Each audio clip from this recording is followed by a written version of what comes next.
calls the big leagues. What is the biggest challenge you face as you try to bring new pilots and accommodate them into this aircraft? We've got to teach them how to fly these big airplanes safely and professionally to ensure that our customers have confidence in us and know that we're going to deliver them safely to their families worldwide.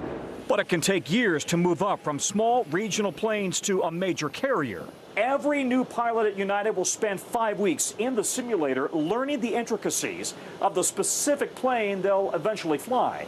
Like First Officer Erica Hittinga. I definitely did start the floor a little early. Who first flew cargo planes and, like many, spent a small fortune to become a pilot. You graduated with $100,000 in student loan debt. Yep. And yet you still want to do this. Yes, I love it. I couldn't imagine doing anything else. It's an amazing lifestyle. I've seen the whole world. That steep price tag is a big reason for today's national pilot shortage. With fewer pilots coming from the military, United, Southwest, Delta, and American have dropped their 4-year college degree requirements. Several, including United, have opened pilot training programs for candidates with no flight experience. Former Navy Top Gun pilot Michael Bonner runs United's program. We are aggressively looking all the way down into the high school levels, trying to reach out and encourage and entice and motivate young people to think about the aviation profession. Veteran pilots can make more than $350,000, and every airline is hiring now. Tom Costello, NBC News, Denver. Oh, what a great opportunity. Being a pilot is still one of the coolest jobs you could tell someone that you have, you know? Yeah, and even if you don't get Maverick as your instructor, hey, it's going to be win-win for everybody involved. That's great to be able to say that they trained you. Yeah, it is. I don't need Maverick when I'm up there, though. I just need somebody who can land the plane calmly, safely. Thanks for waking up with Early today. I'm Philip Mena. And I'm Frances Rivera. Have a great day and see you back here tomorrow.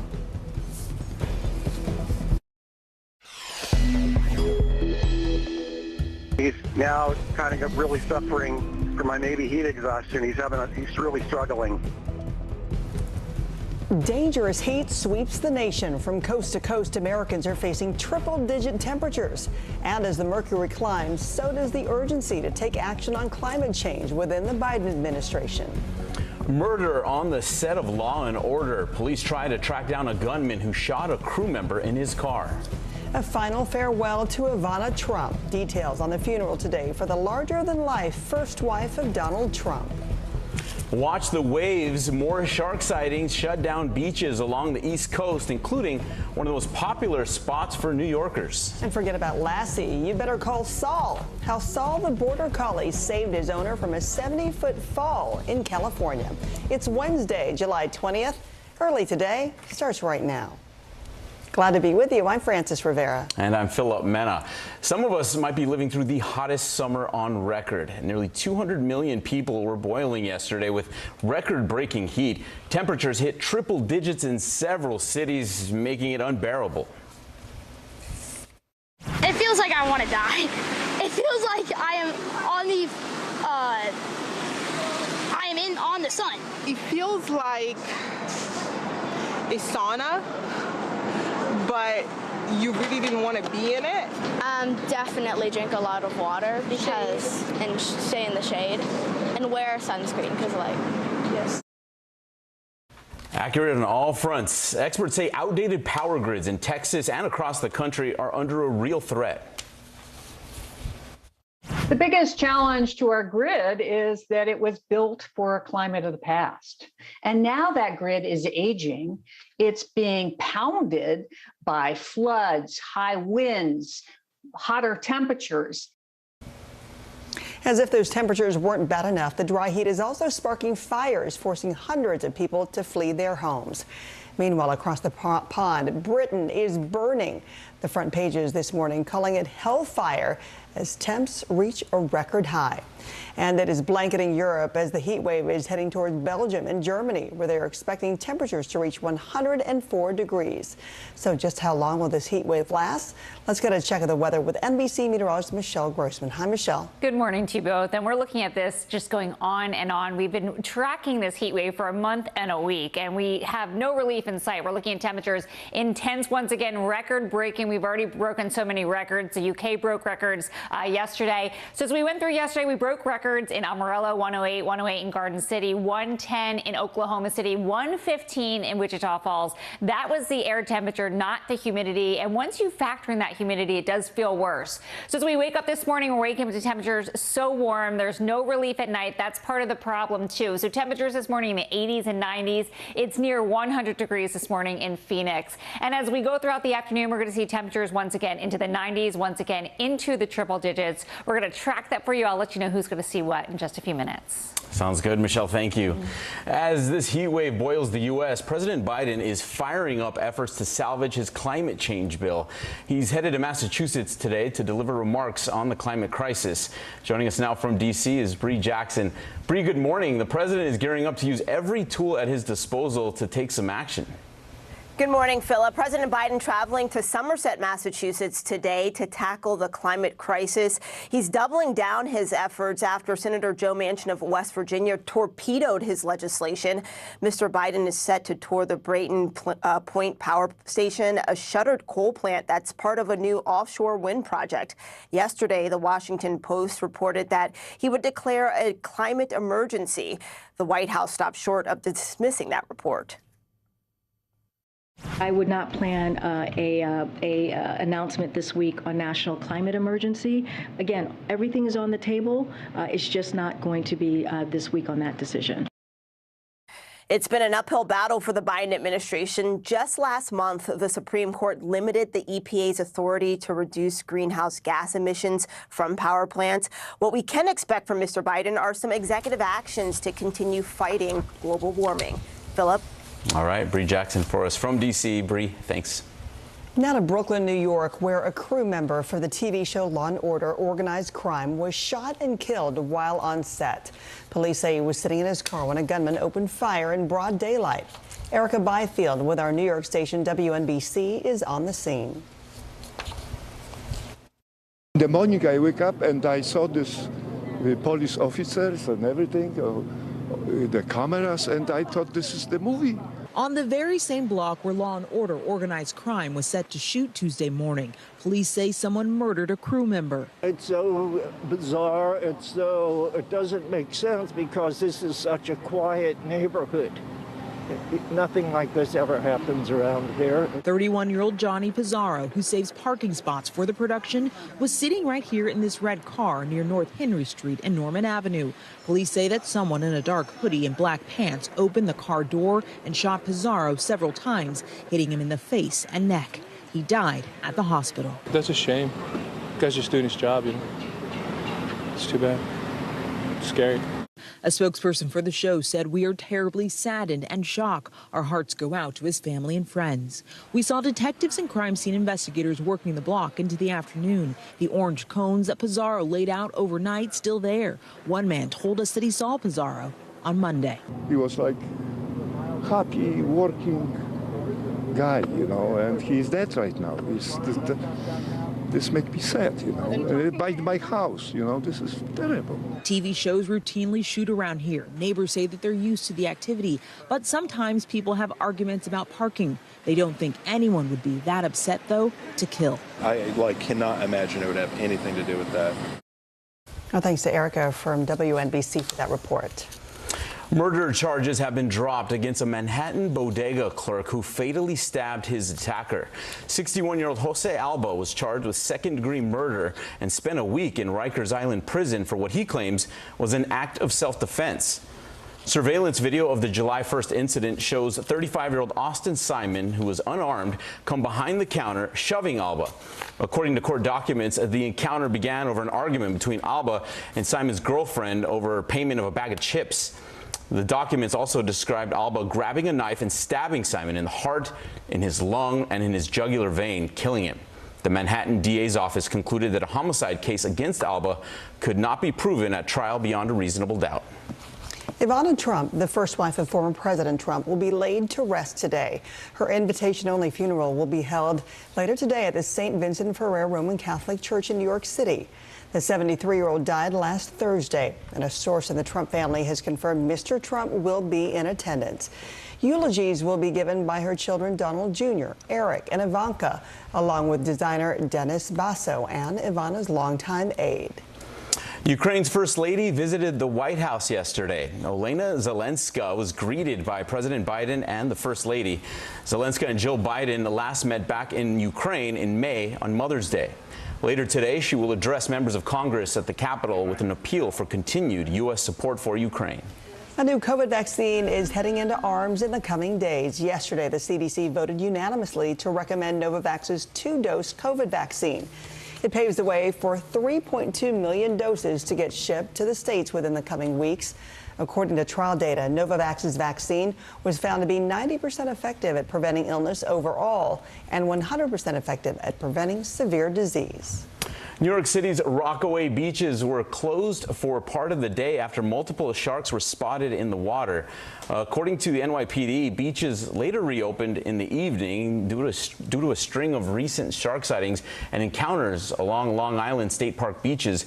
New York Governor Hochul has ordered enhanced shark patrols, and this includes drone surveillance, increased lifeguards, and boat patrols. Okay, let's check back in with Michelle Grossman with a look at the scorching Wednesday forecast and when some relief can be in sight. Hi, Michelle. Hi there, guys. Yeah, we're going to be scorching once again today. Temperatures into the triple digits in many spots. So widespread, 94 million people under a heat alert from the west all the way to the plains into parts of the Ohio Valley and also the Northeast. We're going to see temperatures into the 90s today in the Northeast. We're looking at temperatures across the plains. We're looking at 102 in Little Rock. It's going to feel like 115 once you factor in that humidity. It'll feel like 104 in Indianapolis, and we're going to see 90s in New York City. That's a look at the big weather story of the day. Here's a closer look at your day ahead. All right, we are sweltering once again in the south. We're looking at temperatures in the 100s, near 110 in Dallas, and also warm in parts of the Ohio Valley into the Northeast, into the 90s in New York City, Philadelphia, D.C., and also Boston. All right, lots of heat and humidity out there, as you know, and that's going to fuel some storms later on this afternoon. We'll talk about that coming up. Okay, thanks, Michelle. You better call Saul a good boy after this heroic rescue. Saul, the border collie, is being hailed a real-life Lassie after leading search teams to his owner, who had fallen off a 70-foot cliff while hiking in California. He suffered broken ribs and a broken hip and managed to call for help, but when rescuers had trouble finding his exact location, the pup arrived to save the day. The sheriff's office says 53-year-old was then airlifted to the hospital. Early Today is back in just 1 minute with a new push to protect marriage equality on Capitol Hill. Stay with us. Top Story with Tom Llamas is your news playlist on NBC News Now. And now you can listen to it as a podcast, available anytime and anywhere. Sometimes the news can be difficult and overwhelming for kids to understand. Ukraine and Russia. Could you help me understand what's going on? So to help make sense of it all, we've created a newscast just for them. We hope your family will watch Nightly News Kids Edition. Top Story with Tom Llamas is your news playlist on NBC News Now. And now you can listen to it as a podcast, available anytime and anywhere. Fire has grown leaps and bounds. What you see behind me is typical. How you doing? Pretty bad. Here's what's happening in your neck of the woods.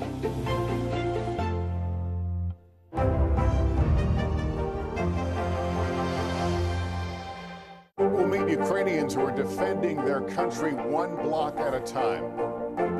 When you were still in Kiev, could you hear the bombing? My name is Lester. Who's this? News is happening now. Look at what's making headlines around the world. Whenever it happens, wherever you are, it's here now. Mystery in Paradise. There's my sweet little sister on the news. A series of secrets to be discovered. This investigation takes you into the swinger lifestyle. Dateline's hottest July ever. Fridays at 10/9 Central. Born to Rule, When Charles is King. A new podcast. Listen now. No stress, no mess, just yum. That's it. Sometimes the news can be difficult and overwhelming for kids to understand, so we've created a newscast just for them. We hope your family will watch Nightly News Kids Edition. The Seduction, Dateline's newest podcast. Listen to the full season now. New this morning, in an effort to protect same-sex marriage, the House voted 267 to 157 to pass the Respect for Marriage Act. 47 Republicans joined all Democrats in support of the bill. The measure now heads to the Senate, where it will need at least 10 GOP votes to pass.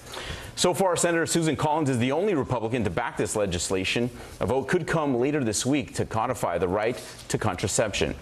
Democrats cited fears that the conservative-leaning Supreme Court would rescind the right to both same-sex marriage and contraception after overturning Roe last month. 11 of the Georgia fake Trump electors have been subpoenaed as part of a criminal probe in efforts to overturn the 2020 election.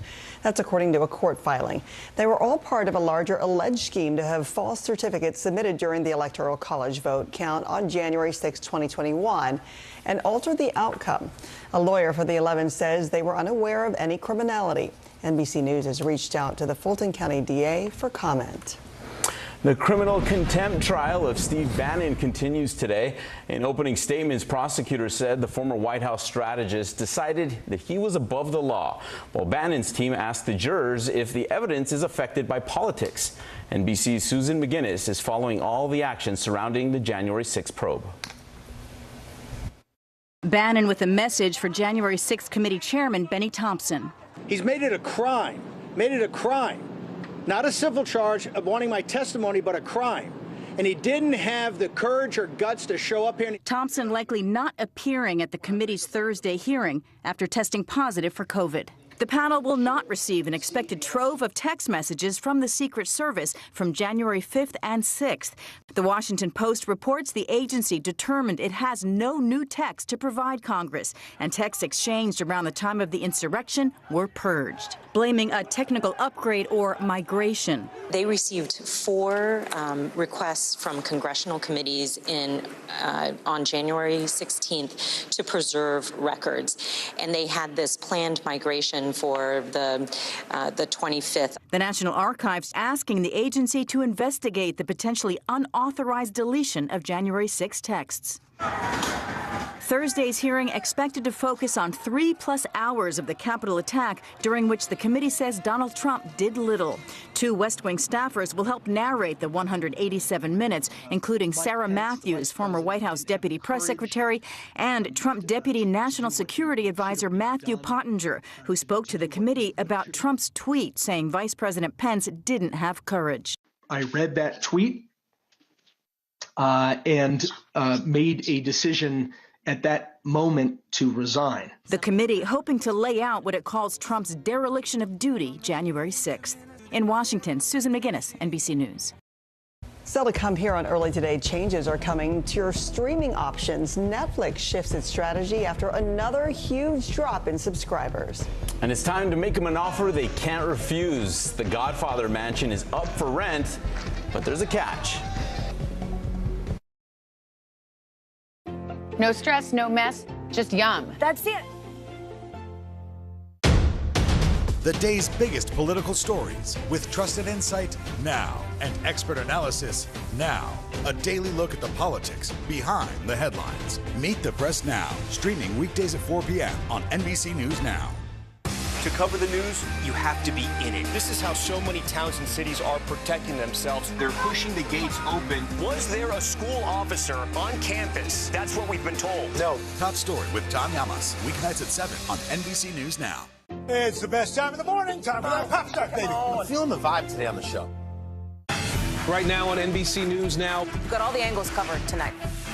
Look at what's making headlines around the world. We've got 3 new developments just this afternoon. We begin this hour with breaking news and the growing impact of Russia's assault. This is what it looks and feels like to try to escape Ukraine. I don't want to say goodbye.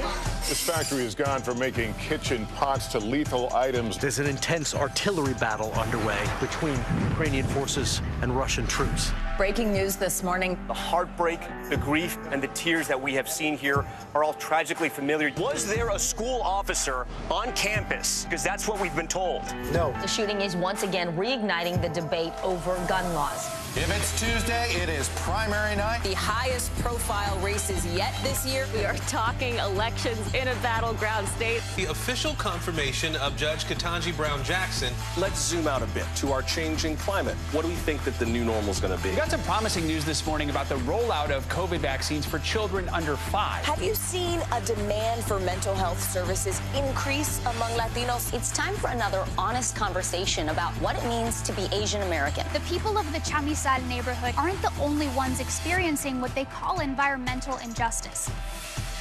We're here to try to start conversation. A lot to talk about as we continue our rolling coverage. We're coming on the air with the news NBC Scoop. Bringing the news to you is not only a job, it's an honor. Top Story with Tom Llamas is your news playlist on NBC News Now. And now, you can listen to it as a podcast. Available anytime and anywhere. Now Tonight with Joshua Johnson. Streaming weeknights at 8 on NBC News Now. To cover the news, you have to be in it. This is how so many towns and cities are protecting themselves. They're pushing the gates open. Was there a school officer on campus? That's what we've been told. No. Top Story with Tom Llamas. Weeknights at 7 on NBC News Now. Hallie Jackson Now. Weekdays at 5 on NBC News Now.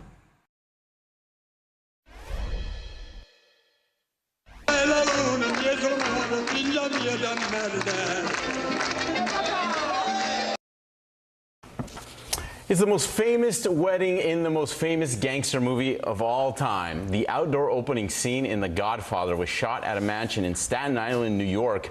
And now you can say you stayed there. Airbnb is putting the 6,000 plus square foot home up for rental.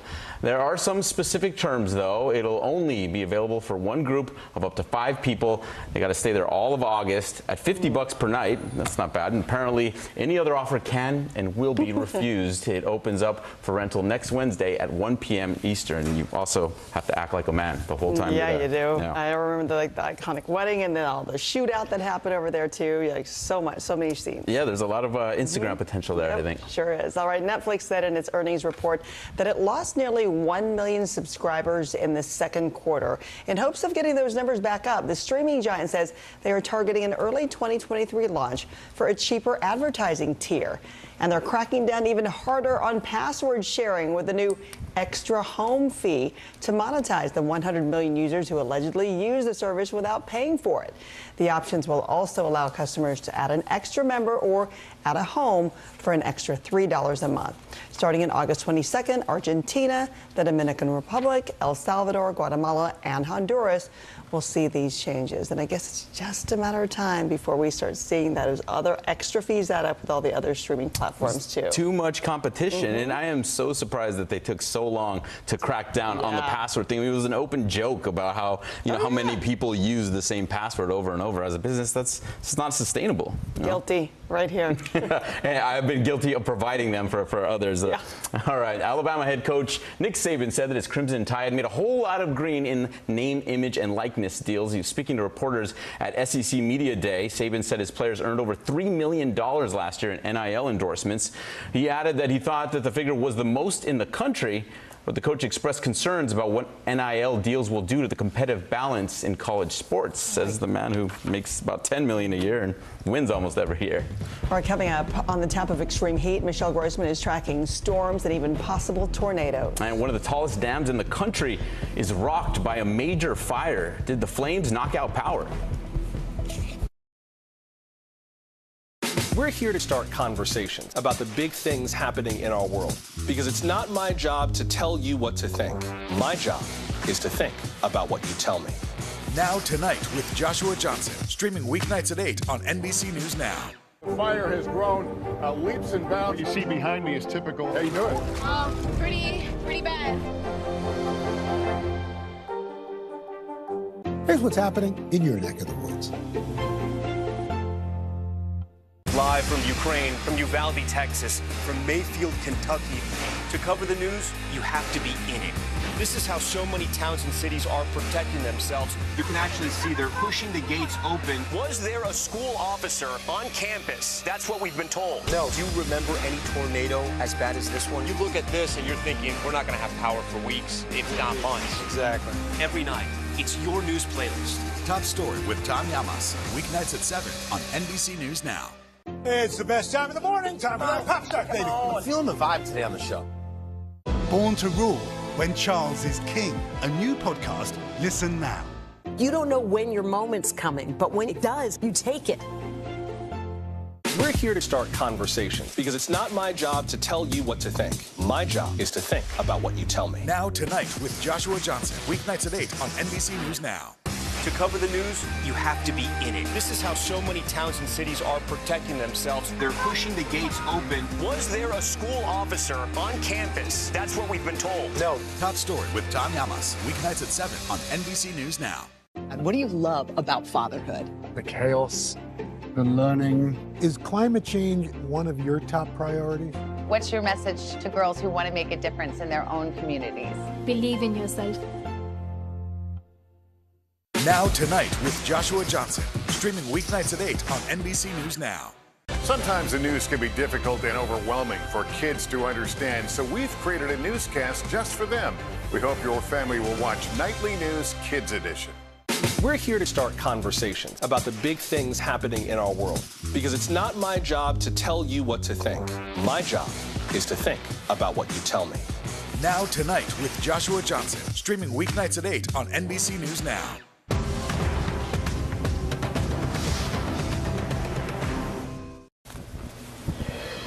A transformer at the Hoover Dam burst into flames yesterday morning, sending a thick cloud of smoke into the air.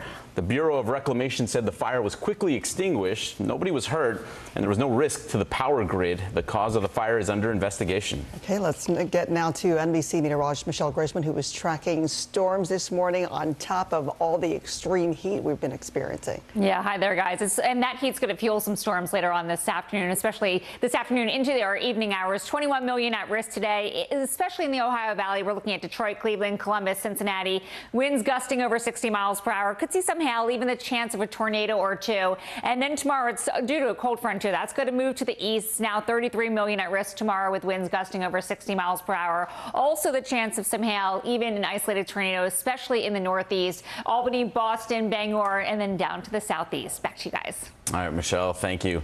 Still ahead, the classic little red wagon gets a modern-day makeover. We'll be right back.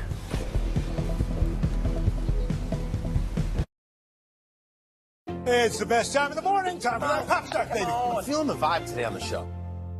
Top Story with Tom Llamas, weeknights at 7 on NBC News Now. From Brooklyn, we're next to the subway station. The state's reservoirs are alarmingly low. War will pass them by.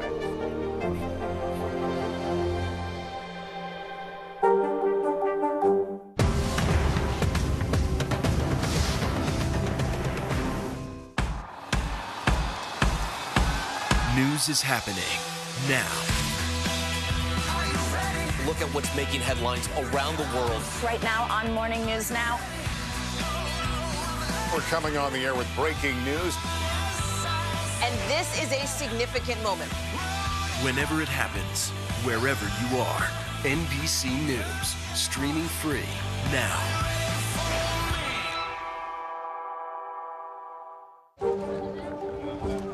Let's go. This is a critical choke point for this fire.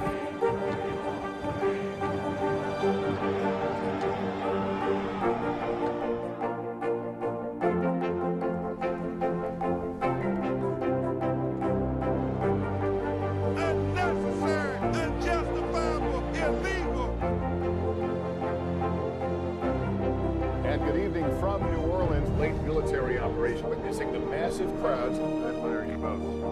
Nice to really spend some time with you. Appreciate it.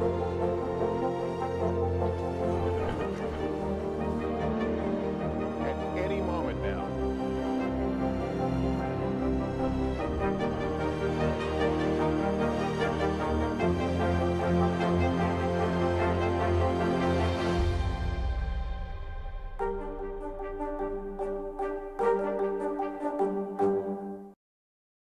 High side of the streaks.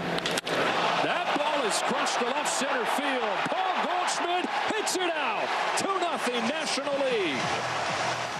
Paul Goldschmidt went yard to give the National League an early lead in the All-Star game, but it was only a matter of time before the AL's bats got hot.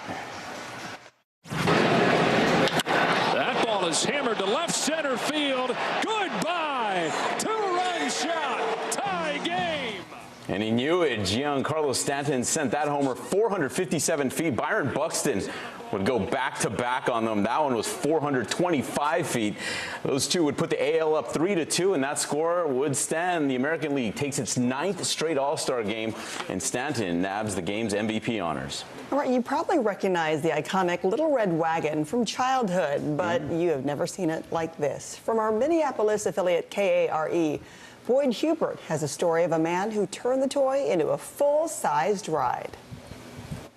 The Red River Valley Sugar Beet Museum. When he helped found the Sugar Beet Museum in Crookston. This is a beet harvester. Alan Dragseth filled the floor with the farm equipment. I'm a saver. With which he grew up. My dad had 3 like this. From big. This is my original. To little. Radio flyer wagon. Not exactly an agricultural implement?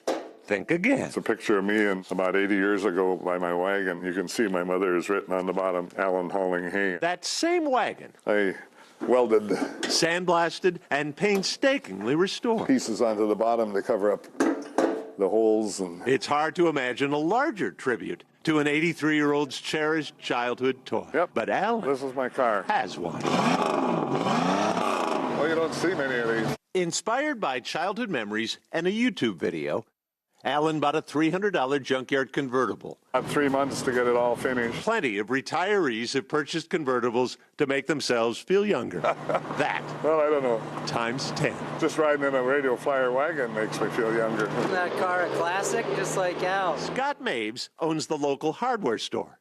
Not too many people can think out of the box like that one. Scott's Little Red Wagons. Right in the window here. Are in the box. We love when he comes by and visits us. As a child, Alan Dragseth hand-built those wooden sides so he could haul more hay.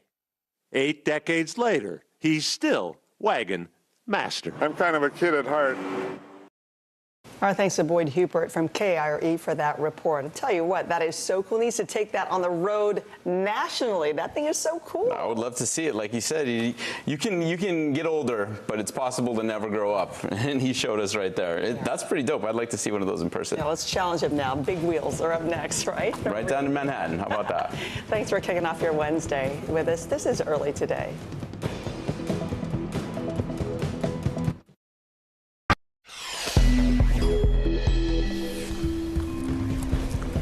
Another summer scorcher will have millions scavenging for the shade. The Michelle is tracking more record-smashing temperatures, plus the president's new push to take action on climate change.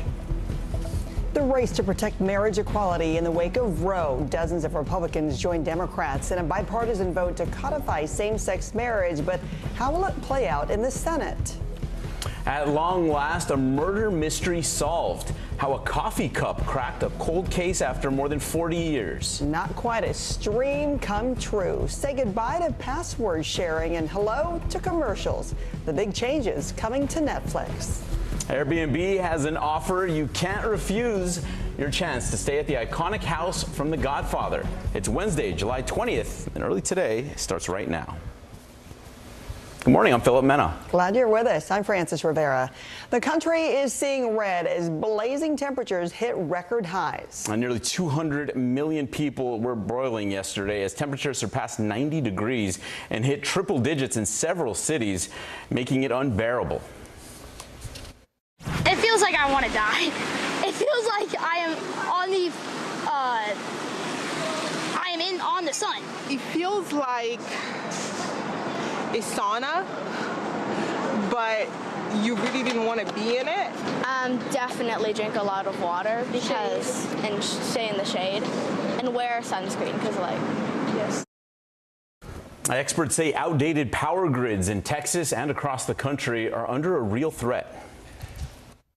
The biggest challenge to our grid is that it was built for a climate of the past. And now that grid is aging. It's being pounded by floods, high winds, hotter temperatures. As if those temperatures weren't bad enough, the dry heat is also sparking fires, forcing hundreds of people to flee their homes. Meanwhile, across the pond, Britain is burning. The front pages this morning calling it hellfire as temperatures reach a record high. It's blanketing Europe as the heat wave is heading toward Belgium and Germany, where they expect temperatures to reach 104 degrees. Just how long will this heat wave last? Let's check in with NBC meteorologist Michelle Grossman. Anytime before October, Michelle. You know, I think I would look forward to October, even late September we can look forward to, because we're looking at this heat wave continuing day after day. We've been tracking this for a month straight, and we're going to continue to see these temperatures at least through the weekend. A little relief in some spots next week. But as we look at record highs yesterday, we saw temperatures widespread in the triple digits. 108 in Amarillo, 105 in Midland, Wichita Falls 115. That was surely a record high. And we're looking at 110 in Oklahoma City yesterday. It's going to be another hot day today. We're waking up to temperatures really warm, so the relief is not coming at night. That sort of adds stress to the body. 88 right now in Dallas. It's close to 100 degrees in Phoenix, also in Las Vegas. So the temperatures will soar once again into the 90s, into the 100s. We're looking at temperatures 219 million above the 90-degree mark, and we're looking at 100 degrees with 44 highs above 100 degrees. So widespread once again. We'll talk who can expect what in just a few minutes. Oh, what sounds so unreal is in fact very real. Okay, Michelle, thank you. Sure. And as the heat wave broils the United States, President Biden firing up efforts to salvage his climate change bill.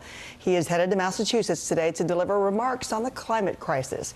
Joining us from D.C. is Bree Jackson. And Bree, good morning. The president is gearing up to use every tool at his disposal to further his environmental agenda. Good morning, Francis. Yeah, President Biden traveling to Somerset, Massachusetts today, tackling the climate crisis. He's doubling down his efforts after Senator Joe Manchin of West Virginia torpedoed his legislation. Mr. Biden is set to tour the Brayton Point Power Station, a shuttered coal plant that's part of a new offshore wind project. Yesterday, the Washington Post reported that he would declare a climate emergency. The White House stopped short of dismissing that report. I would not plan a announcement this week on national climate emergency. Again, everything is on the table. It's just not going to be this week on that decision. It's been an uphill battle for the Biden administration. Just last month, the Supreme Court limited the EPA's authority to reduce greenhouse gas emissions from power plants. Now, what we can expect from Mr. Biden are some executive actions to continue fighting climate change. Right, Bree, thank you. New this morning, in an effort to codify same-sex marriage nationwide, the House voted 267 to 157 to pass the Respect for Marriage Act. 47 Republicans joined all Democrats in support of the bill. The measure now heads to the Senate, where it will need at least 10 GOP votes to pass. And so far, Senator Susan Collins is the only Republican to back this legislation. A similar vote could come later this week to protect the right to contraception. Democrats cited fears that the conservative-leaning Supreme Court would rescind the right to both same-sex marriage and contraception after overturning Roe last month. 17 Democratic lawmakers were arrested outside the Supreme Court while protesting last month's decision to overturn Roe. The demonstration shut down the street, and Representatives Alexandria Ocasio-Cortez, Ilhan Omar, and Rashida Tlaib were among those taken into custody. According to Capitol Police, there were 35 total arrests made for crowding, obstructing, or incommoding. Representative Omar tweeted about the incident, saying in part that she will continue to do everything in her power to raise the alarm about the assault on reproductive rights. The criminal contempt trial of Steve Bannon continues today. In opening statements, prosecutors said the former White House strategist decided that he was above the law, while Bannon's team asked the jurors if the evidence is affected by politics. NBC's Susan McGinnis is following all the action surrounding the January 6th probe. Bannon with a message for January 6th committee chairman Benny Thompson. He's made it a crime, not a civil charge of wanting my testimony, but a crime. And he didn't have the courage or guts to show up here. Thompson likely not appearing at the committee's Thursday hearing after testing positive for COVID. The panel will not receive an expected trove of text messages from the Secret Service from January 5th and 6th. The Washington Post reports the agency determined it has no new text to provide Congress, and texts exchanged around the time of the insurrection were purged, blaming a technical upgrade or migration. They received 4 requests from congressional committees on January 16th to preserve records, and they had this planned migration for the 25th. The National Archives asking the agency to investigate the potentially unauthorized deletion of January 6 texts. Thursday's hearing expected to focus on 3+ hours of the Capitol attack, during which the committee says Donald Trump did little. 2 West Wing staffers will help narrate the 187 minutes, including Sarah Matthews, former White House Deputy Press Secretary, and Trump Deputy National Security Advisor Matthew Pottinger, who spoke to the committee about Trump's tweet saying Vice President Pence didn't have courage. I read that tweet and made a decision at that moment to resign. The committee hoping to lay out what it calls Trump's dereliction of duty January 6th. In Washington, Susan McGinnis, NBC News. Ivana Trump, the first wife of former President Trump, will be laid to rest today. Her invitation-only funeral will be held at the St. Vincent Ferrer Roman Catholic Church in New York City. The 73-year-old died last Thursday. A source in the Trump family has confirmed Mr. Trump will be in attendance. And eulogies will be given by her children, Donald Jr., Eric, and Ivanka, along with designer Dennis Basso and Ivana's longtime aide. Firefighters in Northern California are working to contain a brush fire that was initially sparked by a burning car. The Flynn fire engulfed at least 120 acres along Interstate 580 in Alameda County, which officials report is open. As of early this morning, the county's fire department and California's Department of Forestry and Fire Protection have contained 80% of the flames. Okay, let's check back in with your forecast. Here's NBC meteorologist Michelle Grossman with more on this extreme heat. Yeah, it's extreme. We're going to see that intense heat continuing today, also throughout the weekend as well. We're looking at 94 million people impacted by a heat alert, whether it's an advisory, a watch, an excessive heat warning from the west into the central and southern plains, parts of the lower Mississippi Valley, now into the northeast. We're going to see temperatures heating up in the northeast, 90s today and a stretch of 90s. As we look throughout today, we're going to see temperatures soaring into the 90s, the 100s once again. 102 in Little Rock today. It's going to feel like 115. It'll feel like 101 in St. Louis, and temperatures in the 90s in New York City. That's a look at the big weather story of the day. Here's a closer look at your day ahead. Sweltering temperatures continue in the south, 105 in Oklahoma City, 108 in Dallas today. You factor in the humidity, it's going to feel a lot warmer than that. We're warm, too, in parts of the northeast, 88 degrees today in Portland and 94 in Philly, 93 in D.C. That heat and humidity is going to spark some storms. Some could be strong. We could even see a tornado or two. We'll talk more about that coming up. Something else to contend with there, right, Michelle? Thanks. It's the most famous wedding in the most famous gangster movie of all time.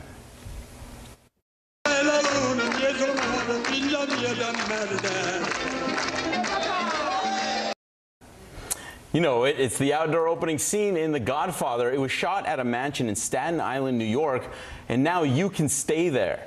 Airbnb is putting the 6,000+ square foot home up for rental, and there are some specific terms, though, you need to take into account. It'll only be available for one group of up to 5 people to stay there for all of August at $50 per night.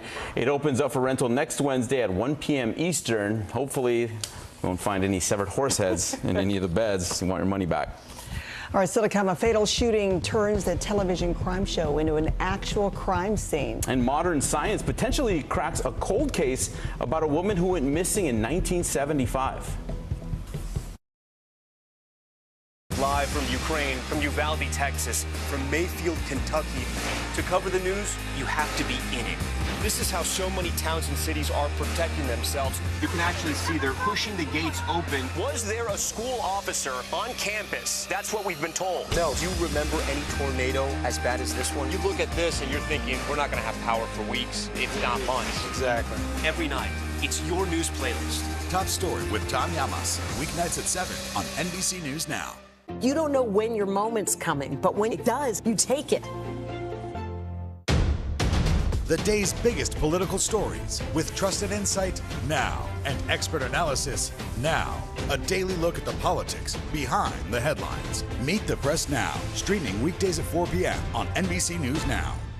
News is happening now. To look at what's making headlines around the world. We're coming on the air with breaking news. This is a significant moment. Whenever it happens, wherever you are, NBC News, streaming free now.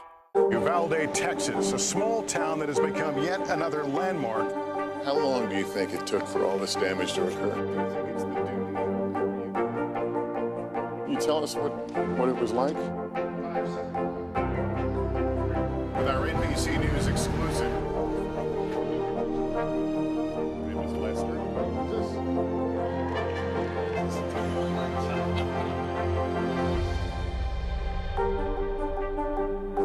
We'll meet Ukrainians who are defending their country one block at a time. When you were still in Kiev, could you hear the bombing? My name is Lester. Who's this? Sometimes the news can be difficult and overwhelming for kids to understand, so we've created a newscast just for them. We hope your family will watch Nightly News Kids Edition. Leading the news, a crew member for the TV show Law & Order Organized Crime was shot and killed while on set in Brooklyn, New York.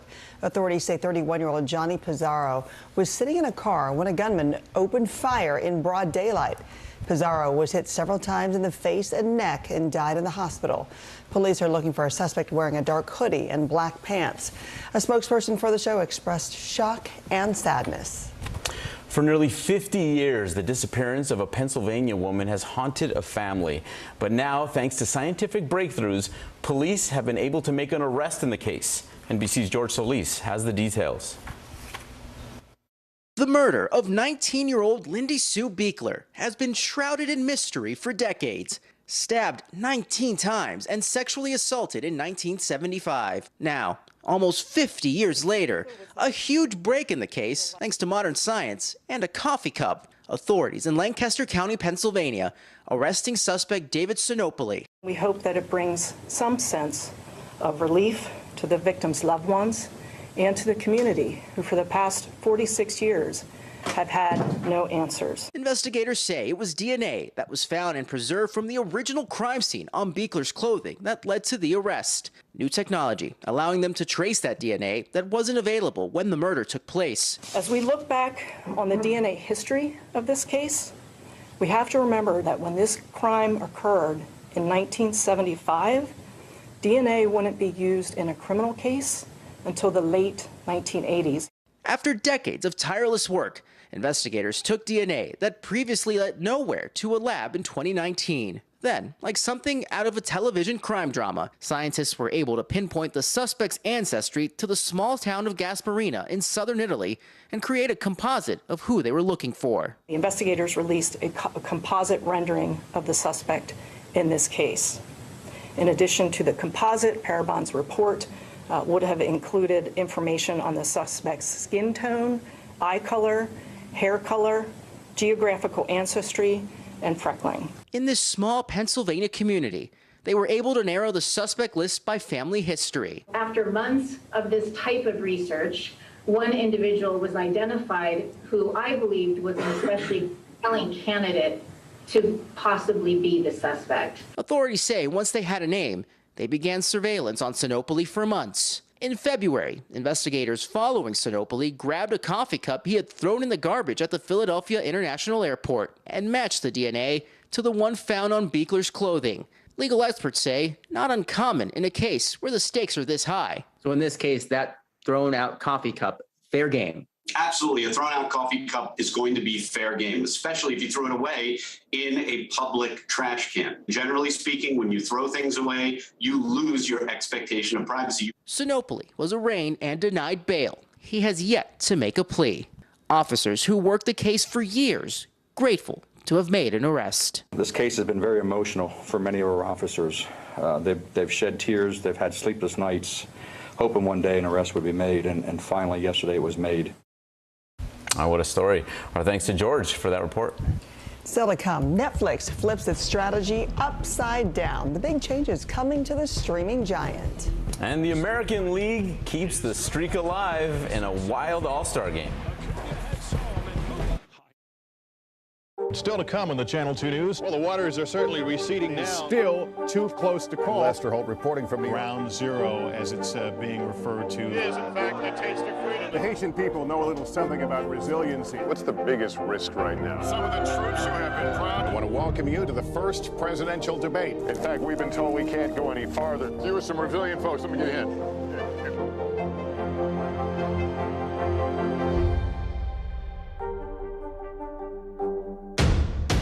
The day's biggest political stories with trusted insight now and expert analysis now. A daily look at the politics behind the headlines. Meet the Press Now, streaming weekdays at 4 p.m. on NBC News Now. Mystery in Paradise. There's my sweet little sister on the news. A series of secrets to be discovered. This investigation takes you into the swinger lifestyle. Dateline's hottest July ever. Fridays at 10/9 Central. Harry Styles! Top Story with Tom Llamas is your news playlist on NBC News Now. And now, you can listen to it as a podcast. Available anytime and anywhere. At 73, Prince Charles is still waiting for the job that is his birthright. Do we want Charles? Do we want a monarchy? I'm Keir Simmons, and we'll take on these questions and more in our new podcast, Born to Rule. Listen now. Hallie Jackson Now. Weekdays at 5 on NBC News Now. Right now on NBC News Now, look at what's making headlines around the world. We've got 3 new developments just this afternoon. We begin this hour with breaking news. This is what it looks and feels like to try to escape Ukraine. I don't want to say goodbye. This factory has gone from making kitchen pots to lethal items. There's an intense artillery battle underway. Breaking news this morning. The heartbreak, the grief, and the tears that we have seen here are all tragically familiar. Was there a school officer on campus? Because that's what we've been told. No. The shooting is once again reigniting the debate over gun laws. If it's Tuesday, it is primary night. The highest profile races yet this year. The official confirmation of Judge Ketanji Brown Jackson. Let's zoom out a bit to our changing climate. What do we think that the new normal is going to be? The rollout of COVID vaccines for children under 5. Inflation is cutting into almost everything. Another honest conversation about what it means to be Asian American. We're coming on the air with the news NBC Scoop. Bringing the news to you is not only a job, it's an honor.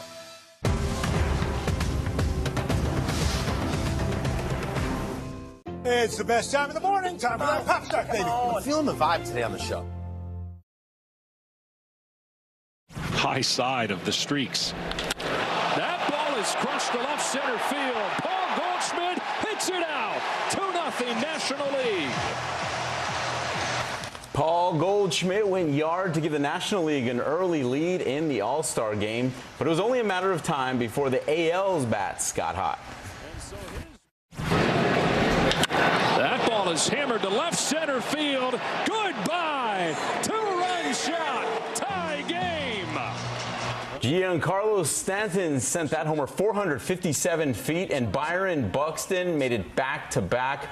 His moonshot went 425 feet. Those two would put the AL up 3-2, and that is the score that would stand. The American League takes it to make it 9 straight in the All-Star game. Stanton nabs the game's MVP honors. Netflix said in its earnings report that it lost nearly 1 million subscribers in the second quarter. In hopes of getting those numbers back up, the streaming giant says they are targeting an early 2023 launch for a cheaper advertising tier, and they're cracking down even harder on password sharing with a new extra home fee to monetize the 100 million users who allegedly use the service without paying for it. The option will allow customers to add an extra member or add a home for an extra $3 a month. Starting August 22nd, Argentina, the Dominican Republic, El Salvador, Guatemala, and Honduras will see these changes coming. Just a matter of time before we all start to see them. Yeah, I mean, Netflix had it right early on, and you thought they were just so dominant, and then little by little, I mean, what are there, like 8, 9 streaming services or something like that? Yeah, only a matter of time, you're right. The Senate has voted to advance a bill that they're calling Chips Plus. It would boost computer chip production here in the United States, but lawmakers aren't exactly sure what will be in it. Senators from both parties agree that there is an urgency to compete with China and address the global chip shortage. It's affected everything from auto sales to the video game industry. The bill is expected to include $52 billion in subsidies to chip manufacturers. All right, Michelle is up next. She's tracking some summer storms for us. And right into the training zone. The Top Guns teaching the next generation of commercial pilots.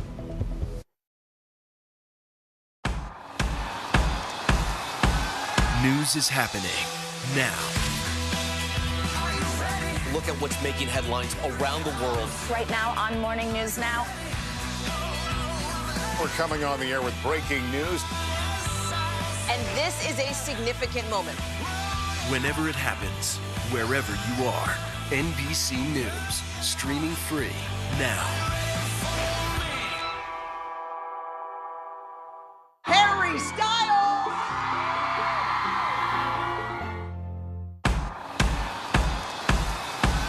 News is happening now.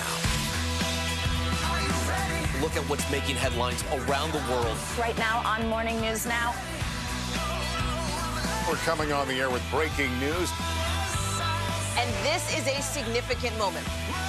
Whenever it happens, wherever you are, NBC News, streaming free now.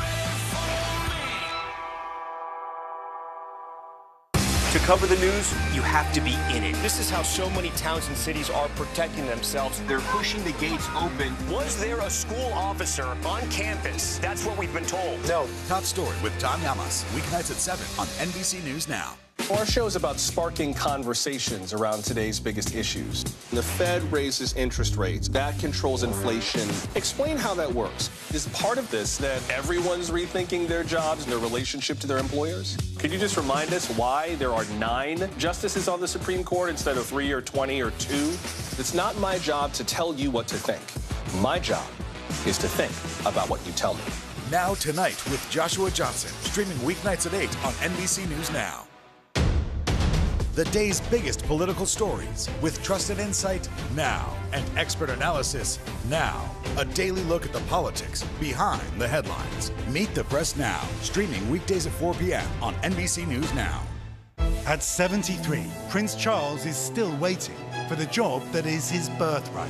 Do we want Charles? Do we want a monarchy? I'm Keir Simmons, and we'll take on these questions and more in our new podcast, Born to Rule. Listen now. We're here to start conversations because it's not my job to tell you what to think. My job is to think about what you tell me. Now Tonight with Joshua Johnson, weeknights at 8 on NBC News Now. Welcome back on this Wednesday. We are watching a severe weather threat. 20 million people at risk today for winds gusting over 60 miles per hour. Could see some hail as well. Also the chance of a tornado, although it is a low risk. We're looking at anywhere from Kentucky all the way to Michigan, Detroit, Cleveland, Columbus, down to Louisville. Could see some strong storms this afternoon. And then tomorrow, 33 million at risk with winds gusting over 60 miles per hour, some hail, and a chance of a tornado. We'll be right back. These days, it feels like the news never stops. So let's get into it. What's happening right now, what it all means for you for an hour every day. It can be hard to keep up, so let's get started together. Hallie Jackson Now, weekdays at 5 on NBC News Now.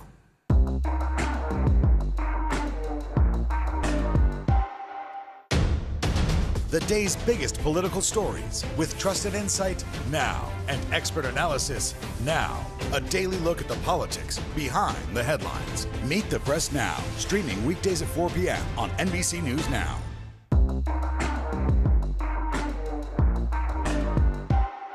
Harry Styles! At 73, Prince Charles is still waiting for the job that is his birthright. Do we want Charles? Do we want a monarchy? I'm Keir Simmons, and we'll take on these questions and more in our new podcast, Born to Rule. Listen now.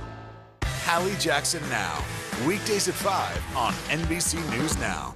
The Seduction, Dateline's newest podcast. Listen now. Uvalde, Texas, a small town that has become yet another landmark.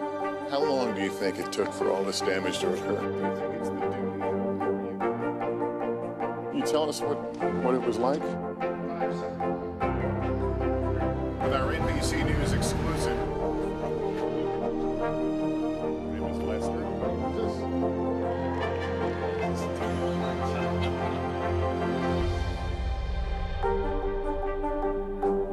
At 73, Prince Charles is still waiting for the job that is his birthright. Do we want Charles? Do we want a monarchy? I'm Keir Simmons, and we'll take on these questions and more in our new podcast, Born to Rule. Listen now. NBC News, streaming free now. We've heard a lot about pilot shortages impacting summer travel, but one airline is taking a different approach toward training pilots with some Top Gun skills. NBC's Tom Costello shows us what that entails.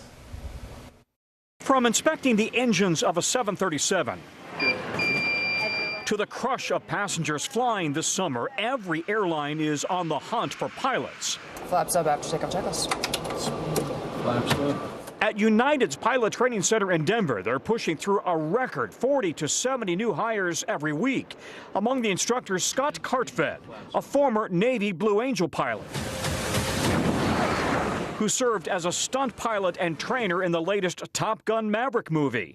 Now he's training pilots who come from the military or regional airlines to what he calls the big leagues. What is the biggest challenge you face as you try to bring new pilots and accommodate them into this aircraft? We've got to teach them how to fly these big airplanes safely and professionally to ensure that our customers have confidence in us and know that we're going to deliver them safely to their families worldwide.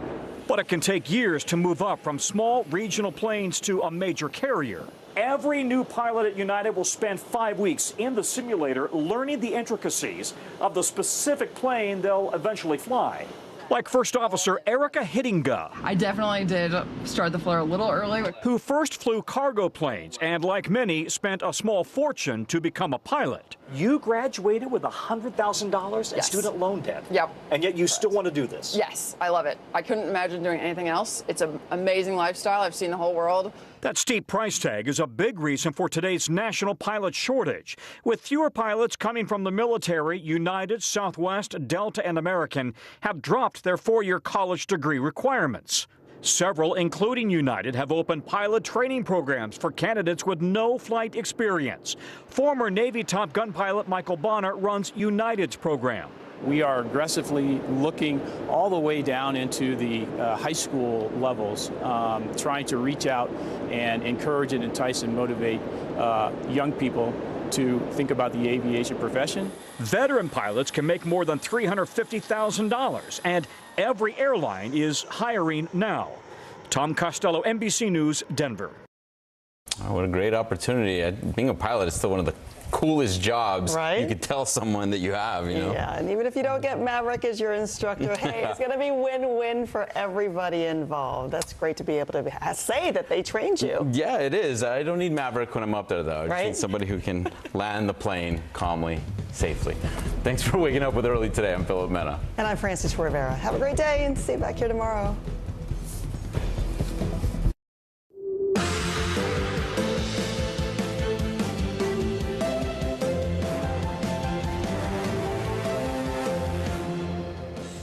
Good morning, I'm Joe Fryer. And I'm Savannah Sellers. Right now on Morning News Now, unrelenting heat around the U.S. and in Europe. This morning, heat alerts for nearly 100 million Americans and more than 40 million expected to see highs of more than 100 degrees.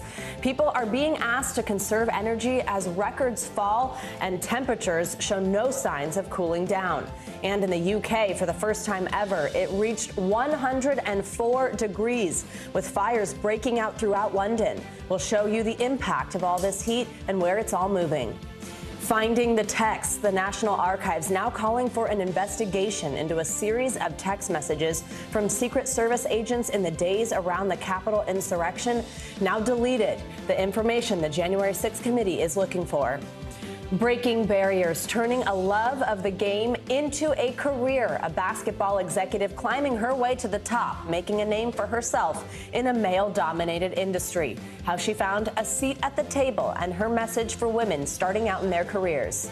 Plus, stealing the show, one of the newest TikTok sensations is a bird named Emmanuel. We'll introduce you to this emu and his family, racking up millions of views with their antics. And we even got a little special recorded just for us. Oh, wow. Emmanuel. You said the exclusive. Yeah, that's in the script, Joe. All right. Oh, okay. Sorry. We'll bring you that story later. It's a fun one. We, though, begin with that dangerous heat wave gripping the U.S. that many of you at home are probably feeling. Yeah, this morning, tens of millions of Americans are waking up to another scorcher with heat alerts in several states from California to the Northeast. Yesterday alone, nearly 200 million people felt highs above 90 degrees, and 40 million people saw triple digits, and even more people are expected to feel that extreme heat today. In Texas, record heat and tinder dry conditions are fueling wildfires across the state, and the demand on air conditioners is pushing the state's power grid to its limits. Overseas, the heat is taking a tragic toll, with Spain and Portugal reporting more than 1,000 heat-related deaths and over 24 fires, with temperatures topping 114 degrees. Climate experts say this is just the start. Certainly something what the UK has never seen before, but unfortunately I think going forward we may well see this type of heat across the UK more and more common. We have team coverage of this historic heat wave with NBC News meteorologist Michelle Grossman and reaction from Washington with White House correspondent Carol Lee. But we're going to begin with NBC New York reporter Romney Smith. She is live outside a New York City pool in Brooklyn. Romney, good morning to you. I am sure that pool will be full of people because a heat advisory is in effect for New York today. So what can we expect today, and how is the city preparing for this dangerous heat? Good morning, Joe. You are absolutely right. This center opened up at about 6 o'clock this morning, and there was a line to get inside just so people could cool off. But the pool here doesn't actually open until 11 a.m. But you are right. We do expect to see a lot of people stopping by to take a dip in order to stay cool. The temperatures across New York City should be around 95 degrees with a feels-like temperature of 100 degrees. Over in Newark, New Jersey, going to be about 99 degrees. So if you're one of the few people who stays inside all day, consider yourself lucky. The city of New York is taking action steps to make sure the most people have coverage, and that includes making sure that all public pools are open extra late today and tomorrow. So instead of closing at 6, they'll be open until 8 o'clock tonight, just to make sure you can get off of work and take a dip if you need, bring the kids by the pool to have a nice splash. And then also cooling centers in all 5 boroughs also open just so people can go by and escape the heat, especially if your AC unit happens to be broken. Prayers out to you if that's the case. But you know what? There is a place for you. And senior centers also. There are special centers cooling just for people who are 60 and older, so they don't have to deal with young people if they don't want to. So the city is doing its part to try to make sure everyone stays cool in this sweltering heat. And it's so important, Romney. A lot of folks may not realize this, but the National Weather Service says heat actually kills more Americans annually than any other type of weather event. So not just in New York, but beyond that, what all can we do to try and keep cool and beat the heat? All right, so I feel like I'm kind of an expert at this. I am from the deep south in Georgia, even though I live in New York City now. There are 4 main things I can tell you. If you're going to be outside today, 1, you want to wear light-colored clothing. That will definitely help. 2, you must drink as much water as possible. When it's these warm, hot temperatures, your body goes through it even faster, so you have to drink a lot of water. 3, if you can, stay inside the air conditioning as much as humanly possible. That way your body is self-regulated. And 4, if you can, avoid any strenuous activity between the hours of 11 a.m. and 4 p.m. The reason why is because those are peak sun hours. It is very hot. So if you're used to taking an afternoon jog at 1 o'clock, just be alert that you might sweat more than usual, you will use more water than usual, and you don't want to collapse or get heat exhaustion. So between 11 and 4, try not to do anything strenuous outside specifically. There are many steps you can take. My #1 piece of advice, though, to drink all the water you can to stay hydrated with this warm weather. Joe? Always good advice. Romney Smith, your Southern expertise is coming through right here. Thanks for joining us this morning. We appreciate it. And over in the UK yesterday, London's firefighters dealt with their busiest day since the Second World War. Record temperatures sparked a series of fires across the capital's suburbs, while other parts of the country also suffered major incidents. NBC News foreign correspondent Megan Fitzgerald has this report from the ground. Good morning. It has been a busy 48 hours for the London Fire Brigade, who worked into the night trying to extinguish fires popping up all throughout London. We know so far more than 40 structures has burned, including several behind me here, homes in a residential area that went alight in the afternoon on Tuesday, taking firefighters hours to extinguish. We know 100 responded to the scene there. This is the busiest that the fire brigade says they have been since World War II. And of course, all of this happening when the UK is seeing the highest temperatures ever recorded on record at 104 degrees. Now, the country was declared a state of emergency ahead of this heat wave, as the majority of people in this country live without air conditioning. But this deadly heat wave is just gripping Europe. We know so far more than 1,000 people have been reported dead because of the heat in Portugal and Spain. They're also battling with fires raging there, as well as in France and in Greece. Right now, we know that this deadly heat wave is not over. It is heading towards Germany and Greece, where those folks there are standing by, bracing for what could be record-setting temperatures of 104 degrees in the coming days. Back to you. All right, Megan, thank you. Closer to home, 100 million people across the U.S. are under a heat alert today after many cities saw record-breaking high temperatures yesterday. For more on that, let's get your Morning News Now weather. Which means Michelle Grossman is here with a hot map behind her. Look at that. Hey, Michelle. Hey there, guys. Yeah, it's record-breaking, it's intense, and it's dangerous. We're looking at dangerous temperatures continuing day after day, and we're going to see that at least through this weekend. So this is what we saw yesterday in terms of record highs. We saw lots of records being broken. We've seen this on a daily basis. We're going to see it once again today. So Amarillo today, 108, 115 was the record in Wichita Falls. That's the air temperature, not the heat index. So it felt warmer than that. 110, that was a record-breaking temperature in Abilene. As we go throughout the day, we're going to see temperatures climbing into the triple digits, the 90s once again. So we're looking at millions of people seeing temperatures in the 90s. We're looking at 219 million highs today. That's what's expected. And as we go throughout the afternoon, we're going to see 44 million highs above 100 degrees. So widespread triple digits. And this is just going to continue throughout the weekend. So no relief. Some spots will see relief, but the plains into the Northeast, we're going to keep it really warm. 100 million people under a heat alert, as Joe had said earlier. We're looking at the west, into the central and southern plains, the Ohio Valley, parts of the Northeast. We're in on it, too, where we're going to see temperatures in the 90s. It's going to feel like close to 100 degrees in the Northeast today. Also tomorrow, it's going to be a stretch of that through at least the rest of the week into the weekend. We get a little break next week. Now, the July heat continues soaring into the triple digits, into the 90s, feeling like 104 in Annapolis, feeling like 115 in Little Rock today. Temperatures in the Southeast really warm, too. It's going to feel like 104 in New Orleans. And then as we go throughout the Northeast, this is where we start to get into the really hot territory. We're looking at New York City, 97. That's going to be a heat index. Feeling like 99 in D.C., feeling like 96 in Roanoke. So the heat index is really important because that's what it feels like on your body. And that's sort of what you need to dress for, light, loose layers, stay hydrated, stay indoors if you can. Then tomorrow, we're going to keep that heat in place. It's going to feel like 105 in Philadelphia. The heat index in D.C., 102. Same story as we head down to the central and southern plains. But notice in Dallas, we're finally under that triple digit mark. I mean, 99, that's not much of a difference, but still, it feels good to be able to say that. I know. Such relief there. But it does feel good. Is 103. But it's not 109. So that's the good news. True. Yeah, we're a little bit better. European heat does continue, but I wanted to mention that we did break a record there, an all-time record. But look at London today. Look at Paris. There's a relief there. Temperatures in the 70s, the 80s. No such luck for Madrid. We're looking at temperatures in the triple digits, and also in Rome, temperatures near 100 degrees tomorrow. Now, we have a lot of heat. We have a lot of humidity. We have a cold front, too. That's going to be the trigger for some severe weather later on this afternoon. That will be in the Ohio Valley, where we're looking at the chance for some really strong storms. Winds gusting up to 60 miles per hour, some hail as well. Could see a tornado, and this severe risk is from Kentucky to Ohio. That cold front moves to the east tomorrow, so then New England, parts of the southeast, we're going to see some really strong storms. Likeliest chance from Michigan all the way to Kentucky today. Wow. Hot weather, strong storms. Across the world. Ugh, across the world. It's just, and it's on and on and on. And I think that's just really hard on people's, it's personally, it's financially, emotionally, physically, all of it. It's good to see a little bit of a break in the UK, where I know they're struggling. All right, Michelle, thanks. We'll see you next hour. Sure. Thank you. All right, as we just talked about Texas, well, the record-breaking heat that's gripping much of the country is taking a toll on the Texas power grid.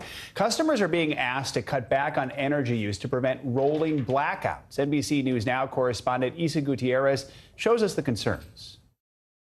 Honestly, I don't remember a summer ever this hot. Rudy Garza is the interim president and CEO of San Antonio's electric utility, CPS Energy. This summer, he has a lot more on his plate than just staying cool. What's the thing that you're most worried about with all of this? Well, my job is to keep the lights on. And if we get in a situation where we're having to roll outages across the community, that's what keeps me up at night. As Texas sees record-breaking high temperatures across multiple areas, this summer there's renewed concern about the vulnerability of the state's power grid system. They're working very hard to restore full power, but at this point there is no definitive timetable. With some getting flashbacks to the deadly cold wave in 2021 that collapsed the electric grid and resulted in at least 246 deaths, most from exposure to the sometimes sub-zero temperatures. Garza has seen the challenges today firsthand. I think the grid is managing about as well as our community can expect, because these hot temperatures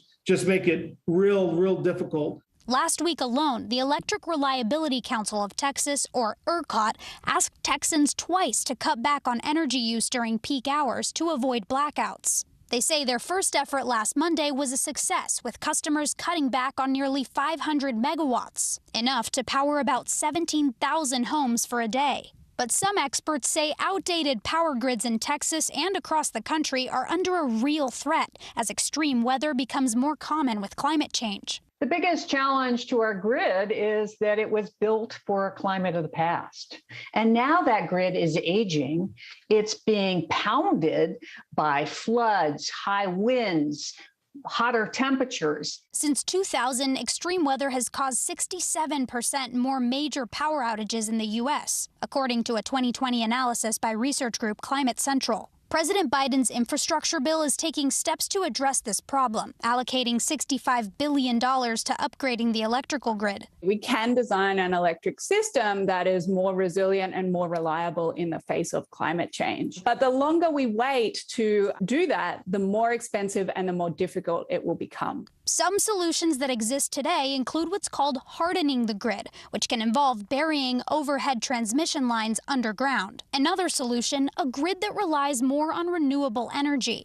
Texas now leading that change, building the most new renewable energy projects last year, according to a report by the American Clean Power Association, a renewable energy trade group. But for now, it really is an hour-to-hour, day-to-day experience right now to ensure that we're doing what we need to do to keep our power flowing. If customers think that their actions don't matter, they matter, especially in this level of extreme heat.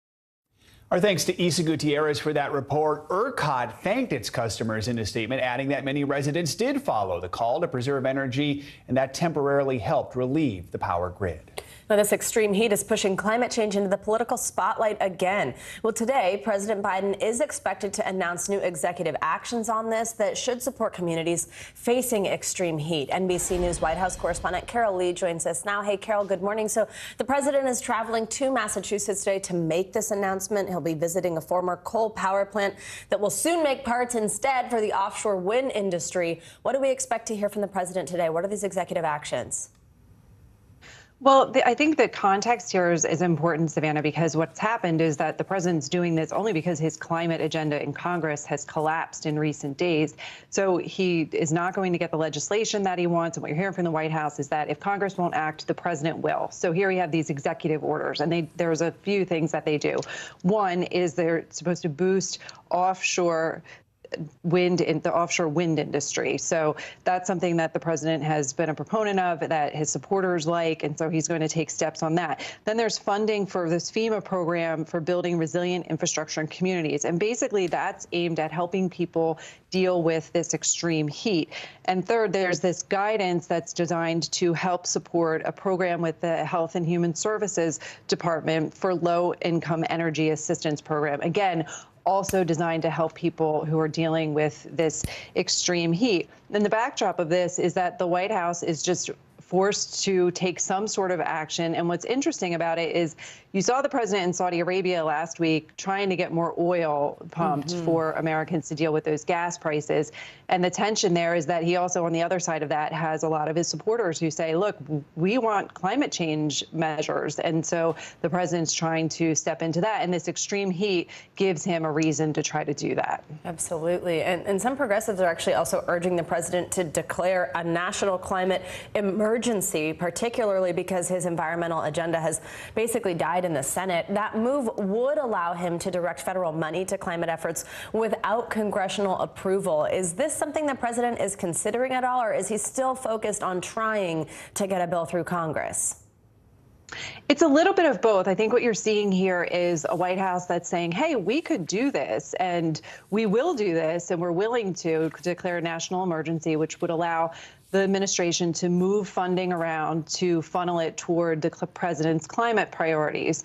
And what they're saying is we could do that, but if Congress, namely Senator Joe Manchin, the Democrat of West Virginia, is willing to cut a deal, then maybe we won't do that. And so they're still holding out hope that there could be some thing that's maybe small, a lot smaller than the president had hoped, while also saying, but we have this other option here and we're willing to take that step. They are saying, Savannah, that they're not going to declare a national emergency on climate this week, so holding out the option of doing that in the future. But administration officials that I've talked to said this is actually very serious and they could wind up taking this step. All right, Carol Lee, we'll be watching. Thank you so much. The House committee investigating the January 6th attack has been told it will not be receiving any new text messages from the Secret Service. The panel is seeking messages from Secret Service agents in the days surrounding the riots. The agency's inspector general informed the committee that the agency deleted messages from January 5th and 6th. And now NBC News has learned the Secret Service will conduct its own forensic examination of the agents' phones identified in that inspector general report. The Secret Service says the messages were erased as part of a long-planned device replacement program. NBC News Capitol Hill correspondent Ali Rafa joins us with more. Ali, good morning to you. So what more can you tell us about these missing text messages and how it could actually impact the House panel's investigation now going forward? Good morning, Joe. Well, yeah, this is no doubt a blow to the January 6th committee's investigation, especially after we've heard several mentions in past hearings of Secret Service movements and actions so far in relation to January 6th. So remember, the Secret Service had until last night to provide the committee with these texts that they subpoenaed them for. The Secret Service now saying that they did provide a lot of documents and data to the committee, but the specific text that the committee was asking for in relation to actions on January 6th, they're saying they're likely gone forever because of this pre-planned software sweep. So committee members are saying that they now just have one text to work with from what they asked for in this subpoena. The committee was initially hopeful this would all work out, but now this is really raising questions as to why the brakes weren't pumped on this. You know, there were several congressional committees that requested this information about these texts immediately after January 6th, and this pre-planned sweep didn't take place until January 27th. So this is raising a lot of questions as to why wasn't anything postponed if it could have been. Now you have the National Archives stepping in saying they're investigating, and the Secret Service issued a statement in relation to this yesterday saying, quote, it'll continue to scrutinize its records to ensure full compliance with the House January 6th probe, including taking such steps as forensic examinations and other investigative techniques, Joe. Ali, let's switch gears now and talk about that huge bipartisan vote in the House last night, passing what's known as the Respect for Marriage Act, which would codify same-sex marriage nationwide. So two questions here. First, what's in the bill? And second, it received 47 Republican votes in the House. So what chance does it have of actually then passing in the Senate? Yeah, so this bill was proposed really directly in relation to the Supreme Court's overturning of Roe and Justice Clarence Thomas's suggestion that the court may consider overturning other landmark cases. As you mentioned, this was passed in the House yesterday with 47 Republicans, a bipartisan vote. That was largely expected. What is really in doubt now is where this goes in the Senate. Remember, this is a 50-50 Senate. It needs 10 Republicans to be able to pass. This was something that Republicans largely skirted around answering questions about yesterday. Senate Minority Leader Mitch McConnell really dodged questions as to whether he would consider voting in favor of it yesterday. So really a lot of doubt over where this goes in the Senate now because of this 50-50 Senate, Joe. All right, Ali, we also saw the issue of abortion rights flare up right outside the Supreme Court yesterday. 17 House Democrats were arrested during a rally for abortion rights. So tell us, who was arrested and how significant is this?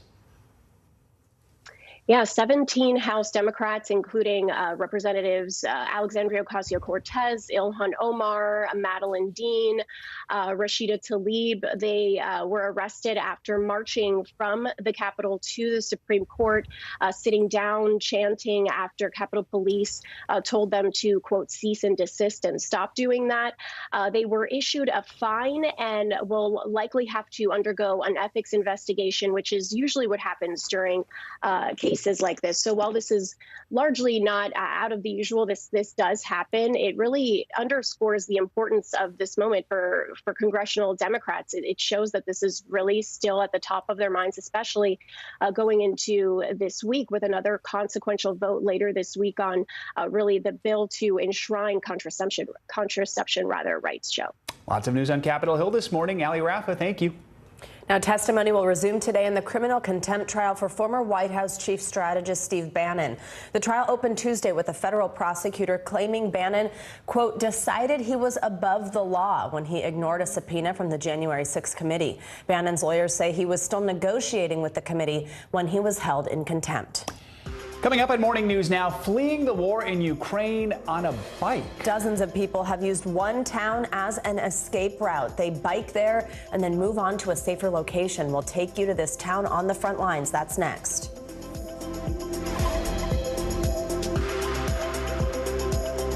You don't know when your moment's coming, but when it does, you take it. NBC News, streaming free now. We're here to start conversations because it's not my job to tell you what to think. My job is to think about what you tell me. Now Tonight with Joshua Johnson, weeknights at 8 on NBC News Now. At 73, Prince Charles is still waiting for the job that is his birthright. Do we want Charles? Do we want a monarchy? I'm Keir Simmons, and we'll take on these questions and more in our new podcast, Born to Rule. Listen now. The day's biggest political stories with trusted insight now and expert analysis now. A daily look at the politics behind the headlines. Meet the Press Now, streaming weekdays at 4 p.m. on NBC News Now. And what do you love about fatherhood? The chaos, the learning. Is climate change one of your top priorities? What's your message to girls who want to make a difference in their own communities? Believe in yourself. Uvalde, Texas, a small town that has become yet another landmark. How long do you think it took for all this damage to occur? Can you tell us what it was like? With our NBC News exclusive.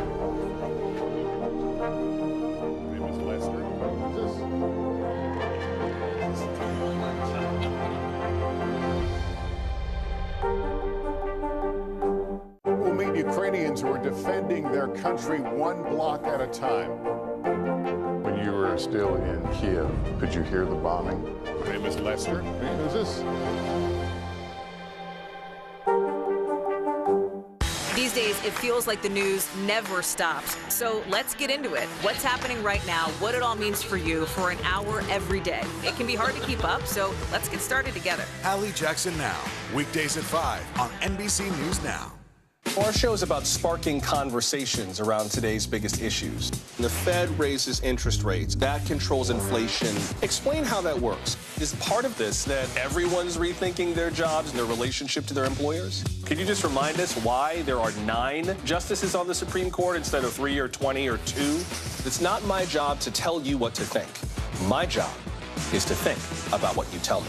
Now Tonight with Joshua Johnson, streaming weeknights at 8 on NBC News Now. We'll meet Ukrainians who are defending their country one block at a time.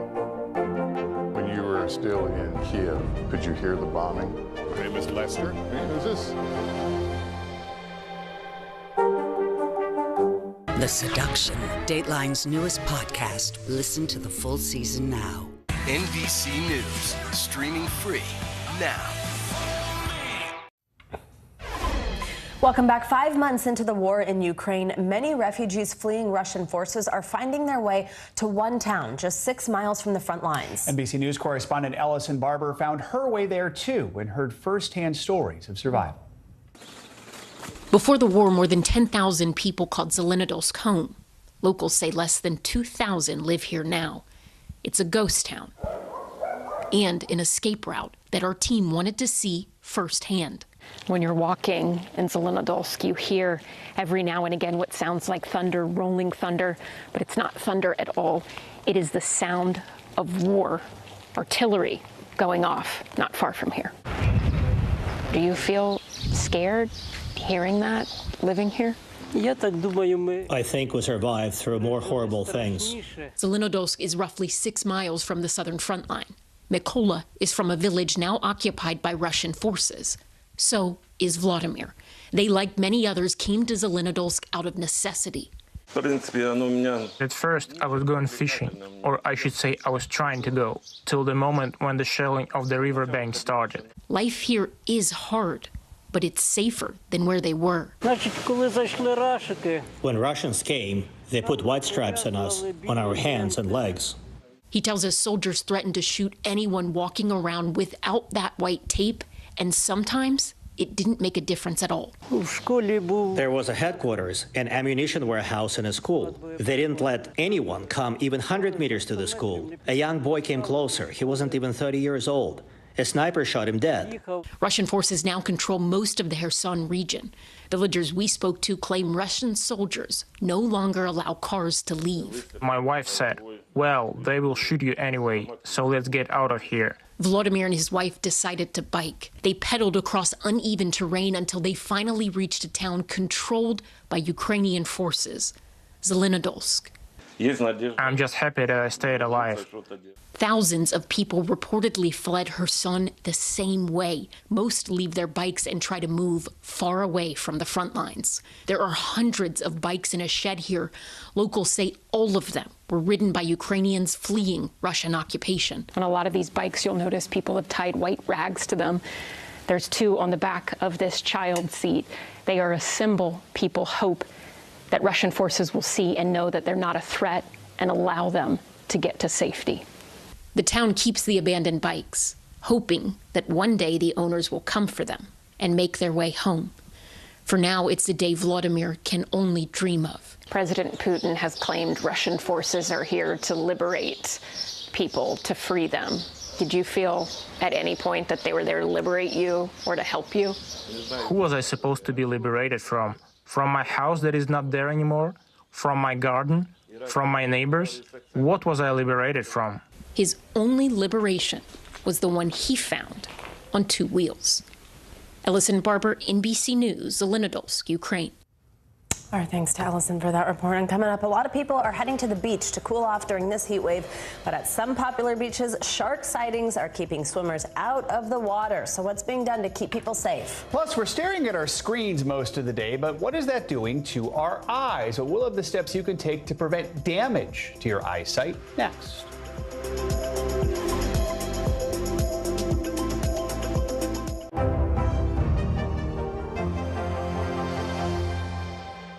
Now Tonight with Joshua Johnson, streaming weeknights at 8 on NBC News Now. The Seduction, Dateline's newest podcast. Listen to the full season now. It's the best time of the morning. Time for that pop start, baby. I'm feeling the vibe today on the show. Mystery in Paradise. There's my sweet little sister on the news. A series of secrets to be discovered. This investigation takes you into the swinger lifestyle. Dateline's hottest July ever.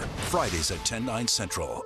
Our show is about sparking conversations around today's biggest issues. The Fed raises interest rates. That controls inflation. Explain how that works. Is part of this that everyone's rethinking their jobs and their relationship to their employers? Could you just remind us why there are 9 justices on the Supreme Court instead of 3 or 20 or 2? It's not my job to tell you what to think. My job is to think about what you tell me. Now Tonight with Joshua Johnson, streaming weeknights at 8 on NBC News Now. From Brooklyn, we're next to the subway station. The state's reservoirs are alarmingly low. War will pass them by.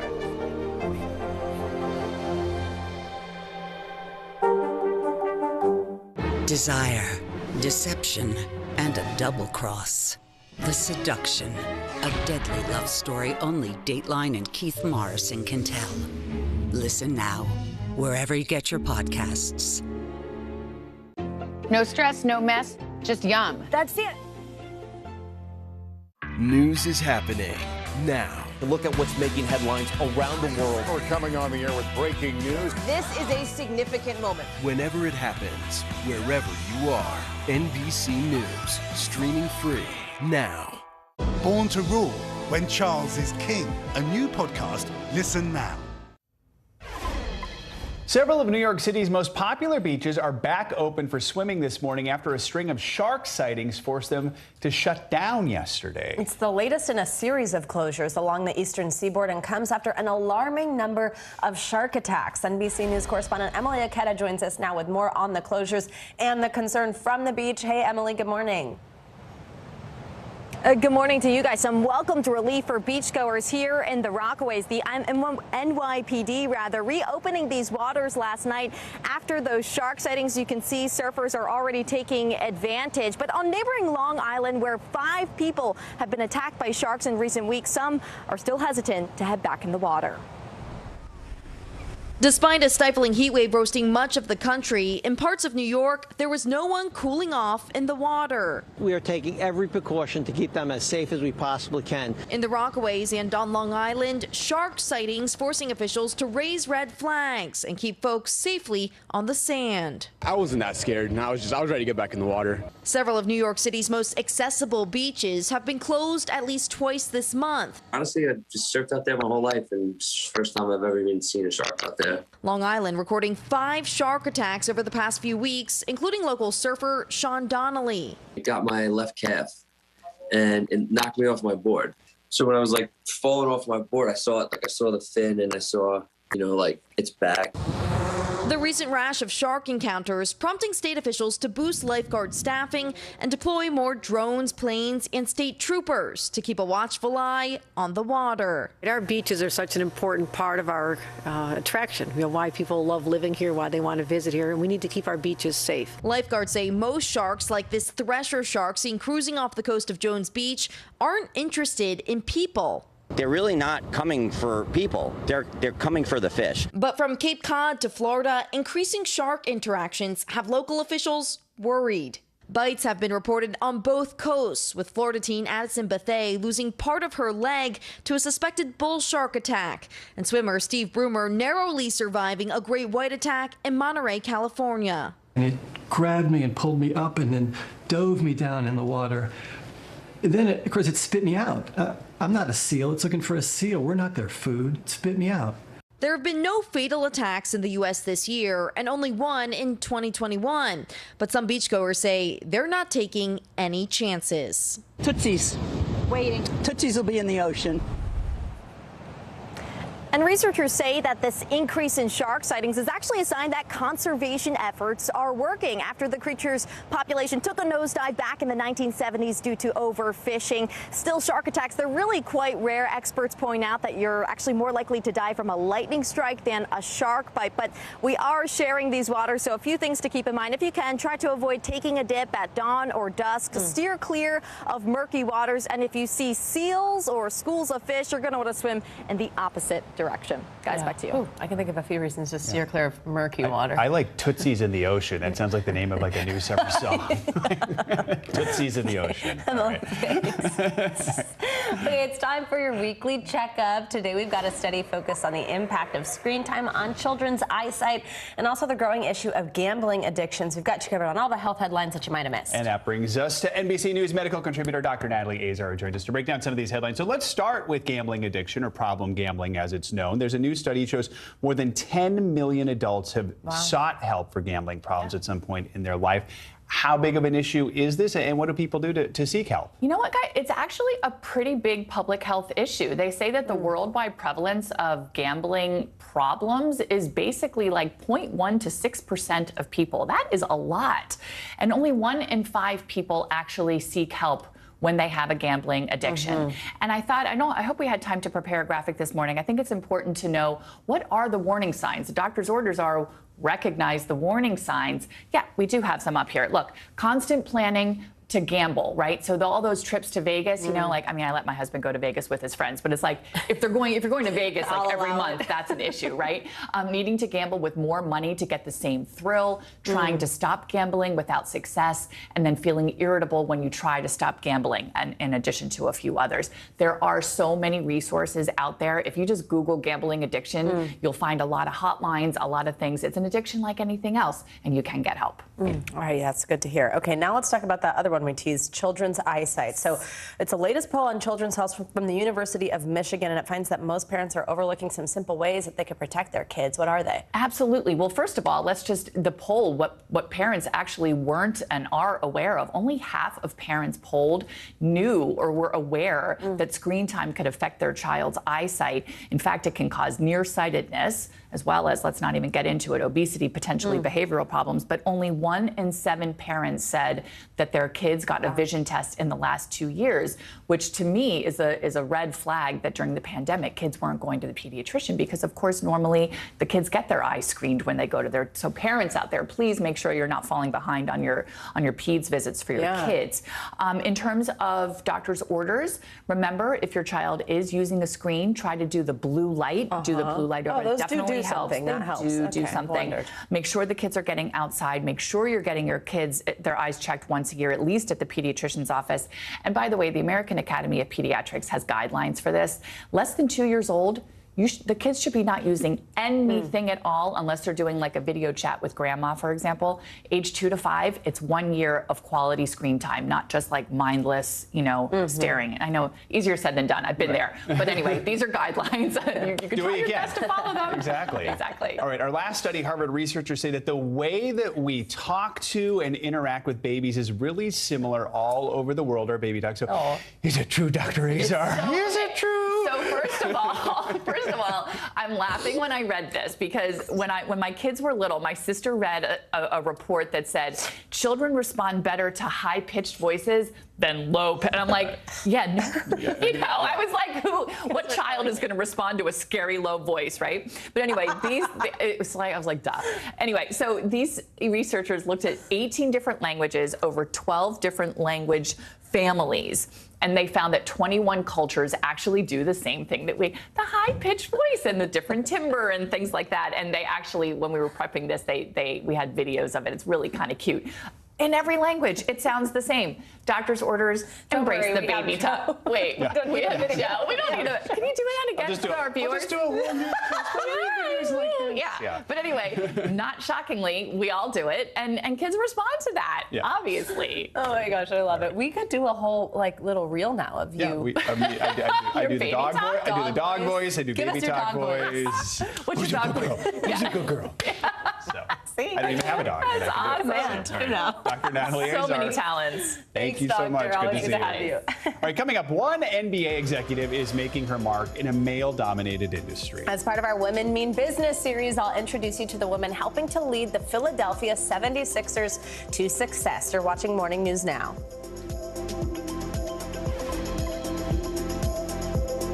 Mystery in Paradise. There's my sweet little sister on the news. A series of secrets to be discovered. This investigation takes you into the swinger lifestyle. Dateline's hottest July ever. Fridays at 10/9 Central. No stress, no mess, just yum. That's it. We're here to start conversations because it's not my job to tell you what to think. My job is to think about what you tell me. Now tonight with Joshua Johnson. Weeknights at 8 on NBC News Now. The fire has grown leaps and bounds. What you see behind me is typical. How you doing? Pretty bad. Here's what's happening in your neck of the woods. Sometimes the news can be difficult and overwhelming for kids to understand. Ukraine and Russia. Could you help me understand what's going on? So to help make sense of it all, we've created a newscast just for them. We hope your family will watch Nightly News Kids Edition. At 73, Prince Charles is still waiting for the job that is his birthright. Do we want Charles? Do we want a monarchy? I'm Keir Simmons, and we'll take on these questions and more in our new podcast, Born to Rule. Listen now. No stress, no mess, just yum. That's it. Right now on NBC News Now, look at what's making headlines around the world. We've got 3 new developments just this afternoon. We begin this hour with breaking news. This is what it looks and feels like to try to escape Ukraine. I don't want us to say goodbye.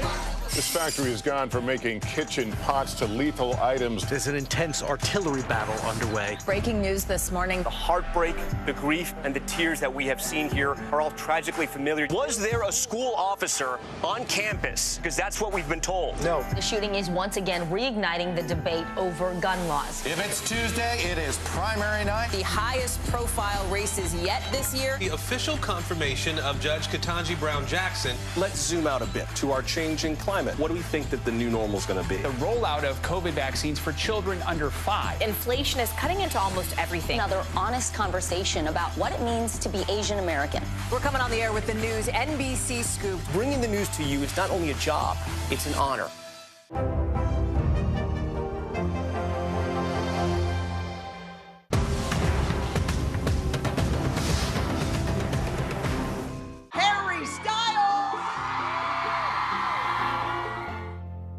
From Brooklyn, we're next to the subway station. The state's reservoirs are alarmingly low.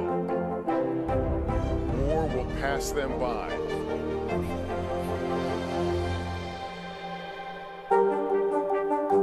Sometimes the news can be difficult and overwhelming for kids to understand, so we've created a newscast just for them.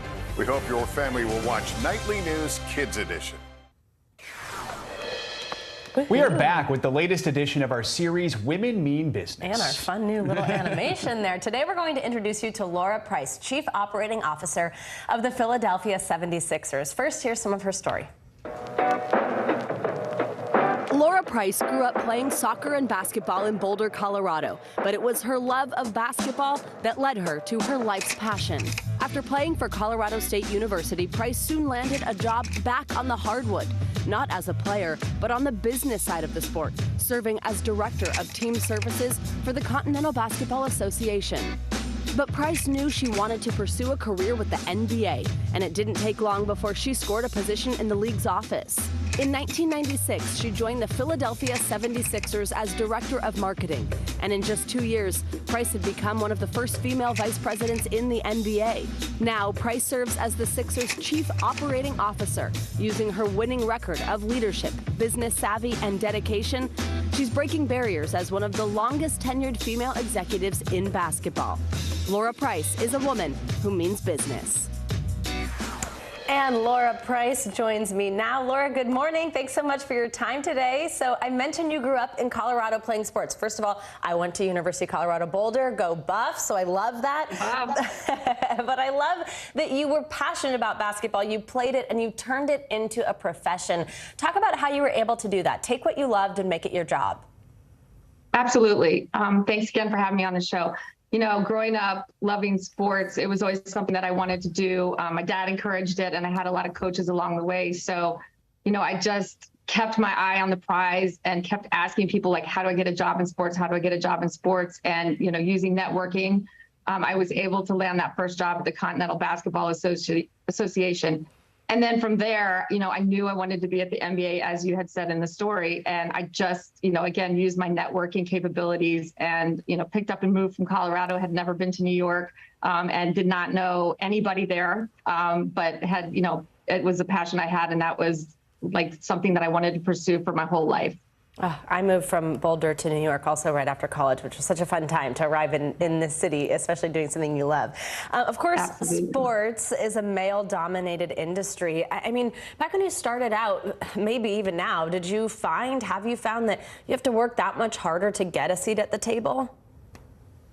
You know, back when I first started, you're right, there weren't a lot of women to look up to, you know, especially in the CBA. I did get all kinds of experiences, though. And, you know, while I would say, you know, you were looking for those role models to help you, I always had a mentor that was male that was championing my cause for me. So that was really important early on.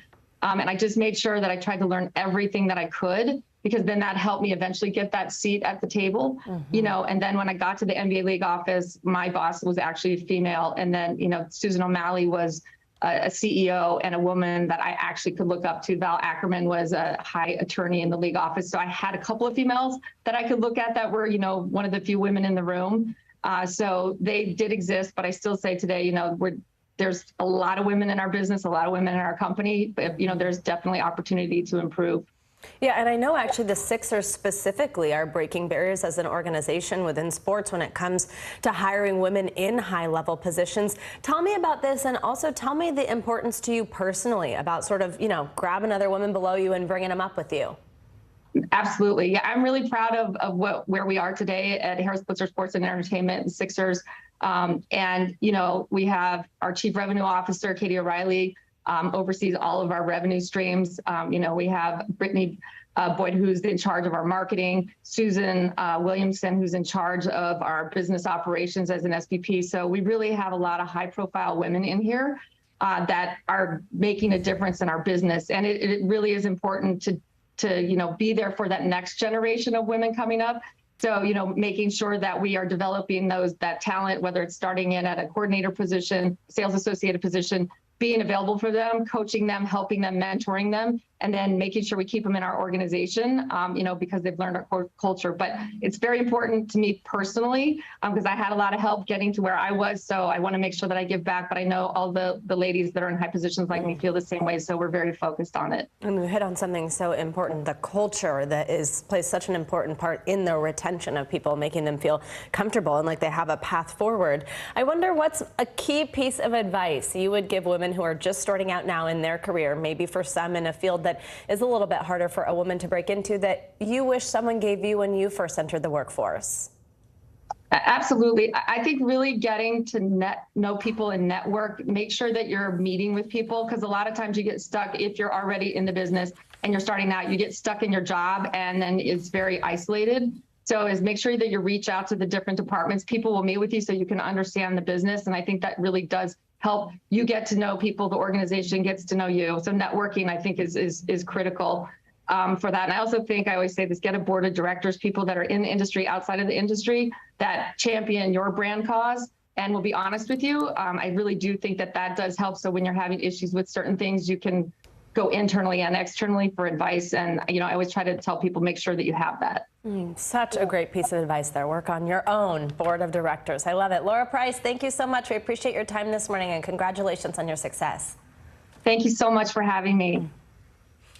Now to some financial headlines. Another big day on Wall Street with some solid corporate earnings reports now easing the minds of many investors. Yes, CNBC's Silvana Hanau joins us with that and other news. Hey, Silvana, good morning. Hey guys, good morning. Yeah, so Wall Street will be looking to extend gains from yesterday's big rally. The Dow jumping more than 750 points or 2.4%, while the S&P 500 gained 2.75% and the Nasdaq rose more than 3%. It was the best day for those indices in about a month. Now, the move was sparked in part by investors betting the market has found a bottom and will be driven by strong corporate earnings. Now, in focus today, we'll get a report on existing home sales and earnings from Tesla and United Airlines this afternoon. Now, when is bad news actually good news? Well, maybe when you're Netflix. The streaming giant reporting it lost nearly 1 million subscribers in the second quarter, but that was about half what the company had predicted. Netflix estimates it will return to growth this quarter, adding about 1 million new subscribers. That's less than what Wall Street is forecasting. The company was helped by the release of the 4th season of Stranger Things, which it says has generated 1.3 billion hours of viewing in the first month. Netflix has said it needs to release a hit nearly every month to keep subscribers engaged. And speaking of Netflix, it's planning to launch a cheaper ad-supported option early next year as it looks to stem a loss in subscribers and fend off competition. But executives say it won't include all of the content that you can already watch on the service. Netflix says it's still in talks with several studios to relicense content for the ad-supported tier, guys. All right, sounds good. Thanks so much. You got it. And coming up, millions of people are now following one of TikTok's newest stars, an emu. Emmanuel, do not do it. Emmanuel, don't do it. Emmanuel, don't do it. Yeah, Emmanuel, the interrupting emu is popping up on a lot of people's For You pages. An emu for you. The story behind his rise to fame next. The Seduction, Dateline's newest podcast. Listen now. Let's go. This is a critical choke point for this fire.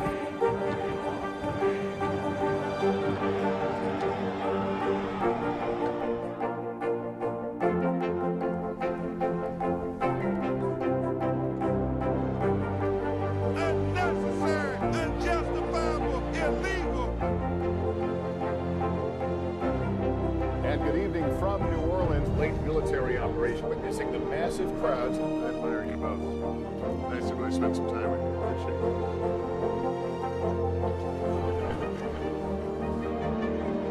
At any moment now.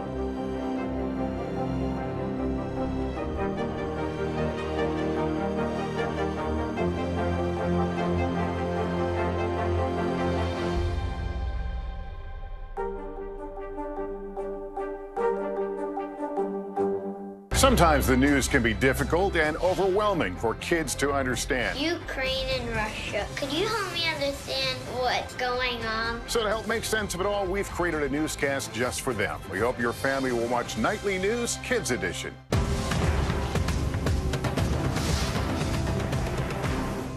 NBC News, streaming free now. Top Story with Tom Llamas, weeknights at 7 on NBC News Now. Here's what's happening in your neck of the woods. Born to Rule, When Charles is King. A new podcast. Listen now. Welcome back to Today. We got a lot to celebrate on this Wednesday morning. It's good to have you along with us. You don't know when your moment's coming, but when it does, you take it. Everybody's good, and that's it.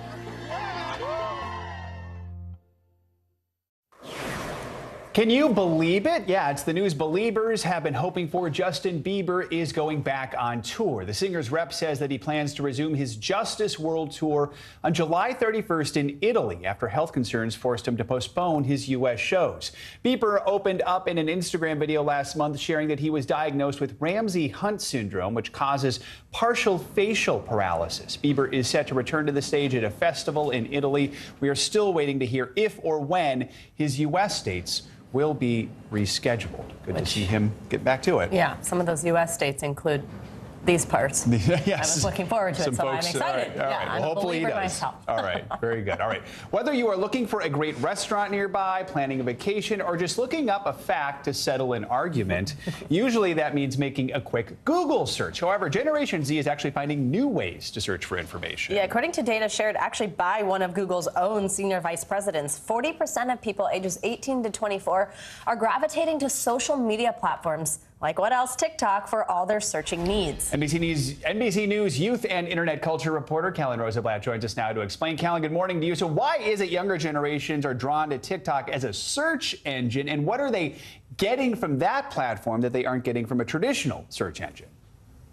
Good morning, Joe and Savannah. So what they're getting is a visual representation of whatever they want to look at.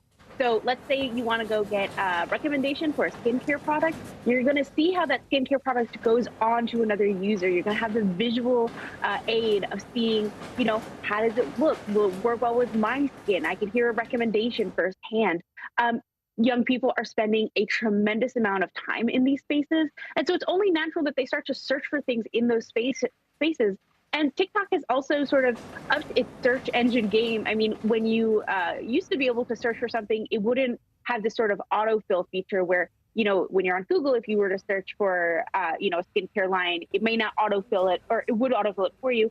TikTok now does a very similar thing. So it is kind of acting like a search engine in a way. And when you're spending so much time on the platform, it's only natural that you're going to use it to search for whatever you may want to find. And again, that visual aid is such an important component. Young people who spoke with me said that they love the visual aid of being able to see whatever recommendation they're looking for, whether it's going out for a night on the town or looking for makeup or skincare or a vacation. Yeah, okay, so I'm totally not Gen Z, but I have absolutely done this before, especially when I'm like at a restaurant and I want to know what I'm thinking about ordering. I'm like, oh, I wonder if they've posted anything about what the dish looks like. So I've done this before, but some people might not really know how it works. What does it mean to search on TikTok, and then what kind of content is up that's going to hit those search results?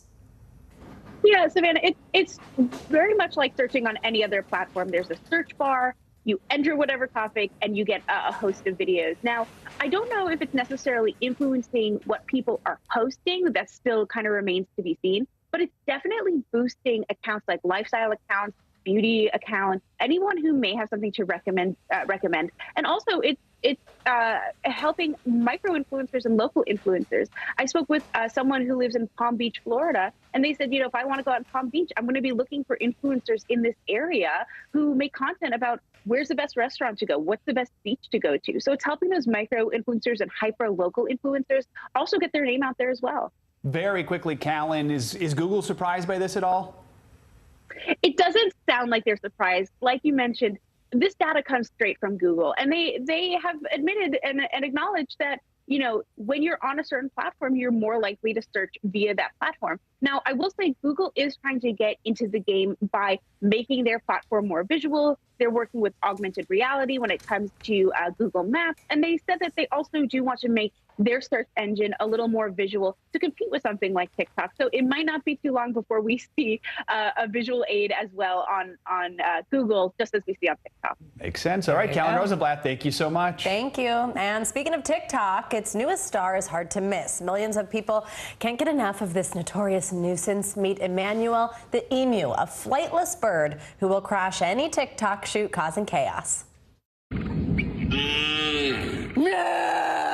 Taylor Blake joined TikTok because she thought the world might enjoy her family's farm animals. What is so normal to you is so absolutely mind-blowing to so many people. There's Ellen, Rico, Homie, Humpty, but one flightless bird kept stealing the show. Ferdinand, Emmanuel, leave it alone. Emmanuel, don't do it! Emmanuel. That's Taylor's emu, formerly known as Emmanuel Todd Lopez, and he's been pecking his way to the top of TikTok. This video alone has over 8.8 million views. Emmanuel, do not do it. Emmanuel, don't do it! Emmanuel!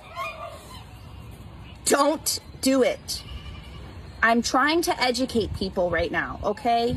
What is the vibe of an emu? Like, is it surprising that he has this hilarious personality? The vibe is anxiety. You just never really know. Emmanuel.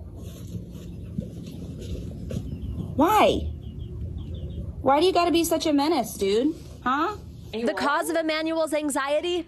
These days, it seems to mostly be iPhone cameras. Emmanuel. You know what? Do it. But it's those iPhone videos and Taylor's endless exasperation that have given this emu a worldwide audience. I remember when I was filming, I was so annoyed. I'm like, Emmanuel, seriously, now is not the time. This isn't about you right now. Well, boy, was I wrong, because it's actually it's not about me at all. This has never been about me. This has always been about Emmanuel. This is his world, and we're all just living in it. So what's next for this famous fowl? Maybe an appearance in an NBC studio? We asked for an exclusive. Emmanuel, this is huge, dude. We've got to talk. Listen. Hey, listen to me. NBC just called. NBC News? No, I'm not kidding. They want to give you your very own show. And they want to know when you can fly to New York. I didn't even think about that. He can't fly. He's a flightless bird. We should have thought this through.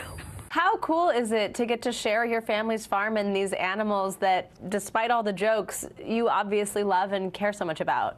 I think that this is exactly what everybody needed, including me. I've always, just wanted to create content that genuinely brought joy to people, and I feel like I'm doing that, and I genuinely I feel like I'm living my dream, and it's just been a really, really humbling experience. Come on, buddy. Despite the fame, this is one big bird with a big heart. Can I have a hug? Can I have a little hug? Thank you, buddy.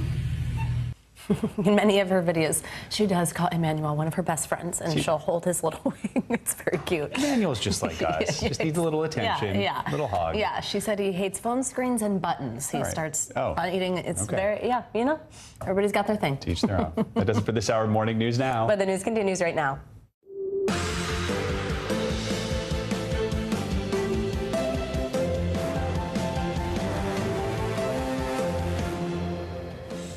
Good morning, I'm Savannah Sellers. I'm Joe Fryer. Right now on Morning News Now, a scorching reality, a week of record-breaking heat across the globe, and it is only getting started. Here in the U.S., half the country will experience temperatures topping out in the 90s. Today, with tens of millions more set to see triple digits. How Americans are now adapting to beat the extreme heat. Plus, fires break out in the city of London as the UK experiences its hottest day ever recorded. Insurrection bombshell on the eve of next January 6th hearing on Capitol Hill, a stunning revelation about those Secret Service text messages leading up to the riot. Why the committee wants to know what's in those now deleted communications and the possible fallout for the agency.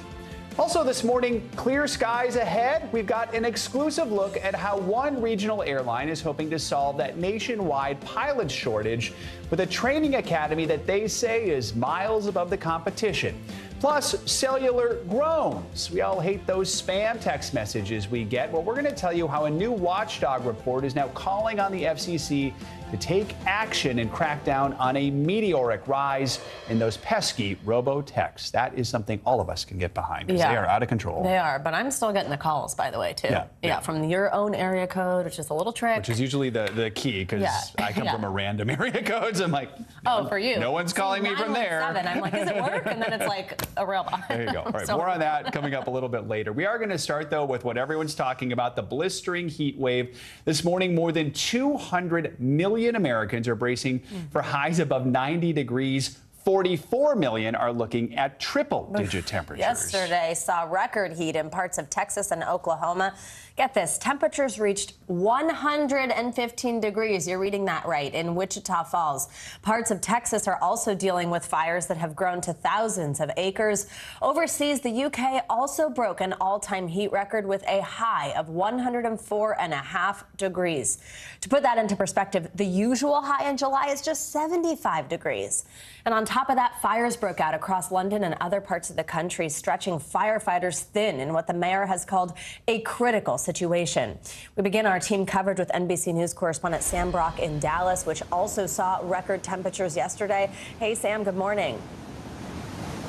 Savannah, Joe, good morning. 109 here yesterday. You know you have a problem when the lowest the temperature gets is in the mid-80s, which is what we saw this morning. And you see this splash pad over my shoulder right now. Later today, there's going to be kids going out throughout that whole area trying to stay cool. Guys, the highs for Dallas so far the last 3 days, 106, 109, 109. One child we talked to described it as walking on the surface of the sun, as extreme heat records right now are falling nationwide.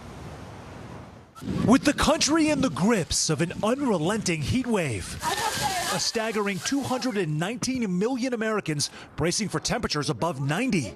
This is the hottest summer that I've seen in Dallas, really that I remember since 1980. It may be time for people to start adjusting their expectations. No one is escaping the heat underneath this big, giant heat dome. As 44 million people, or more than double the population of Florida, will face triple digits. Feels like a furnace.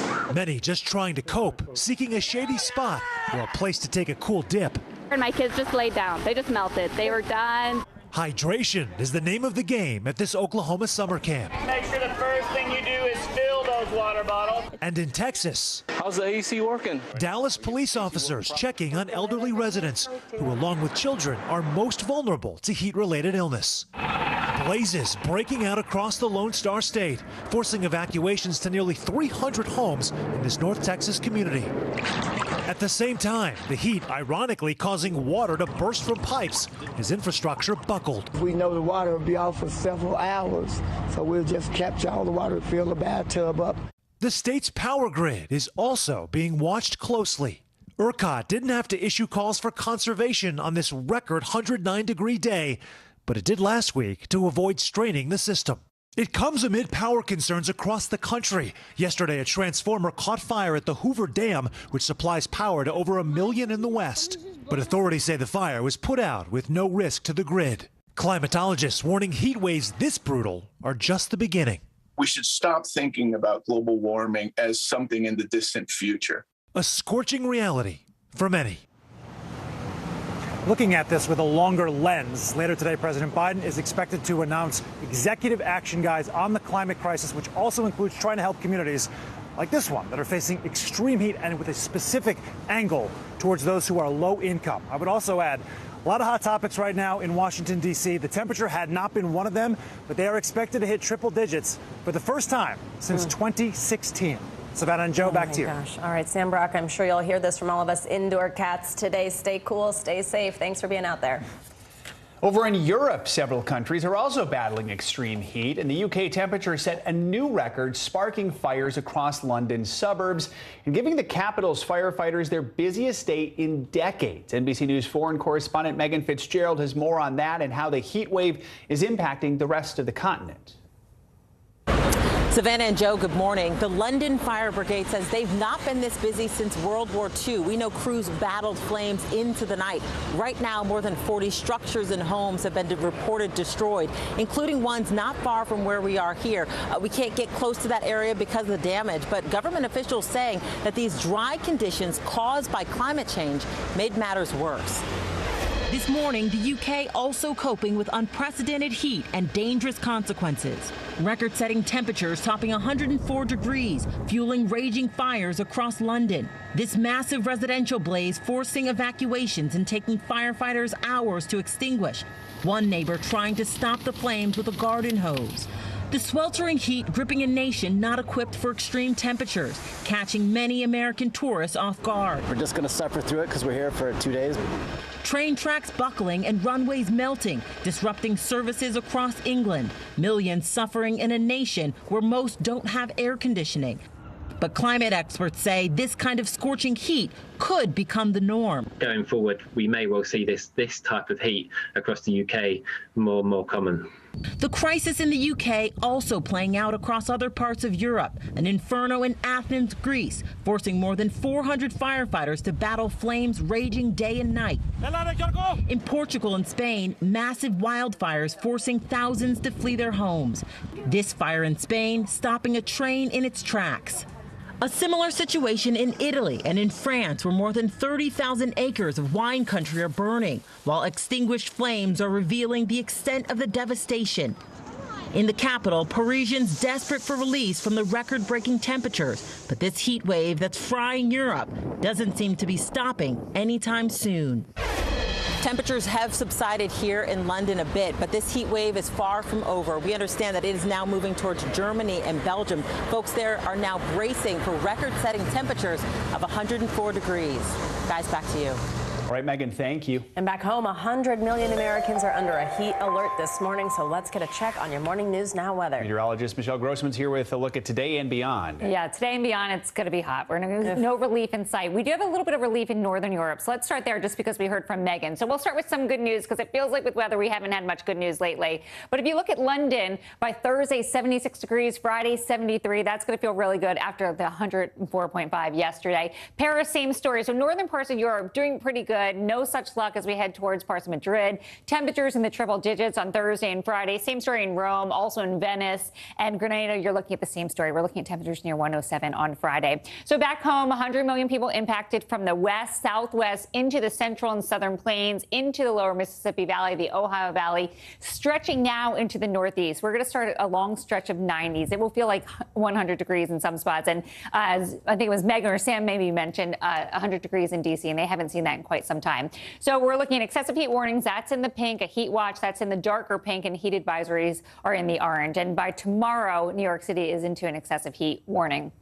So as we look at coast-to-coast warmth, we're looking at Fresno 107. That's 9 degrees, what is typical for this time of year. So even though it's July, it's summer. These are not typical temperatures. We are way above average for this time of year. We've seen it for so long. We're going on a month and a week of watching really warm temperatures, and it's that longevity that's really tough on the body, really tough on the infrastructure. So we look at Tulsa 107, 13 degrees above average. Houston 103, Indianapolis today 92. And then as we go throughout tomorrow, D.C. 96. That's 6 degrees above what is typical for this time of year. Wichita 101, Dallas 99, finally not into that triple-digit territory. And then this weekend, we're going to see those temperatures stretching still into the Northeast. Lots of triple digits. Once again, we're looking at Wichita 101 on Friday, 103, Saturday and Sunday. Dallas back into the triple digits on Friday, Saturday and Sunday.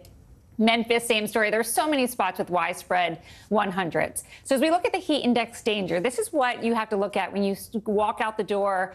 You want to wear light, loose clothing. You want to drink lots of water. Stay indoors if you can. Close the blinds. Get to rooms in your house if you don't have air conditioning that maybe are a little bit cooler, like the basement. So to 103 for your heat index, that's where you have heat exhaustion likely. Heat stroke is also possible. And 125. And we saw heat indices pretty high yesterday. Heat stroke is highly likely with continued exposure. You know, I think of my brother. He's a landscaper. He's always outside. We're also looking at the chance for storms. We have the heat. We have the humidity. That's the fuel. And the spark is a cold front that's going to move through the Ohio Valley that could bring some pretty strong storms. Heat's just for days more. I mean, we got to get used to it. No relief in sight. All right. Yeah. Thanks, Michelle. Appreciate it. Thank you so much. Sure.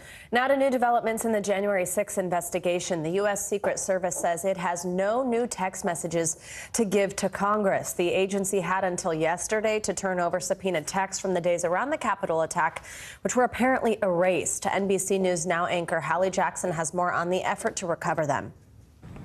Hey there, good morning. So here's the deal with these Secret Service text messages. The phones were basically, we're told, wiped and reset as part of a long-planned upgrade back in 2021. A source familiar with this whole thing tells NBC News the Secret Service doesn't have any new text messages related to the attack to hand over like the committee wants to see because of that. But some lawmakers are not happy with that explanation. Congresswoman Stephanie Murphy, who's on the January 6th committee, is questioning publicly why the Secret Service still did this phone upgrade, this migration, even after they got multiple requests from Congress after January 6th to save records like those. The agency is going to keep working to try to recover those messages from the 5th of January and January 6th. And that's important to the committee, which wants to know more about what exactly former President Trump was doing the day of the Capitol attack. Back to you. All right, Hallie Jackson, thank you. In Maryland, NBC News is projecting that Republicans chose State Delegate Dan Cox as their nominee for governor, the latest victory for a candidate endorsed by former President Trump.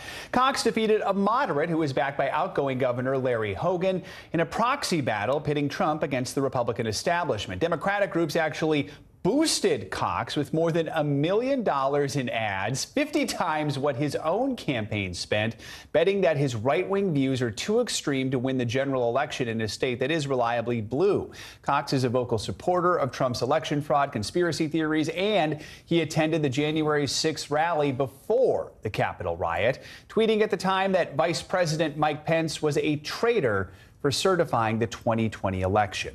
As for the Democrats, the race there is still too close to call, with author Wes Moore and former Labor Secretary Tom Perez leading a field of 9. Now for a look at how one airline is hoping to solve the pilot shortage. If you've flown on a regional plane, then you may have been on Republic Airways, which flies for bigger carriers. Republic says its pilot academy is so good, its grads should be treated as if they're trained by the military and allowed to fly sooner than other pilots. NBC News correspondent Tom Costello got an exclusive look and joins us now. Hey, Tom, good morning. Yeah, good morning. Back from Indianapolis. This is important because according to the experts, we're going to need 14,000 new pilots every year for the next 10 years because we had so many who left during the pandemic. And now, as you mentioned, the second biggest regional airline in the country says it wants the country, the government, to rewrite the rules. You're going to accelerate to 88 before you pull the power out. 5,000 feet over Indianapolis, and the newest student pilots who could one day fly you cross-country are learning the basics, just as the national pilot shortage has led to massive flight cancellations this summer. Now, Republic Airways, which flies smaller regional flights for United, Delta, and American, says its pilot training is so good. With even more, its graduates should be treated the same as military pilots, who can qualify for a commercial pilot's license with just 750 flight hours, half the hours required for non-military pilots. Republic CEO Brian Bedford is petitioning the FAA. You are arguing also that your training is just as good as the military's. Using more technology, more flight simulation, and we can do exactly the same thing. So working with the military, we can build a better model than what we have today. Republic's Lift Academy trains 200 students a year in both planes. All right, we're coming into 5 left at Indy. And simulators. Kaylee Price's dad was a UPS pilot. Now she's learning to fly. What does this career offer that kind of entices you? The freedom, honestly, really is the most freeing feeling in the entire world, being up in the air. After 12 months, graduates typically become instructors or charter pilots to rack up the required flight hours. But becoming a pilot isn't cheap, typically costing $100,000 to $200,000. A big reason for the pilot shortage. Republic offers deep discounts and jobs to students who finish, and is reaching out to underserved communities for students. 67, rotate. As a flight attendant, Satrina Simmons dreamed of becoming a pilot. Now she's a first officer. Honestly, it is the best decision I think I've ever made. It was the right career decision for me. How good is Republic's Academy? Republic says its training is far more intense and far more specific to commercial airliners. And as a result, it says that training rivals military training. We're not training private pilots here. We're not training recreational pilots here. We're training mission-specific commercial airline pilots at Lyft. Congress increased new pilot flight hour requirements after the 2009 fatal crash of a Colgan Air flight in Buffalo that killed 50 people. Today, the nation's biggest pilots union, airline CEOs, even the FAA, oppose Republic's petition to change the rules. Right now, we have these kinds of requirements based on safety judgments, and I haven't seen any change in the safety rationale for that. Perhaps the most famous pilot out there, Captain Sully Sullenberger, the hero of the Miracle on the Hudson, he's opposed to this. He says there is no substitute for military training. By the way, the families of that Buffalo crash that we had back in 2009, they also oppose it. They say Republic is trying to weaken safety rules right now, putting profits over safety. Republic says not at all. But not all flight hour training requirements or not all flight hours are the same, and theirs is really a much more intense program. Guys, back to you. Wow, it's so interesting to see. And now, Tom, is Republic the only airline that kind of does its own flight academy?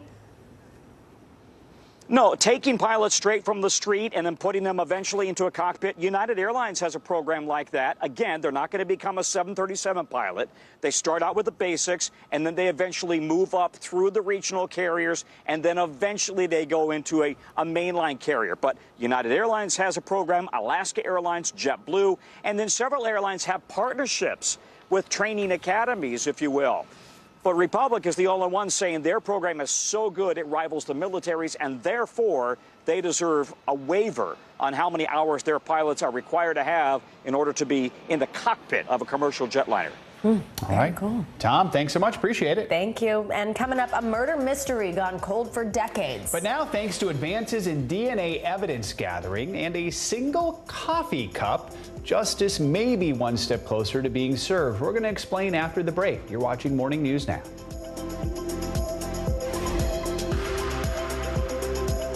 Top Story with Tom Llamas is your news playlist on NBC News Now. And now, you can listen to it as a podcast. Available anytime and anywhere. It's the best time of the morning. Time for that pop start, baby. I'm feeling the vibe today on the show. We'll meet Ukrainians who are defending their country one block at a time. When you were still in Kiev, could you hear the bombing? My name is Lester. Who's this? What do you love about fatherhood? The chaos, and learning. Is climate change one of your top priorities? What's your message to girls who want to make a difference in their own communities? Believe in yourself. Top Story with Tom Llamas, weeknights at 7 on NBC News Now.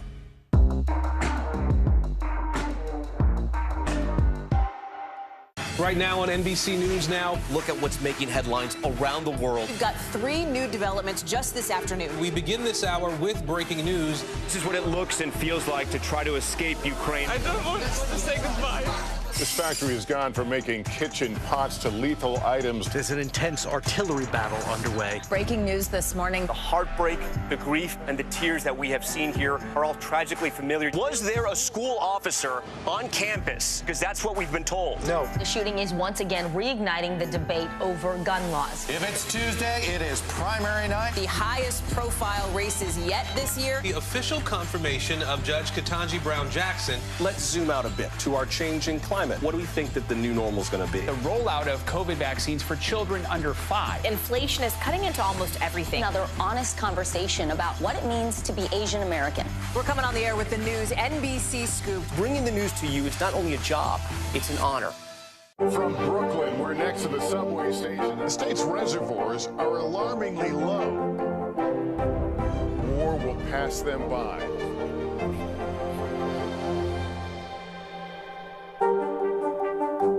News is happening now. Look at what's making headlines around the world.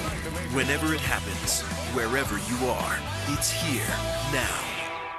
Sometimes the news can be difficult and overwhelming for kids to understand. Ukraine and Russia. Could you help me understand what's going on? So to help make sense of it all, we've created a newscast just for them. We hope your family will watch Nightly News Kids Edition. We're here to start conversations because it's not my job to tell you what to think. My job is to think about what you tell me. Now Tonight with Joshua Johnson, weeknights at 8 on NBC News Now. These days, it feels like the news never stops. So let's get into it. What's happening right now, what it all means for you for an hour every day. It can be hard to keep up, so let's get started together. Hallie Jackson Now, weekdays at 5 on NBC News Now.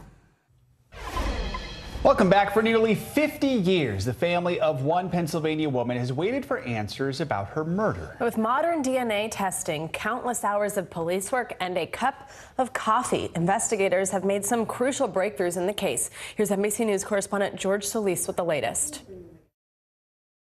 The murder of 19-year-old Lindy Sue Beekler has been shrouded in mystery for decades. Stabbed 19 times and sexually assaulted in 1975. Now, almost 50 years later, a huge break in the case thanks to modern science and a coffee cup. Authorities in Lancaster County, Pennsylvania, arresting suspect David Sinopoli. We hope that it brings some sense of relief to the victims' loved ones and to the community, who for the past 46 years have had no answers. Investigators say it was DNA that was found and preserved from the original crime scene on Beekler's clothing that led to the arrest. New technology allowing them to trace that DNA that wasn't available when the murder took place. As we look back on the DNA history of this case, we have to remember that when this crime occurred in 1975, DNA wouldn't be used in a criminal case until the late 1980s.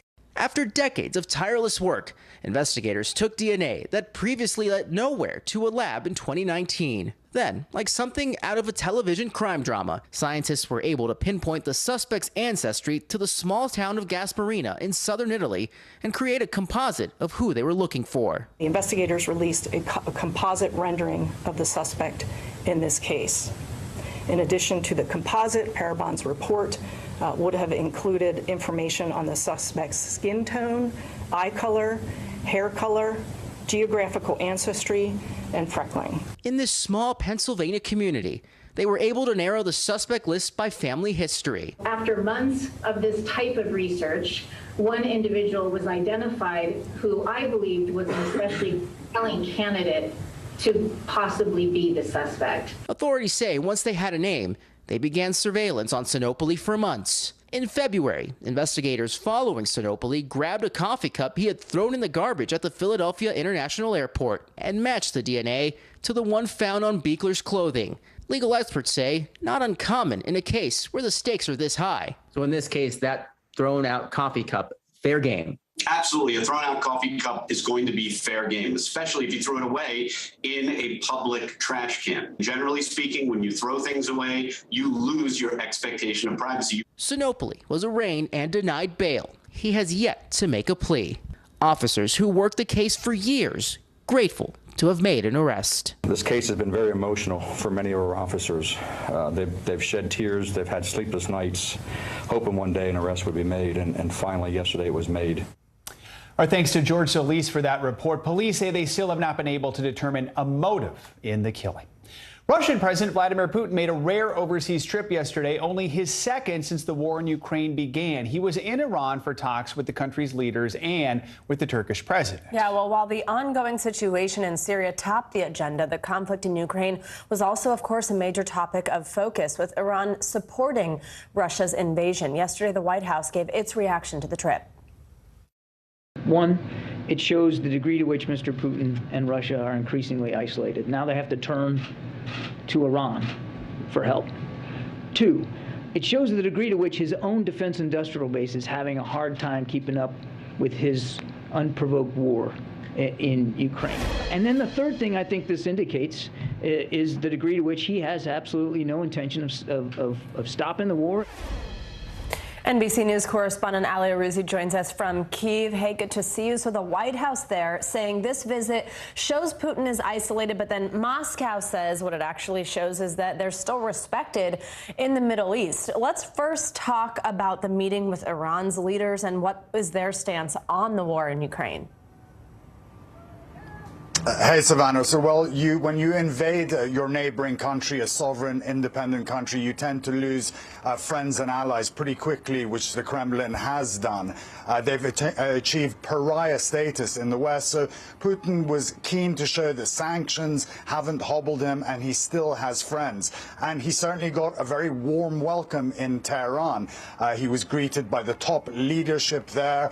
They agreed to have mutual military cooperation with one another, and in a very rare comment from a world leader, Iran's Khamenei kind of justified Russia's invasion of Ukraine, kind of blaming it on the West and NATO, saying that if they hadn't invaded Ukraine, then the same thing would have happened to Russia, and this war would have been fought on Russian territory. So a lot of support from Iran for Russia in that meeting, and they are, of course, the two most sanctioned countries on the planet. And as the White House has said before, there are reports that Iran is going to be providing Russia with drones, some of them weapons capable, but neither country has commented on that themselves, Savannah. So Putin meeting with Iran may not be surprising, but he also met with the president of a NATO member, Turkey, after an awkward start where Putin was actually made to wait alone in front of cameras for nearly a minute. So two questions here. First, do we know if that was intentional? Was there any meaning behind that delay? And second, did Turkey make any progress in what it is really looking for, efforts to get Ukrainian grain out of those blockaded ports? So, Joe, it's quite interesting. There's been a lot of speculation about that 50-minute, very awkward pause that Vladimir Putin had. And a lot of people are saying that when Erdogan visited Putin in 2020, Putin made him wait 2 minutes. The Turks were furious about that. They thought it made them look bad. It was widely publicized on Russian TV. So it may have been a case of playground diplomacy by these two. So it may have been intentional. And it also does underscore to some level how Putin's standing in the world has diminished. That probably wouldn't have happened to Putin 2 years ago. Putin also said that some progress has been made on the grain. He was thankful to the Turkish efforts, but says in order to unblock those ports, Russian sanctions on Russia need to be lifted. All right, Ali Aruzzi in Ukraine. Ali, thank you. Now, when we talk about gun violence, we often think about the toll it takes on people's lives. But what we may not consider is the significant financial impact it can have on survivors and their families. A new report by the Congressional Joint Economic Committee attempts to add up the cost of shootings on the economy. CNBC's senior congressional correspondent Ilan Mui has the story. The bullet actually just went through here and came out here.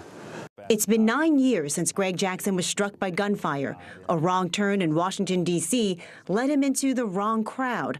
Someone pulled out a gun, and Jackson was shot in the calf. Pretty much every day, I still feel pain and a lot of flexibility challenges. I also still have to put steroid treatment ointment on it daily to keep it from the wound from reopening and scabbing again.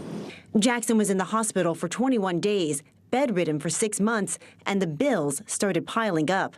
Medical care was the single biggest cost, $20,000 in out-of-pocket payments, and it's still not over. My doctor said that I may have to do 1 to 2 more surgeries cosmetically since the skin graft hasn't really caught on and it hasn't really healed properly. And how much might that cost? That could be another $5,000 to $10,000.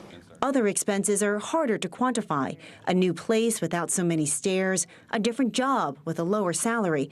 Even his parents had to take time off to care for him. Lawmakers are now trying to add up those costs across the economy. Congress is holding 2 hearings on the issue this week. We underestimate the cost of gun violence.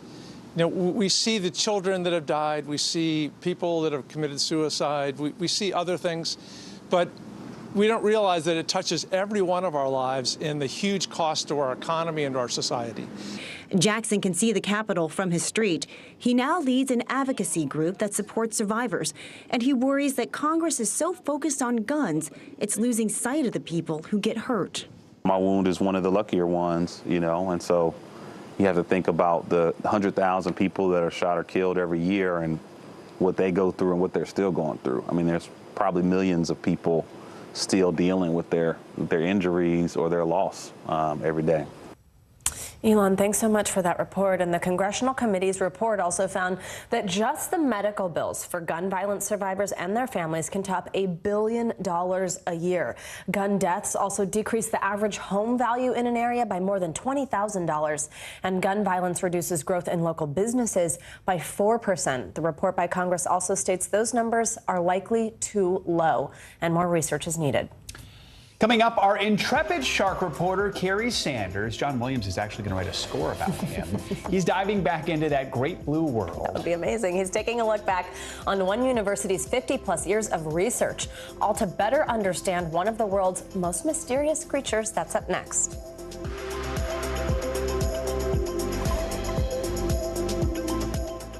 NBC News, streaming free now.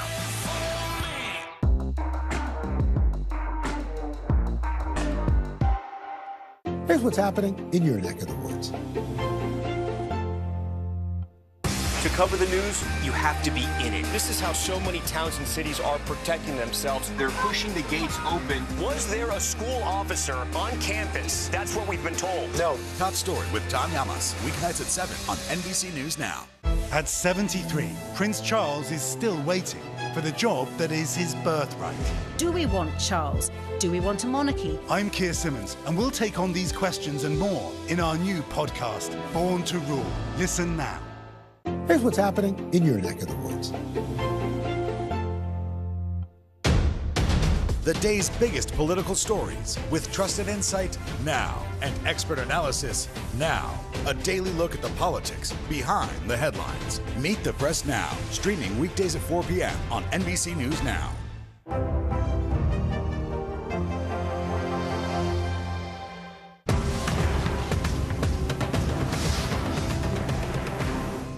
Here's what's happening in your neck of the woods. At 73, Prince Charles is still waiting for the job that is his birthright. Do we want Charles? Do we want a monarchy? I'm Keir Simmons, and we'll take on these questions and more in our new podcast, Born to Rule. Listen now. Sometimes the news can be difficult and overwhelming for kids to understand. Ukraine and Russia. Could you help me understand what's going on? So to help make sense of it all, we've created a newscast just for them. We hope your family will watch Nightly News Kids Edition. The fire has grown leaps and bounds. You see behind me is typical. How you doing? Pretty bad.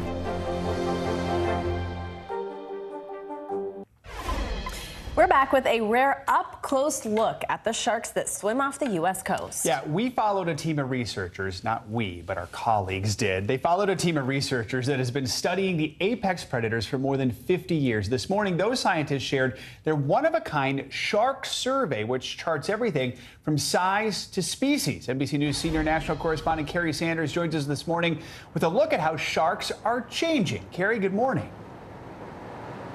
Well, good morning, guys. Look, we know it's going to be some record temperatures here in the United States today. There are already some scorchers in Europe. What you may not stop to think about is that the oceans absorb much of that heat. We joined biologists from the Institute of Marine Sciences at the University of North Carolina, Chapel Hill, who have been conducting the longest continuous study of sharks off our coast. One of the things that they're looking at now is the links between the rising water temperatures and the shark population and how that may be impacting those of us up here on land. You know, this is something that they could have never asked that question, never predicted would be a question when this study began 51 years ago. We're on the 48-foot research vessel Capricorn. On this rainy day, we've joined marine biologists from the University of North Carolina, Chapel Hill, to a spot just 3 miles off that state's coast. We're in about 30 feet of water. It's here where the longest continuous shark study in the U.S. has now revealed dramatic changes in the coastal shark population. Back in the 1970s, when the survey started, they pulled in large sharks like this great white. But environmental changes may have caused larger species of sharks in these waters to move elsewhere, and smaller sharks became more prolific. The stuff that we're going to catch is going to be on the bottom. And that's step one to then getting the sharks. Yeah, for sure. Before catching sharks, research teams need bait. It's just what's needed for the long lines. Within the hour, this is a black-nosed shark. They're pulling in sharks. Fork length is 96.2, and we've got 100 plus. To prevent the sharks from dying, they're out of the water less than 5 minutes. What we're finding is that compared to the 1970s, we have fewer sharks overall. The sharks that we have tend to be smaller, in some cases substantially so. We have almost one species dominating. This one, which was a minor component of the community around here back in the 1970s, but now is dominant. While decades of overfishing cut shark populations, the good news, fishing regulations help save them. On this day, we mostly tag a shark called the Atlantic sharpnose. I thought these sharks would be bigger. Everybody does. We bring up these 2.5 foot long sharks, and it's like, well, when are you going to get the sharks, right? The big sharks in almost all locations aren't around anymore. It's not just here. One reason for the smaller sharks and less diversity could be an increase in water temperature, 6 degrees over 40 years. Fewer big sharks may be good news for turtles and fish, which are on a shark's menu, but ecologists say it throws the undersea ecosystem off balance. One example, more turtles means more seagrass is eaten. Seagrasses are important because they take carbon dioxide out of the atmosphere and put it into the sediment and store it in the sediment, thereby decreasing the amount of CO2 that we release. And there may be signs of recovery since conservation efforts picked up in the 90s. Some larger species like duskies and scalloped hammerhead sharks started popping up in their catch again. These things don't happen in isolation. This long line study is not just about sharks. It's one of the means we can use to learn about this ecosystem. With 50 years under your belt, what do you need? I'll give you a simple answer, 50 more years. Sharks, mostly out of sight, but adapting to changes, while scientists believe their undersea world is shifting faster in human history than ever. And again, so much of this is out of sight, out of mind, but it's so interesting to see what's happening down there under the sea in that ecosystem with the shark as the apex predator, how all of that may be impacting those of us up here on land. You know, the scientists have been following upwards of 11,000 sharks during this 51-year study, and all of that data they have gathered is being shared with scientists around the world so that that information, a real treasure trove of data, may help us better understand what's going on to our Earth. Guys? Important research. Amazing. Yeah, all right. So cool to see. Man, Carrie, you spend more time with sharks, I think, than us people. Thanks, Carrie. All right, coming up, battling the bots. Robocalls might be on the decline, but robo-texts are on the rise. And now a new watchdog report is calling on the FCC to crack down. We've got the details. Plus, as if a historic heat wave wasn't enough, we are expecting a different sort of weather phenomenon today, a solar storm. So what is it, and more importantly, is it dangerous? Got those answers next.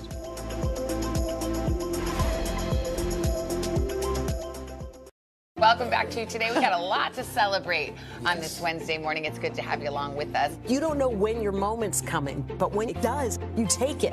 Everybody's good, and that's it. At 73, Prince Charles is still waiting for the job that is his birthright. Do we want Charles? Do we want a monarchy? I'm Keir Simmons, and we'll take on these questions and more in our new podcast, Born to Rule. Listen now. You don't know when your moment's coming, but when it does, you take it.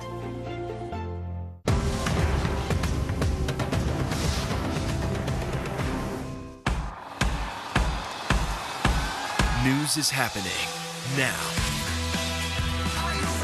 Look at what's making headlines around the world. Right now on Morning News Now. We're coming on the air with breaking news. And this is a significant moment. Whenever it happens, wherever you are, NBC News, streaming free now.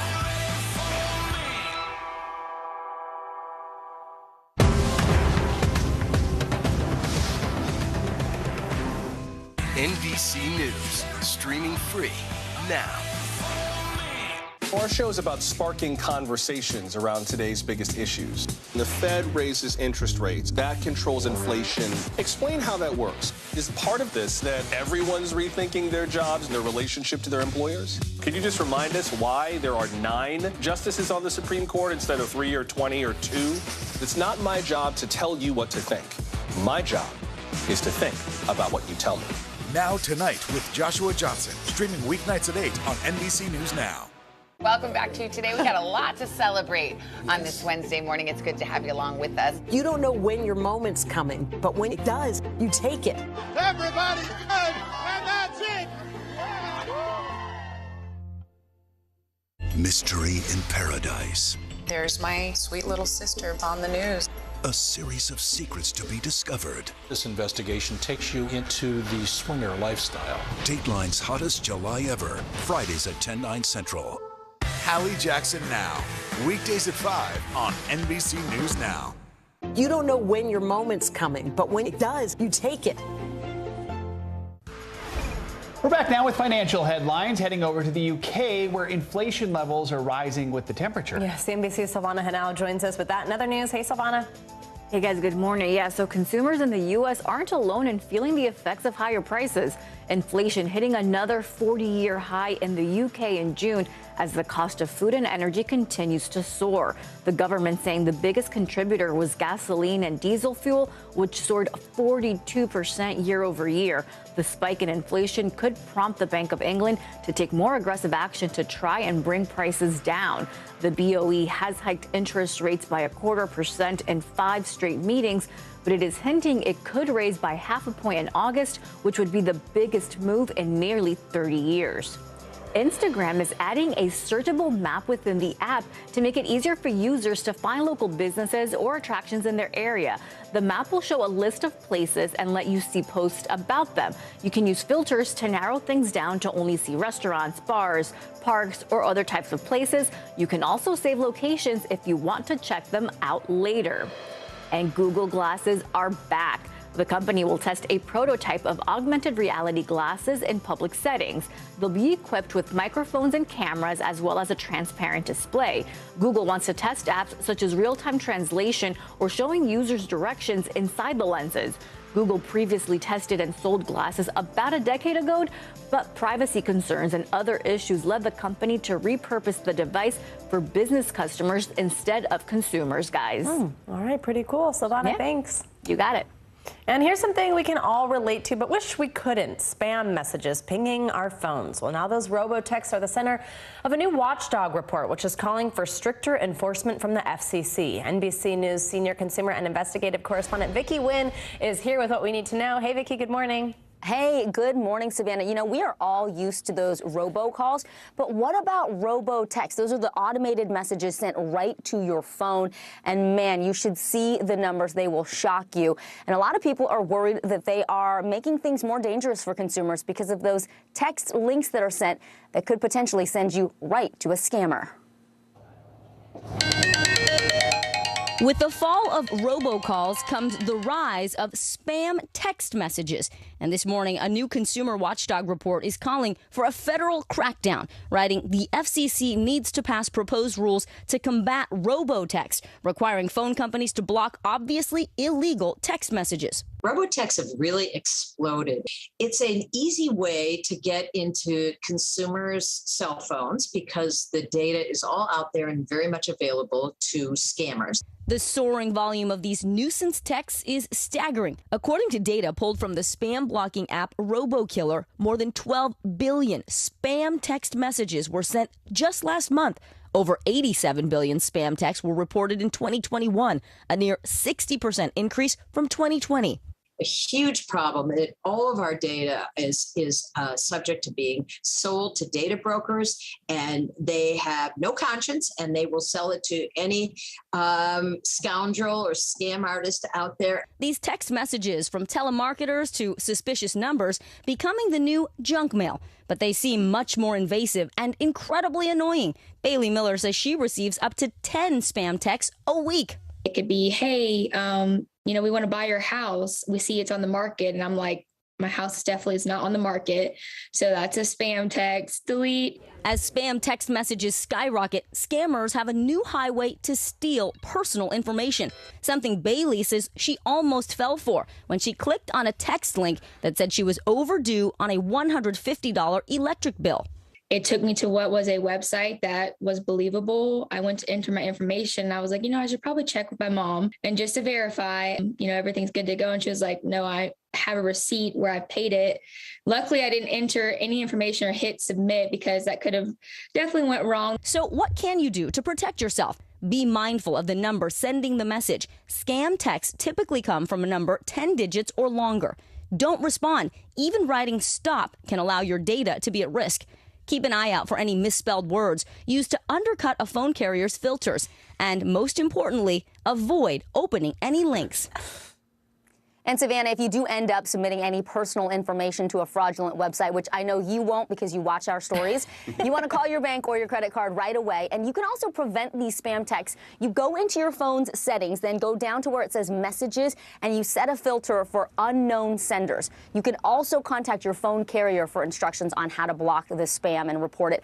And if you get a message and you want to forward it, you can actually hover onto the message, push down, it'll say more, and you forward that to spam. The number is 7726. These are all ways to help crack down on some of it, but really a legislative solution would be good. Yeah. Joe and Savannah? Vicki, if it wasn't for you, though, I might be entering my information and all those scams. But Giving I away all got your you credit back, cards. guys. All right, thanks, Vicki.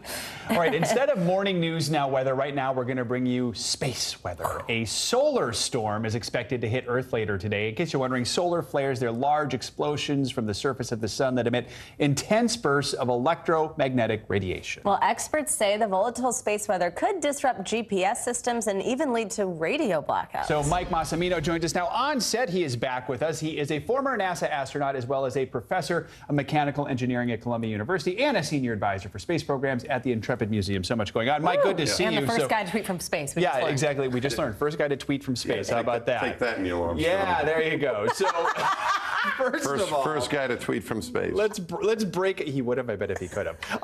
What causes the solar storms, and are we actually able to see those particles hitting the sky? What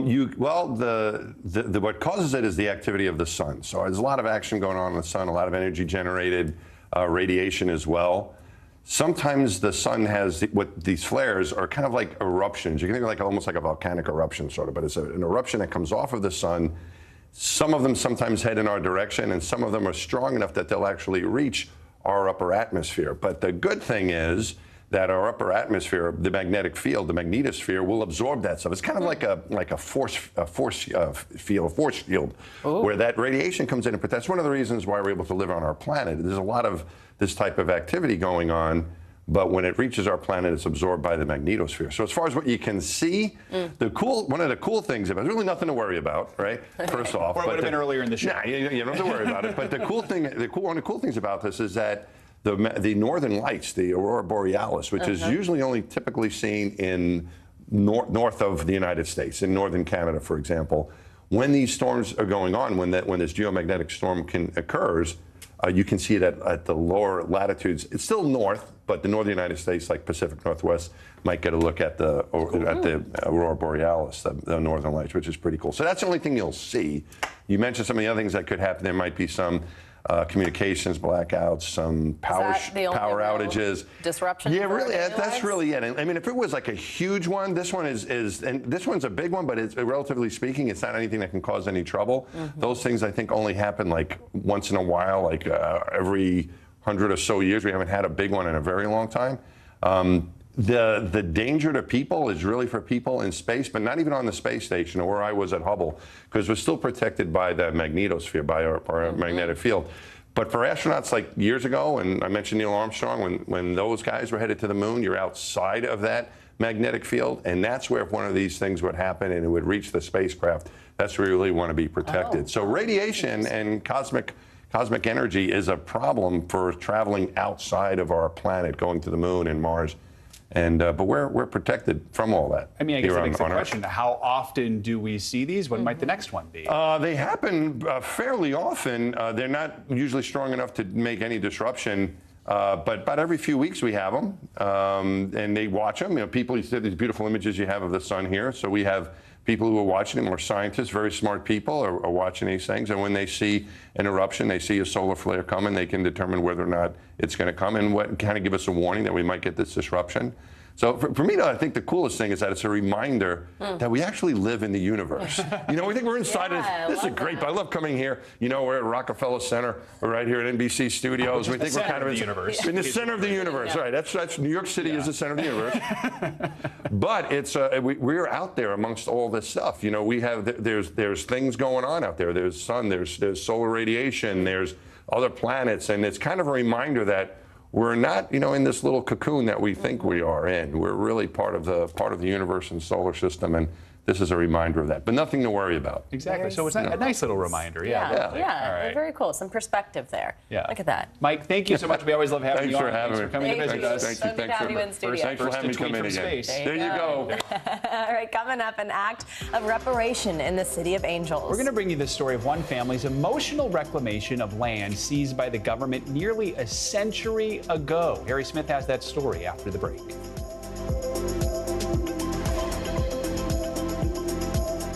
NBC News, streaming free now. Uvalde, Texas, a small town that has become yet another landmark. How long do you think it took for all this damage to occur? Can you tell us what it was like? With our NBC News exclusive. My name is Leslie.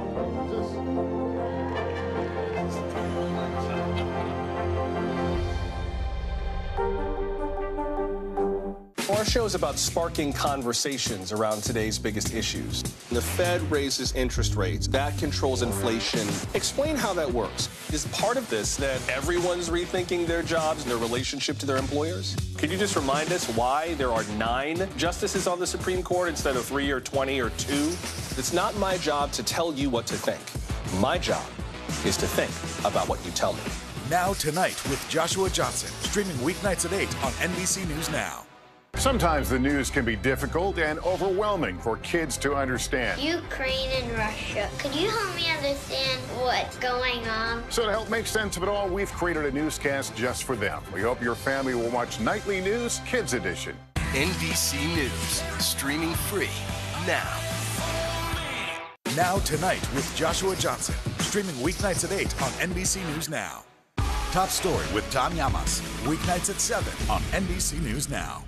The Seduction, Dateline's newest podcast. Listen to the full season now. News is happening now. Look at what's making headlines around the world. Whenever it happens, wherever you are, it's here now.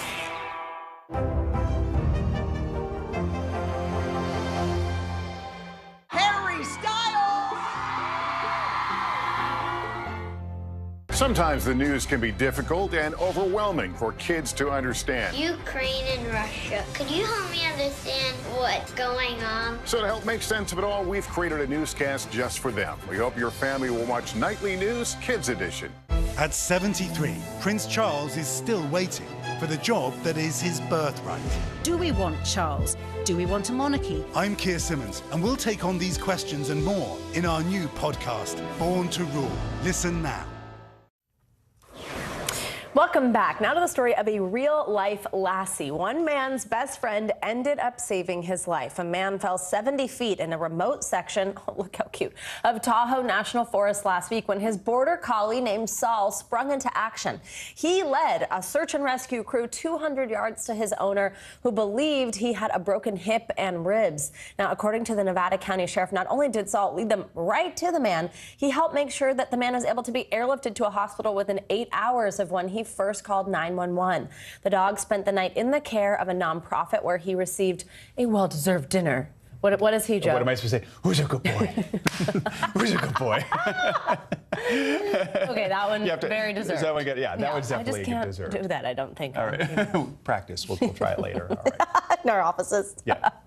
Los Angeles County will soon return property from the government that was seized from an African-American family nearly a century ago. Later this morning, Bruce's Beach will be transferred to the descendants of its original owners, thanks to a first-of-its-kind reparations bill. NBC News correspondent Harry Smith has the exclusive interview with the rightful owner. Perfectly located on the Strand in Manhattan Beach is the Los Angeles County Lifeguard Training Center. 100 years ago, the area was barely developed, but on this small sliver of sand was a kind of paradise, where black Californians were welcome on what was called Bruce's Beach.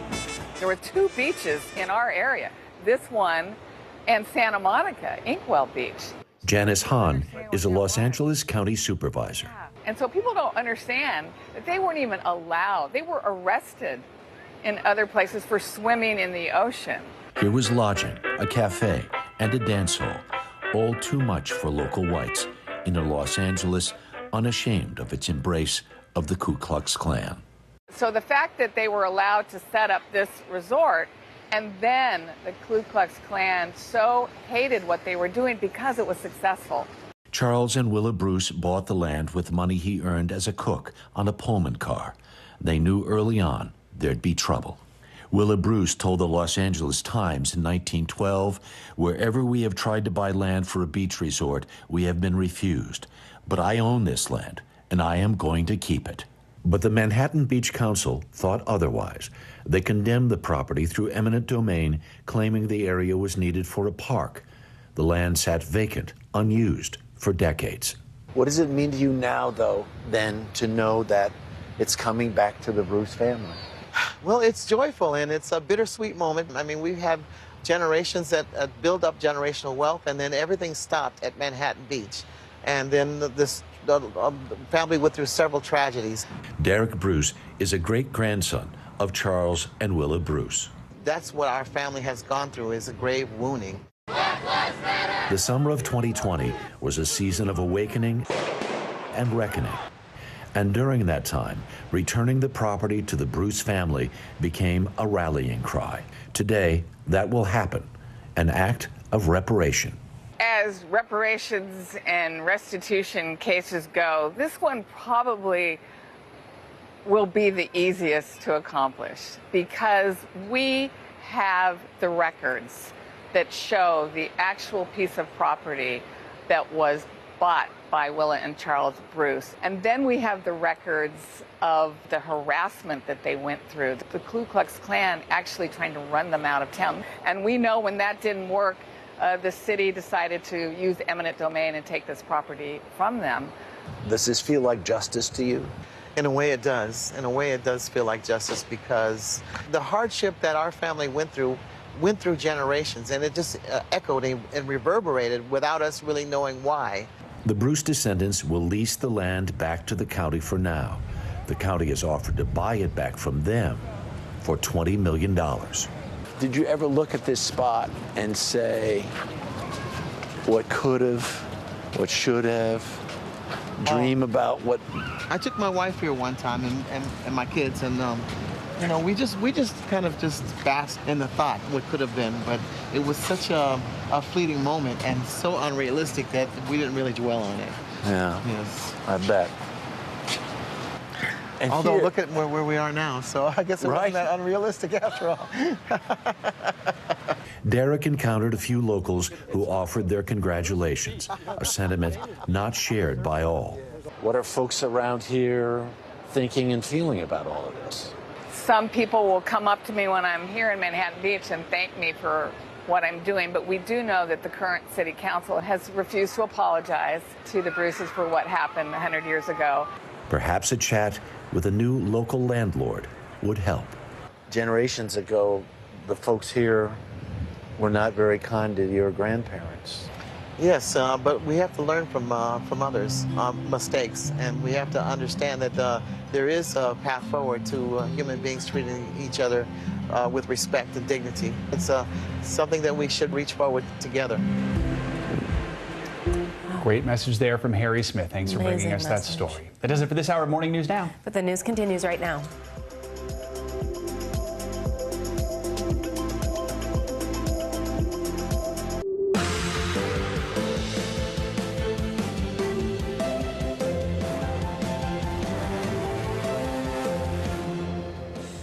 Good morning, I'm Joe Fryer. And I'm Savannah Sellers. Right now on Morning News Now, unrelenting heat. Around the U.S. and in Europe this morning, heat alerts for nearly 100 million Americans and more than 40 million expected to see highs of more than 100 degrees.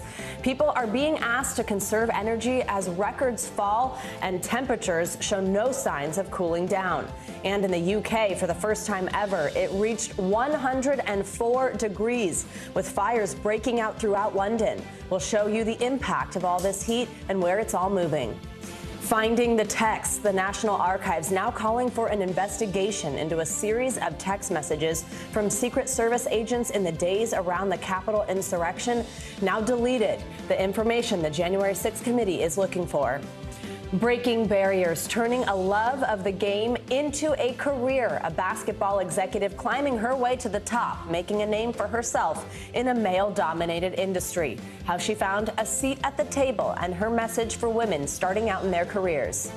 Plus, stealing the show, one of the newest TikTok sensations is a bird named Emmanuel. We'll introduce you to this emu and his family, racking up millions of views with their antics. And we even got a little special recorded just for us. Oh, wow. Emmanuel. The exclusive. Yeah, exactly. That's in the script, Joe. All right. Oh, okay. Sorry.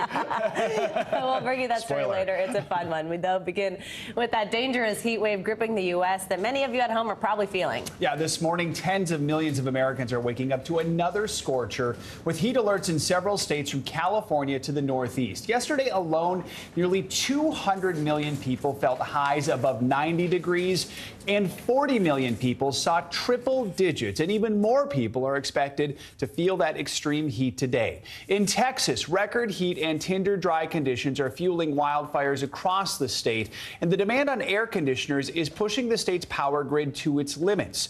Overseas, the heat is taking a tragic toll, with Spain and Portugal reporting more than 1,000 heat-related deaths and over 24 fires, with temperatures topping 114 degrees. Climate experts say this is just the start. Certainly something what the UK has never seen before, but unfortunately I think going forward we may well see this type of heat across the UK more and more common. We have team coverage of this historic heat wave with NBC News meteorologist Michelle Grossman and reaction from Washington with White House correspondent Carol Lee. But we're going to begin with NBC New York reporter Romney Smith. She is live outside a New York City pool in Brooklyn. Romney, good morning to you. I am sure that pool will be full of people because a heat advisory is in effect for New York today. So what can we expect today, and how is the city preparing for this dangerous heat? Good morning, Joe. You are absolutely right. This center opened up at about 6 o'clock this morning, and there was a line to get inside just so people could cool off. But the pool here doesn't actually open until 11 a.m. But you are right. We do expect to see a lot of people stopping by to take a dip in order to stay cool. The temperatures across New York City should be around 95 degrees with a feels-like temperature of 100 degrees. Over in Newark, New Jersey, going to be about 99 degrees. So if you're one of the few people who stays inside all day, consider yourself lucky. The city of New York is taking action steps to make sure the most people have coverage, and that includes making sure that all public pools are open extra late today and tomorrow. So instead of closing at 6, they'll be open until 8 o'clock tonight, just to make sure you can get off of work and take a dip if you need, bring the kids by the pool to have a nice splash. And then also cooling centers in all 5 boroughs also open just so people can go by and escape the heat, especially if your AC unit happens to be broken. Prayers out to you if that's the case. But you know what? There is a place for you. And senior centers also. There are special centers cooling just for people who are 60 and older, so they don't have to deal with young people if they don't want to. So the city is doing its part to try to make sure everyone stays cool in this sweltering heat. And it's so important, Romney. A lot of folks may not realize this, but the National Weather Service says heat actually kills more Americans annually than any other type of weather event. So not just in New York, but beyond that, what all can we do to try and keep cool and beat the heat? All right, so I feel like I'm kind of an expert at this. I am from the deep south in Georgia, even though I live in New York City now. There are 4 main things I can tell you. If you're going to be outside today, 1, you want to wear light-colored clothing. That will definitely help. 2, you must drink as much water as possible. When it's these warm, hot temperatures, your body goes through it even faster, so you have to drink a lot of water. 3, if you can, stay inside the air conditioning as much as humanly possible. That way your body is self-regulated. And 4, if you can, avoid any strenuous activity between the hours of 11 a.m. and 4 p.m. The reason why is because those are peak sun hours. It is very hot. So if you're used to taking an afternoon jog at 1 o'clock, just be alert that you might sweat more than usual, you will use more water than usual, and you don't want to collapse or get heat exhaustion. So between 11 and 4, try not to do anything strenuous outside specifically. There are many steps you can take. My number 1 piece of advice, though, to drink all the water you can to stay hydrated with this warm weather. Joe? Always good advice. Romney Smith, your Southern expertise is coming through right here. Thanks for joining us this morning. We appreciate it. And over in the UK yesterday, London's firefighters dealt with their busiest day since the Second World War. Record temperatures sparked a series of fires across the capital's suburbs, while other parts of the country also suffered major incidents. NBC News foreign correspondent Megan Fitzgerald has this report from the ground. Good morning. It has been a busy 48 hours for the London Fire Brigade, who worked into the night trying to extinguish fires popping up all throughout London. We know so far more than 40 structures has burned, including several behind me here, homes in a residential area that went alight in the afternoon on Tuesday, taking firefighters hours to extinguish. We know 100 responded to the scene there. This is the busiest that the fire brigade says they have been since World War II. And of course, all of this happening when the UK is seeing the highest temperatures ever recorded on record at 104 degrees. Now, the country was declared a state of emergency ahead of this heat wave, as the majority of people in this country live without air conditioning. But this deadly heat wave is just gripping Europe. We know so far more than 1,000 people have been reported dead because of the heat in Portugal and Spain. They're also battling with fires raging there, as well as in France and in Greece. Right now, we know that this deadly heat wave is not over. It is heading towards Germany and Greece, where those folks there are standing by, bracing for what could be record-setting temperatures of 104 degrees in the coming days. Back to you. All right, Megan, thank you. Closer to home, 100 million people across the U.S. are under a heat alert today after many cities saw record-breaking high temperatures yesterday. For more on that, let's get your Morning News Now weather. Which means Michelle Grossman is here with a hot map behind her. Look at that. Hey, Michelle. Hey there, guys. Yeah, it's record-breaking, it's intense, and it's dangerous. We're looking at dangerous temperatures continuing day after day, and we're going to see that at least through this weekend.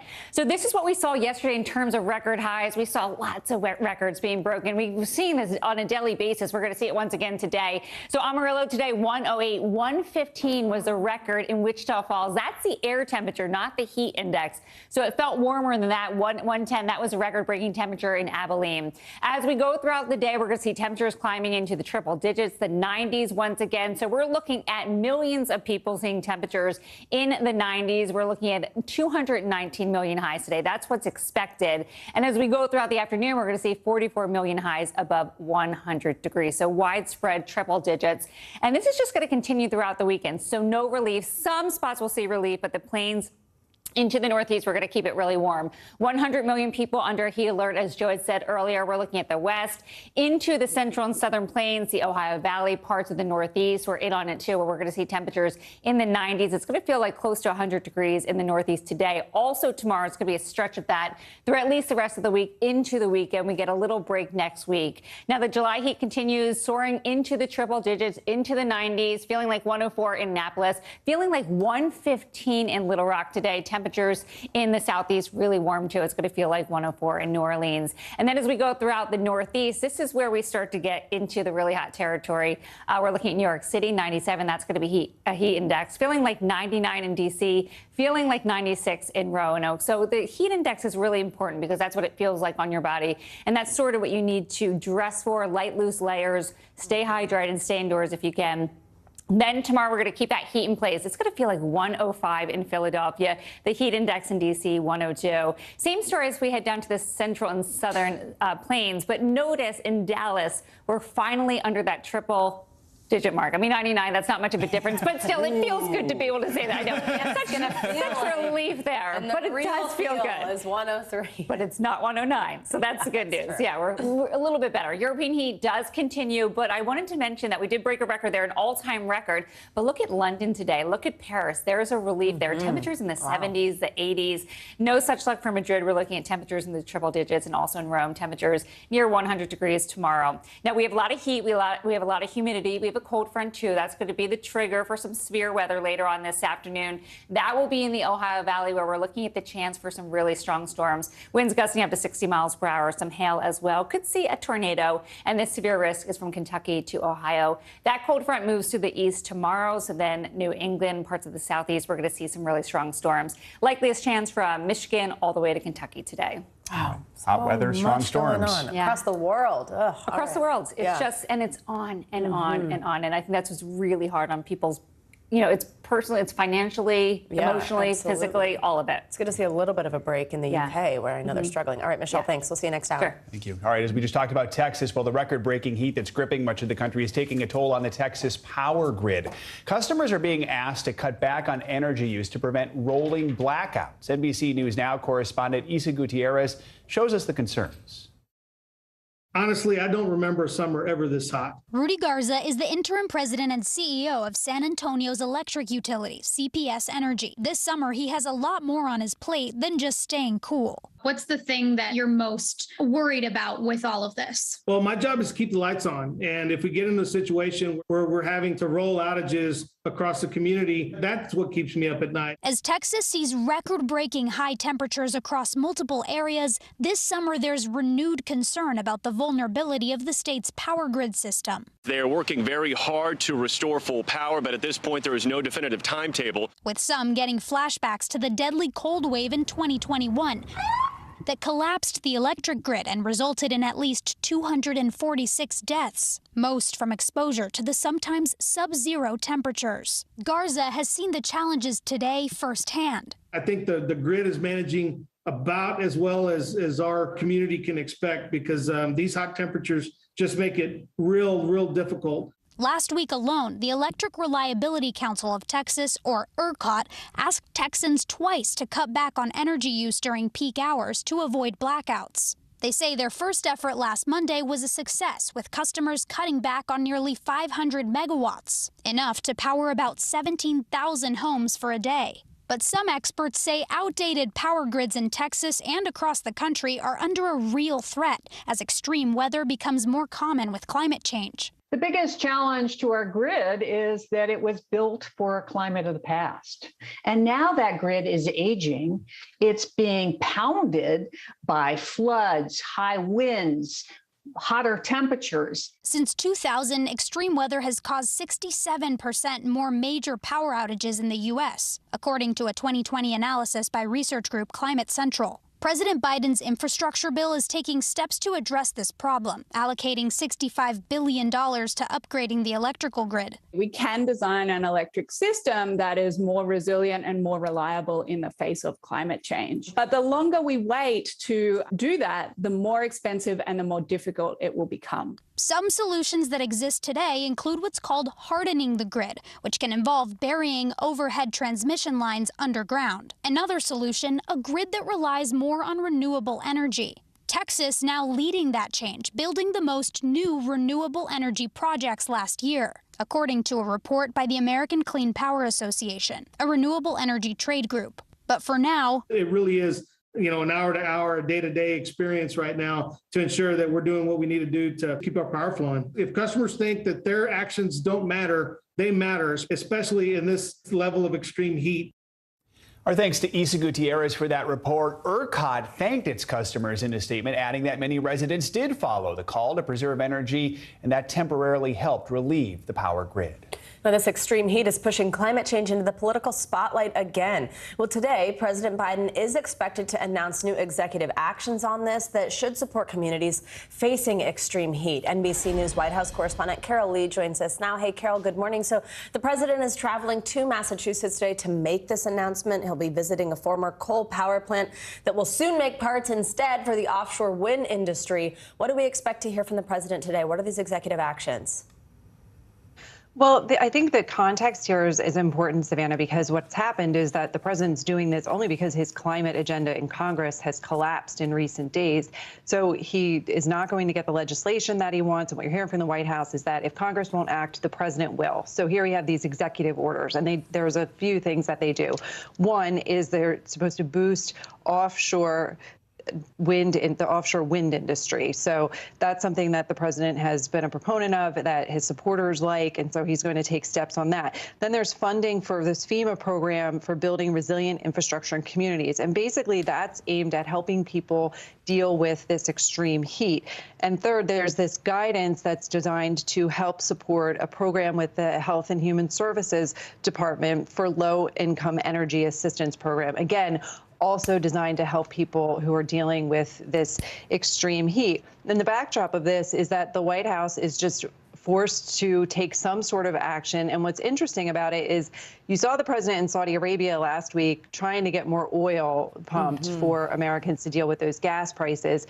And the tension there is that he also, on the other side of that, has a lot of his supporters who say, look, we want climate change measures. And so the president's trying to step into that. And this extreme heat gives him a reason to try to do that. Absolutely. And some progressives are actually also urging the president to declare a national climate emergency, particularly because his environmental agenda has basically died in the Senate. That move would allow him to direct federal money to climate efforts without congressional approval. Is this something the president is considering at all, or is he still focused on trying to get a bill through Congress?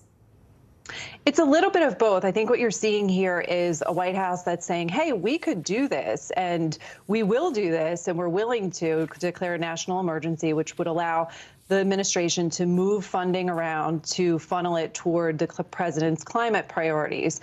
And what they're saying is we could do that, but if Congress, namely Senator Joe Manchin, the Democrat of West Virginia, is willing to cut a deal, then maybe we won't do that. And so they're still holding out hope that there could be something that's maybe small, a lot smaller than the president had hoped, while also saying, but we have this other option here and we're willing to take that step. They are saying, Savannah, that they're not going to declare a national emergency on climate this week, so holding out the option of doing that in the future. But administration officials that I've talked to said this is actually very serious and they could wind up taking this step.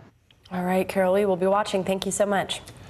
The House committee investigating the January 6th attack has been told it will not be receiving any new text messages from the Secret Service. The panel is seeking messages from Secret Service agents in the days surrounding the riots. The agency's inspector general informed the committee that the agency deleted messages from January 5th and 6th. And now NBC News has learned the Secret Service will conduct its own forensic examination of the agents' phones identified in that inspector general report. The Secret Service says the messages were erased as part of a long-planned device replacement program. NBC News Capitol Hill correspondent Ali Rafa joins us with more. Ali, good morning to you. So what more can you tell us about these missing text messages and how it could actually impact the House panel's investigation now going forward? Good morning, Joe. Well, yeah, this is no doubt a blow to the January 6th committee's investigation, especially after we've heard several mentions in past hearings of Secret Service movements and actions so far in relation to January 6th. So remember, the Secret Service had until last night to provide the committee with these texts that they subpoenaed them for. The Secret Service now saying that they did provide a lot of documents and data to the committee, but the specific text that the committee was asking for in relation to actions on January 6th, they're saying they're likely gone forever because of this pre-planned software sweep. So committee members are saying that they now just have one text to work with from what they asked for in this subpoena.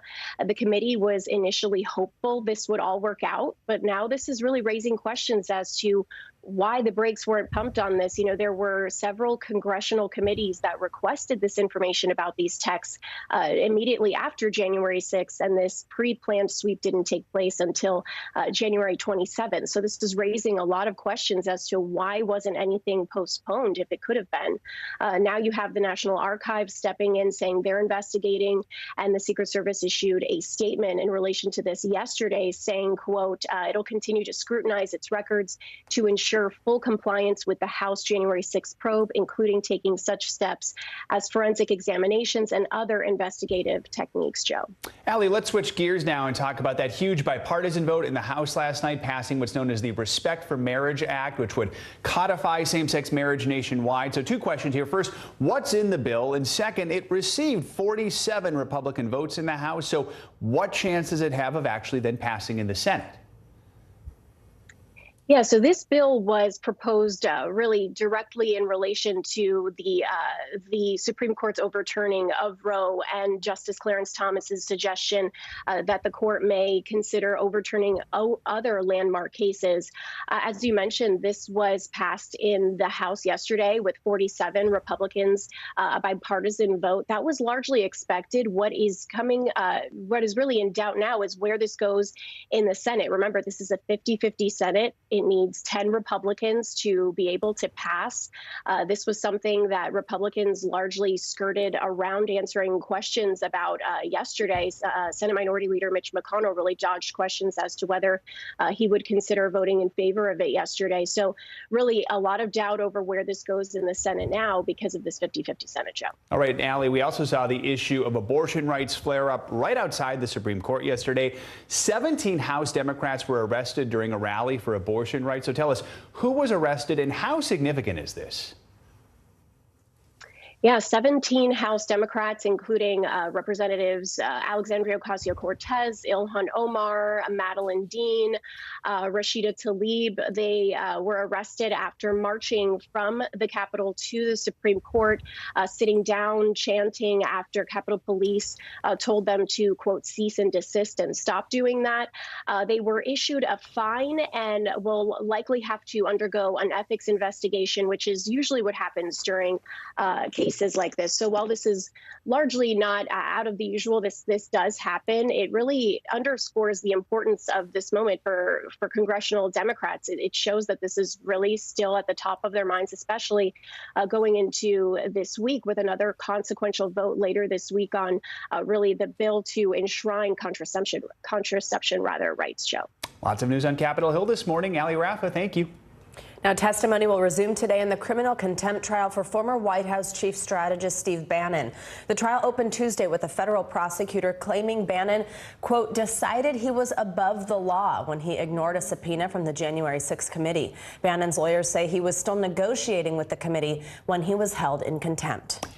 Coming up at Morning News Now, fleeing the war in Ukraine on a bike. Dozens of people have used one town as an escape route. They bike there and then move on to a safer location. We'll take you to this town on the front lines. That's next.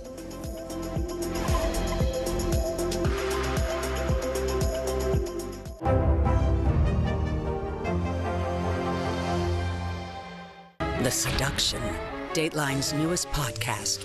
Listen now. Hallie Jackson Now, weekdays at 5 on NBC News Now. The fire has grown leaps and bounds. You see behind me is typical. How you doing? Pretty bad. Here's what's happening in your neck of the woods. At 73, Prince Charles is still waiting for the job that is his birthright. Do we want Charles? Do we want a monarchy? I'm Keir Simmons, and we'll take on these questions and more in our new podcast, Born to Rule. Listen now. From Brooklyn, we're next to the subway station. The state's reservoirs are alarmingly low. War will pass them by.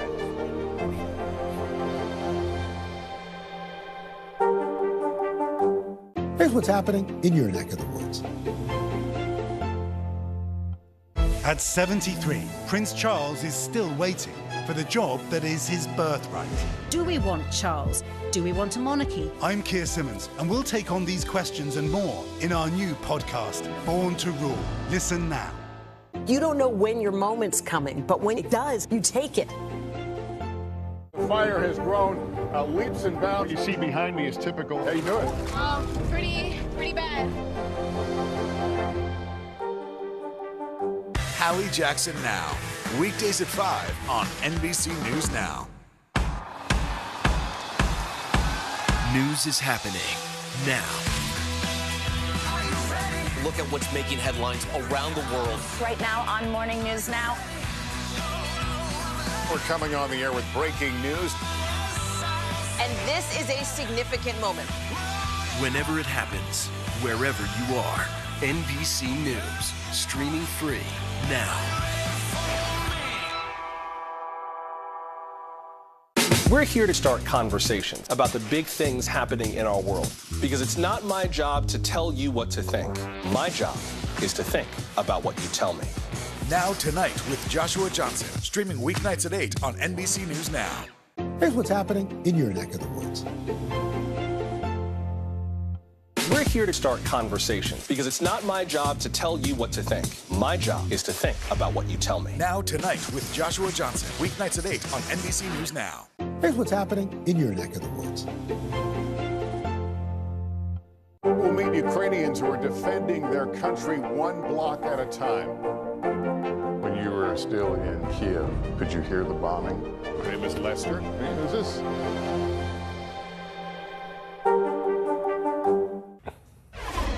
Welcome back. 5 months into the war in Ukraine, many refugees fleeing Russian forces are finding their way to one town just 6 miles from the front lines. NBC News correspondent Ellison Barber found her way there too and heard firsthand stories of survival. Before the war, more than 10,000 people called Zelenodolsk home. Locals say less than 2,000 live here now. It's a ghost town and an escape route that our team wanted to see firsthand. When you're walking in Zelenodolsk, you hear every now and again what sounds like thunder, rolling thunder, but it's not thunder at all. It is the sound of war, artillery going off not far from here. Do you feel scared hearing that, living here? I think we survived through more horrible things. Zelenodolsk is roughly 6 miles from the southern front line. Mykola is from a village now occupied by Russian forces. So is Vladimir. They, like many others, came to Zelenodolsk out of necessity. At first, I was going fishing, or I should say I was trying to go, till the moment when the shelling of the riverbank started. Life here is hard, but it's safer than where they were. When Russians came, they put white stripes on us, on our hands and legs. He tells us soldiers threatened to shoot anyone walking around without that white tape, and sometimes it didn't make a difference at all. There was a headquarters, an ammunition warehouse, and a school. They didn't let anyone come even 100 meters to the school. A young boy came closer. He wasn't even 30 years old. A sniper shot him dead. Russian forces now control most of the Kherson region. Villagers we spoke to claim Russian soldiers no longer allow cars to leave. My wife said, well, they will shoot you anyway, so let's get out of here. Vladimir and his wife decided to bike. They pedaled across uneven terrain until they finally reached a town controlled by Ukrainian forces, Zelenodolsk. I'm just happy that I stayed alive. Thousands of people reportedly fled Kherson the same way. Most leave their bikes and try to move far away from the front lines. There are hundreds of bikes in a shed here. Locals say all of them were ridden by Ukrainians fleeing Russian occupation. On a lot of these bikes, you'll notice people have tied white rags to them. There's two on the back of this child seat. They are a symbol people hope that Russian forces will see and know that they're not a threat and allow them to get to safety. The town keeps the abandoned bikes, hoping that one day the owners will come for them and make their way home. For now, it's a day Vladimir can only dream of. President Putin has claimed Russian forces are here to liberate people, to free them. Did you feel at any point that they were there to liberate you or to help you? Who was I supposed to be liberated from? From my house that is not there anymore? From my garden? From my neighbors? What was I liberated from? His only liberation was the one he found on two wheels.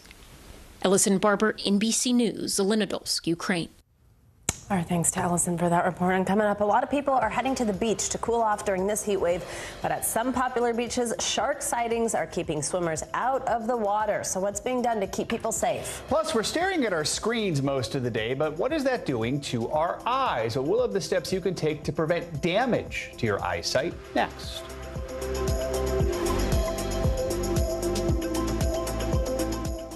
Here's what's happening in your neck of the woods. From Brooklyn, we're next to the subway station. The state's reservoirs are alarmingly low. War will pass them by.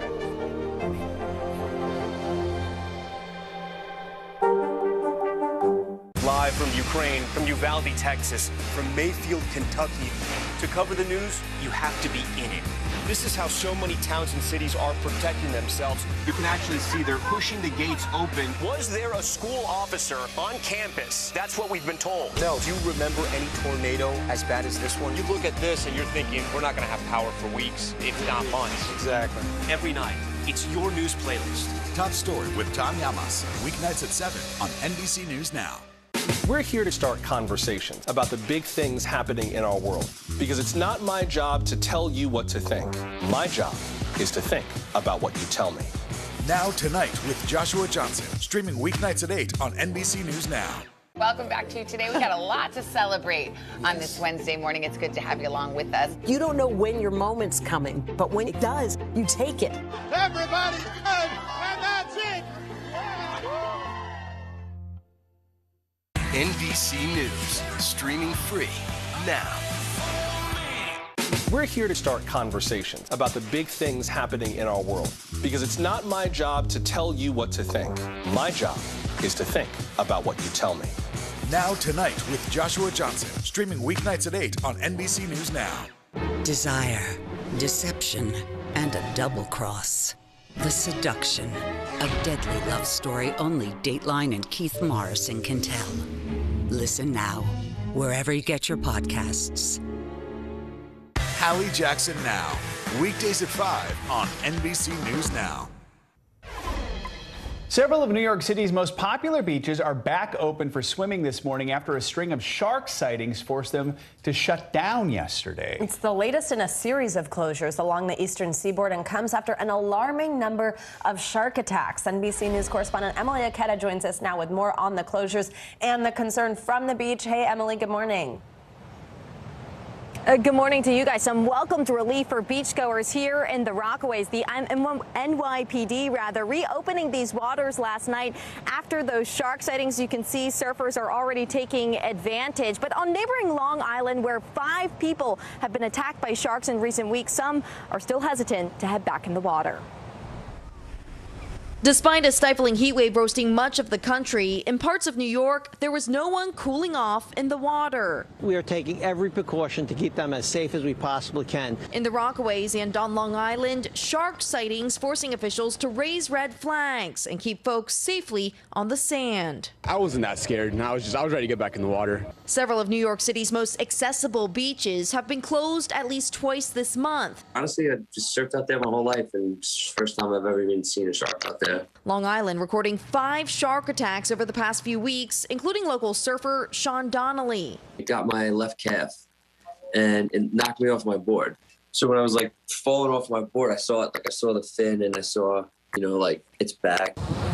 The recent rash of shark encounters prompting state officials to boost lifeguard staffing and deploy more drones, planes, and state troopers to keep a watchful eye on the water. Our beaches are such an important part of our attraction. Why people love living here, why they want to visit here, and we need to keep our beaches safe. Lifeguards say most sharks, like this thresher shark seen cruising off the coast of Jones Beach, aren't interested in people. They're really not coming for people. They're coming for the fish. But from Cape Cod to Florida, increasing shark interactions have local officials worried. Bites have been reported on both coasts, with Florida teen Addison Bethay losing part of her leg to a suspected bull shark attack, and swimmer Steve Broomer narrowly surviving a great white attack in Monterey, California. And it grabbed me and pulled me up and then dove me down in the water.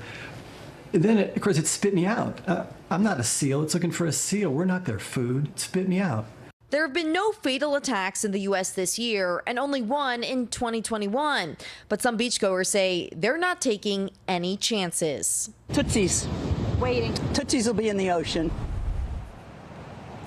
And researchers say that this increase in shark sightings is actually a sign that conservation efforts are working after the creature's population took a nosedive back in the 1970s due to overfishing. Still, shark attacks, they're really quite rare. Experts point out that you're actually more likely to die from a lightning strike than a shark bite. But we are sharing these waters, so a few things to keep in mind. If you can, try to avoid taking a dip at dawn or dusk. Steer clear of murky waters. And if you see seals or schools of fish, you're going to want to swim in the opposite direction. Guys, back to you. Ooh, I can think of a few reasons to steer clear of murky water. I like Tootsies in the Ocean. That sounds like the name of like a new summer song.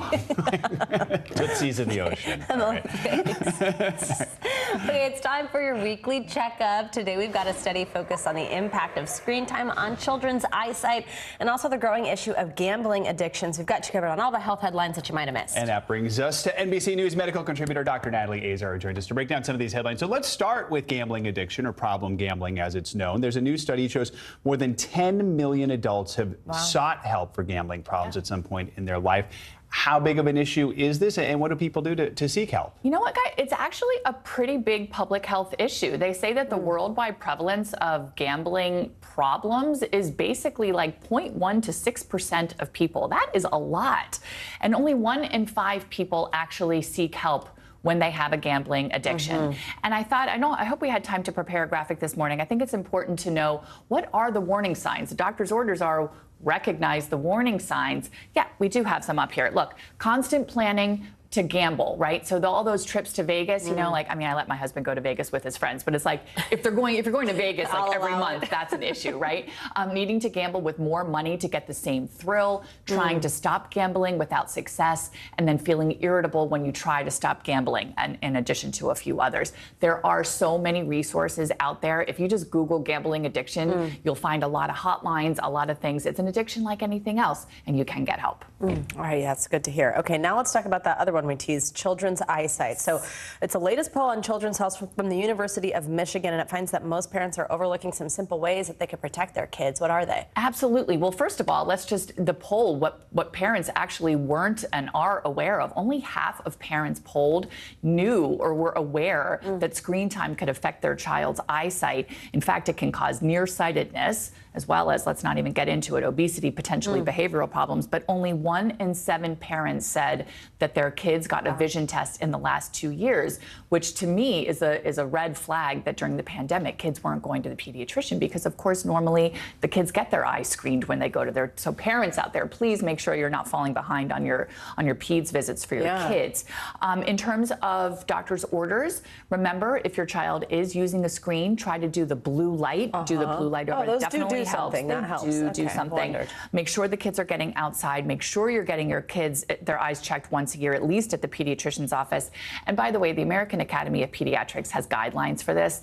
Less than 2 years old, the kids should be not using anything at all unless they're doing like a video chat with grandma, for example. Age 2 to 5, it's 1 year of quality screen time, not just like mindless, staring. I know, easier said than done. I've been there. But anyway, these are guidelines.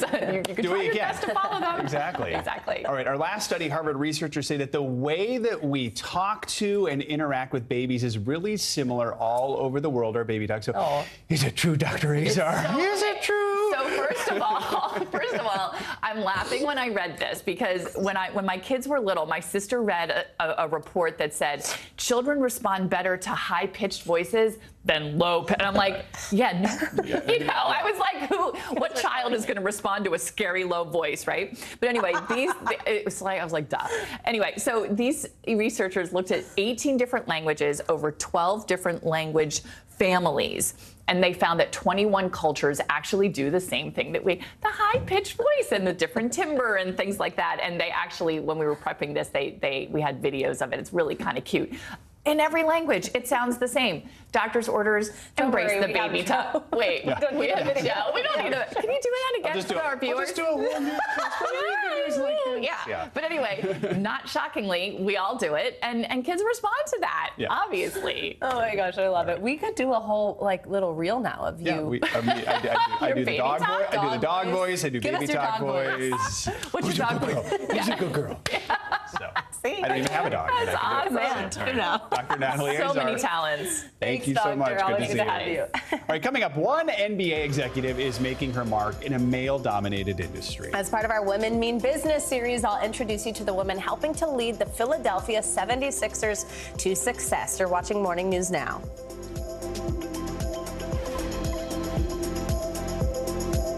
News is happening now. Look at what's making headlines around the world. We're coming on the air with breaking news. This is a significant moment. Whenever it happens, wherever you are, NBC News, streaming free now. Live from Ukraine, from Uvalde, Texas, from Mayfield, Kentucky. To cover the news, you have to be in it. This is how so many towns and cities are protecting themselves. You can actually see they're pushing the gates open. Was there a school officer on campus? That's what we've been told. No. Do you remember any tornado as bad as this one? You look at this and you're thinking, we're not going to have power for weeks, if not months. Exactly. Every night, it's your news playlist. Top Story with Tom Llamas, weeknights at 7 on NBC News Now. The Seduction, Dateline's newest podcast. Listen now. We're here to start conversations about the big things happening in our world, because it's not my job to tell you what to think. My job is to think about what you tell me. Now Tonight with Joshua Johnson, streaming weeknights at 8 on NBC News Now. Top Story with Tom Llamas, weeknights at 7 on NBC News Now.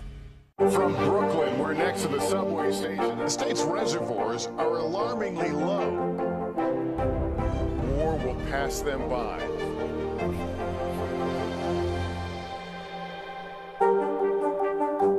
Hallie Jackson Now, weekdays at 5 on NBC News Now.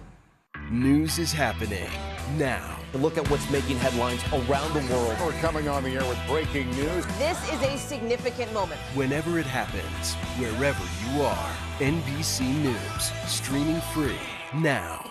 Uvalde, Texas, a small town that has become yet another landmark. How long do you think it took for all this damage to occur?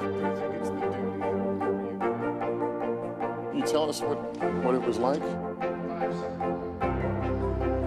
With our NBC News exclusive. Ms. Lester,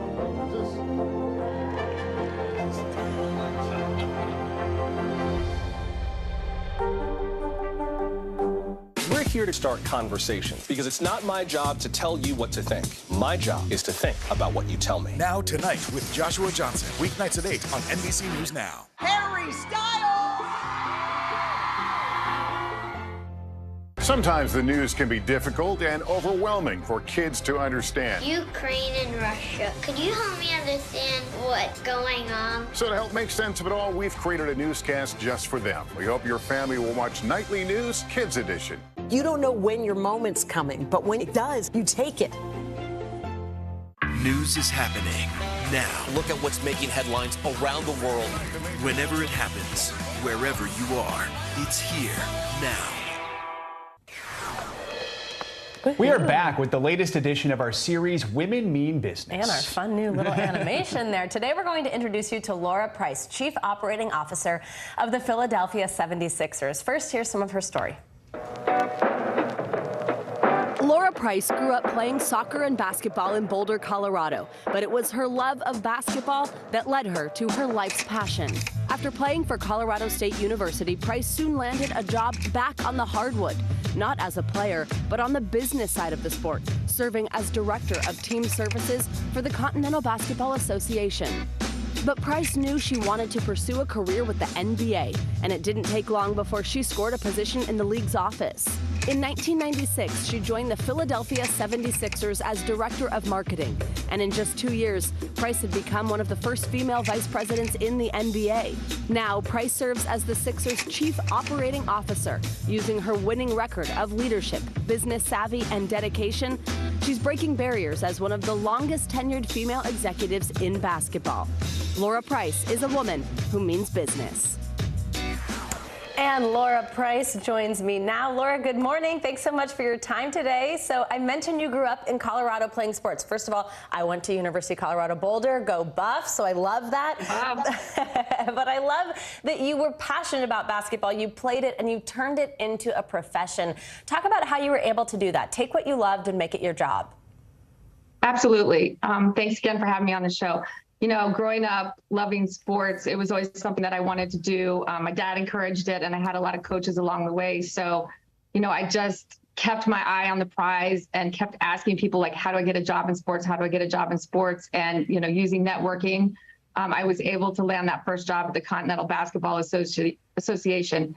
And then from there, you know, I knew I wanted to be at the NBA, as you had said in the story. And I just, you know, again, used my networking capabilities and, you know, picked up and moved from Colorado, had never been to New York, and did not know anybody there, but had, you know, it was a passion I had. And that was like something that I wanted to pursue for my whole life. I moved from Boulder to New York also right after college, which was such a fun time to arrive in the city, especially doing something you love.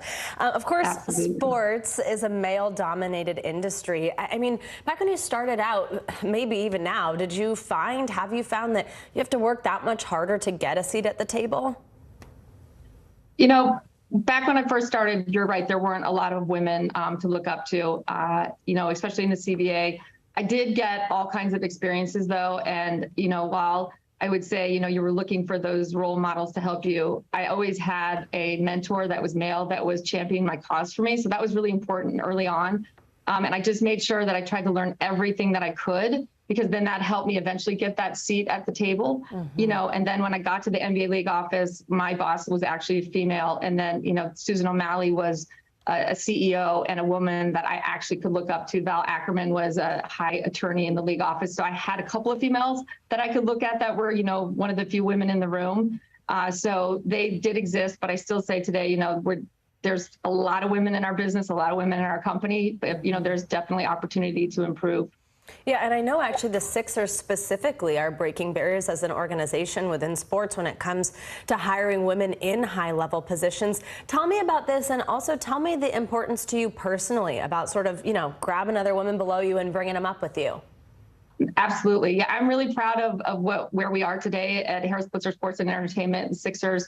And, you know, we have our Chief Revenue Officer, Katie O'Reilly, oversees all of our revenue streams. You know, we have Brittany Boyd, who's in charge of our marketing, Susan Williamson, who's in charge of our business operations as an SVP. So we really have a lot of high-profile women in here that are making a difference in our business. And it really is important be there for that next generation of women coming up. So, making sure that we are developing that talent, whether it's starting in at a coordinator position, sales associated position, being available for them, coaching them, helping them, mentoring them, and then making sure we keep them in our organization, because they've learned our culture. But it's very important to me personally, because I had a lot of help getting to where I was. So I want to make sure that I give back. But I know all the ladies that are in high positions like me feel the same way. So we're very focused on it. And you hit on something so important, the culture that plays such an important part in the retention of people, making them feel comfortable and like they have a path forward. I wonder what's a key piece of advice you would give women who are just starting out now in their career, maybe for some in a field that is a little bit harder for a woman to break into, that you wish someone gave you when you first entered the workforce? Absolutely. I think really getting to know people and network, make sure that you're meeting with people, because a lot of times you get stuck if you're already in the business and you're starting out, you get stuck in your job and then it's very isolated. So make sure that you reach out to the different departments. People will meet with you so you can understand the business. And I think that really does help you get to know people, the organization gets to know you. So networking, I think, is critical for that. And I also think, I always say this, get a board of directors, people that are in the industry, outside of the industry, that champion your brand cause and will be honest with you. I really do think that does help. So when you're having issues with certain things, you can go internally and externally for advice. And, I always try to tell people, make sure that you have that.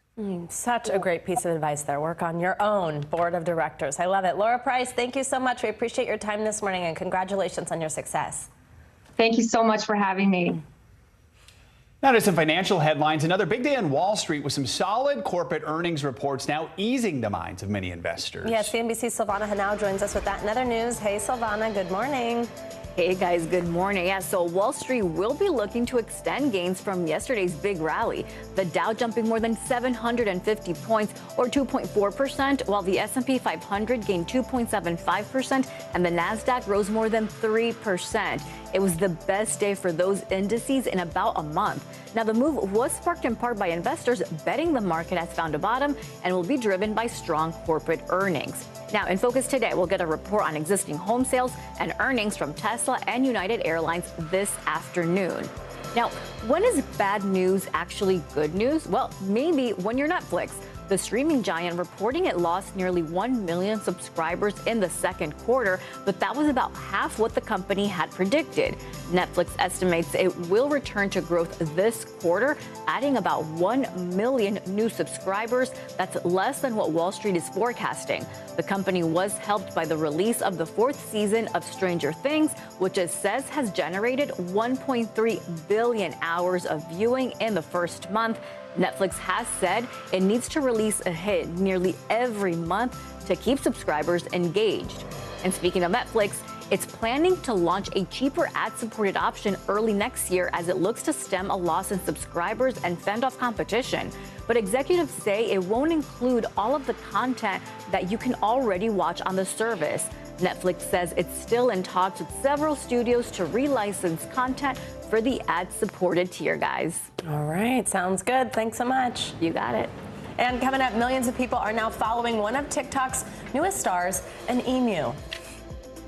Emmanuel, do not do it. Emmanuel, don't do it. Emmanuel, don't do it. Yeah, Emmanuel, the interrupting emu, is popping up on a lot of people's For You pages. An emu for you. The story behind his rise to fame next.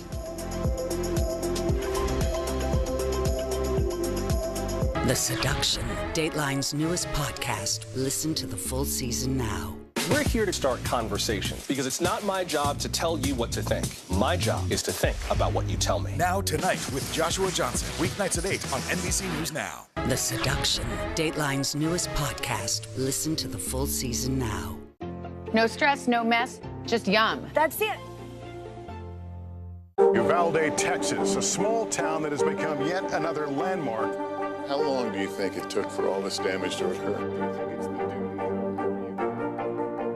Can you tell us what it was like? With our NBC News exclusive.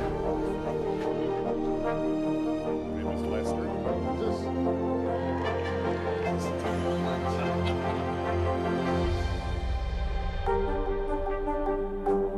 Desire, deception, and a double cross. The Seduction, a deadly love story only Dateline and Keith Morrison can tell.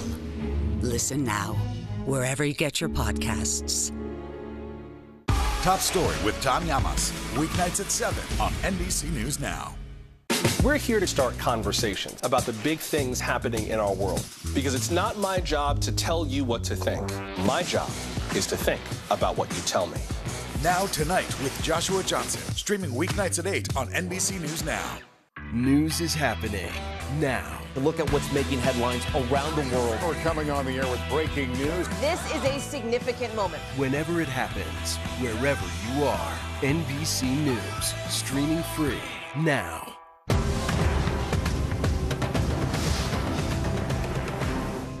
Hallie Jackson Now, weekdays at 5 on NBC News Now.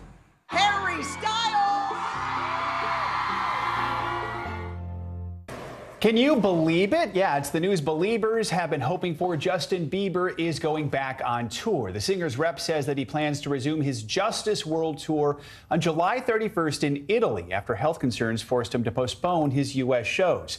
Bieber opened up in an Instagram video last month sharing that he was diagnosed with Ramsay-Hunt syndrome, which causes partial facial paralysis. Bieber is set to return to the stage at a festival in Italy. We are still waiting to hear if or when his U.S. dates will be rescheduled. Good to see him get back to it. Yeah, some of those U.S. states include these parts. Yes. I was looking forward to it, so folks, I'm excited. All right. Yeah, I'm Well, a hopefully he believer does. myself. All right, very good. All right. Whether you are looking for a great restaurant nearby, planning a vacation, or just looking up a fact to settle an argument, usually that means making a quick Google search. However, Generation Z is actually finding new ways to search for information. Yeah, according to data shared actually by one of Google's own senior vice presidents, 40% of people ages 18 to 24 are gravitating to social media platforms like what else? TikTok for all their searching needs. NBC News youth and internet culture reporter Callan Rosenblatt joins us now to explain. Callan, good morning to you. So why is it younger generations are drawn to TikTok as a search engine, and what are they getting from that platform that they aren't getting from a traditional search engine?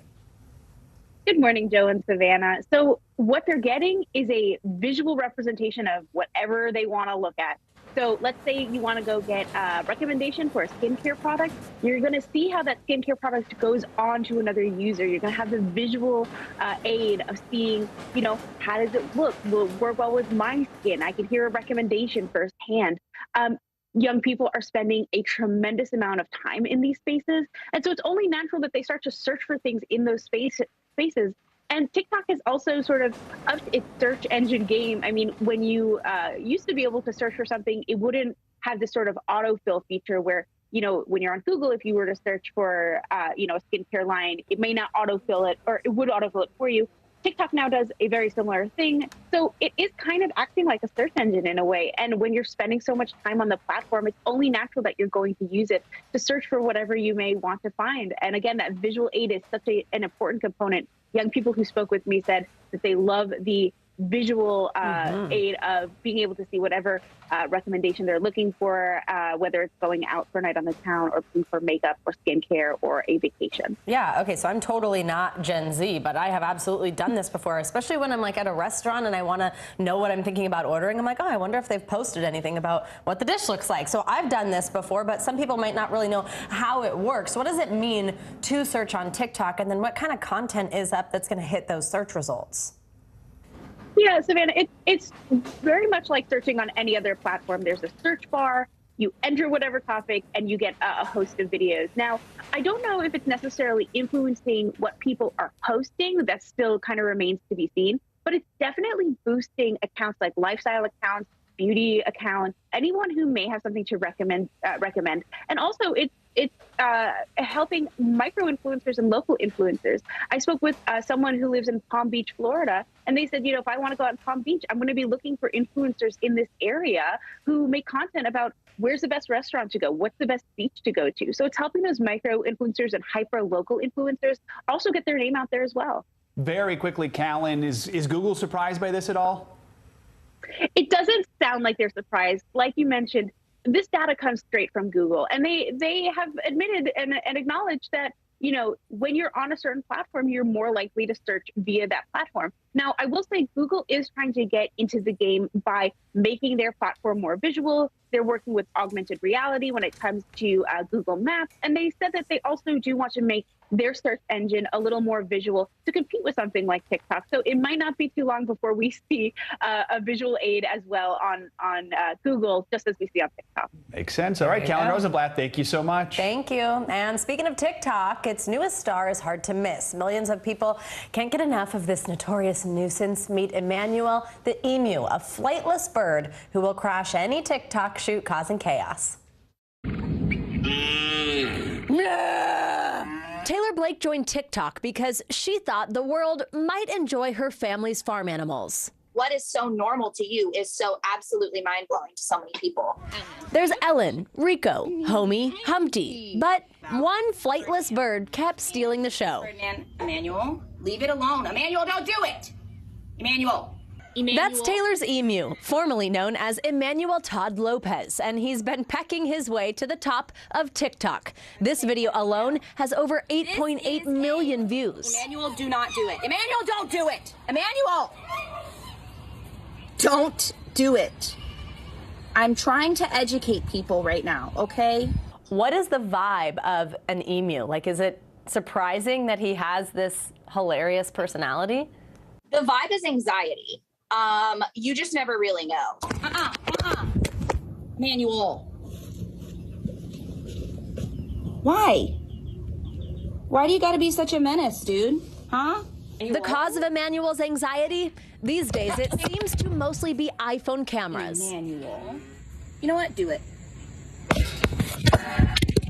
But it's those iPhone videos and Taylor's endless exasperation that have given this emu a worldwide audience. I remember when I was filming, I was so annoyed. I'm like, Emmanuel, seriously, now is not the time. This isn't about you right now. Well, boy, was I wrong, because it's actually it's not about me at all. This has never been about me. This has always been about Emmanuel. This is his world, and we're all just living in it. So what's next for this famous fowl? Maybe an appearance in an NBC studio? We asked for an exclusive. Emmanuel, this is huge, dude. We've got to talk. Listen. Hey, listen to me.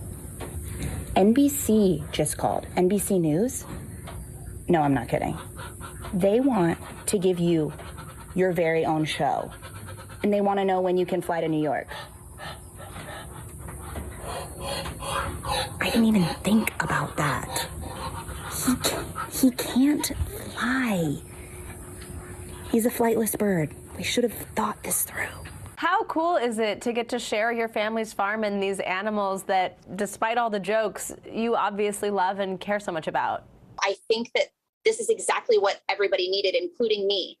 I've always, just wanted to create content that genuinely brought joy to people, and I feel like I'm doing that, and I genuinely I feel like I'm living my dream, and it's just been a really, really humbling experience. Come on, buddy. Despite the fame, this is one big bird with a big heart. Can I have a hug?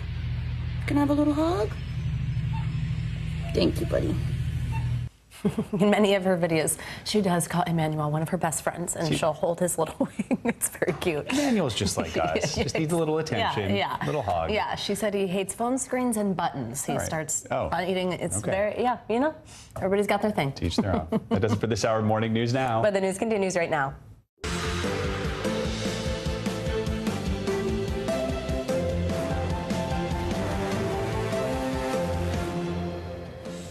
Good morning, I'm Savannah Sellers. I'm Joe Fryer. Right now on Morning News Now, a scorching reality, a week of record-breaking heat across the globe, and it is only getting started. Here in the U.S., half the country will experience temperatures topping out in the 90s. Today, with tens of millions more set to see triple digits. How Americans are now adapting to beat the extreme heat. Plus, fires break out in the city of London as the UK experiences its hottest day ever recorded. Insurrection bombshell on the eve of next January 6th hearing on Capitol Hill, a stunning revelation about those Secret Service text messages leading up to the riot. Why the committee wants to know what's in those now deleted communications and the possible fallout for the agency.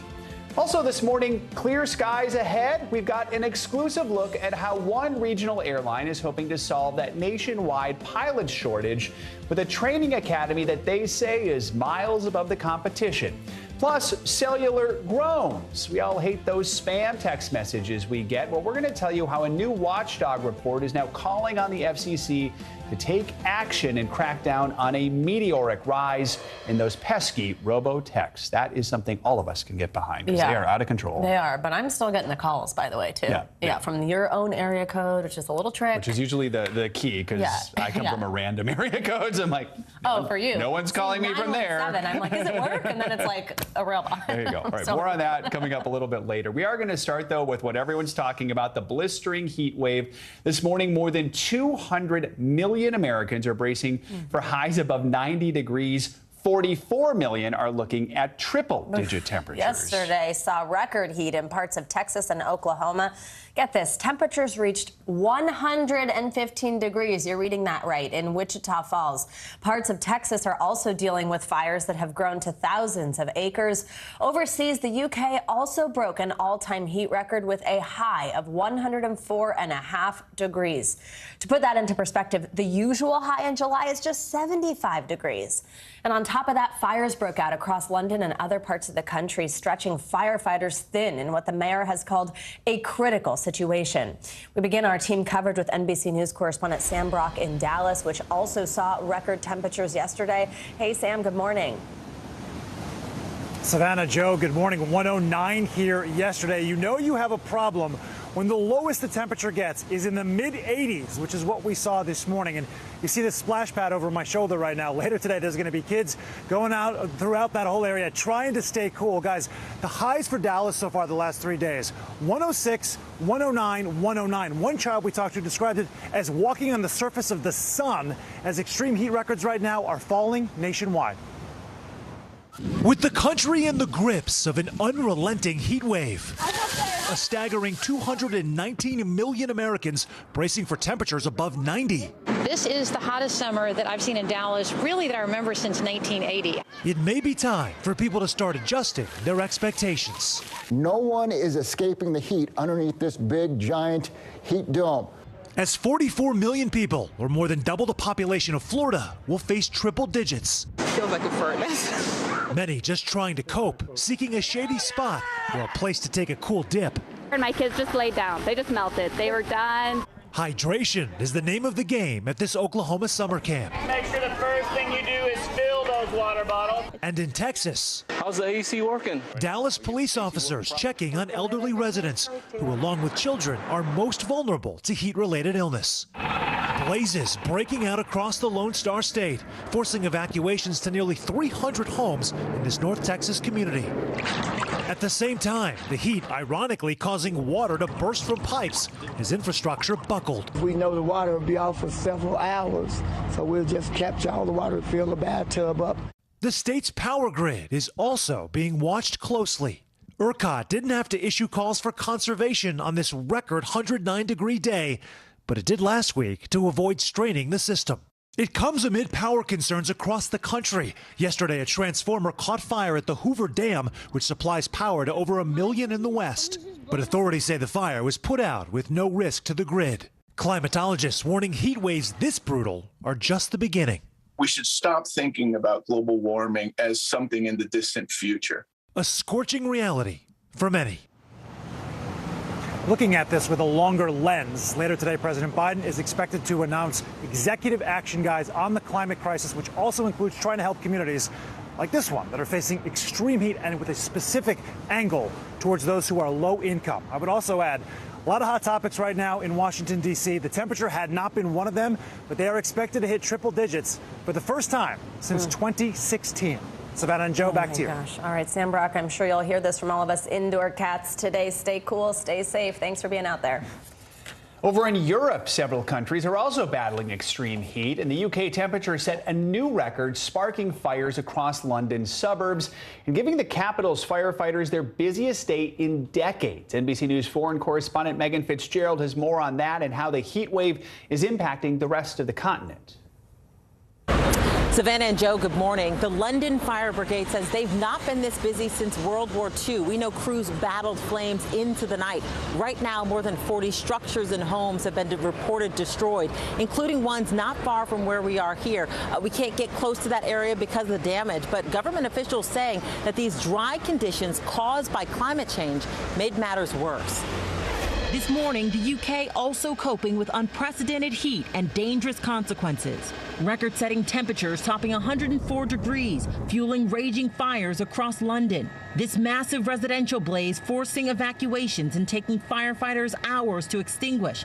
One neighbor trying to stop the flames with a garden hose.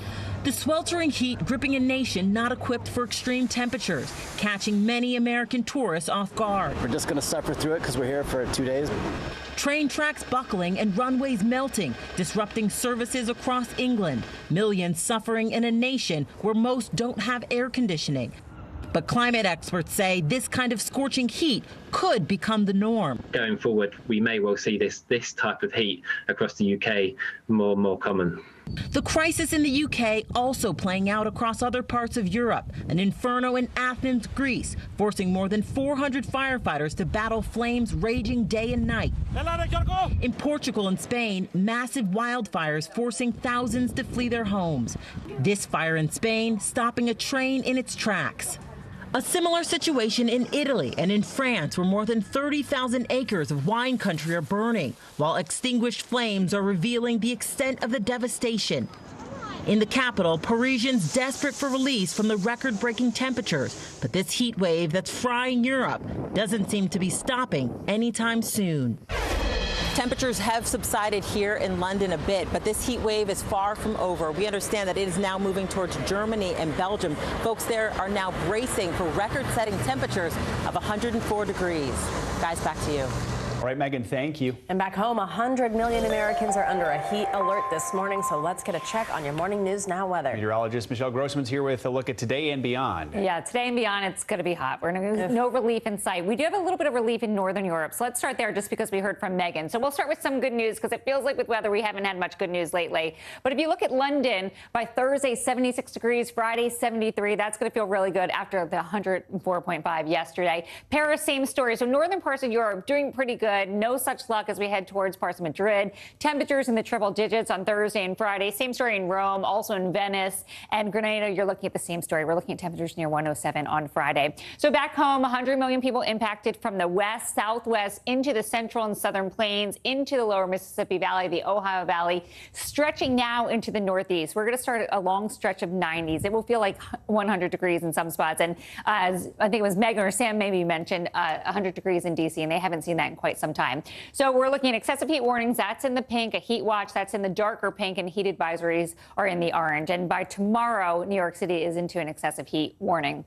So as we look at coast-to-coast warmth, we're looking at Fresno 107. That's 9 degrees, what is typical for this time of year. So even though it's July, it's summer. These are not typical temperatures. We are way above average for this time of year. We've seen it for so long. We're going on a month and a week of watching really warm temperatures, and it's that longevity that's really tough on the body, really tough on the infrastructure. So we look at Tulsa 107, 13 degrees above average. Houston 103, Indianapolis today 92. And then as we go throughout tomorrow, D.C. 96. That's 6 degrees above what is typical for this time of year. Wichita 101, Dallas 99, finally not into that triple-digit territory. And then this weekend, we're going to see those temperatures stretching still into the northeast. Lots of triple digits once again. We're looking at Wichita 101 on Friday, 103, Saturday and Sunday. Dallas back into the triple digits on Friday, Saturday and Sunday. Memphis, same story. There's so many spots with widespread 100s. So as we look at the heat index danger, this is what you have to look at when you walk out the door. You want to wear light, loose clothing. You want to drink lots of water. Stay indoors if you can. Close the blinds. Get your rooms in your house if you don't have air conditioning that maybe are a little bit cooler, like the basement. So to 103 for your heat index, that's where you have heat exhaustion likely. Heat stroke is also possible. And 125. And we saw heat indices pretty high yesterday. Heat stroke is highly likely with continued exposure. You know, I think of my brother. He's a landscaper. He's always outside. We're also looking at the chance for storms. We have the heat. We have the humidity. That's the fuel. And the spark is a cold front that's going to move through the Ohio Valley. That could bring some pretty strong storms. Heat's just for days more. I mean, we got to get used to it. No relief in sight. All right. Yeah. Thanks, Michelle. Yeah, Appreciate thank you it. so much. Sure. Now to new developments in the January 6th investigation. The U.S. Secret Service says it has no new text messages to give to Congress. The agency had until yesterday to turn over subpoenaed texts from the days around the Capitol attack, which were apparently erased. NBC News Now anchor Hallie Jackson has more on the effort to recover them. Hey there, good morning. So here's the deal with these Secret Service text messages. The phones were basically, we're told, wiped and reset as part of a long-planned upgrade back in 2021. A source familiar with this whole thing tells NBC News the Secret Service doesn't have any new text messages related to the attack to hand over like the committee wants to see because of that. But some lawmakers are not happy with that explanation. Congresswoman Stephanie Murphy, who's on the January 6th committee, is questioning publicly why the Secret Service still did this phone upgrade, this migration, even after they got multiple requests from Congress after January 6th to save records like those. The agency is going to keep working to try to recover those messages from the 5th of January and January 6th. And that's important to the committee, which wants to know more about what exactly former President Trump was doing the day of the Capitol attack. Back to you. All right, Hallie Jackson, thank you. In Maryland, NBC News is projecting that Republicans chose State Delegate Dan Cox as their nominee for governor, the latest victory for a candidate endorsed by former President Trump.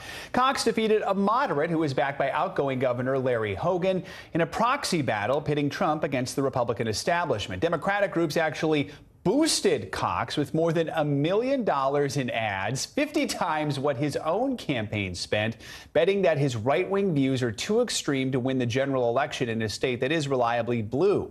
Cox is a vocal supporter of Trump's election fraud conspiracy theories, and he attended the January 6th rally before the Capitol riot, tweeting at the time that Vice President Mike Pence was a traitor for certifying the 2020 election. As for the Democrats, the race there is still too close to call, with author Wes Moore and former Labor Secretary Tom Perez leading a field of 9.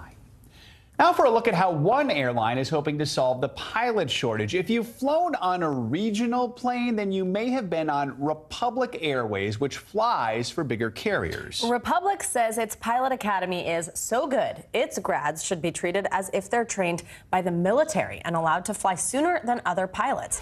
NBC News correspondent Tom Costello got an exclusive look and joins us now. Hey, Tom, good morning. Yeah, good morning. Back from Indianapolis. This is important because according to the experts, we're going to need 14,000 new pilots every year for the next 10 years because we had so many who left during the pandemic. And now, as you mentioned, the second biggest regional airline in the country says it wants the country, the government, to rewrite the rules. You're going to accelerate to 88 before you pull the power out. 5,000 feet over Indianapolis, and the newest student pilots who could one day fly you cross-country are learning the basics, just as the national pilot shortage has led to massive flight cancellations this summer. Now, Republic Airways, which flies smaller regional flights for United, Delta, and American, says its pilot training is so good. With even more, its graduates should be treated the same as military pilots, who can qualify for a commercial pilot's license with just 750 flight hours, half the hours required for non-military pilots. Republic CEO Brian Bedford is petitioning the FAA. You are arguing also that your training is just as good as the military's. Using more technology, more flight simulation, and we can do exactly the same thing. So working with the military, we can build a better model than what we have today. Republic's Lift Academy trains 200 students a year in both planes. All right, we're coming into 5 left at Indy. And simulators. Kaylee Price's dad was a UPS pilot. Now she's learning to fly. What does this career offer that kind of entices you?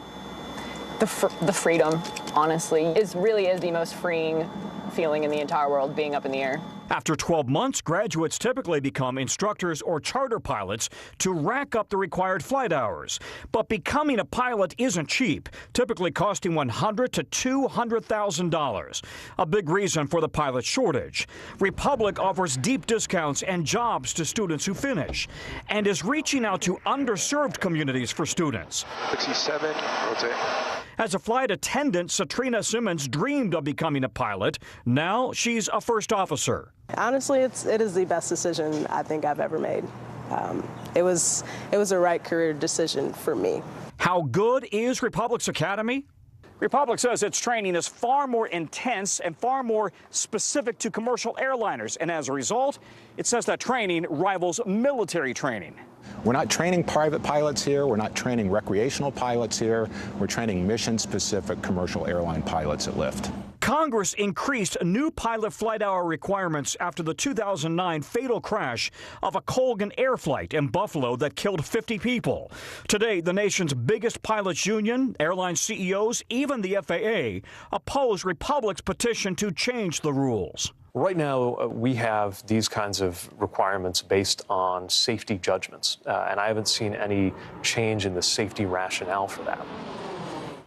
Perhaps the most famous pilot out there, Captain Sully Sullenberger, the hero of the Miracle on the Hudson, he's opposed to this. He says there is no substitute for military training. By the way, the families of that Buffalo crash that we had back in 2009, they also oppose it. They say Republic is trying to weaken safety rules right now, putting profits over safety. Republic says not at all. But not all flight hour training requirements or not all flight hours are the same, and theirs is really a much more intense program. Guys, back to you. Wow, it's so interesting to see. And now, Tom, is Republic the only airline that kind of does its own flight academy?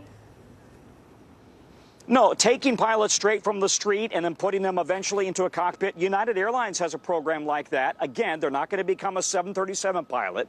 They start out with the basics, and then they eventually move up through the regional carriers, and then eventually they go into a mainline carrier. But United Airlines has a program, Alaska Airlines, JetBlue, and then several airlines have partnerships with training academies, if you will. But Republic is the only one saying their program is so good it rivals the military's, and therefore they deserve a waiver on how many hours their pilots are required to have in order to be in the cockpit of a commercial jetliner. All right. Cool. Tom, thanks so much. Appreciate it. Thank you. And coming up, a murder mystery gone cold for decades. But now, thanks to advances in DNA evidence gathering and a single coffee cup, justice may be one step closer to being served. We're going to explain after the break. You're watching Morning News Now. You don't know when your moment's coming, but when it does, you take it. Right now on NBC News Now. We've got all the angles covered tonight. Look at what's making headlines around the world. We've got 3 new developments just this afternoon. We begin this hour with breaking news and the growing impact of Russia's assault. This is what it looks and feels like to try to escape Ukraine. I don't want to say goodbye. This factory has gone from making kitchen pots to lethal items. There's an intense artillery battle underway between Ukrainian forces and Russian troops. Breaking news this morning. The heartbreak, the grief, and the tears that we have seen here are all tragically familiar. Was there a school officer on campus? Because that's what we've been told. No. The shooting is once again reigniting the debate over gun laws. If it's Tuesday, it is primary night. The highest profile races yet this year. We are talking elections in a battleground state. The official confirmation of Judge Ketanji Brown Jackson. Let's zoom out a bit to our changing climate. What do we think that the new normal is going to be? We got some promising news this morning about the rollout of COVID vaccines for children under 5. Have you seen a demand for mental health services increase among Latinos? It's time for another honest conversation about what it means to be Asian American. The people of the Chamizal neighborhood aren't the only ones experiencing what they call environmental injustice. We're here to try to start conversation. A lot to talk about as we continue our rolling coverage. We're coming on the air with the news NBC Scoop. Bringing the news to you is not only a job, it's an honor. We'll meet Ukrainians who are defending their country one block at a time. When you were still in Kiev, could you hear the bombing? My name is Lester. Who's this? From Brooklyn, we're next to the subway station. The state's reservoirs are alarmingly low. War will pass them by.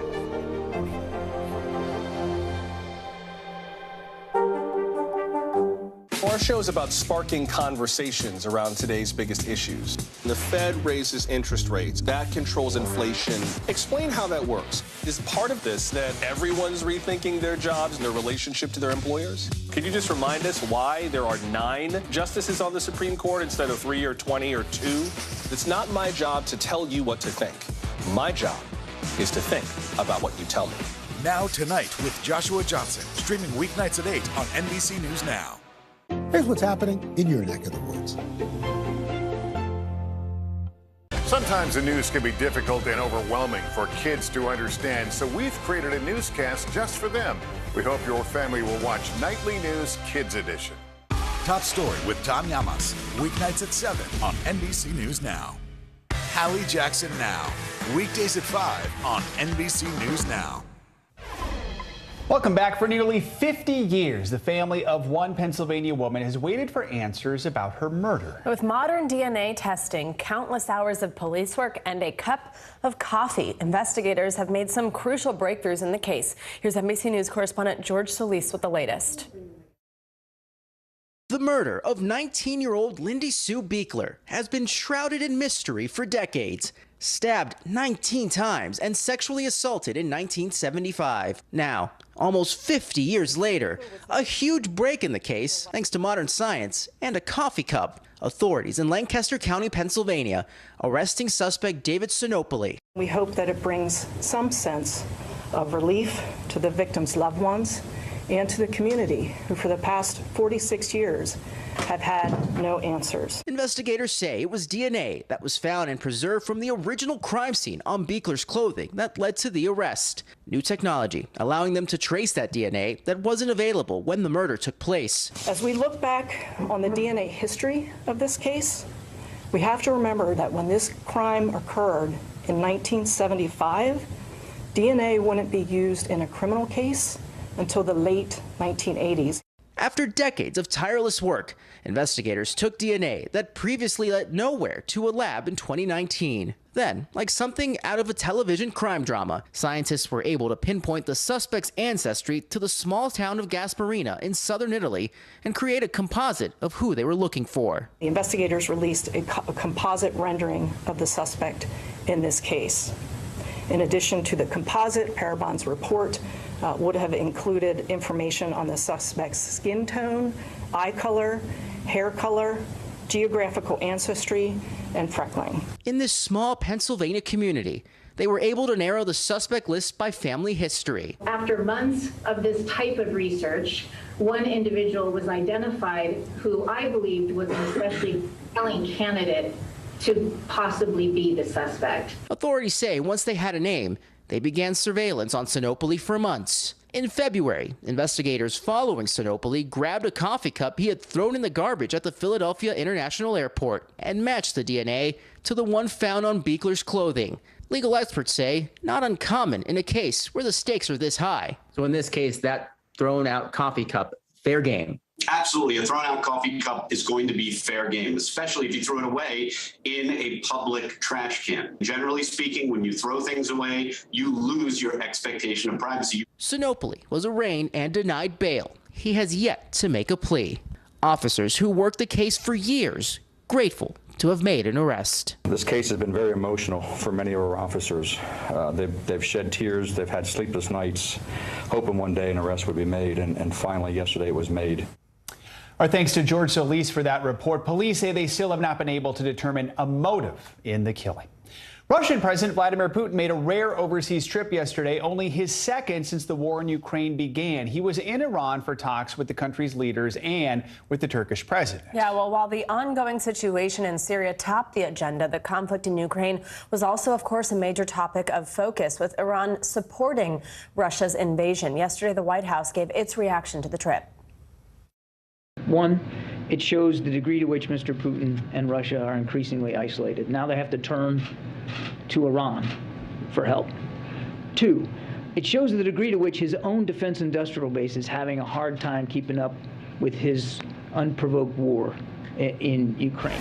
And then the third thing I think this indicates is the degree to which he has absolutely no intention of stopping the war. NBC News correspondent Ali Arouzi joins us from Kyiv. Hey, good to see you. So the White House there saying this visit shows Putin is isolated, but then Moscow says what it actually shows is that they're still respected in the Middle East. Let's first talk about the meeting with Iran's leaders and what is their stance on the war in Ukraine. Hey, Savannah. So, well, when you invade your neighboring country, a sovereign, independent country, you tend to lose friends and allies pretty quickly, which the Kremlin has done. They've achieved pariah status in the West. So Putin was keen to show that sanctions haven't hobbled him, and he still has friends. And he certainly got a very warm welcome in Tehran. He was greeted by the top leadership there. They agreed to have mutual military cooperation with one another, and in a very rare comment from a world leader, Iran's Khamenei kind of justified Russia's invasion of Ukraine, kind of blaming it on the West and NATO, saying that if they hadn't invaded Ukraine, then the same thing would have happened to Russia, and this war would have been fought on Russian territory. So a lot of support from Iran for Russia in that meeting, and they are, of course, the two most sanctioned countries on the planet. And as the White House has said before, there are reports that Iran is going to be providing Russia with drones, some of them weapons capable, but neither country has commented on that themselves, Savannah. So Putin meeting with Iran may not be surprising, but he also met with the president of a NATO member, Turkey, after an awkward start where Putin was actually made to wait alone in front of cameras for nearly a minute. So two questions here. First, do we know if that was intentional? Was there any meaning behind that delay? And second, did Turkey make any progress in what it is really looking for, efforts to get Ukrainian grain out of those blockaded ports? So, Joe, it's quite interesting. There's been a lot of speculation about that 50-minute, very awkward pause that Vladimir Putin had. And a lot of people are saying that when Erdogan visited Putin in 2020, Putin made him wait 2 minutes. The Turks were furious about that. They thought it made them look bad. It was widely publicized on Russian TV. So it may have been a case of playground diplomacy by these two. So it may have been intentional. And it also does underscore to some level how Putin's standing in the world has diminished. That probably wouldn't have happened to Putin 2 years ago. Putin also said that some progress has been made on the grain. He was thankful to the Turkish efforts, but says in order to unblock those ports, Russian sanctions on Russia need to be lifted. All right, Ali Arouzi in Ukraine. Ali, thank you. Now, when we talk about gun violence, we often think about the toll it takes on people's lives. But what we may not consider is the significant financial impact it can have on survivors and their families. A new report by the Congressional Joint Economic Committee attempts to add up the cost of shootings on the economy. CNBC's senior congressional correspondent Ilan Mui has the story. The bullet actually just went through here and came out here. It's been 9 years since Greg Jackson was struck by gunfire. A wrong turn in Washington, D.C. led him into the wrong crowd. Someone pulled out a gun, and Jackson was shot in the calf. Pretty much every day, I still feel pain and a lot of flexibility challenges. I also still have to put steroid treatment, ointment on it daily to keep it from the wound from reopening and scabbing again. Jackson was in the hospital for 21 days. Bedridden for 6 months, and the bills started piling up. Medical care was the single biggest cost, $20,000 in out-of-pocket payments, and it's still not over. My doctor said that I may have to do 1 to 2 more surgeries cosmetically since the skin graft hasn't really caught on and it hasn't really healed properly. And how much might that cost? Whew, that could be another $5,000 to $10,000. Other expenses are harder to quantify. A new place without so many stairs, a different job with a lower salary. Even his parents had to take time off to care for him. Lawmakers are now trying to add up those costs across the economy. Congress is holding 2 hearings on the issue this week. We underestimate the cost of gun violence. You know, we see the children that have died. We see people that have committed suicide. We see other things. But we don't realize that it touches every one of our lives in the huge cost to our economy and our society. Jackson can see the Capitol from his street. He now leads an advocacy group that supports survivors, and he worries that Congress is so focused on guns, it's losing sight of the people who get hurt. My wound is one of the luckier ones, you know, and so you have to think about the 100,000 people that are shot or killed every year and what they go through and what they're still going through. I mean, there's probably millions of people still dealing with their injuries or their loss every day. Elon, thanks so much for that report. And the Congressional Committee's report also found that just the medical bills for gun violence survivors and their families can top $1 billion a year. Gun deaths also decrease the average home value in an area by more than $20,000. And gun violence reduces growth in local businesses by 4%. The report by Congress also states those numbers are likely too low and more research is needed. Coming up, our intrepid shark reporter, Kerry Sanders. John Williams is actually going to write a score about him. He's diving back into that great blue world. That would be amazing. He's taking a look back on one university's 50-plus years of research, all to better understand one of the world's most mysterious creatures. That's up next.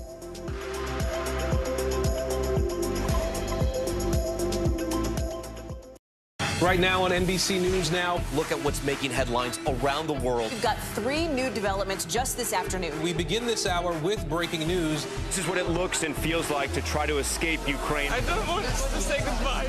This factory has gone from making kitchen pots to lethal items. There's an intense artillery battle underway. Breaking news this morning. The heartbreak, the grief, and the tears that we have seen here are all tragically familiar. Was there a school officer on campus? Because that's what we've been told. No. The shooting is once again reigniting the debate over gun laws. If it's Tuesday, it is primary night. The highest profile races yet this year. The official confirmation of Judge Ketanji Brown Jackson. Let's zoom out a bit to our changing climate. What do we think that the new normal is going to be? The rollout of COVID vaccines for children under 5. Inflation is cutting into almost everything. Another honest conversation about what it means to be Asian American. We're coming on the air with the news NBC Scoop. Bringing the news to you is not only a job, it's an honor. The Seduction, Dateline's newest podcast. Listen to the full season now. Harry Styles! Top Story with Tom Llamas is your news playlist on NBC News Now. And now, you can listen to it as a podcast. Available anytime and anywhere. The Seduction, Dateline's newest podcast. Listen to the full season now. The fire has grown leaps and bounds. What you see behind me is typical. How you doing? Pretty bad. Top Story with Tom Llamas. Weeknights at 7 on NBC News Now. Sometimes the news can be difficult and overwhelming for kids to understand. Ukraine and Russia. Could you help me understand what's going on? So to help make sense of it all, we've created a newscast just for them. We hope your family will watch Nightly News Kids Edition. Now Tonight with Joshua Johnson. Streaming weeknights at 8 on NBC News Now. We're back with a rare up-close look at the sharks that swim off the U.S. coast. Yeah, we followed a team of researchers, not we, but our colleagues did. They followed a team of researchers that has been studying the apex predators for more than 50 years. This morning, those scientists shared their one-of-a-kind shark survey, which charts everything from size to species. NBC News senior national correspondent Kerry Sanders joins us this morning with a look at how sharks are changing. Kerry, good morning. Well, good morning, guys. Look, we know it's going to be some record temperatures here in the United States today. There are already some scorchers in Europe. What you may not stop to think about is that the oceans absorb much of that heat. We joined biologists from the Institute of Marine Sciences at the University of North Carolina, Chapel Hill, who have been conducting the longest continuous study of sharks off our coast. One of the things that they're looking at now is the links between the rising water temperatures and the shark population and how that may be impacting those of us up here on land. You know, this is something that they could have never asked that question, never predicted would be a question when this study began 51 years ago. We're on the 48-foot research vessel Capricorn. On this rainy day, we've joined marine biologists from the University of North Carolina, Chapel Hill, to a spot just 3 miles off that state's coast. We're in about 30 feet of water. It's here where the longest continuous shark study in the U.S. has now revealed dramatic changes in the coastal shark population. Back in the 1970s, when the survey started, they pulled in large sharks like this great white. But environmental changes may have caused larger species of sharks in these waters to move elsewhere, and smaller sharks became more prolific. The stuff that we're going to catch is going to be on the bottom. And that's step one to then getting the sharks. Yeah, for sure. Before catching sharks, research teams need bait. It's just what's needed for the long lines. Within the hour, this is a black-nosed shark. They're pulling in sharks. Fork length is 96.2, and we've got 100 plus. To prevent the sharks from dying, they're out of the water less than 5 minutes. What we're finding is that compared to the 1970s, we have fewer sharks overall. The sharks that we have tend to be smaller, in some cases substantially so. We have almost one species dominating. This one, which was a minor component of the community around here back in the 1970s, but now is dominant. While decades of overfishing cut shark populations, the good news, fishing regulations help save them. On this day, we mostly tag a shark called the Atlantic sharp nose. I thought these sharks would be bigger. Everybody does. We bring up these 2.5-foot long sharks, and it's like, well, when are you going to get the sharks, right? The big sharks in almost all locations aren't around anymore. It's not just here. One reason for the smaller sharks and less diversity could be an increase in water temperature, 6 degrees over 40 years. Fewer big sharks may be good news for turtles and fish, which are on a shark's menu, but ecologists say it throws the undersea ecosystem off balance. One example, more turtles means more seagrass is eaten. Seagrasses are important because they take carbon dioxide out of the atmosphere and put it into the sediment and store it in the sediment, thereby decreasing the amount of CO2 that we release. And there may be signs of recovery since conservation efforts picked up in the 90s. Some larger species like duskies and scalloped hammerhead sharks started popping up in their catch again. These things don't happen in isolation. This long line study is not just about sharks. It's one of the means we can use to learn about this ecosystem. With 50 years under your belt, what do you need? I'll give you a simple answer, 50 more years. Sharks, mostly out of sight, but adapting to changes, while scientists believe their undersea world is shifting faster in human history than ever. And again, so much of this is out of sight, out of mind, but it's so interesting to see what's happening down there under the sea in that ecosystem with the shark as the apex predator, how all of that may be impacting those of us up here on land. You know, the scientists have been following upwards of 11,000 sharks during this 51-year study, and all of that data they have gathered is being shared with scientists around the world so that that information, a real treasure trove of data, may help us better understand what's going on to our Earth. Guys? Important research. Amazing. Yeah, all right. So cool to see. Man, Carrie, just you spend more time with sharks, I think, than us people. Thanks, Carrie. All right, coming up, battling the bots. Robocalls might be on the decline, but robo-texts are on the rise. And now a new watchdog report is calling on the FCC to crack down. We've got the details. Plus, as if a historic heat wave wasn't enough, we are expecting a different sort of weather phenomenon today, a solar storm. So what is it, and more importantly, is it dangerous? Got those answers next.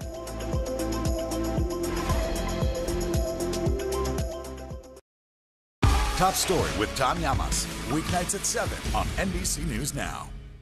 We're here to start conversations about the big things happening in our world, because it's not my job to tell you what to think. My job is to think about what you tell me. Now Tonight with Joshua Johnson, streaming weeknights at 8 on NBC News Now. Harry Styles!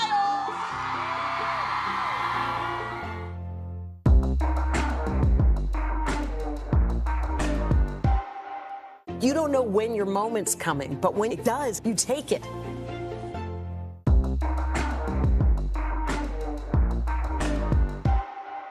Mystery in Paradise. There's my sweet little sister on the news. A series of secrets to be discovered. This investigation takes you into the swinger lifestyle. Dateline's hottest July ever. Fridays at 10/9 Central.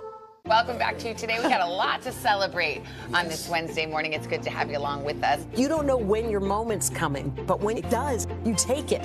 Everybody's good, and that's it!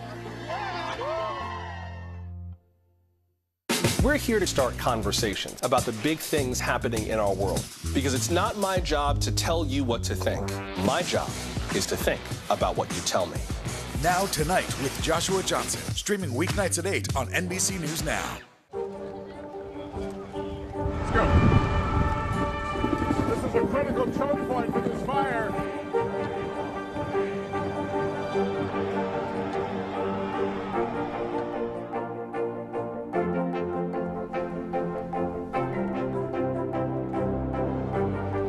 Unnecessary, unjustifiable, illegal. And good evening from New Orleans. Late military operation witnessing the massive crowds. I admire you both. Nice to really spend some time with you. Appreciate it.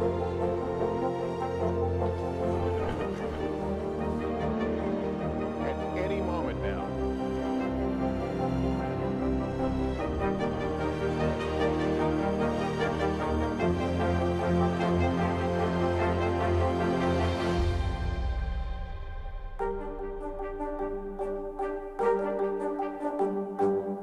News is happening now. Look at what's making headlines around the world. We're coming on the air with breaking news. This is a significant moment. Whenever it happens, wherever you are, NBC News, streaming free now. Now Tonight with Joshua Johnson, streaming weeknights at 8 on NBC News Now. Harry Styles! News is happening now. Look at what's making headlines around the world. Whenever it happens, wherever you are, it's here now. We're back now with financial headlines, heading over to the UK, where inflation levels are rising with the temperature. Yes, CNBC's Silvana Henao joins us with that and other news. Hey, Silvana. Hey guys, good morning. Yeah, so consumers in the U.S. aren't alone in feeling the effects of higher prices.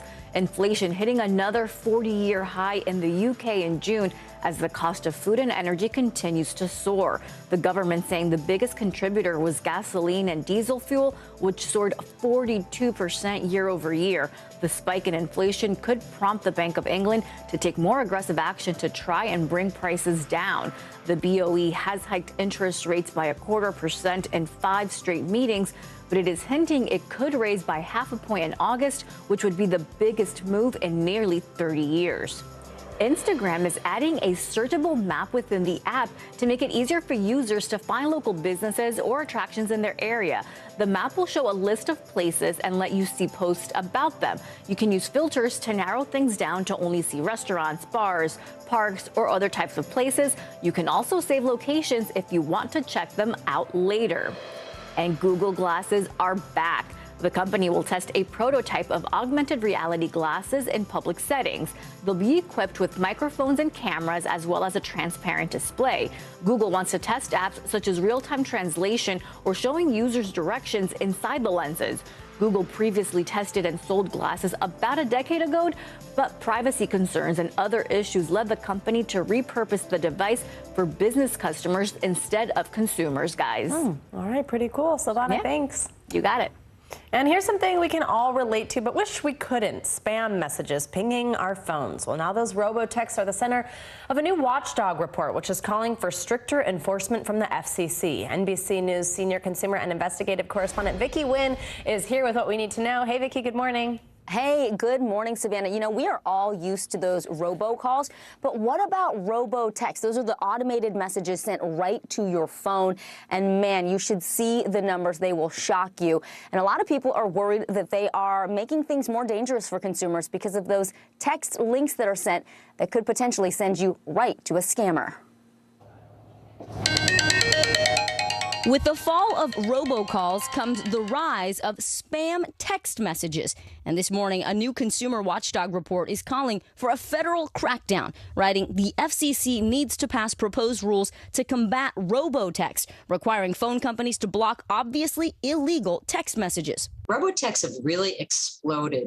It's an easy way to get into consumers' cell phones because the data is all out there and very much available to scammers. The soaring volume of these nuisance texts is staggering. According to data pulled from the spam blocking app RoboKiller, more than 12 billion spam text messages were sent just last month, Over 87 billion spam texts were reported in 2021, a near 60% increase from 2020.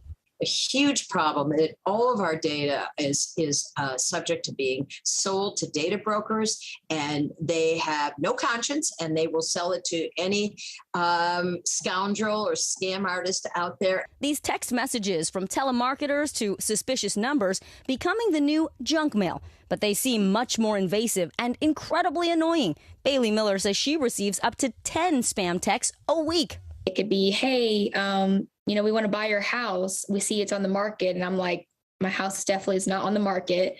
So that's a spam text. Delete. As spam text messages skyrocket, scammers have a new highway to steal personal information, something Bailey says she almost fell for when she clicked on a text link that said she was overdue on a $150 electric bill. It took me to what was a website that was believable. I went to enter my information and I was like, I should probably check with my mom and just to verify, everything's good to go. And she was like, no, I have a receipt where I paid it. Luckily, I didn't enter any information or hit submit because that could have definitely went wrong. So what can you do to protect yourself? Be mindful of the number sending the message. Scam texts typically come from a number 10 digits or longer. Don't respond. Even writing stop can allow your data to be at risk. Keep an eye out for any misspelled words used to undercut a phone carrier's filters. And most importantly, avoid opening any links. And Savannah, if you do end up submitting any personal information to a fraudulent website, which I know you won't because you watch our stories, you want to call your bank or your credit card right away. And you can also prevent these spam texts. You go into your phone's settings, then go down to where it says messages, and you set a filter for unknown senders. You can also contact your phone carrier for instructions on how to block the spam and report it. And if you get a message and you want to forward it, you can actually hover onto the message, push down, it'll say more, and you forward that to spam. The number is 7726. Oh. These are all ways to help crack down That's on some of it, but really a legislative solution would be good. Yeah. Joe and Savannah? Vicki, if it wasn't for you, though, I might be entering my information in all those scams. But Giving I away all got your you credit back, cards. guys. And yeah. All right, thanks, Vicki. All right, instead of morning news now weather, right now we're going to bring you space weather. A solar storm is expected to hit Earth later today. In case you're wondering, solar flares, they're large explosions from the surface of the sun that emit intense bursts of electromagnetic radiation. Well, experts say the volatile space weather could disrupt GPS systems and even lead to radio blackouts. So Mike Massimino joins us now on set. He is back with us. He is a former NASA astronaut as well as a professor of mechanical engineering at Columbia University and a senior advisor for space programs at the Intrepid Museum. So much going on. Mike, good to see you. And the first guy to tweet from space. Yeah, exactly. We just learned. First guy to tweet from space. How about that? Take that, Neil Armstrong. Yeah, there you go. So first guy to tweet from space. Let's break it. He would have, I bet, if he could have. What causes the solar storms, and are we actually able to see those particles hitting the sky? What causes it is the activity of the sun. So there's a lot of action going on in the sun, a lot of energy generated, radiation as well. Sometimes the sun has what these flares are kind of like eruptions. You can think of almost like a volcanic eruption, sort of, but it's an eruption that comes off of the sun.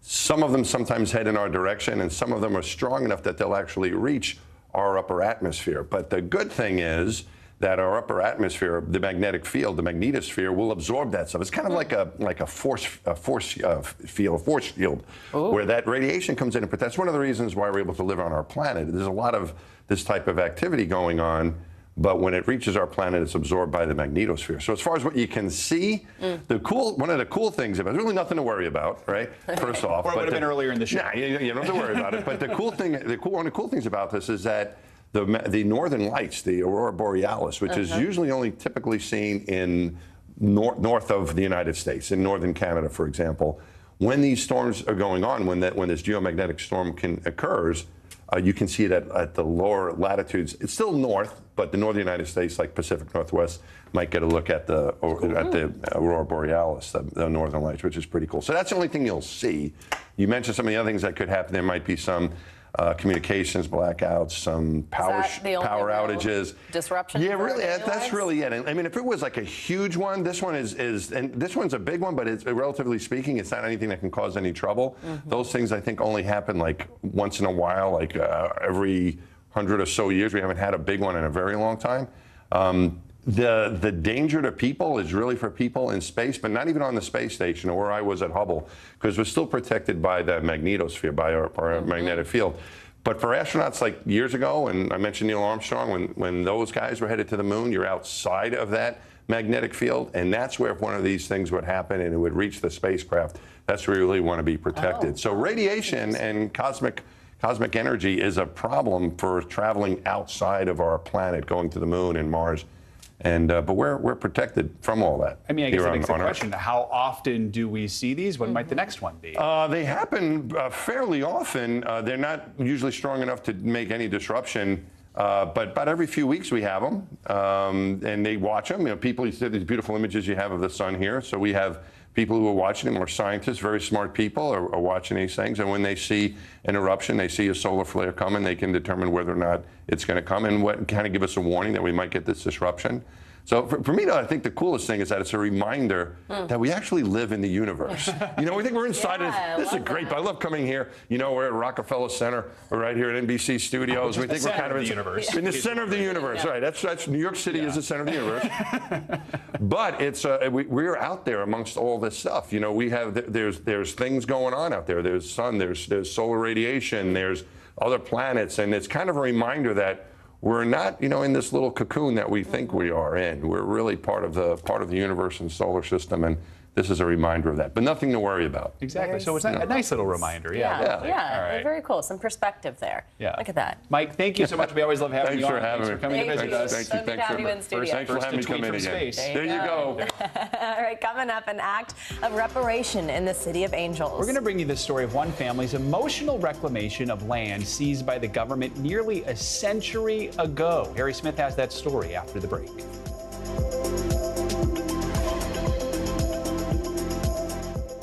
Here's what's happening in your neck of the woods.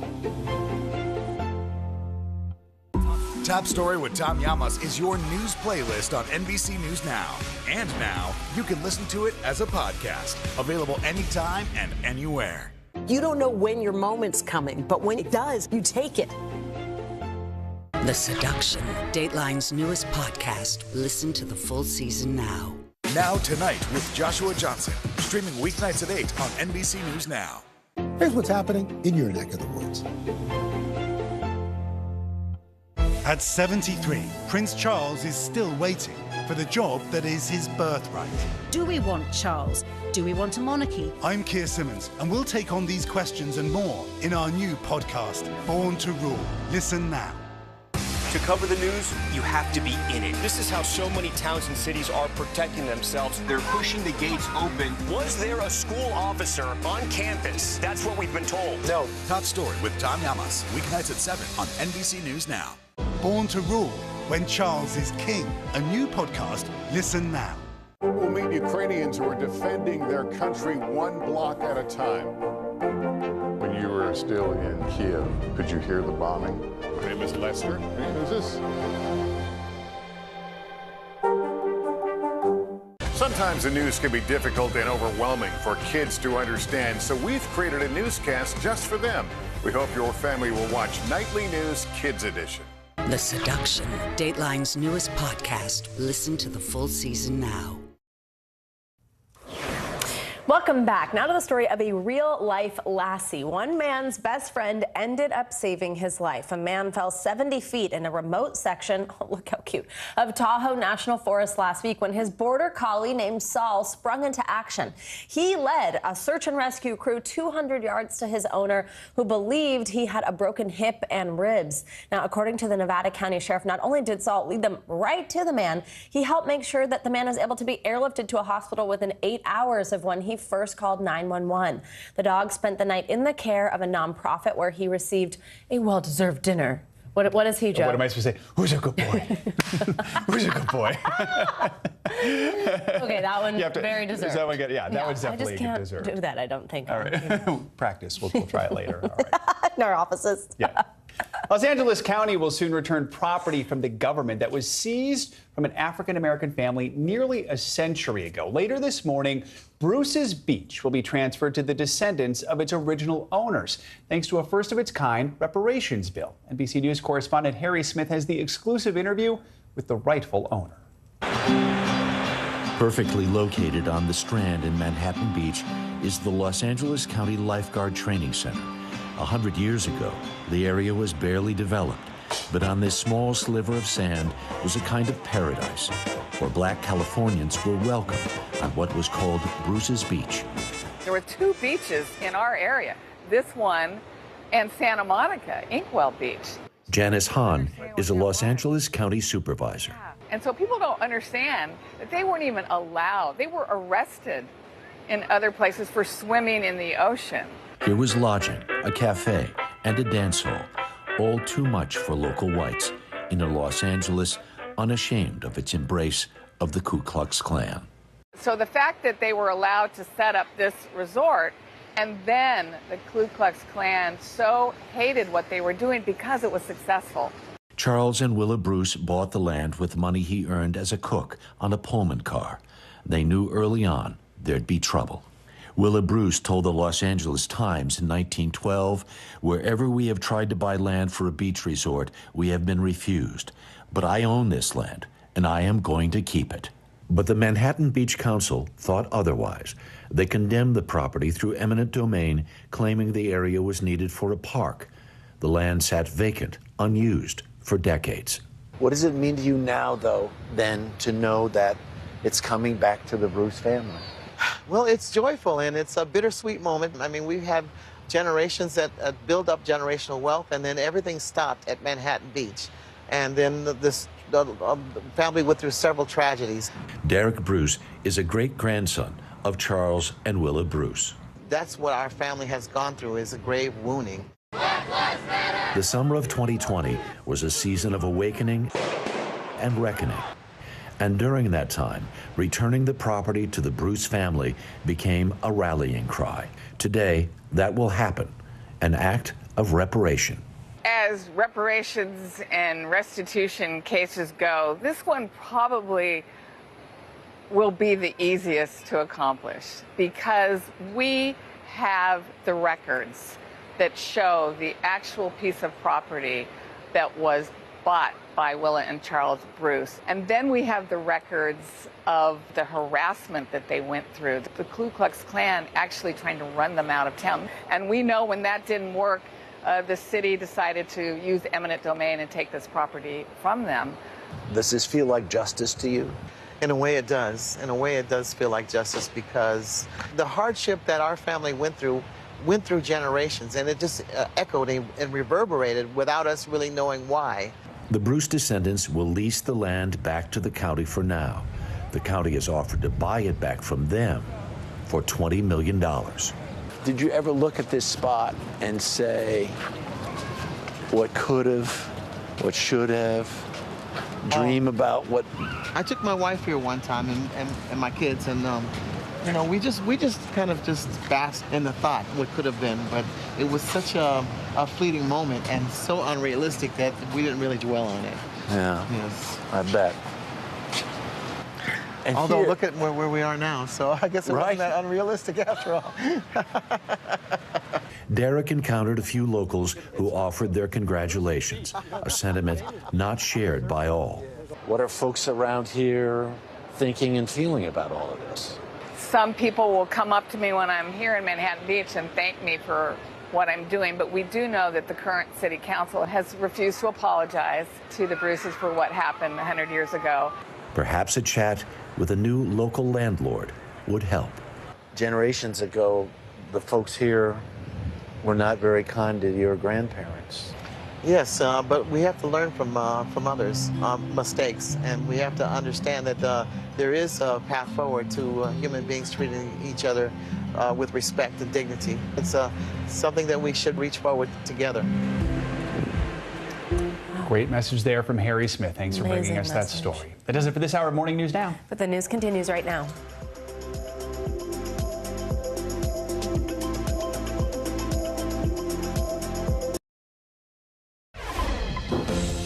Hey there, everyone. everyone. Good Wednesday to you, and thank you so much for joining us. I'm Morgan Radford. And I'm Vicki Wynn. Right now on NBC News Now, steamy stretch. More than 100 million Americans are feeling a brutal blast of triple-digit heat. New York could see its longest heat wave in nearly a decade. And across the pond, the hottest weather ever, fueling fires in what's called a heat apocalypse. And the horrors of war. Ukraine's First Lady heads to Capitol Hill to give a first-hand account of the now 146-day-long war with Russia. An interference investigation. Nearly a dozen Republicans accused of casting fake ballots to help former President Trump in 2020 could now find themselves in front of a Georgia grand jury. Plus, stark reality, the drastic measures many American women and even some men are now taking in a post-Roe v. Wade world.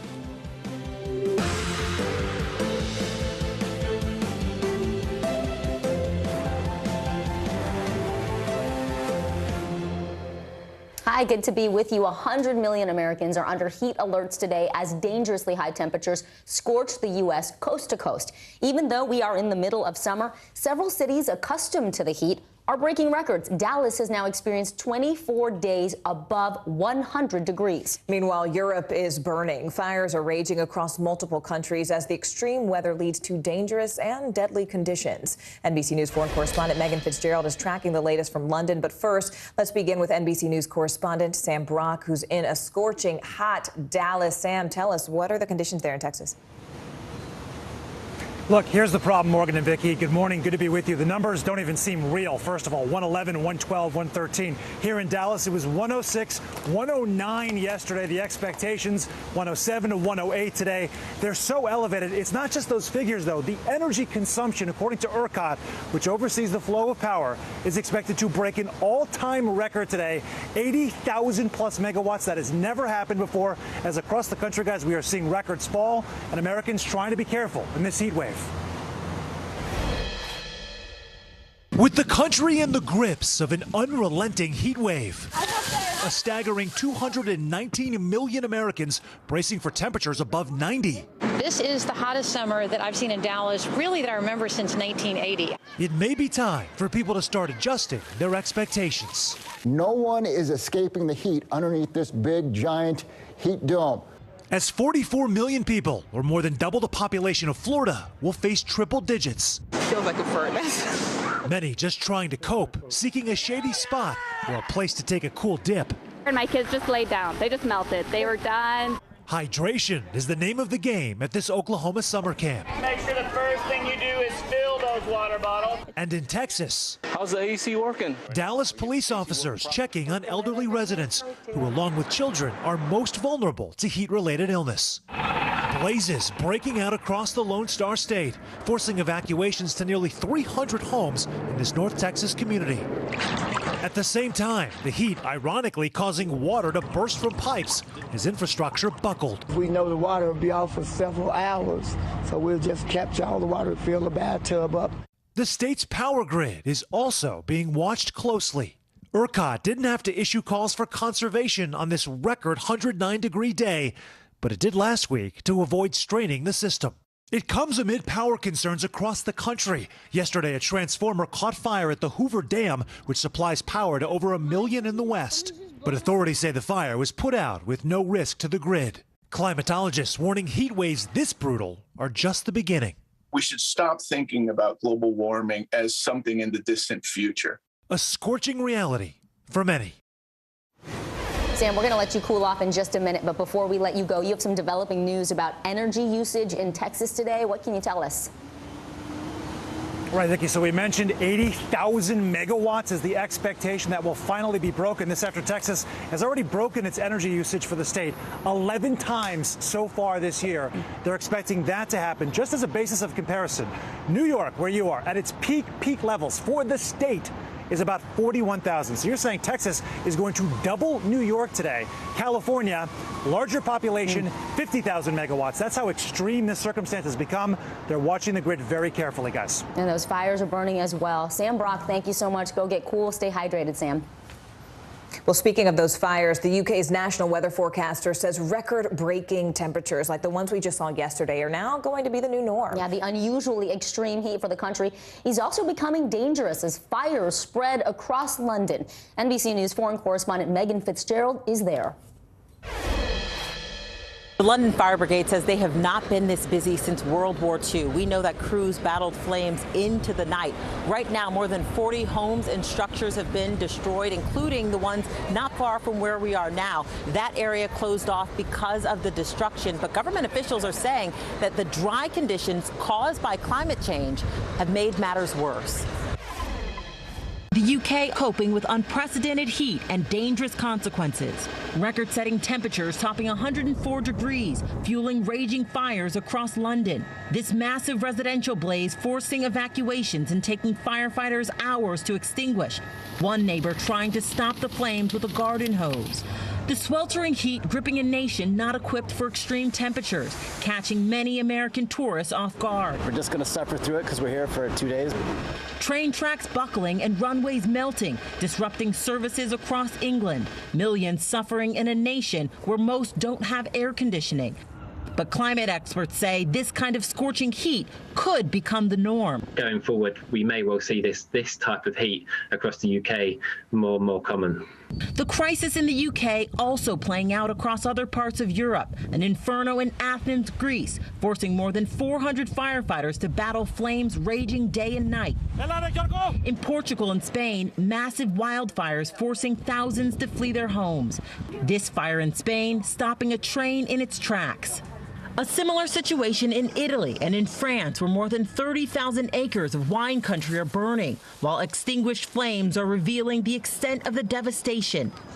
In the capital, Parisians desperate for release from the record-breaking temperatures. But this heat wave that's frying Europe doesn't seem to be stopping anytime soon. Temperatures have subsided here in London a bit, but look, this heat wave is far from over. It is now heading to Germany and Belgium, where folks there are bracing for record-setting heat of 104 degrees. Back to you. All right, thank you, Megan. Climate change jumps to the top of President Biden's agenda today. White House officials say he'll detail a slew of executive actions addressing the crisis. Well, those executive actions come after Congress was unable to pass climate-focused legislation. NBC News White House correspondent Mike Memoli joins us now. Mike, it's great to see you. We know that extreme heat really across the world right now is prompting even more talk about climate and climate change. So my first question is, what will the president actually lay out for us today in Massachusetts? And secondly, do these actions sort of go beyond just helping certain people in certain places deal with these extreme temperatures and help the world more broadly?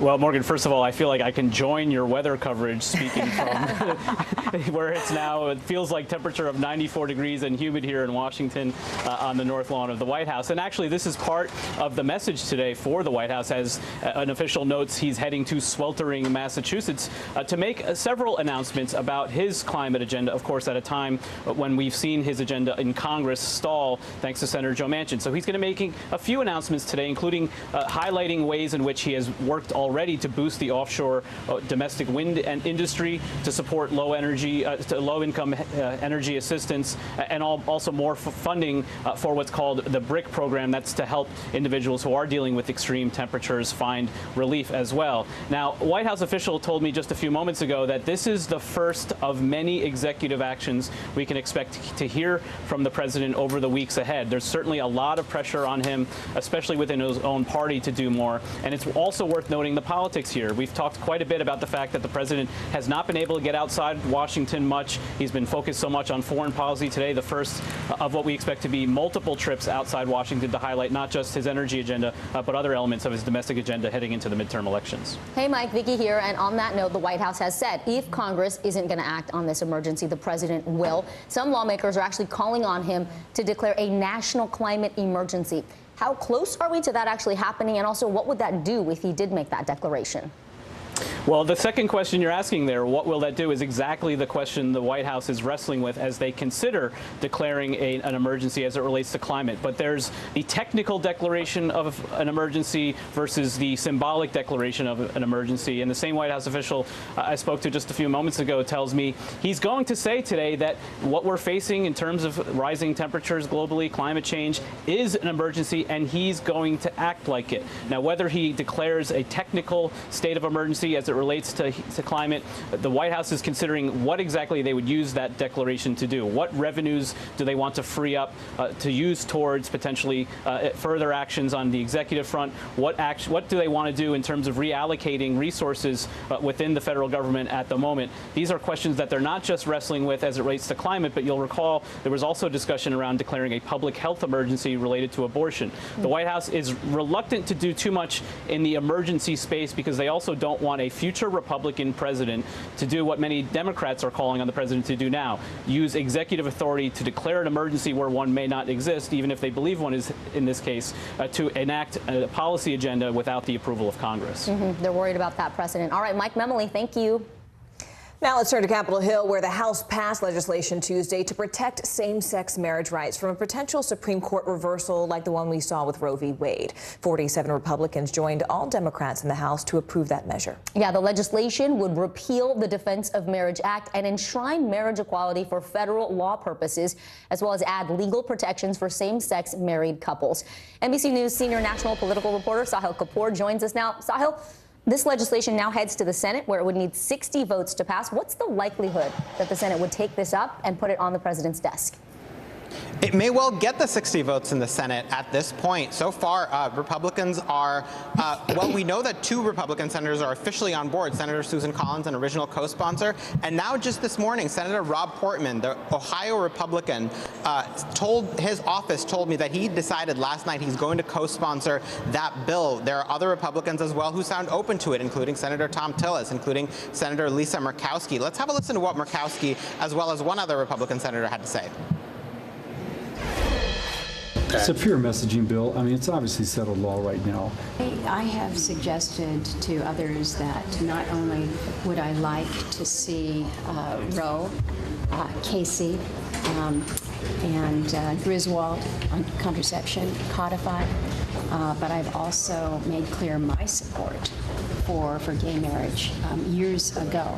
So I will look at what the House is doing and see what that might mean here on the Senate side. So you see that division there. Senator Cassidy sounds circumspect about it. He says it's not necessary, but Senator Lisa Murkowski sounds very open to it. Based on that, the Senate may be halfway there in terms of getting the Republican support it needs to break a filibuster. Still, it's uncertain. Notably, Senate Minority Leader Mitch McConnell is keeping his options open, unusually for him, a little bit indecisive about this, that he's going to wait to announce how he would vote until Senator Chuck Schumer, the Democratic Majority Leader, makes an announcement about putting the bill on the floor. Now, Schumer just moments ago said he's working to get the necessary Republican support to pass this bill and will put it on the floor if he gets that. So some momentous news on this front today. Speaking of momentous news, you've got a very busy day there on the Hill, Sahil. The First Lady of Ukraine delivering remarks to Congress. She was at the White House just yesterday. So what is she hoping to accomplish during this visit to Washington generally? What is she hoping to accomplish today? And really, what will she tell lawmakers? That's right. Ukraine's First Lady Olena Zelenska is scheduled to speak this hour in the congressional auditorium.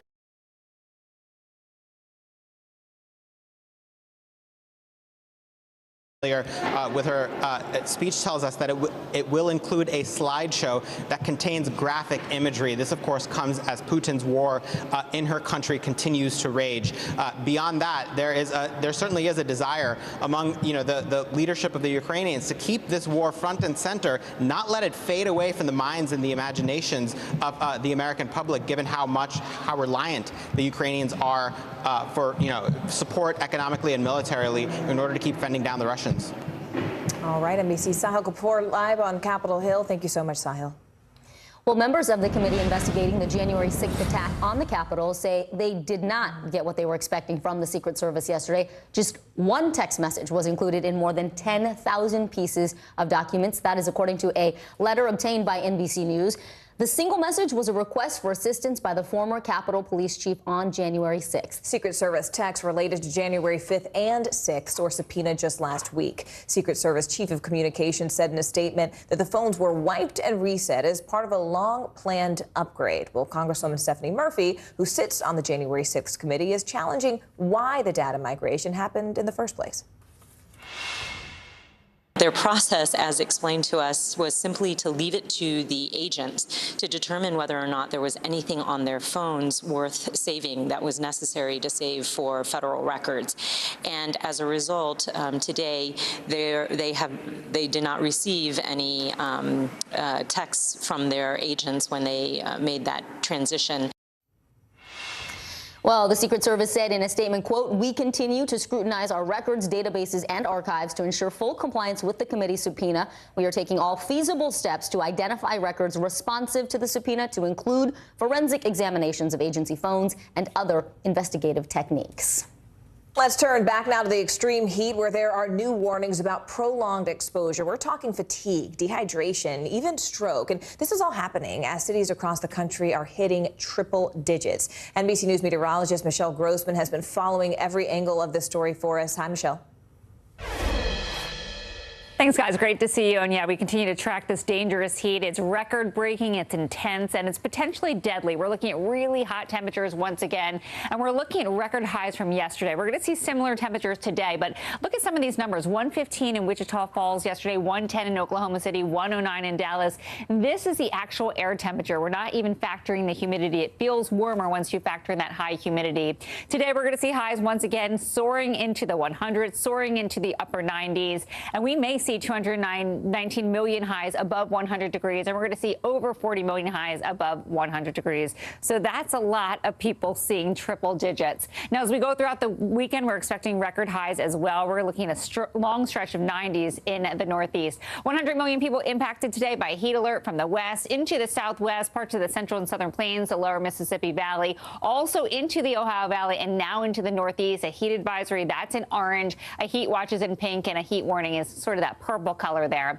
Now we're looking at temperatures into the triple digits in many, many spots. 102 in Little Rock. You factor in that humidity I was talking about, it will feel like 115. It's going to feel like 103 in Birmingham, feeling like 104 in Indianapolis. Same story in the Northeast. Temperatures into the mid-90s. We're looking at 95 in New York City. Near 100 degrees will be the heat index. So that's what you want to dress for as you head out. You want to drink lots of water, wear light, loose clothing, stay indoors when you can, or get into shade if you're going to be in the sunshine.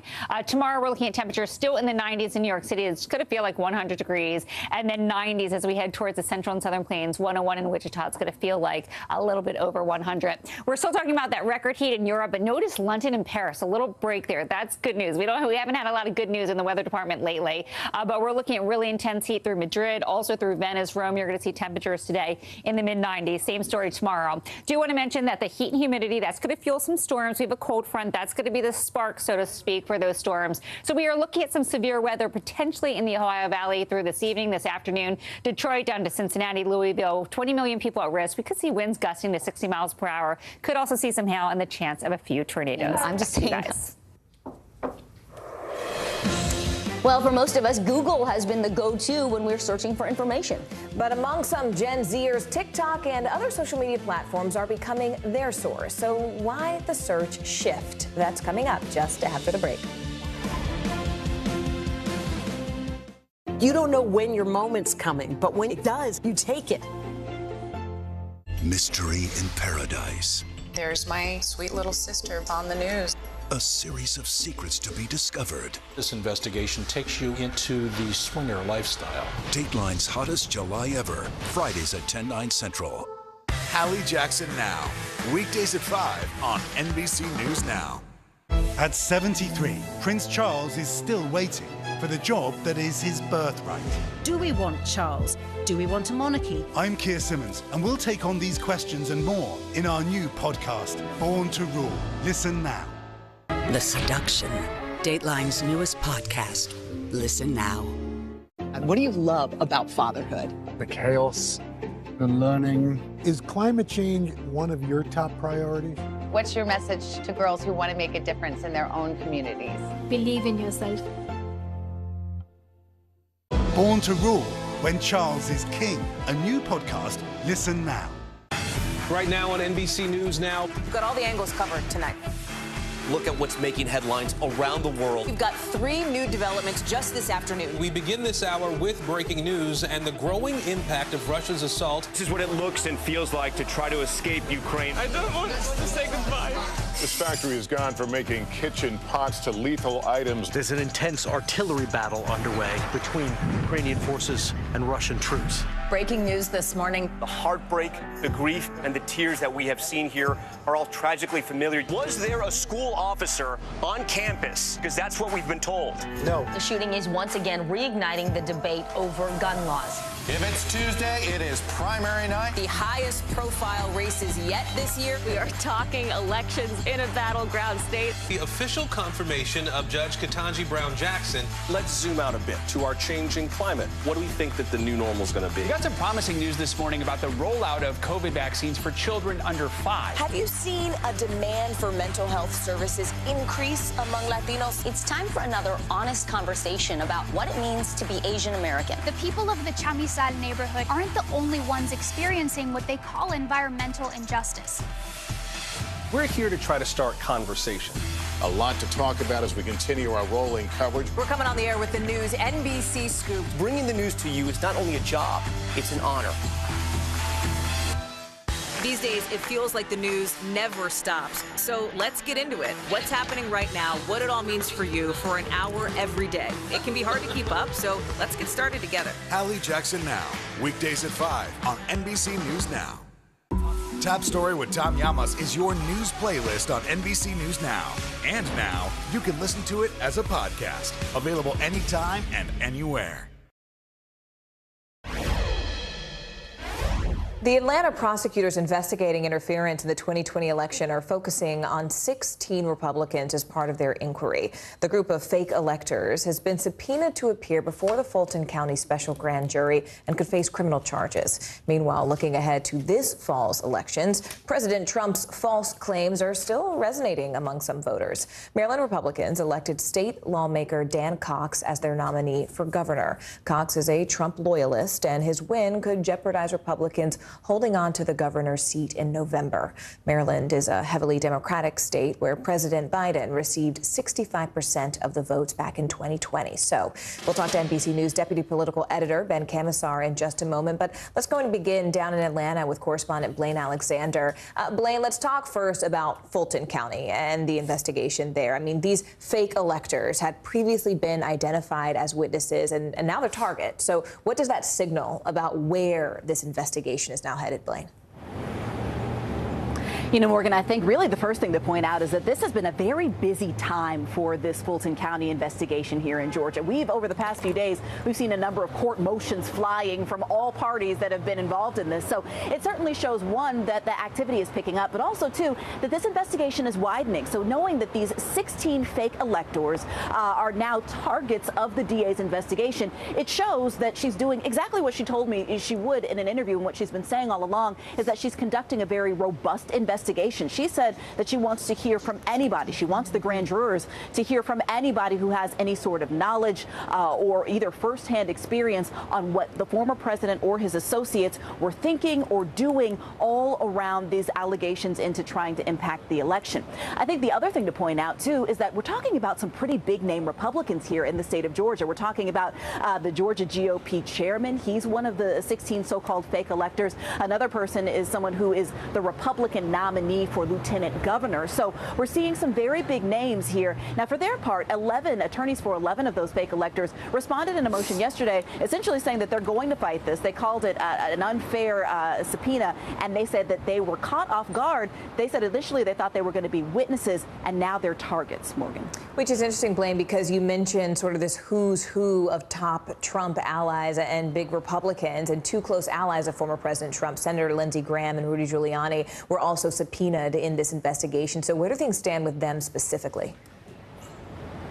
Yeah, Morgan, we've got a little bit of breaking news actually on one of those fronts. Rudy Giuliani, according to a court filing that was entered just today, has been ordered by a judge to appear and testify before the Fulton County grand jury on August 9th. So what's notable about that is that we now have a date. According to that filing that was entered by the Fulton County DA, Fonnie Willis, Giuliani was ordered to appear in a New York courtroom before a judge and essentially give cause as to why he shouldn't have to comply with the subpoena. According to that judge, Giuliani did not show show up, and that's what prompted the judge to then issue this order. Now, I should say that NBC News is reaching out to Giuliani's team to try and get a response, but again, we do have a date now as to at least what day he's been ordered to appear.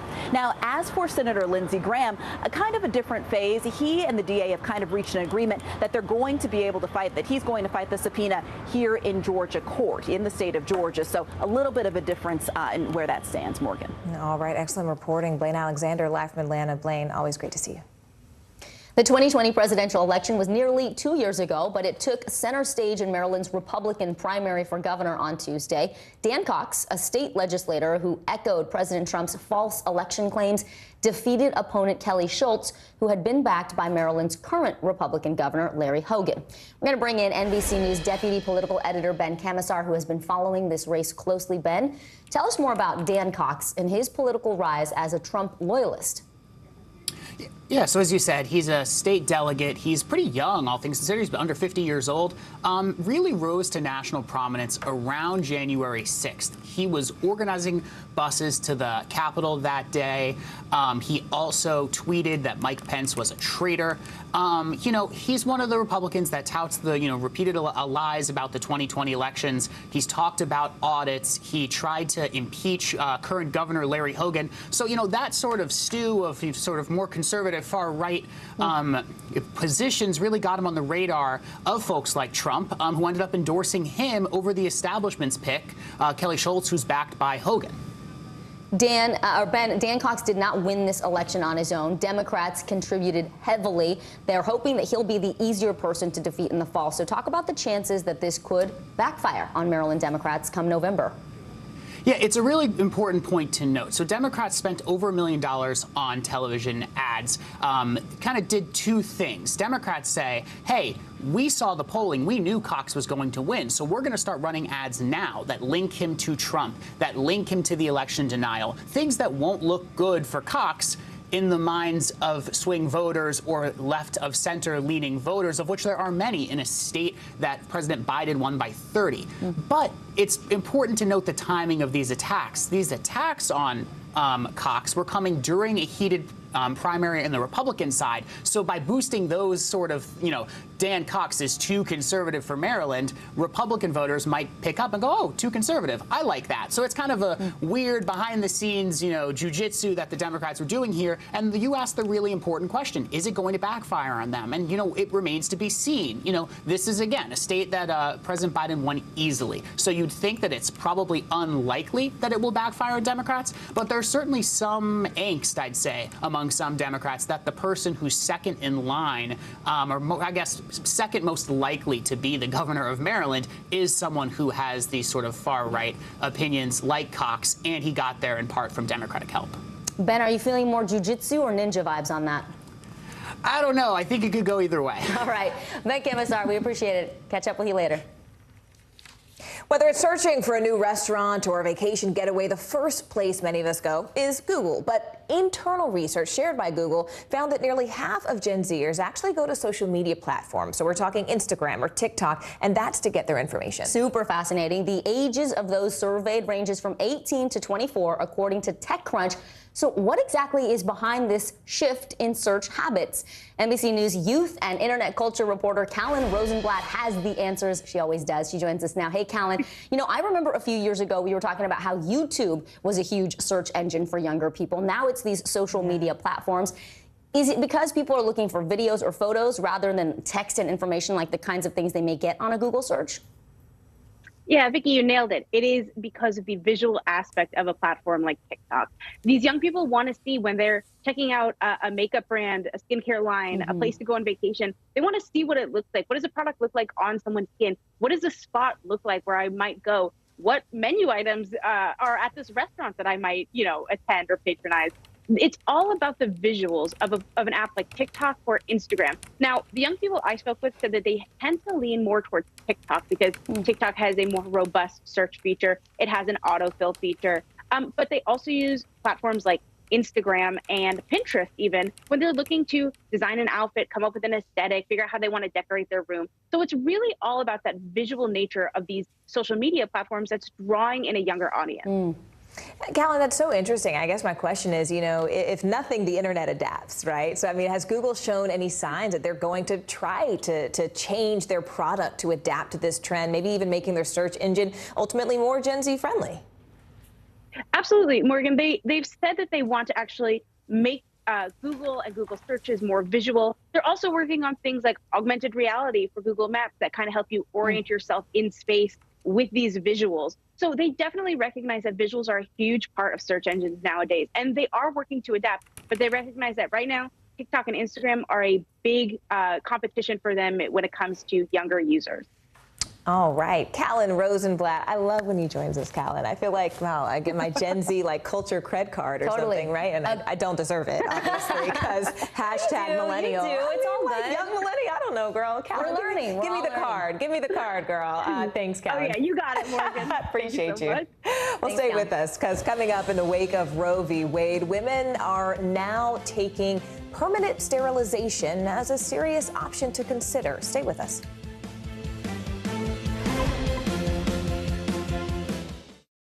Here's what's happening in your neck of the woods.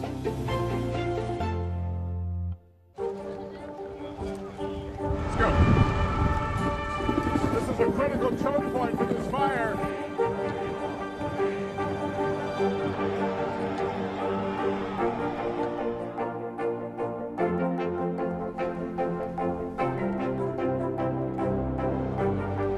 Unnecessary, unjustifiable, illegal. And good evening from New Orleans. Late military operation witnessing the massive crowds. I admire you both. Nice to really spend some time with you. Appreciate it.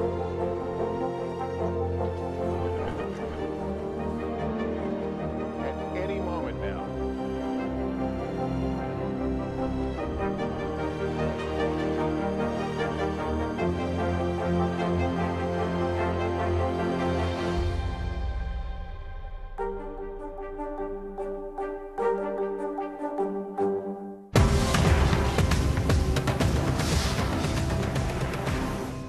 These days, it feels like the news never stops. So let's get into it. What's happening right now, what it all means for you for an hour every day. It can be hard to keep up, so let's get started together. Hallie Jackson Now, weekdays at 5 on NBC News Now.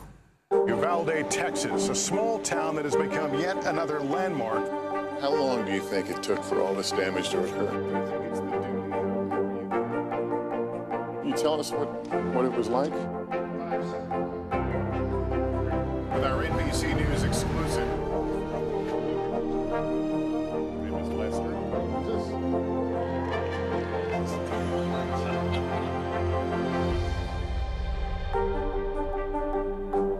Here's what's happening in your neck of the woods. Right now on NBC News Now, look at what's making headlines around the world. We've got 3 new developments just this afternoon. We begin this hour with breaking news. This is what it looks and feels like to try to escape Ukraine. I don't want us to say goodbye.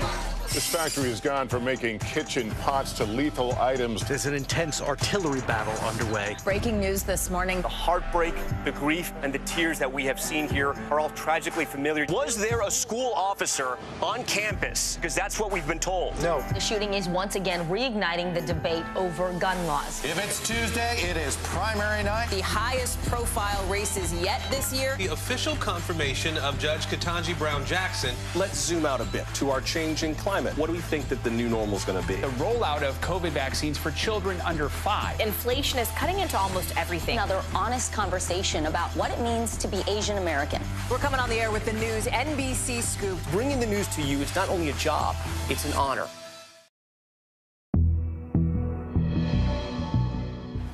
As America navigates a post-Roe v. Wade world, a staggering number of women are now considering permanent sterilization procedures. Following the Supreme Court decision, Google searches for procedures like tube tying or tubal ligation surged as much as 200%. I traveled to Austin, Texas, where I spoke with 3 women about how the latest abortion restrictions affected their decision. Here at Women's Health Domain, a clinic in Austin, Texas. Good morning, thank you for calling. Dr. Tyler Handcock says his team has been fielding more calls than ever. They're asking for permanent sterilization. So permanent sterilization, tubes removed? Yes. All since the Supreme Court overturned Roe v. Wade, ending the nationwide right to abortion. They want something permanent because they fear that tomorrow there'll be no other option. How many were calling before versus after that Supreme Court decision? 1 to 2 a week would be average. The weekend following, there were 200 messages by Sunday night. Since this is an after. In fact, he says he's received so many requests asking for permanent sterilization that he and the practice's co-owner, Dr. Amy Chapman, hold weekly group information sessions. I mean, how many people are in this room? A little over 20 at a time. Per session? Per session. How are you today? Good, how are you? A decision 27-year-old Brooklyn McNair, who's pregnant with her 4th child, says she's planning to make soon, influenced by the Supreme Court ruling. I don't want any more. I'll be 27 in October, and I'm just done. You're done? I'm done. So are you for sure that sterilization is something that you want to do, or just something you want to learn more about? I think it's something for sure I want to do. And she's not alone.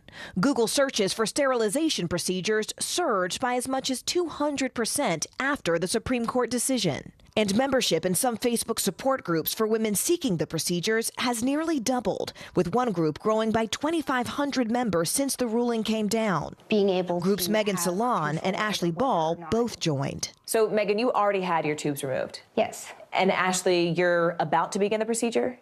Yeah, I'm in the process of consultations. What was behind the timing of when you decided to have this procedure? After the draft decision was leaked, I decided to schedule the procedure sooner than I had originally anticipated. What was it about that leak that made you say, I'm going to do something for myself now? Well, I've always known I didn't want children, and I didn't want to be in a position where I didn't want children and would lack access to contraception as well. So, like Megan, I have always known that I didn't want kids, and when we started seeing more of the restrictions coming through, that's when I scheduled my first consultation appointment. They say others like them are often dismissed by doctors who are reluctant to perform the procedure. You're told that you are too young to make this decision, or what if your significant other wants children someday? What if you change your mind? What if you change your mind? What if you regret this someday? Let's be honest, there's a lot of judgment around the decision to have this procedure, around this decision in general. Right. What do you say to people who don't understand? Sterilization or permanent contraception is just as permanent as choosing to have a child, right? So a lot of the arguments against it, like, well, what if you regret it? You could say the same thing about having a kid. It's a choice they expect to see even more women making in the days ahead. Nobody wants to be put in a situation where they have to make a choice between, the medical health of whoever is having that kid and the kid itself. So a lot of people are just saying, okay, we're not going to. We're going to go for sterilization instead.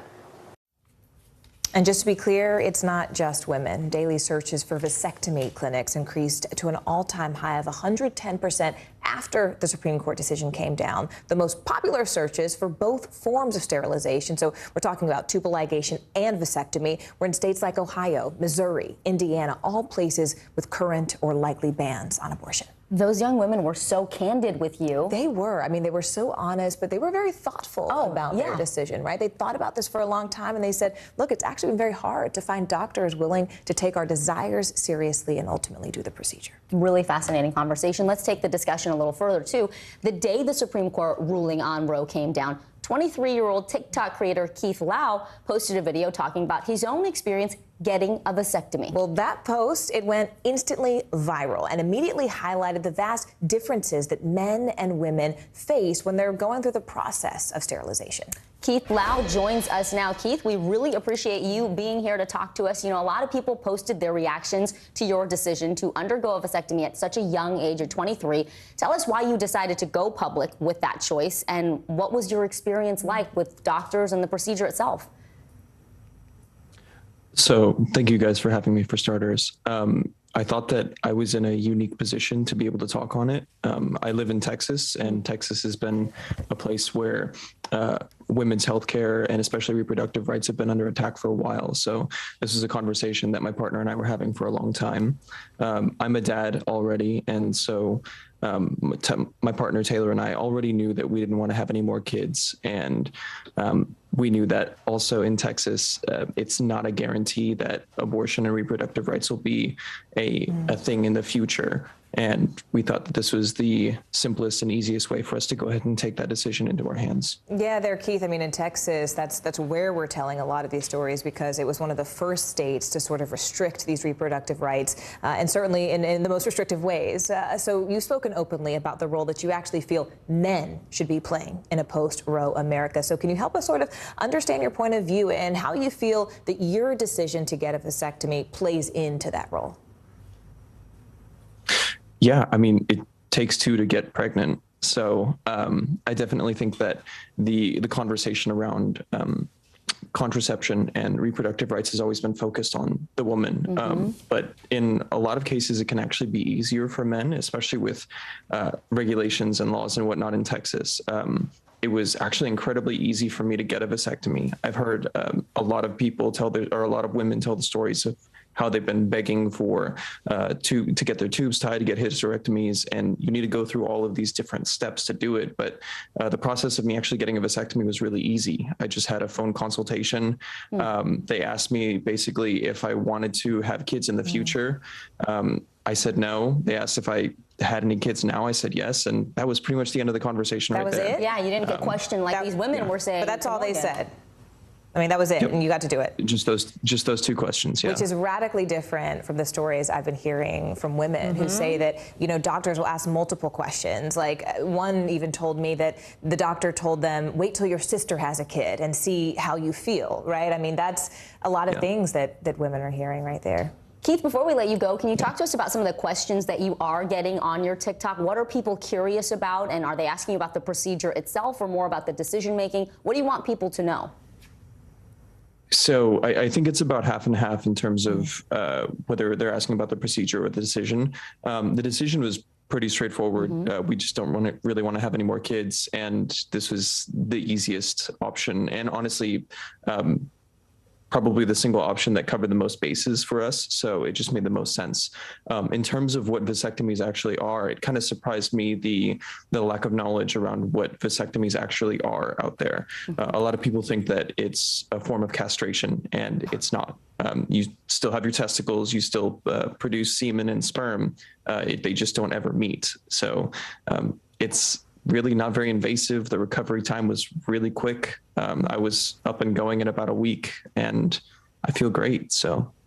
Wow. Yeah. Keith, I have to tell you, thank you for sharing your experiences, because as we talked about, right, with the women also in Texas, there's a lot of judgment, right? There's a lot of people who have very strong opinions, of course, on this issue and about people's personal decision to go through procedures like this. So thank you for sharing. Thank you for explaining, right? You don't have to explain your decision to anyone, but you were willing to do it on this platform with us, and we really appreciate that, Keith. Thank you. Yeah, we do. Thank you, Keith. Of course. And to our viewers, straight ahead, a hot housing market. Well, let's take a hit. What's driving the drop in mortgages when we return?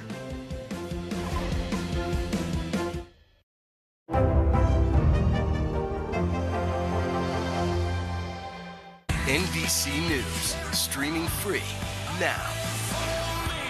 Still to come on the Channel 2 News. Well, the waters are certainly receding now. Still too close to call. Lester Holt reporting from the Ground Zero, as it's being referred to. It is, in fact, a taste of freedom. The Haitian people know a little something about resiliency. What's the biggest risk right now? Some of the troops who have been proud. I want to welcome you to the first presidential debate. In fact, we've been told we can't go any farther. You with some resilient folks. Let me get a hint.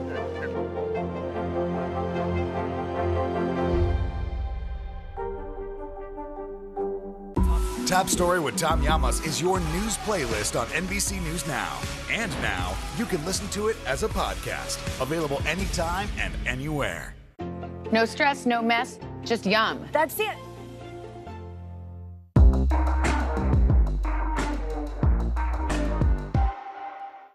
Top Story with Tom Llamas is your news playlist on NBC News Now. And now, you can listen to it as a podcast. Available anytime and anywhere. The Seduction, Dateline's newest podcast. Listen now. No stress, no mess, just yum. That's it. The Seduction, Dateline's newest podcast. Listen to the full season now. News is happening now. To look at what's making headlines around the world. We're coming on the air with breaking news. This is a significant moment. Whenever it happens, wherever you are, NBC News, streaming free now. Here's what's happening in your neck of the woods. Mystery in Paradise. There's my sweet little sister on the news. A series of secrets to be discovered. This investigation takes you into the swinger lifestyle. Dateline's hottest July ever. Fridays at 10/9 Central. Right now on NBC News Now, look at what's making headlines around the world. We've got 3 new developments just this afternoon. We begin this hour with breaking news. This is what it looks and feels like to try to escape Ukraine. I don't want to say goodbye. This factory has gone from making kitchen pots to lethal items. There's an intense artillery battle underway. Breaking news this morning. The heartbreak, the grief, and the tears that we have seen here are all tragically familiar. Was there a school officer on campus? Because that's what we've been told. No. The shooting is once again reigniting the debate over gun laws. If it's Tuesday, it is primary night. The highest profile races yet this year. The official confirmation of Judge Ketanji Brown Jackson. Let's zoom out a bit to our changing climate. What do we think that the new normal is going to be? The rollout of COVID vaccines for children under 5. Inflation is cutting into almost everything. Another honest conversation about what it means to be Asian American. We're coming on the air with the news NBC Scoop. Bringing the news to you is not only a job, it's an honor.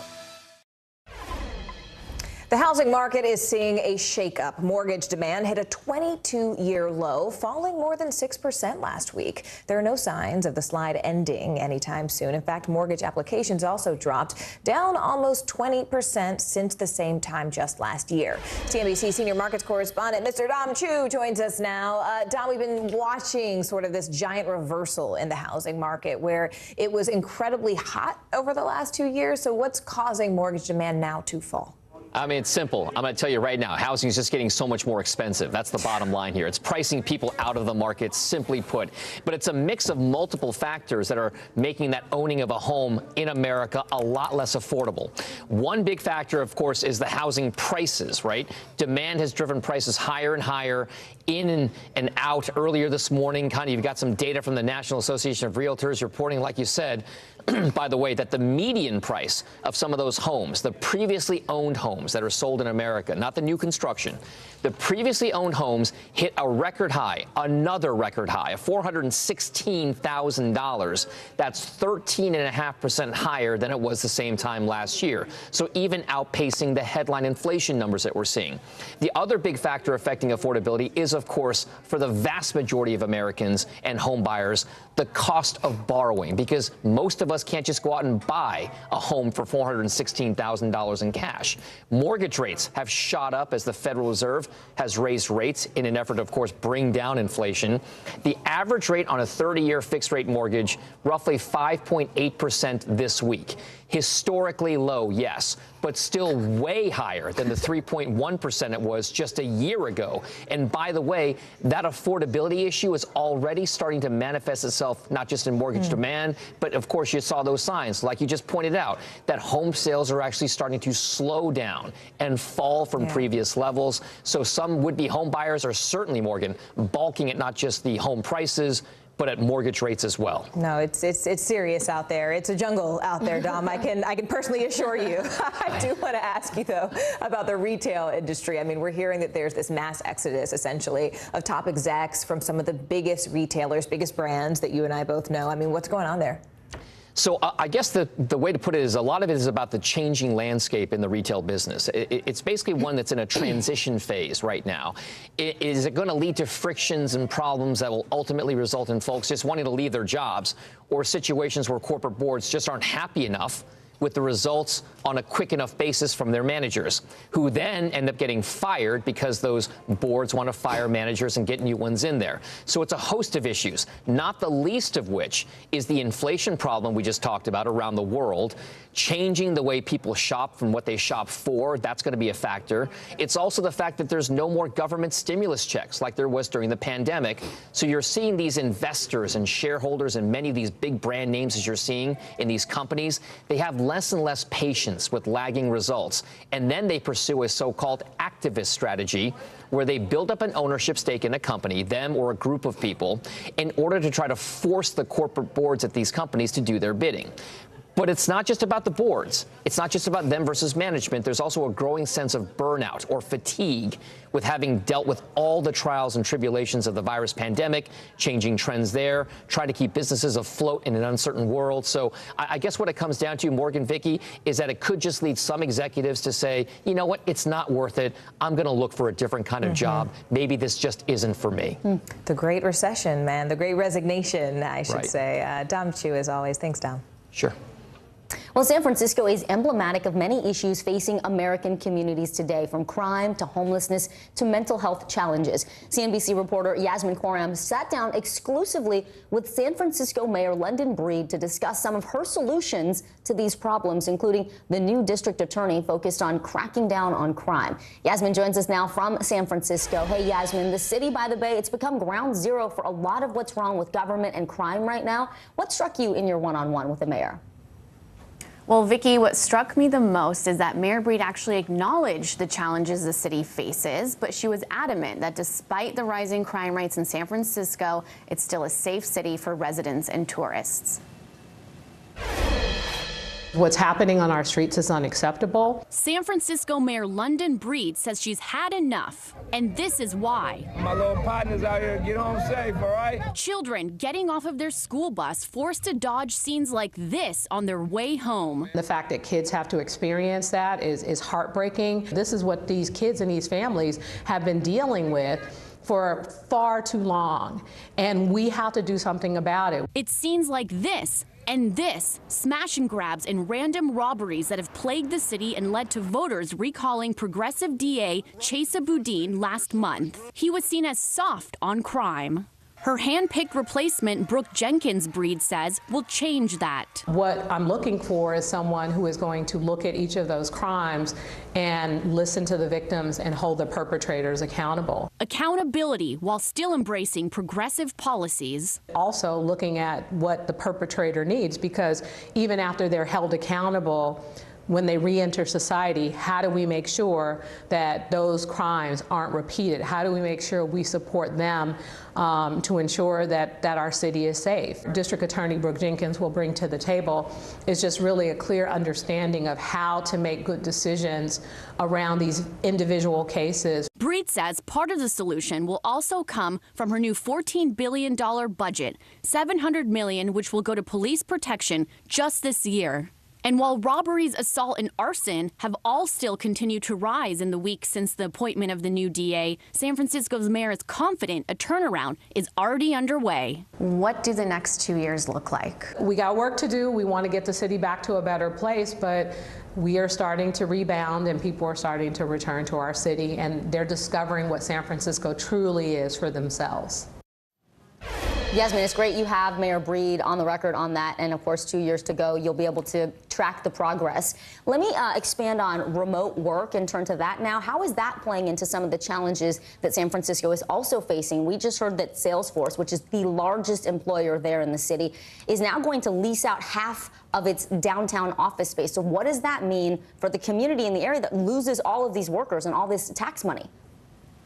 That's right. Salesforce is the latest out of many companies that are closing some of their offices here in downtown. Mayor Breed acknowledged that, the city is facing this issue. According to her office, a third of the workforce is working remotely outside of San Francisco. That resulted in a $400 million hit to the city's tax revenue. Mayor Breed told me that it's another challenge that the city has to tackle, but she pointed to companies such as Autodesk, Twilio, Google, who are expanding their presence in the city. Look, Vicky, I live here, and I know you lived here in the Bay Area for a while. These are issues San Francisco has been dealing with for years, and there's hope that things will turn around between Mayor Breed and this new DA, Brooke Jenkins. Yeah, I think you're right, Yasmin. If you improve the quality of life, it'll be easier to keep people there or welcome people in. CNBC's Yasmin Khorram, we so appreciate it. Love when you join the show. Thank you. Music fans are about to feel Bieber fever once again. After the break, when the pop superstar will be back on tour after he had that life-changing diagnosis. Don't go away.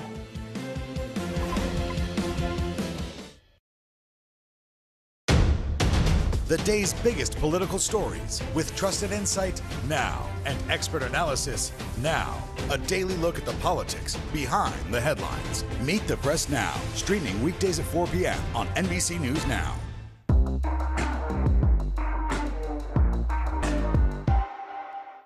Top Story with Tom Llamas is your news playlist on NBC News Now. And now, you can listen to it as a podcast. Available anytime and anywhere.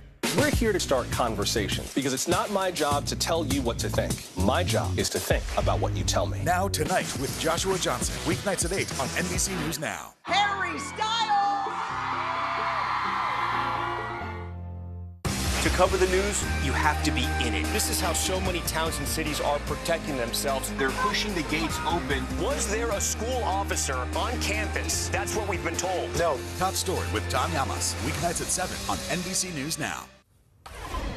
Okay, let's do it. Here's what's popping right now. Britney Spears could find out today if she has to pay her mother's six-figure legal tab. Lynn Spears is asking her daughter to pay the $600,000 she racked up in legal fees related to the singer's now defunct conservatorship. A Los Angeles judge is set to decide that today. Well, speaking of pop, Justin Bieber is bouncing back from a debilitating diagnosis. The Grammy Award-winning singer is resuming his Justice World Tour in Italy at the end of the month. Bieber put the tour on hold back in June after revealing he's battling Ramsay-Hunt syndrome, a rare virus that can cause facial paralysis. That is good news. And people are flocking to TikTok to check out the latest viral sensation, Emmanuel the emu. I saw this. It was so funny. Okay, the owner posts videos of the plucky emu who interrupts her as she's trying to record informational videos around the family's farm. And she keeps saying, Emmanuel, don't do it. Don't do it. And so now that's a new trend. Emmanuel, don't do it. And look at him. Don't he just do it. Photobombs every video she's doing. It's so cute. Emmanuel's kind of cute. He's handsome. He's handsome. We like Emmanuel. All right, well, in a rare move, LA County is turning over a pricey piece of property. That's right, Bruce's Beach. It's estimated to be worth $20 million. And it was actually taken from a black family back in the 1920s. Well, now, a century later, that land is going back to the rightful owners thanks to a first-of-its-kind reparations bill. Here's our very own Harry Smith. Perfectly located on the Strand in Manhattan Beach is the Los Angeles County Lifeguard Training Center. 100 years ago, the area was barely developed, but on this small sliver of sand was a kind of paradise where black Californians were welcomed on what was called Bruce's Beach. There were two beaches in our area, this one and Santa Monica, Inkwell Beach. Janice Hahn is a Los Angeles County supervisor. And so people don't understand that they weren't even allowed. They were arrested in other places for swimming in the ocean. Here was lodging, a cafe, and a dance hall, all too much for local whites in a Los Angeles unashamed of its embrace of the Ku Klux Klan.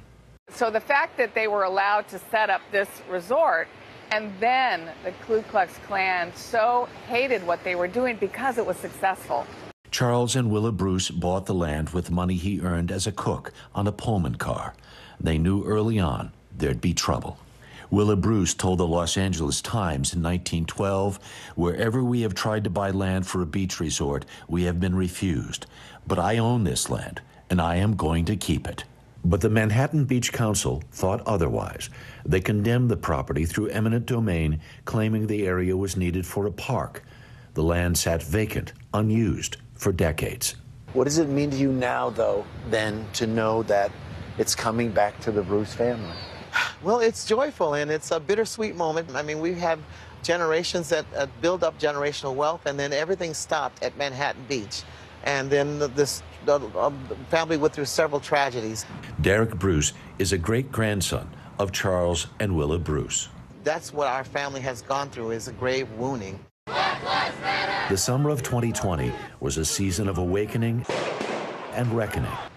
And during that time, returning the property to the Bruce family became a rallying cry. Today, that will happen, an act of reparation.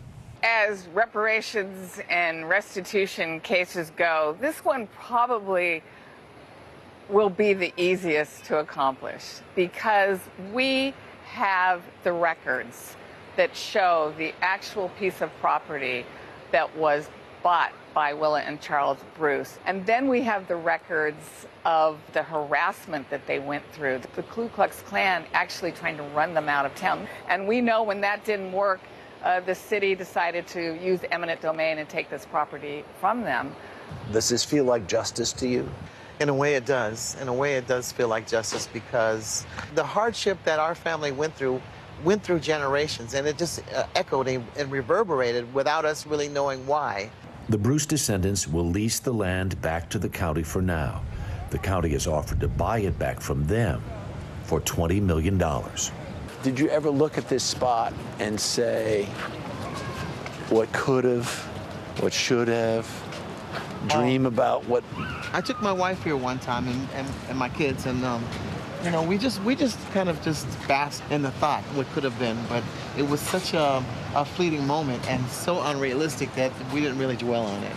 Yeah, yes, I bet. And although here, look at where we are now, so I guess it wasn't that unrealistic after all. Derek encountered a few locals who offered their congratulations, a sentiment not shared by all. What are folks around here thinking and feeling about all of this? Some people will come up to me when I'm here in Manhattan Beach and thank me for what I'm doing, but we do know that the current city council has refused to apologize to the Bruces for what happened 100 years ago. Perhaps a chat with a new local landlord would help. Generations ago, the folks here were not very kind to your grandparents. Yes, but we have to learn from others' mistakes, and we have to understand that there is a path forward to human beings treating each other with respect and dignity. It's something that we should reach forward together. Good Wednesday to you. I'm Vicki Nguyen. I'm Morgan Radford. Thank you so much for joining us. Right now, temperature torture, a punishing heat wave bringing misery to millions of Americans struggling to stay cool any way they can. And it's no better across the pond, where fierce fires are raging across Europe. Digging deeper, the new investigation launched into the missing text messages from the Secret Service before and during the January 6th attack on the Capitol. Plus, inside what could be the final primetime public hearing. And dire decisions, the drastic measures many American women and even some men are now taking in a post-Roe versus Wade world. And new search trend, why more Gen Zers are turning to TikTok for answers.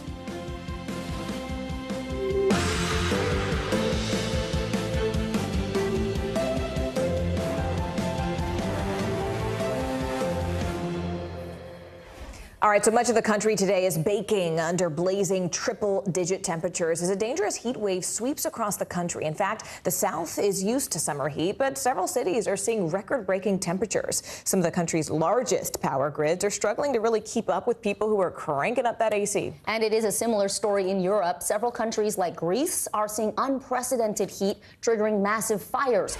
NBC News foreign correspondent Matt Bradley is in London tracking the conditions in Europe. But we begin with NBC News' Jay Gray in Dallas. Hey, Jay, we all know Texas, it's hot in the summer, but this is more than 20 days of 100-degree-plus temperatures. What are the conditions like now in Dallas where you are, and how are the people coping? Yeah, you're right, and it's been brutal, Vicki, over the last 25, 30 days here. People coping by jumping into splash pads like you see behind me, or basically just staying indoors. Let's talk a little bit about today. Today, as the sun rises, so is the temperature. We expect to, again, be well above 100, perhaps 105 today. That's coming off of 2 days at 109 for a high here. We've had 24 days of 100-plus. 6 of those days over 105, and we'll add one to both of those totals here today. Energy usage as high as it has been in the history of this state. Yesterday, the 10th time they've broken an energy usage record. So a lot of people staying inside and firing up those air conditioners, trying to get things as cool as they can here.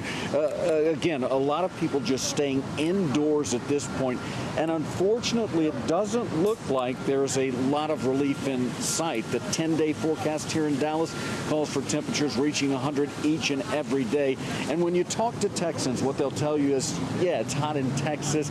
It's not as hot as it has been now, and they're very concerned because August usually the hottest month here. Jay, also, I mean, the heat is working against crews who are really battling fires across several different states. So what can you tell us really about their efforts to contain those wildfires? Yeah, it's been difficult across an area that stretches really from California up into New England. Here in Texas, there have been multiple wildfires here in the North Texas area. A 500-acre fire in Palo Pinto County, which is just west of Fort Worth, still burning right now and continuing to burn. The humidity is below 25% here, and so you combine that with winds in some areas up to 30 miles an hour. It's just a perfect situation for fires to start. Everything's dried out here. It provides the kindling for those fires to continue, and it's going to be a concern moving forward. All right, NBC's Jay Gray for us covering that. Jay, we appreciate it. Meanwhile, London's mayor says the city's fire brigade is the busiest it has been since World War II, and that's as several buildings are going up in flames during this unprecedented heat. Yeah, the UK and much of Europe seeing record-breaking high temperatures, fueling the dangerous and potentially deadly conditions. NBC News foreign correspondent Matt Bradley joins us now from London. Matt, how are the firefighters dealing with this tsunami of fires, and also what are the conditions like right now in London?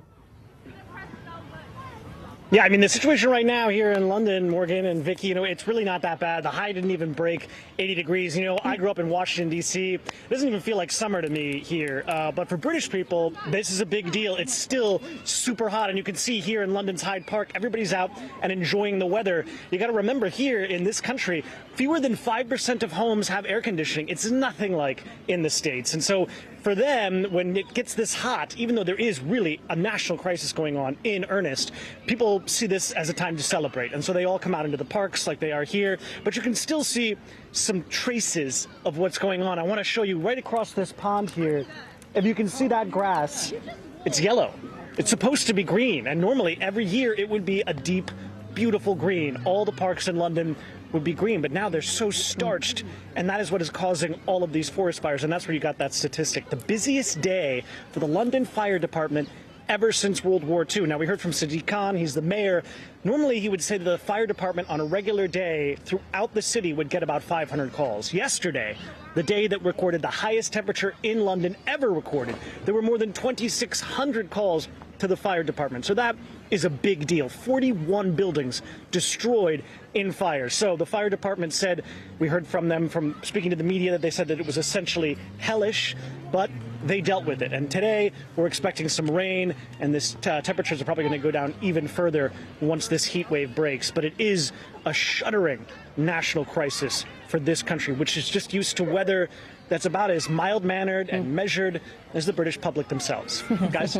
Listen, Matt, I mean, that extreme heat, it isn't just limited to the British public there in the UK, but tell us what else is happening really across Europe in this context.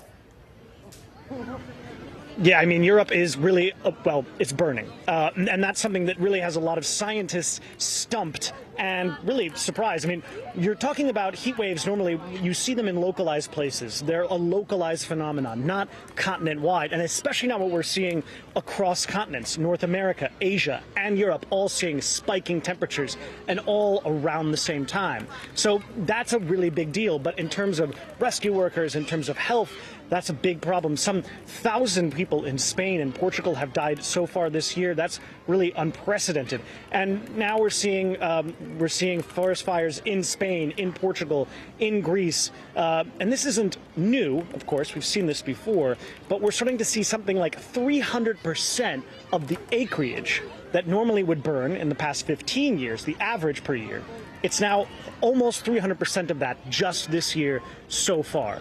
So for anyone who doubts that there's a change, for anyone who wonders whether or not we're actually seeing a shift, we can see that in the figures, in the numbers. It's something like 3 times the average number of forest fires or of wildfires that we're seeing in Europe on an average year here in Europe this year. So really, this is a crisis, and it's continent-wide.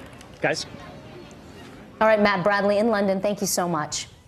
President Biden is set to take action today on climate change. This all comes in the face of Congress failing to act. That's right. The president will be in Somerset, Massachusetts this afternoon, laying out several executive action, but he's not going as far as some activists would like to see.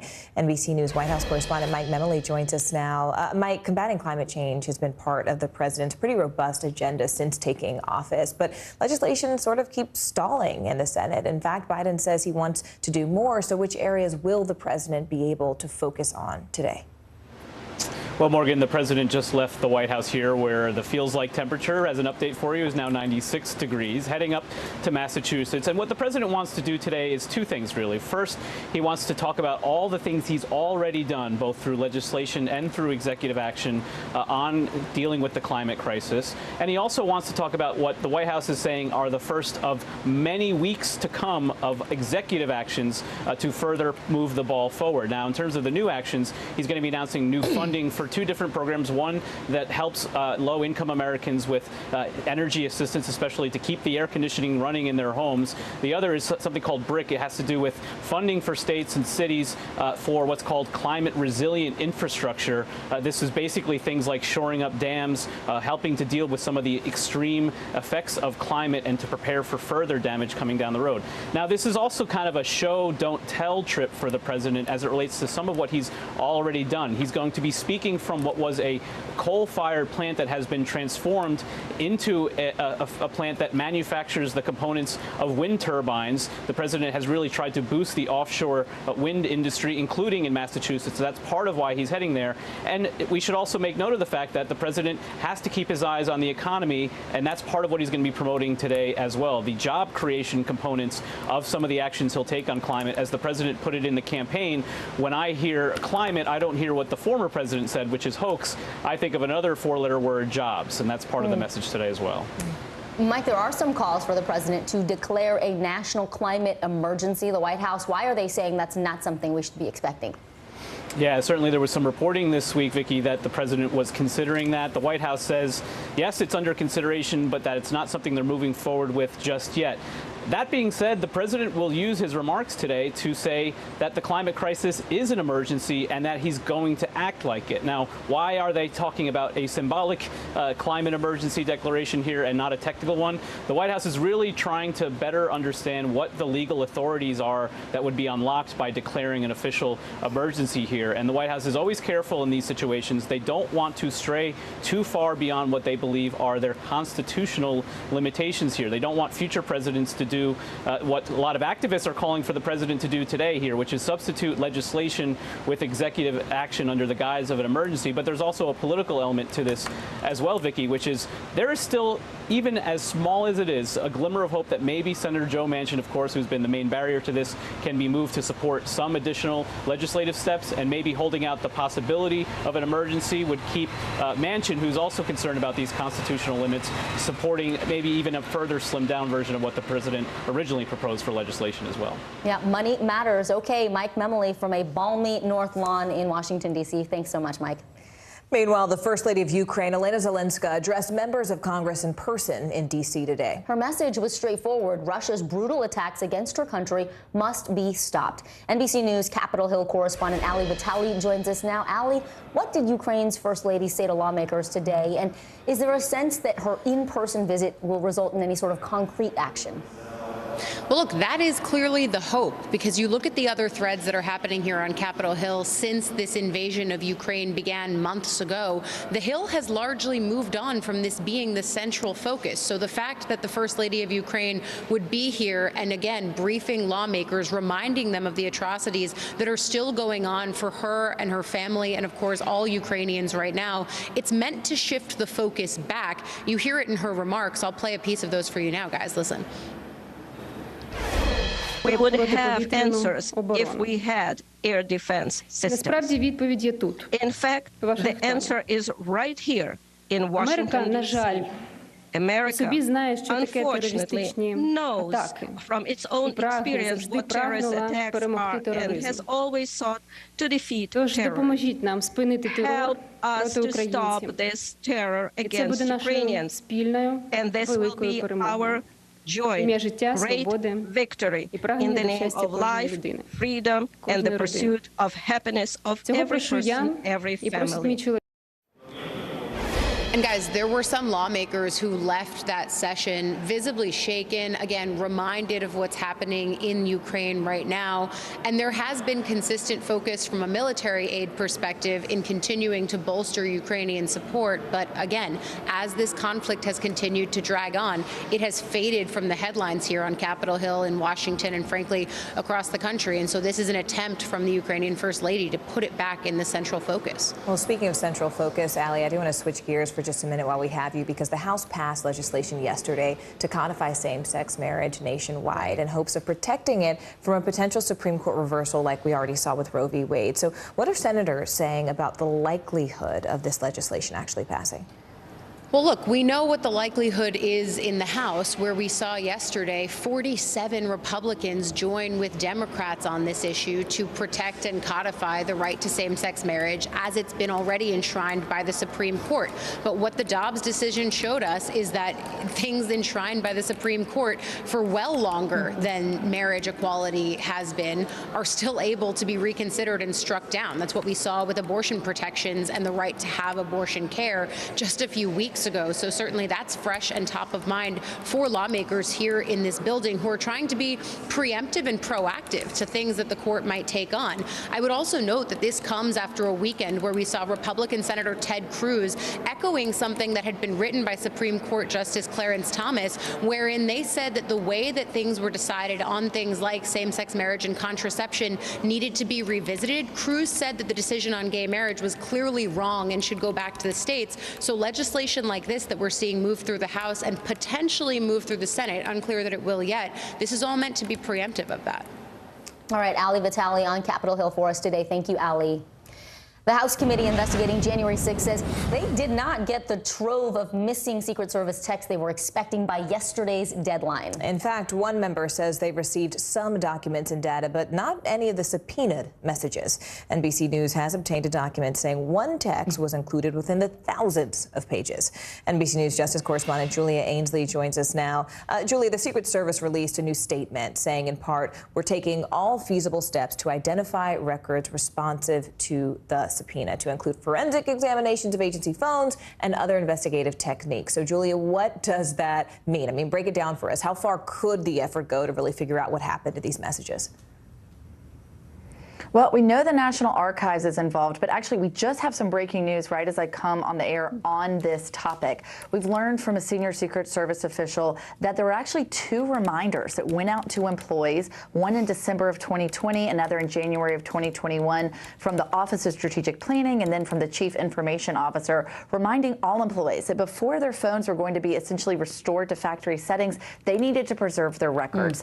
Now, of course, those emails even went out. One of them went out before the insurrection. This was all to remind them that as federal employees, they are responsible for preserving all of their records, including text messages. But what I'm told is that many of them did not follow this and that none of those emails were specific to January 5th and 6th. The Secret Service has maintained that they did not hear of that request from the department, from the Inspector General of DHS until February 26th, long after those text messages would have been deleted. So what's key here is that, yes, they were reminded, but that they were never specifically told, preserve these records because now they're part of an investigation.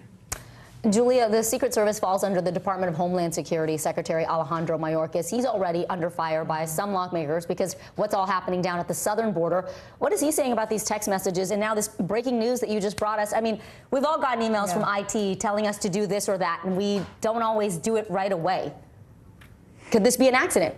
That's right. And there's a well, so first of all, Secretary Mayorkas is obviously in a tough spot here. It's not clear that he knew about this until recently, and now he's trying to say, of course, as we learn it, we will let you know, and we're going to try to learn lessons from it. It's what you would expect from someone like Mayorkas. He's very polished, never wants to get out ahead of himself and say something he might not be sure about. So we're really not getting a lot of a window from the Secretary himself, though he was interviewed just last night by MSNBC's Tremaine Lee on that topic, where he just said, we'll look at the lessons we can learn. But as far as what you mentioned, following instructions, you have to point out there's a big difference here between being told you need to preserve everything and this specific date, these specific records are now part of an investigation by a body that has the ability to compel that information, and that needs to be preserved immediately, because if not, there's going to be a big problem. Now, the key here, I think, will all come down to the timeline and whether or not Secret Service should have sent out a reminder, not even a reminder, but just an email saying, preserve everything, lock down everything from January 5th and 6th. Should they have done that immediately after the insurrection? Should they have done that as soon as they understood that the Inspector General might want this? And if not, why not? And so I think we might get more answers from that, both from the January 6th committee, but also from the National Archives that is now investigating this themselves to see why these records weren't kept the way they were supposed to. A lot of questions left to be answered. We know you'll be on it. Julia Ainsley, thank you. And turning back to those record high temperatures, 100 million Americans are under heat alerts today, and relief doesn't actually appear to be in the line of sight anytime soon. Unfortunately. NBC News meteorologist Bill Cairns is tracking the temperatures. Bill, talk to us. Tell us how long we're going to see these record-breaking temps. Yeah, judging by my emails and texts from family and friends from around the country, I think we're to that point where everyone's like, over it. Yeah. Yep, we're done. Okay, that was good. That was hey, that was fun summer. Now let's give me some relief. So just quickly briefing you back on the European situation. Things have improved, obviously, for Europe. Much of, especially the UK, is completely better in the 70s. It was a very hot day in Germany, still 99 degrees here in Berlin, Frankfurt 93, in Munich at 95. And it's still very hot in Portugal and Spain, where it's typically supposed to be hot in the summertime, but it doesn't help with those firefighting efforts there. So let's bring in and see what happened yesterday. Yesterday was an exceptionally hot day, especially Texas and Oklahoma. Oklahoma City was 110 degrees. Does not happen very often. The hottest temperature was 115 around Wichita Falls. Dallas, you tied your record high at 109. So this is desert-like heat. It wasn't that humid. It was just plain old hot, and that makes the drought conditions even worse in this area. And as we go throughout the next couple of days, the heat's going to be spreading. So the dangerous summer heat wave isn't going to be just isolated anymore in areas of the south. It's now spreading to the East Coast and especially even into the Northeast this upcoming weekend. So about 219 million people with highs above 90. These are the areas above 100 today. Of course, the desert Southwest you'd expect from Dallas to Oklahoma City all the way up through central Missouri, a good chunk of Arkansas also. And as far as how many record highs we're actually going to break, and it's hard to break record highs this time of year. We're at the peak heating of the summer. Usually this is when everyone hits the hottest temperatures. So to break records, it means it's exceptionally hot. We have a chance of breaking records in the Northeast, Mid-Atlantic, Central Florida, the South, Southwest, and even the Rockies. So there's not many areas of the country that are going to avoid the hot stretch over the next couple of days. We were at 100 million. We just went up to 101 million people under heat advisories or heat warnings. That's everywhere that's colored in orange. And the magenta is where we're under the heat warnings. So how hot will it be today? Remember, it was 110 in Oklahoma City yesterday, 109 in Dallas. Today, maybe just a couple degrees cooler, if you can call it cooler, 107 degrees. And then, as I mentioned, some of that heat's really going to build with humidity. That's the difference. Yeah. Texas, Oklahoma, plain hot. But in the east, it's going to be hot, and we're going to add the humidity. So that's why you factor in the heat index near 100 in D.C., Philadelphia, and New York. And I still think that Sunday is the day. Tomorrow's very hot, too, but Sunday is the day that we'll probably hit peak temperatures. Right now, the forecast is for 100 in D.C., 98 in Philly, 97 in New York. So for the East Coast, get ready this weekend. I'm ready. I'm geared up. Got my sunscreen ready to go. We got to just hang on till Sunday. And I can tell you, a 90 degrees in Phoenix definitely feels different than a 90 degrees in New York. Yeah, everyone's hair says the same thing. I'm going to need you to stay cool this weekend, Bill. Thank you. All right, Bill, thank you. Well, every generation has its defining features. For the 65 million members of Gen Z, it may be how they find answers to their questions. And there's a hint for you. Google is not their first choice. That's right. We'll tell you what's behind this social shift and where they're getting their information just after the break. Don't go anywhere. Sometimes the news can be difficult and overwhelming for kids to understand, so we've created a newscast just for them. We hope your family will watch Nightly News Kids Edition. Now Tonight with Joshua Johnson, streaming weeknights at 8 on NBC News Now. Right now on NBC News Now. We've got all the angles covered tonight. Look at what's making headlines around the world. We've got 3 new developments just this afternoon. We begin this hour with breaking news and the growing impact of Russia's assault. This is what it looks and feels like to try to escape Ukraine. I don't want to say goodbye.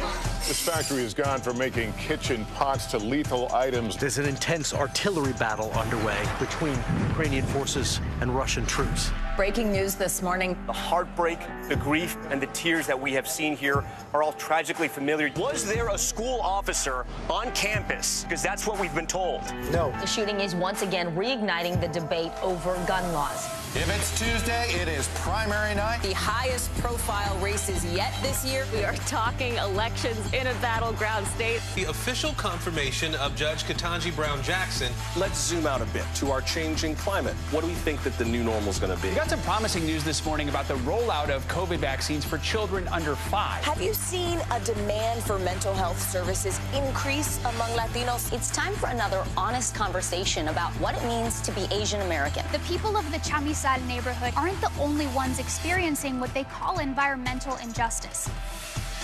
We're here to try to start conversation. A lot to talk about as we continue our rolling coverage. We're coming on the air with the news NBC Scoop. Bringing the news to you is not only a job, it's an honor. It's the best time of the morning. Time for that pop start, baby. I'm feeling the vibe today on the show. NBC News, streaming free now. Mystery in Paradise. There's my sweet little sister on the news. A series of secrets to be discovered. This investigation takes you into the swinger lifestyle. Dateline's hottest July ever. Fridays at 10/9 Central. NBC News, streaming free now. To cover the news, you have to be in it. This is how so many towns and cities are protecting themselves. They're pushing the gates open. Was there a school officer on campus? That's what we've been told. No. Top Story with Tom Llamas. Weeknights at 7 on NBC News Now. Uvalde, Texas, a small town that has become yet another landmark. How long do you think it took for all this damage to occur? Can you tell us what it was like? With our NBC News exclusive. It was Lester.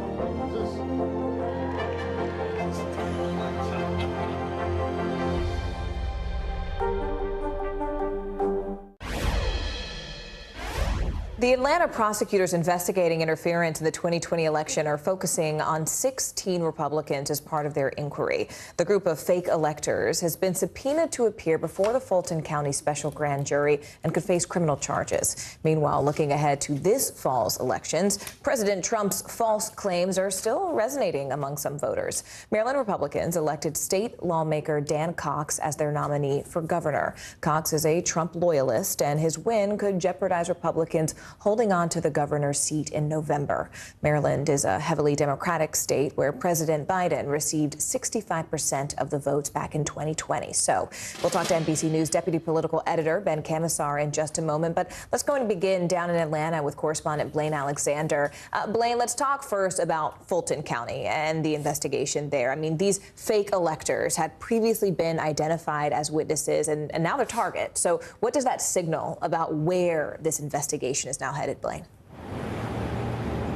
You know, Morgan, I think really the first thing to point out is that this has been a very busy time for this Fulton County investigation here in Georgia. Over the past few days, we've seen a number of court motions flying from all parties that have been involved in this. So it certainly shows, one, that the activity is picking up, but also, two, that this investigation is widening. So knowing that these 16 fake electors are now targets of the DA's investigation, it shows that she's doing exactly what she told me she would in an interview, and what she's been saying all along is that she's conducting a very robust investigation. She said that she wants to hear from anybody. She wants the grand jurors to hear from anybody who has any sort of knowledge or either firsthand experience on what the former president or his associates were thinking or doing all around these allegations into trying to impact the election. I think the other thing to point out, too, is that we're talking about some pretty big name Republicans here in the state of Georgia. We're talking about the Georgia GOP chairman. He's one of the 16 so-called fake electors. Another person is someone who is the Republican nominee for lieutenant governor. So we're seeing some very big names here. Now, for their part, 11 attorneys for 11 of those fake electors responded in a motion yesterday, essentially saying that they're going to fight this. They called it an unfair subpoena, and they said that they were caught off guard. They said initially they thought they were going to be witnesses, and now they're targets, Morgan. Which is interesting, Blaine, because you mentioned sort of this who's who of top Trump allies and big Republicans, and two close allies of former President Trump, Senator Lindsey Graham and Rudy Giuliani, were also subpoenaed in this investigation. So where do things stand with them specifically? Yeah, Morgan, we've got a little bit of breaking news actually on one of those fronts. Rudy Giuliani, according to a court filing that was entered just today, has been ordered by a judge to appear and testify before the Fulton County grand jury on August 9th. So what's notable about that is that we now have a date. According to that filing that was entered by the Fulton County DA, Fonnie Willis, Giuliani was ordered to appear in a New York courtroom before a judge and essentially give cause as to why he shouldn't have to comply with the subpoena. According to that judge, Giuliani did not show up, and that's what prompted the judge to then issue this order. Now, I should say that NBC News is reaching out to Giuliani's team to try and get a response. But again, we do have a date now as to at least what day he's been ordered to appear. Now, as for Senator Lindsey Graham, a kind of a different phase. He and the DA have kind of reached an agreement that they're going to be able to fight, that he's going to fight the subpoena here in Georgia court, in the state of Georgia. So a little bit of a difference in where that stands, Morgan. All right, excellent reporting. Blaine Alexander, live from Atlanta. Blaine, always great to see you. The 2020 presidential election was nearly 2 years ago, but it took center stage in Maryland's Republican primary for governor on Tuesday. Dan Cox, a state legislator who echoed President Trump's false election claims, defeated opponent Kelly Schultz, who had been backed by Maryland's current Republican governor, Larry Hogan. We're going to bring in NBC News deputy political editor Ben Camisar, who has been following this race closely. Ben, tell us more about Dan Cox and his political rise as a Trump loyalist. Yeah, so as you said, he's a state delegate. He's pretty young, all things considered. He's under 50 years old. Really rose to national prominence around January 6th. He was organizing buses to the Capitol that day. He also tweeted that Mike Pence was a traitor. He's one of the Republicans that touts the, repeated lies about the 2020 elections. He's talked about audits. He tried to impeach current Governor Larry Hogan. So, that sort of stew of sort of more conservative, far-right positions really got him on the radar of folks like Trump, who ended up endorsing him over the establishment's pick, Kelly Schultz, who's backed by Hogan. Dan Cox did not win this election on his own. Democrats contributed heavily. They're hoping that he'll be the easier person to defeat in the fall. So talk about the chances that this could backfire on Maryland Democrats come November. Yeah, it's a really important point to note. So Democrats spent over $1 million on television ads, kind of did two things. Democrats say, hey, we saw the polling. We knew Cox was going to win. So we're going to start running ads now that link him to Trump, that link him to the election denial, things that won't look good for Cox in the minds of swing voters or left of center leaning voters, of which there are many in a state that President Biden won by 30. But it's important to note the timing of these attacks. These attacks on Cox were coming during a heated primary in the Republican side. So by boosting those sort of, Dan Cox is too conservative for Maryland, Republican voters might pick up and go, oh, too conservative. I like that. So it's kind of a weird behind the scenes, jujitsu that the Democrats are doing here. And you asked the really important question, is it going to backfire on them? And, it remains to be seen.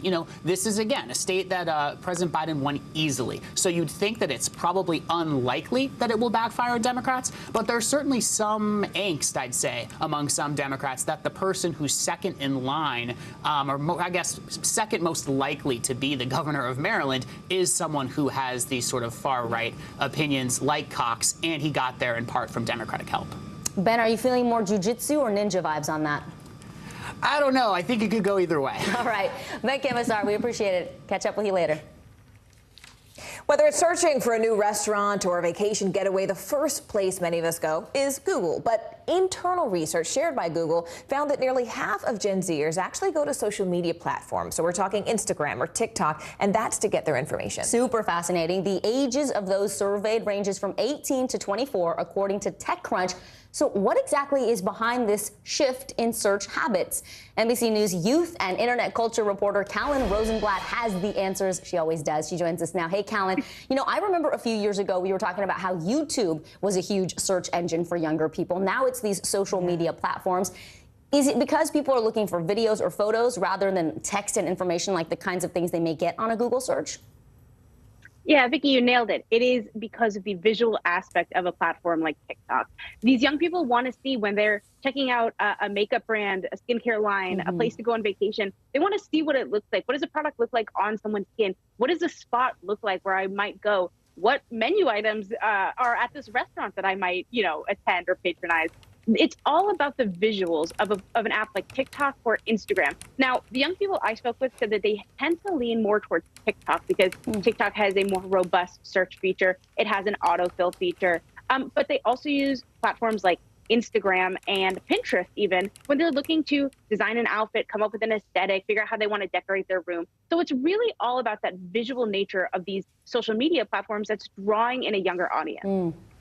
Callan, that's so interesting. I guess my question is, you know, if nothing, the internet adapts, right? So, I mean, has Google shown any signs that they're going to try to change their product to adapt to this trend, maybe even making their search engine ultimately more Gen Z friendly? Absolutely, Morgan. They've said that they want to actually make Google and Google searches more visual. They're also working on things like augmented reality for Google Maps that kind of help you orient yourself in space with these visuals. So they definitely recognize that visuals are a huge part of search engines nowadays, and they are working to adapt, but they recognize that right now, TikTok and Instagram are a big competition for them when it comes to younger users. All right, Callan Rosenblatt. I love when he joins us, Callan. I feel like, wow, I get my Gen Z like culture cred card or something, right? And I don't deserve it, obviously, because hashtag millennial. You do. It's all good. Young millennial. I don't know, girl. Callan, We're learning. Give me the card. Give me the card, girl. Thanks, Callan. Oh yeah, you got it, Morgan. Appreciate you. Well, Thanks, stay Callan. with us, because coming up in the wake of Roe v. Wade, women are now taking permanent sterilization as a serious option to consider. Stay with us. The fire has grown leaps and bounds. You see behind me is typical. How you doing?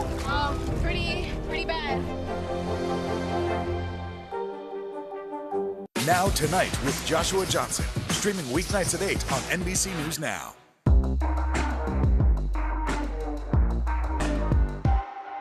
And what do you love about fatherhood? The chaos, the learning. Is climate change one of your top priorities?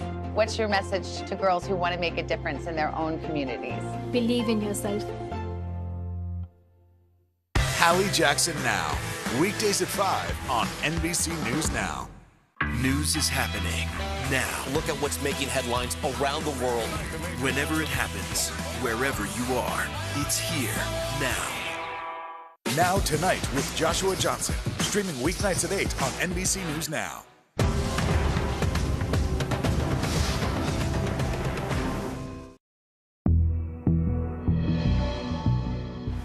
As America navigates a post-Roe v. Wade world, a staggering number of women are now considering permanent sterilization procedures. Following the Supreme Court decision, Google searches for procedures like tube tying or tubal ligation surged as much as 200%. I traveled to Austin, Texas, where I spoke with 3 women about how the latest abortion restrictions affected their decision.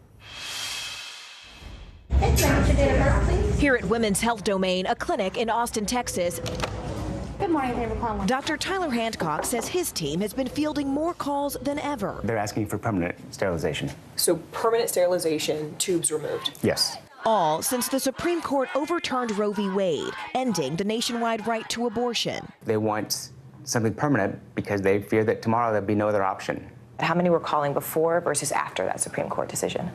1 to 2 a week would be average. The weekend following, there were 200 messages by Sunday night. Since this is an afternoon. In fact, he says he's received so many requests asking for permanent sterilization that he and the practice's co-owner, Dr. Amy Chapman, hold weekly group information sessions. I mean, how many people are in this room? A little over 20 at a time. Per session? Per session. How are you today? Good, how are you? A decision 27-year-old Brooklyn McNair, who's pregnant with her 4th child, says she's planning to make soon, influenced by the Supreme Court ruling. I don't want any more. I'll be 27 in October, and I'm just done. You're done? I'm done. So are you for sure that sterilization is something that you want to do or just something you want to learn more about? I think it's something for sure I want to do.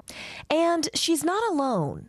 Google searches for sterilization procedures surged by as much as 200% after the Supreme Court decision. And membership in some Facebook support groups for women seeking the procedures has nearly doubled, with one group growing by 2,500 members since the ruling came down. Being able Groups Megan Salon and Ashley Ball both joined. So, Megan, you already had your tubes removed? Yes. And Ashley, you're about to begin the procedure? Yeah, I'm in the process of consultations. What was behind the timing of when you decided to have this procedure?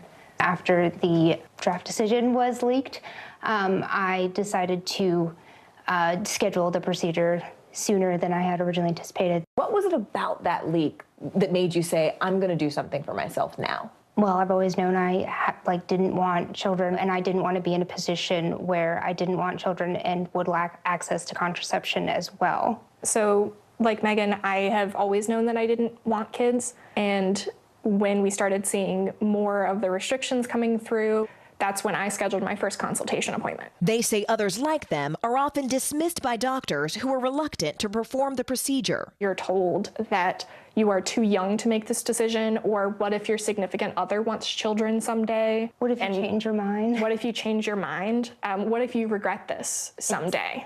Let's be honest, there's a lot of judgment around the decision to have this procedure, around this decision in general. Right. What do you say to people who don't understand? Sterilization or permanent contraception is just as permanent as choosing to have a child, right? So a lot of the arguments against it, like, well, what if you regret it? You could say the same thing about having a kid. It's a choice they expect to see even more women making in the days ahead. Nobody wants to be put in a situation where they have to make a choice between, the medical health of whoever is having that kid and the kid itself.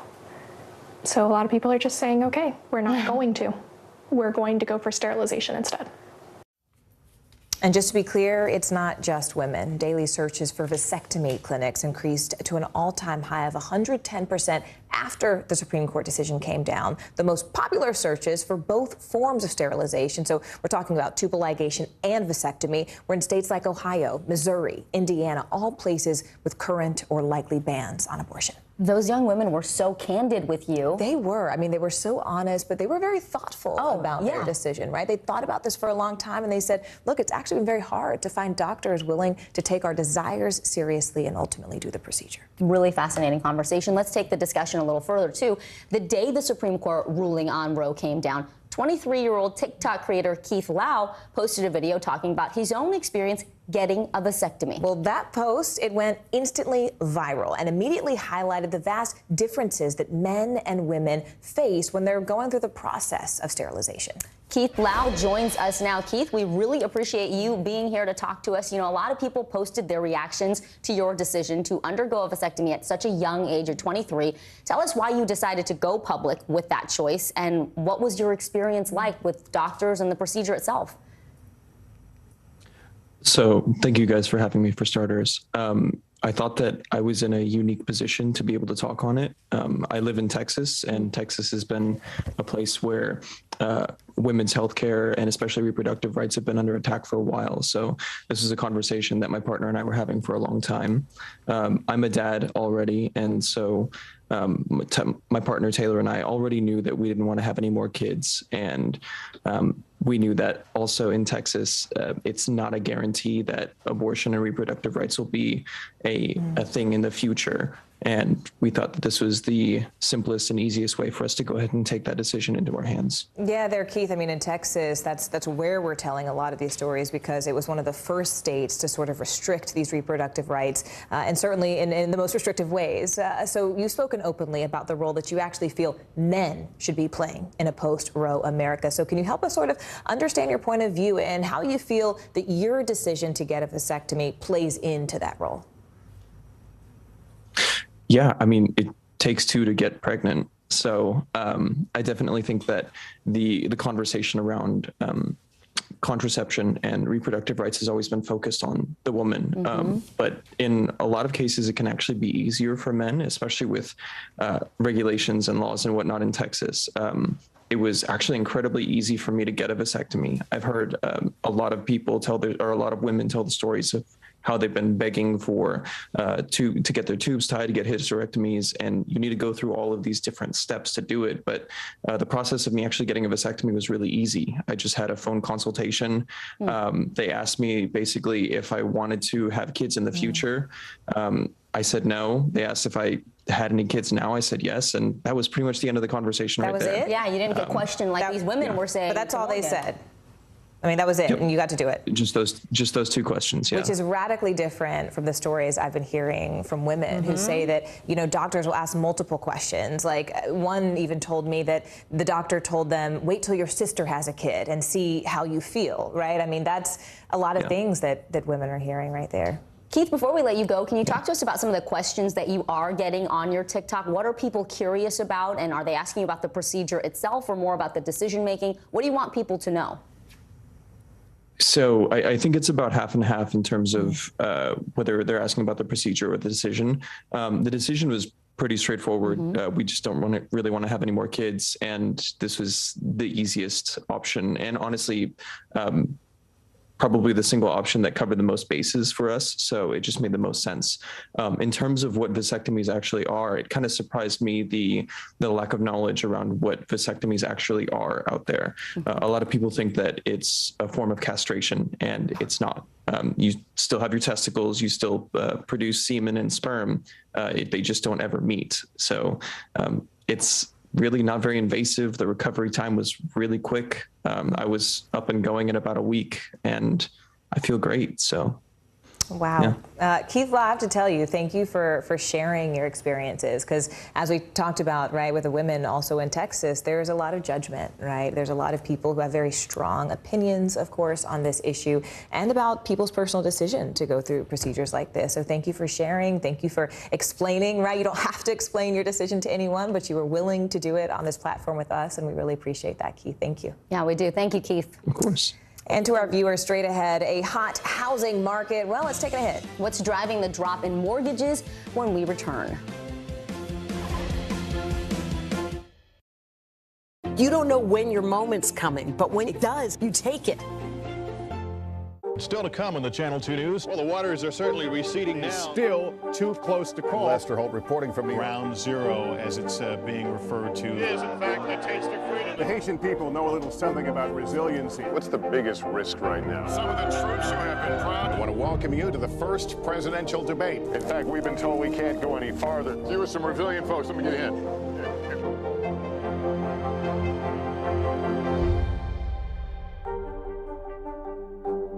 At 73, Prince Charles is still waiting for the job that is his birthright. Do we want Charles? Do we want a monarchy? I'm Keir Simmons, and we'll take on these questions and more in our new podcast, Born to Rule. Listen now. NBC News, streaming free now.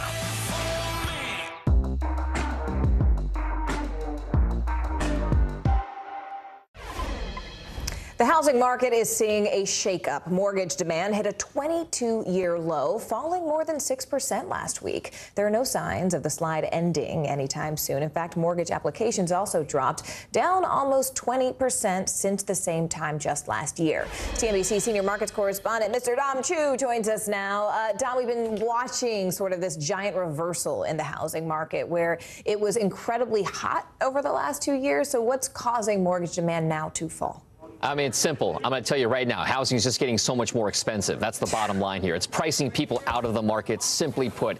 But it's a mix of multiple factors that are making that owning of a home in America a lot less affordable. One big factor, of course, is the housing prices, right?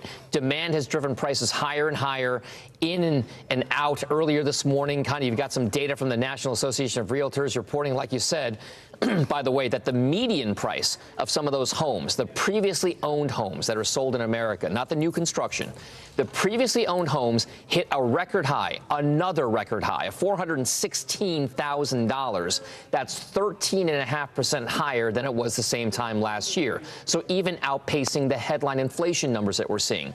The other big factor affecting affordability is, of course, for the vast majority of Americans and home buyers, the cost of borrowing, because most of us can't just go out and buy a home for $416,000 in cash. Mortgage rates have shot up as the Federal Reserve has raised rates in an effort to, of course, bring down inflation. The average rate on a 30-year fixed-rate mortgage, roughly 5.8% this week. Historically low, yes, but still way higher than the 3.1% it was just a year ago. And by the way, that affordability issue is already starting to manifest itself not just in mortgage demand, but of course you're just saw those signs, like you just pointed out, that home sales are actually starting to slow down and fall from previous levels. So some would-be home buyers are certainly, Morgan, balking at not just the home prices, but at mortgage rates as well. No, it's serious out there. It's a jungle out there, Dom. I can personally assure you. I do want to ask you, though, about the retail industry. I mean, we're hearing that there's this mass exodus, essentially, of top execs from some of the biggest retailers, biggest brands that you and I both know. I mean, what's going on there? So I guess the way to put it is a lot of it is about the changing landscape in the retail business. It's basically one that's in a transition phase right now. Is it going to lead to frictions and problems that will ultimately result in folks just wanting to leave their jobs, or situations where corporate boards just aren't happy enough with the results on a quick enough basis from their managers, who then end up getting fired because those boards want to fire managers and get new ones in there? So it's a host of issues, not the least of which is the inflation problem we just talked about around the world, changing the way people shop from what they shop for. That's going to be a factor. It's also the fact that there's no more government stimulus checks like there was during the pandemic. So you're seeing these investors and shareholders and many of these big brand names, as you're seeing in these companies, they have less and less patience with lagging results. And then they pursue a so-called activist strategy where they build up an ownership stake in a company, them or a group of people, in order to try to force the corporate boards at these companies to do their bidding.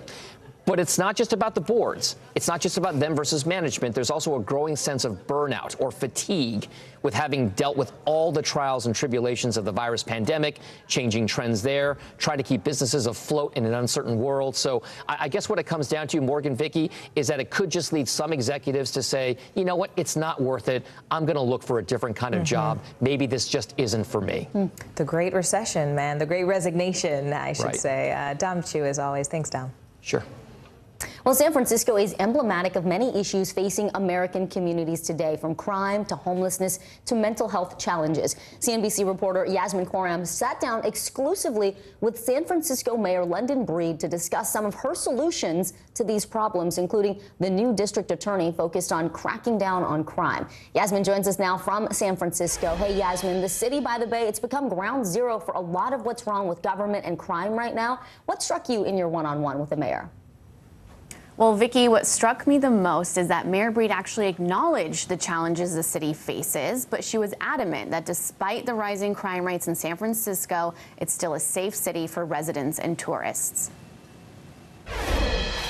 What's happening on our streets is unacceptable. San Francisco Mayor London Breed says she's had enough, and this is why. My little partners out here, get home safe, all right? Children getting off of their school bus forced to dodge scenes like this on their way home. The fact that kids have to experience that is heartbreaking. This is what these kids and these families have been dealing with for far too long, and we have to do something about it. It's scenes like this and this, smash and grabs and random robberies that have plagued the city and led to voters recalling progressive DA Chesa Boudin last month. He was seen as soft on crime. Her hand-picked replacement, Brooke Jenkins, Breed says, will change that. What I'm looking for is someone who is going to look at each of those crimes and listen to the victims and hold the perpetrators accountable. Accountability while still embracing progressive policies. Also looking at what the perpetrator needs, because even after they're held accountable, when they re-enter society, how do we make sure that those crimes aren't repeated? How do we make sure we support them to ensure that our city is safe? District Attorney Brooke Jenkins will bring to the table is just really a clear understanding of how to make good decisions around these individual cases. Breed says part of the solution will also come from her new $14 billion budget, $700 million which will go to police protection just this year. And while robberies, assault, and arson have all still continued to rise in the weeks since the appointment of the new DA, San Francisco's mayor is confident a turnaround is already underway. What do the next 2 years look like? We got work to do. We want to get the city back to a better place, but we are starting to rebound and people are starting to return to our city, and they're discovering what San Francisco truly is for themselves. Yasmin, it's great you have Mayor Breed on the record on that, and of course 2 years to go, you'll be able to track the progress. Let me expand on remote work and turn to that now. How is that playing into some of the challenges that San Francisco is also facing? We just heard that Salesforce, which is the largest employer there in the city, is now going to lease out half of its downtown office space. So what does that mean for the community in the area that loses all of these workers and all this tax money? That's right. Salesforce is the latest out of many companies that are closing some of their offices here in downtown. Mayor Breed acknowledged that, the city is facing this issue. According to her office, a third of the workforce is working remotely outside of San Francisco. That resulted in a $400 million hit to the city's tax revenue. Mayor Breed told me that it's another challenge that the city has to tackle, but she pointed to companies such as Autodesk, Twilio, Google, who are expanding their presence in the city. Look, Vicki, I live here, and I know you lived here in the Bay Area for a while. These are issues San Francisco has been dealing with for years, and there's hope that things will turn around between Mayor Breed and this new DA, Brooke Jenkins. Yeah, I think you're right, Yasmin. If you improve the quality of life, it'll be easier to keep people there or welcome people in. CNBC's Yasmin Corum, we so appreciate it. Love when you join the show. Thank you. Music fans are about to feel Bieber fever once again. After the break, when the pop superstar will be back on tour after he had that life-changing diagnosis. Don't go away.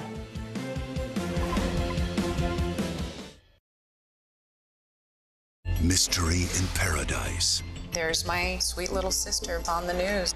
A series of secrets to be discovered. This investigation takes you into the swinger lifestyle. Dateline's hottest July ever. Fridays at 10/9 Central.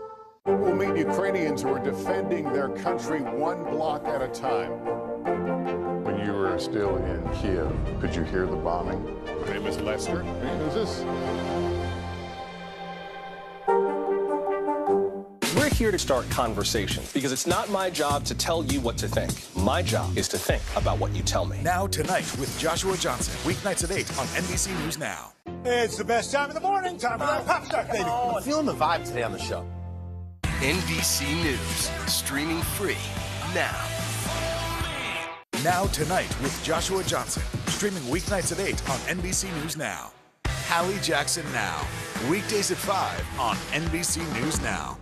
Okay, let's do it. Here's what's popping right now. Britney Spears could find out today if she has to pay her mother's six-figure legal tab. Lynn Spears is asking her daughter to pay the $600,000 she racked up in legal fees related to the singer's now defunct conservatorship. A Los Angeles judge is set to decide that today. Well, speaking of pop, Justin Bieber is bouncing back from a debilitating diagnosis. The Grammy Award-winning singer is resuming his Justice World Tour in Italy at the end of the month. Bieber put the tour on hold back in June after revealing he's battling Ramsay-Hunt syndrome, a rare virus that can cause facial paralysis. That is good news. And people are flocking to TikTok to check out the latest viral sensation, Emmanuel the emu. I saw this. It was so funny. Okay, the owner posts videos of the plucky emu who interrupts her as she's trying to record informational videos around the family's farm. And she keeps saying, Emmanuel, don't do it. Don't do it. And so now that's a new trend. Emmanuel, don't do it. And look at him. Don't he just do it. photobombs every video she's doing. It's so cute. Emmanuel's kind of cute. He's handsome. He's handsome. We like Emmanuel. All right, well, in a rare move, LA County is turning over a pricey piece of property. That's right, Bruce's Beach. It's estimated to be worth $20 million. And it was actually taken from a black family back in the 1920s. Well, now, a century later, that land is going back to the rightful owners thanks to a first-of-its-kind reparations bill. Here's our very own Harry Smith. Perfectly located on the Strand in Manhattan Beach is the Los Angeles County Lifeguard Training Center. 100 years ago, the area was barely developed, but on this small sliver of sand was a kind of paradise where black Californians were welcomed on what was called Bruce's Beach. There were two beaches in our area, this one and Santa Monica, Inkwell Beach. Janice Hahn is a Los Angeles County supervisor. And so people don't understand that they weren't even allowed. They were arrested in other places for swimming in the ocean. Here was lodging, a cafe, and a dance hall, all too much for local whites in a Los Angeles unashamed of its embrace of the Ku Klux Klan. So the fact that they were allowed to set up this resort, and then the Ku Klux Klan so hated what they were doing because it was successful. Charles and Willa Bruce bought the land with money he earned as a cook on a Pullman car. They knew early on there'd be trouble. Willa Bruce told the Los Angeles Times in 1912, "Wherever we have tried to buy land for a beach resort, we have been refused. But I own this land, and I am going to keep it." But the Manhattan Beach Council thought otherwise. They condemned the property through eminent domain, claiming the area was needed for a park. The land sat vacant, unused, for decades. What does it mean to you now, though, then, to know that it's coming back to the Bruce family? Well, it's joyful, and it's a bittersweet moment. I mean, we have generations that build up generational wealth, and then everything stopped at Manhattan Beach. And then the family went through several tragedies. Derek Bruce is a great-grandson of Charles and Willa Bruce. That's what our family has gone through, is a grave wounding. The summer of 2020 was a season of awakening and reckoning. And during that time, returning the property to the Bruce family became a rallying cry. Today, that will happen, an act of reparation. As reparations and restitution cases go, this one probably will be the easiest to accomplish because we have the records that show the actual piece of property that was bought by Willa and Charles Bruce. And then we have the records of the harassment that they went through. The Ku Klux Klan actually trying to run them out of town. And we know when that didn't work, the city decided to use eminent domain and take this property from them. Does this feel like justice to you? In a way it does. In a way it does feel like justice because the hardship that our family went through generations, and it just echoed and reverberated without us really knowing why. The Bruce descendants will lease the land back to the county for now. The county has offered to buy it back from them for $20 million. Did you ever look at this spot and say, what could have, what should have, dream about what?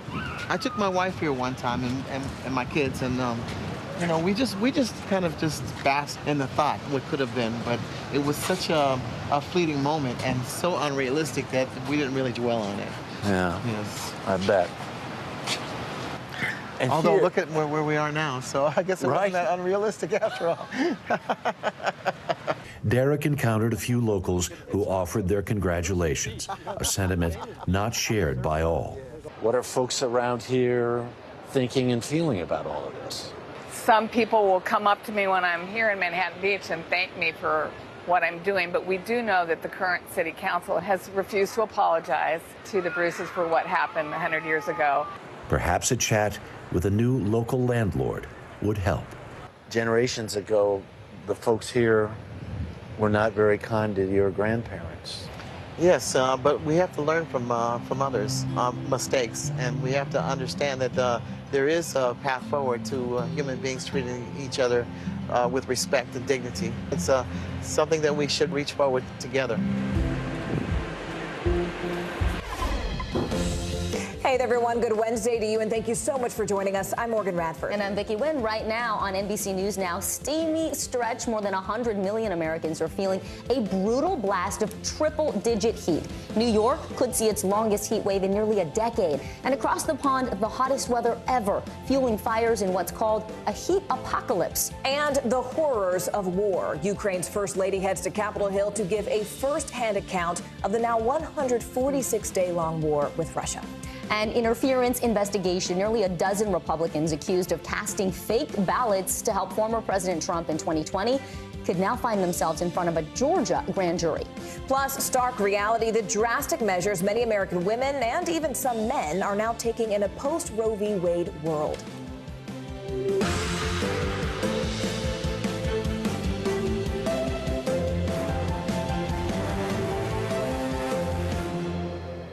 Hi, good to be with you. 100 million Americans are under heat alerts today as dangerously high temperatures scorch the U.S. coast to coast. Even though we are in the middle of summer, several cities accustomed to the heat are breaking records. Dallas has now experienced 24 days above 100 degrees. Meanwhile, Europe is burning. Fires are raging across multiple countries as the extreme weather leads to dangerous and deadly conditions. NBC News foreign correspondent Megan Fitzgerald is tracking the latest from London. But first, let's begin with NBC News correspondent Sam Brock, who's in a scorching hot Dallas. Sam, tell us, what are the conditions there in Texas?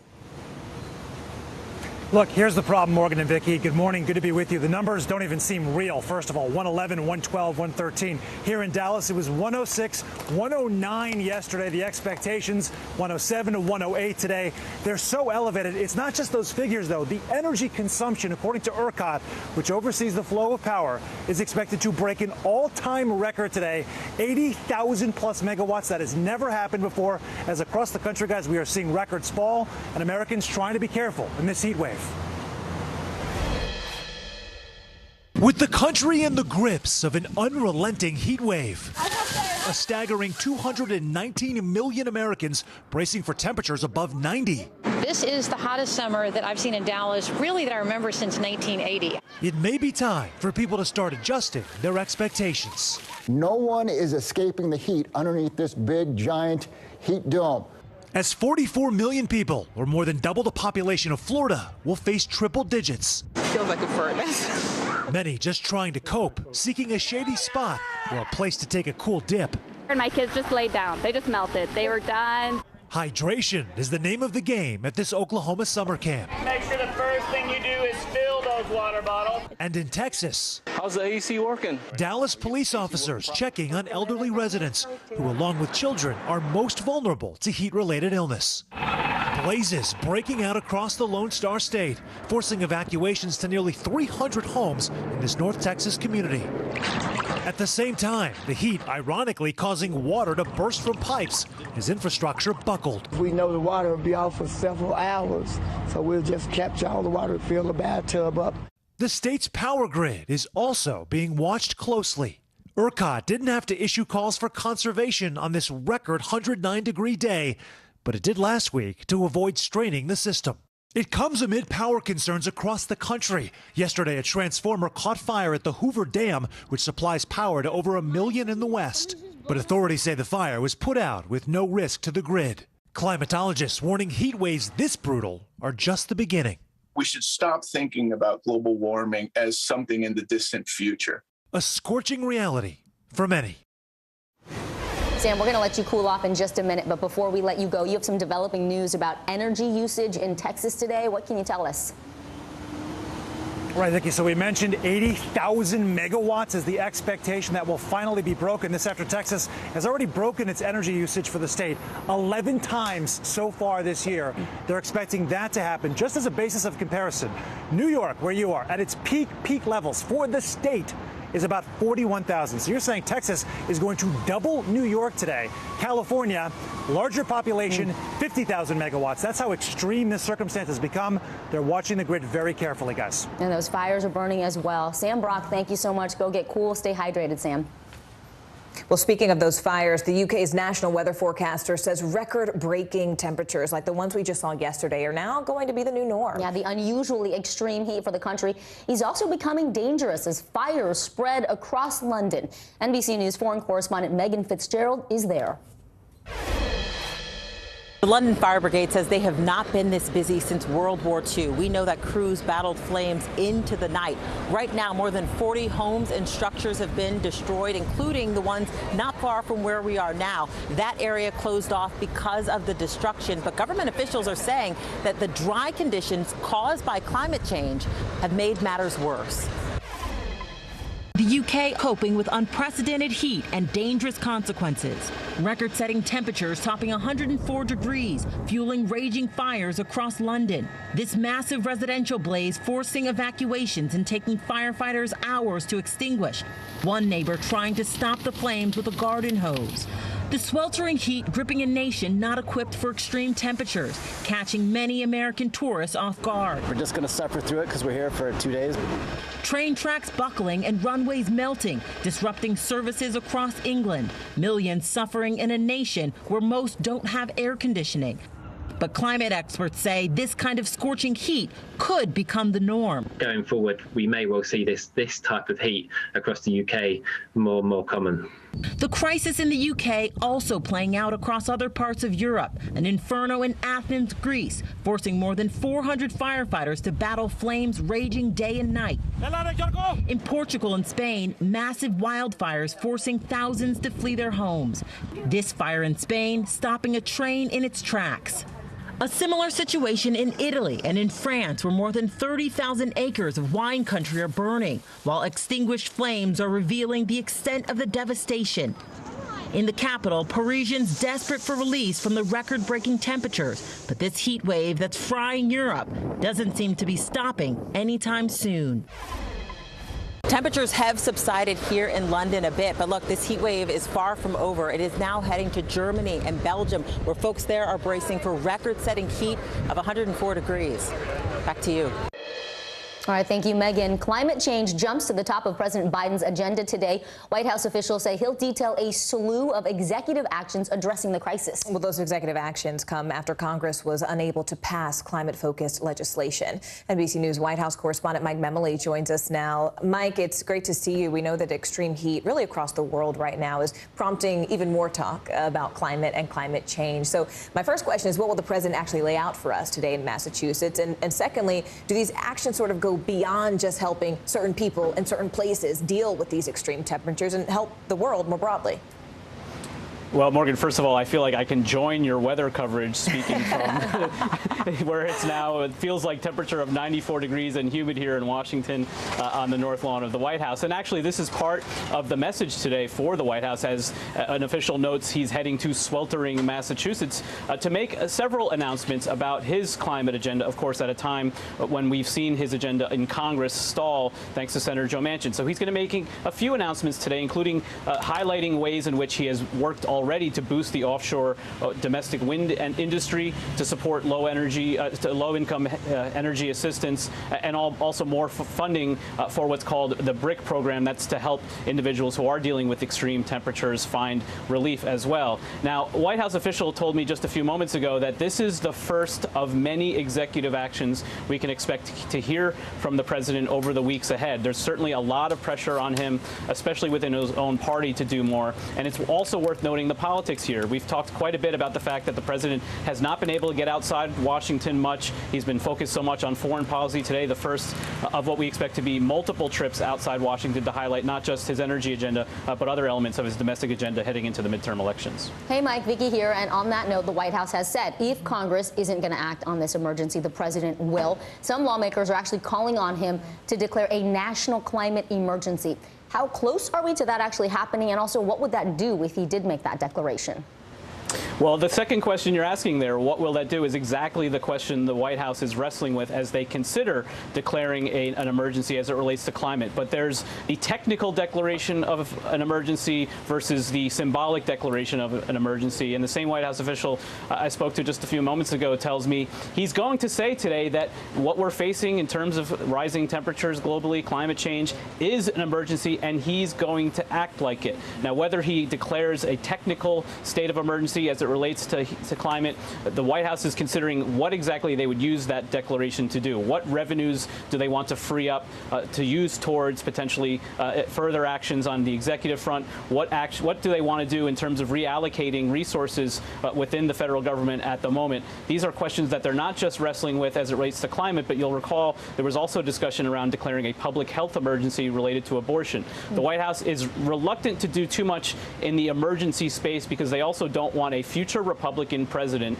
to do what many Democrats are calling on the president to do now, use executive authority to declare an emergency where one may not exist, even if they believe one is in this case, to enact a policy agenda without the approval of Congress. They're worried about that precedent. All right, Mike Memoli, thank you. Now let's turn to Capitol Hill, where the House passed legislation Tuesday to protect same-sex marriage rights from a potential Supreme Court reversal like the one we saw with Roe v. Wade. 47 Republicans joined all Democrats in the House to approve that measure. Yeah, the legislation would repeal the Defense of Marriage Act and enshrine marriage equality for federal law purposes, as well as add legal protections for same-sex married couples. NBC News senior national political reporter Sahil Kapoor joins us now. Sahil, This legislation now heads to the Senate, where it would need 60 votes to pass. What's the likelihood that the Senate would take this up and put it on the president's desk? It may well get the 60 votes in the Senate at this point. So far, Republicans are, well, we know that 2 Republican senators are officially on board, Senator Susan Collins, an original co-sponsor, and now just this morning, Senator Rob Portman, the Ohio Republican, his office told me that he decided last night he's going to co-sponsor that bill. There are other Republicans as well who sound open to it, including Senator Tom Tillis, including Senator Lisa Murkowski. Let's have a listen to what Murkowski, as well as one other Republican senator, had to say. It's a pure messaging bill. I mean, it's obviously settled law right now. I have suggested to others that not only would I like to see Roe, Casey, and Griswold on contraception codified, but I've also made clear my support for gay marriage years ago. So I will look at what the House is doing and see what that might mean here on the Senate side. So you see that division there. Senator Cassidy sounds circumspect about it. He says it's not necessary, but Senator Lisa Murkowski sounds very open to it. Based on that, the Senate may be halfway there in terms of getting the Republican support it needs to break a filibuster. Still, it's uncertain. Notably, Senate Minority Leader Mitch McConnell is keeping his options open, unusually for him, a little bit indecisive about this, that he's going to wait to announce how he would vote until Senator Chuck Schumer, the Democratic Majority Leader, makes an announcement about putting the bill on the floor. Now, Schumer just moments ago said he's working to get the necessary Republican support to pass this bill, and will put it on the floor if he gets that. So some momentous news on this front today. Speaking of momentous news, you've got a very busy day there on the Hill, Sahil. The First Lady of Ukraine delivering remarks to Congress. She was at the White House just yesterday. So what is she hoping to accomplish during this visit to Washington generally? What is she hoping to accomplish today? And really, what will she tell lawmakers? That's right. Ukraine's First Lady Olena Zelenska is scheduled to speak this hour in the congressional auditorium. Every member of the House and the Senate is invited to those remarks. Now, we don't know exactly what she's going to say, but a source familiar with her speech tells us that it will include a slideshow that contains graphic imagery. This, of course, comes as Putin's war in her country continues to rage. Beyond that, there certainly is a desire among the leadership of the Ukrainians to keep this war front and center, not let it fade away from the minds and the imaginations of the American public, given how reliant the Ukrainians are for support economically and militarily in order to keep fending down the Russians. All right, NBC Sahil Kapoor live on Capitol Hill. Thank you so much, Sahil. Well, members of the committee investigating the January 6th attack on the Capitol say they did not get what they were expecting from the Secret Service yesterday. Just one text message was included in more than 10,000 pieces of documents. That is according to a letter obtained by NBC News. The single message was a request for assistance by the former Capitol Police Chief on January 6th. Secret Service texts related to January 5th and 6th were subpoenaed just last week. Secret Service Chief of Communications said in a statement that the phones were wiped and reset as part of a long-planned upgrade. Well, Congresswoman Stephanie Murphy, who sits on the January 6th committee, is challenging why the data migration happened in the first place. Their process, as explained to us, was simply to leave it to the agents to determine whether or not there was anything on their phones worth saving that was necessary to save for federal records. And as a result, today they did not receive any texts from their agents when they made that transition. Well, the Secret Service said in a statement, quote, "We continue to scrutinize our records, databases, and archives to ensure full compliance with the committee's subpoena. We are taking all feasible steps to identify records responsive to the subpoena, to include forensic examinations of agency phones and other investigative techniques." Let's turn back now to the extreme heat, where there are new warnings about prolonged exposure. We're talking fatigue, dehydration, even stroke. And this is all happening as cities across the country are hitting triple digits. NBC News meteorologist Michelle Grossman has been following every angle of this story for us. Hi, Michelle. Thanks, guys. Great to see you. And yeah, we continue to track this dangerous heat. It's record-breaking, it's intense, and it's potentially deadly. We're looking at really hot temperatures once again, and we're looking at record highs from yesterday. We're going to see similar temperatures today, but look at some of these numbers. 115 in Wichita Falls yesterday, 110 in Oklahoma City, 109 in Dallas. This is the actual air temperature. We're not even factoring the humidity. It feels warmer once you factor in that high humidity.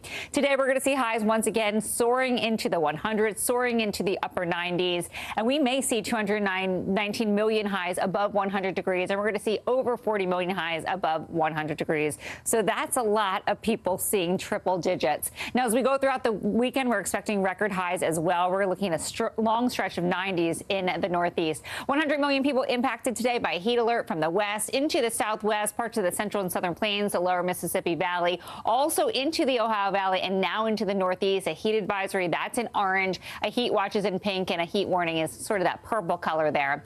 Now we're looking at temperatures into the triple digits in many spots. 102 in Little Rock. You factor in that humidity I was talking about, it will feel like 115. It's going to feel like 103 in Birmingham, feeling like 104 in Indianapolis. Same story in the Northeast. Temperatures into the mid-90s. We're looking at 95 in New York City. Near 100 degrees will be the heat index. So that's what you want to dress for as you head out. You want to drink lots of water, wear light, loose clothing, stay indoors when you can, or get into shade if you're going to be in the sunshine.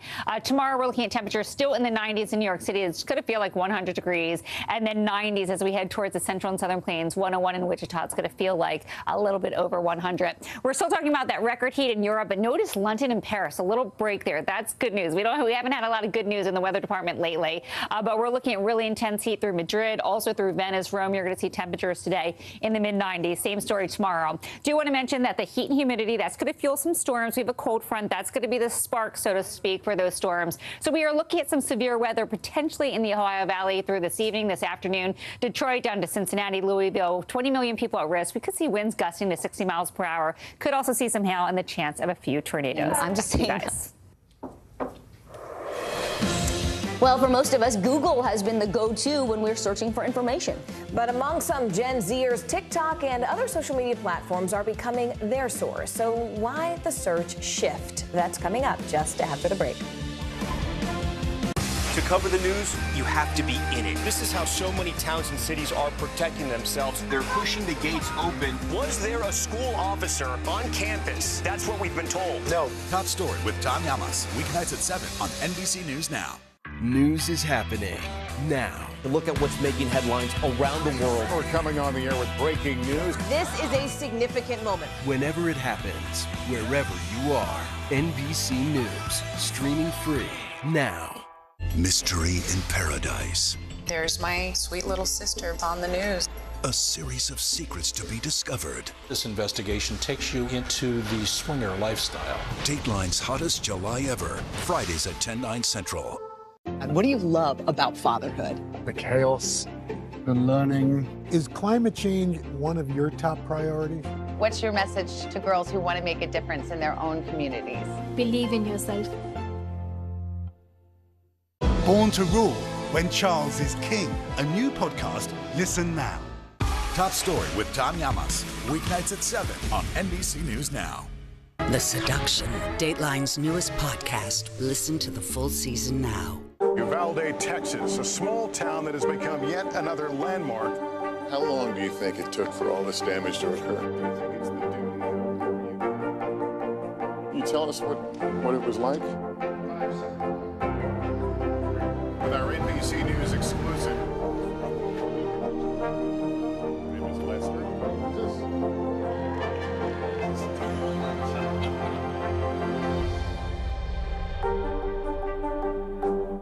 These days, it feels like the news never stops. So let's get into it. What's happening right now, what it all means for you for an hour every day. It can be hard to keep up, so let's get started together. Hallie Jackson Now, weekdays at 5 on NBC News Now.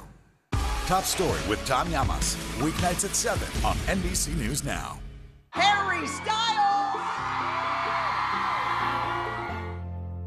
At 73, Prince Charles is still waiting for the job that is his birthright. Do we want Charles? Do we want a monarchy? I'm Keir Simmons, and we'll take on these questions and more in our new podcast, Born to Rule. Listen now. The Seduction, Dateline's newest podcast. Listen now. And what do you love about fatherhood? The chaos, the learning. Is climate change one of your top priorities? What's your message to girls who want to make a difference in their own communities? Believe in yourself. News is happening now. Look at what's making headlines around the world. We're coming on the air with breaking news. This is a significant moment. Whenever it happens, wherever you are, NBC News, streaming free now. The Atlanta prosecutors investigating interference in the 2020 election are focusing on 16 Republicans as part of their inquiry. The group of fake electors has been subpoenaed to appear before the Fulton County Special Grand Jury and could face criminal charges. Meanwhile, looking ahead to this fall's elections, President Trump's false claims are still resonating among some voters. Maryland Republicans elected state lawmaker Dan Cox as their nominee for governor. Cox is a Trump loyalist, and his win could jeopardize Republicans holding on to the governor's seat in November. Maryland is a heavily Democratic state where President Biden received 65% of the votes back in 2020. So we'll talk to NBC News Deputy Political Editor Ben Camisar in just a moment. But let's go and begin down in Atlanta with correspondent Blaine Alexander. Blaine, let's talk first about Fulton County and the investigation there. I mean, these fake electors had previously been identified as witnesses and now they're targets. So what does that signal about where this investigation is now headed, Blaine?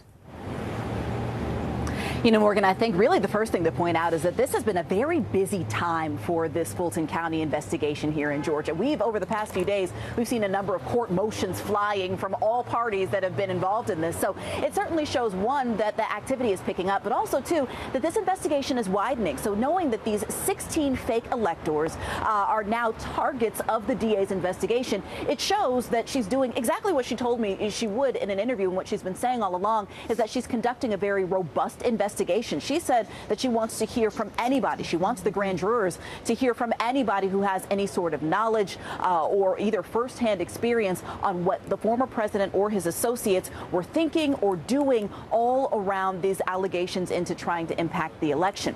I think the other thing to point out, too, is that we're talking about some pretty big name Republicans here in the state of Georgia. We're talking about the Georgia GOP chairman. He's one of the 16 so-called fake electors. Another person is someone who is the Republican nominee for lieutenant governor. So we're seeing some very big names here. Now, for their part, 11 attorneys for 11 of those fake electors responded in a motion yesterday, essentially saying that they're going to fight this. They called it an unfair subpoena, and they said that they were caught off guard. They said initially they thought they were going to be witnesses, and now they're targets, Morgan. Which is interesting, Blaine, because you mentioned sort of this who's who of top Trump allies and big Republicans, and two close allies of former President Trump, Senator Lindsey Graham and Rudy Giuliani, were also subpoenaed in this investigation. So where do things stand with them specifically? Yeah, Morgan, we've got a little bit of breaking news actually on one of those fronts. Rudy Giuliani, according to a court filing that was entered just today, has been ordered by a judge to appear and testify before the Fulton County Grand Jury on August 9th. So what's notable about that is that we now have a date. According to that filing that was entered by the Fulton County DA, Fonnie Willis, Giuliani was ordered to appear in a New York courtroom before a judge and essentially give cause as to why he shouldn't have to comply with the subpoena. According to that judge, Giuliani did not show up, and that's what prompted the judge to then issue this order. Now, I should say that NBC News is reaching out to Giuliani's team to try and get a response. But again, we do have a date now as to at least what day he's been ordered to appear. Now, as for Senator Lindsey Graham, a kind of a different phase. He and the DA have kind of reached an agreement that they're going to be able to fight, that he's going to fight the subpoena here in Georgia court, in the state of Georgia. So a little bit of a difference in where that stands, Morgan. All right. Excellent reporting. Blaine Alexander, live from Atlanta. Blaine, always great to see you. The 2020 presidential election was nearly 2 years ago, but it took center stage in Maryland's Republican primary for governor on Tuesday. Dan Cox, a state legislator who echoed President Trump's false election claims, defeated opponent Kelly Schultz, who had been backed by Maryland's current Republican governor, Larry Hogan. We're going to bring in NBC News Deputy Political Editor Ben Camisar, who has been following this race closely. Ben, tell us more about Dan Cox and his political rise as a Trump loyalist. Yeah, so as you said, he's a state delegate. He's pretty young, all things considered. He's under 50 years old. Really rose to national prominence around January 6th. He was organizing buses to the Capitol that day. He also tweeted that Mike Pence was a traitor. He's one of the Republicans that touts the, repeated lies about the 2020 elections. He's talked about audits. He tried to impeach current Governor Larry Hogan. So, that sort of stew of sort of more conservative, far-right positions really got him on the radar of folks like Trump, who ended up endorsing him over the establishment's pick, Kelly Schultz, who's backed by Hogan. Dan Cox did not win this election on his own. Democrats contributed heavily. They're hoping that he'll be the easier person to defeat in the fall. So talk about the chances that this could backfire on Maryland Democrats come November. Yeah, it's a really important point to note. So Democrats spent over $1 million on television ads. Kind of did two things. Democrats say, hey, we saw the polling. We knew Cox was going to win. So we're going to start running ads now that link him to Trump, that link him to the election denial, things that won't look good for Cox in the minds of swing voters or left of center leaning voters, of which there are many in a state that President Biden won by 30. But it's important to note the timing of these attacks. These attacks on Cox were coming during a heated primary in the Republican side. So by boosting those sort of, Dan Cox is too conservative for Maryland, Republican voters might pick up and go, oh, too conservative. I like that. So it's kind of a weird behind the scenes, jujitsu that the Democrats are doing here. And you asked the really important question, is it going to backfire on them? And, it remains to be seen. This is, again, a state that President Biden won easily. So you'd think that it's probably unlikely that it will backfire on Democrats. But there's certainly some angst, I'd say, among some Democrats that the person who's second in line, second most likely to be the governor of Maryland, is someone who has these sort of far-right opinions like Cox, and he got there in part from Democratic help. Ben, are you feeling more jujitsu or ninja vibes on that? I don't know. I think it could go either way. All right. Ben Kemisar, we appreciate it. Catch up with you later. Whether it's searching for a new restaurant or a vacation getaway, the first place many of us go is Google. But internal research shared by Google found that nearly half of Gen Zers actually go to social media platforms. So we're talking Instagram or TikTok, and that's to get their information. Super fascinating. The ages of those surveyed ranges from 18 to 24, according to TechCrunch. So what exactly is behind this shift in search habits? NBC News youth and internet culture reporter Callan Rosenblatt has the answers. She always does. She joins us now. Hey, Callan. I remember a few years ago we were talking about how YouTube was a huge search engine for younger people. Now it's these social media platforms. Is it because people are looking for videos or photos rather than text and information like the kinds of things they may get on a Google search? Yeah, Vicki, you nailed it. It is because of the visual aspect of a platform like TikTok. These young people want to see when they're checking out a makeup brand, a skincare line, a place to go on vacation. They want to see what it looks like. What does a product look like on someone's skin? What does a spot look like where I might go? What menu items are at this restaurant that I might, attend or patronize?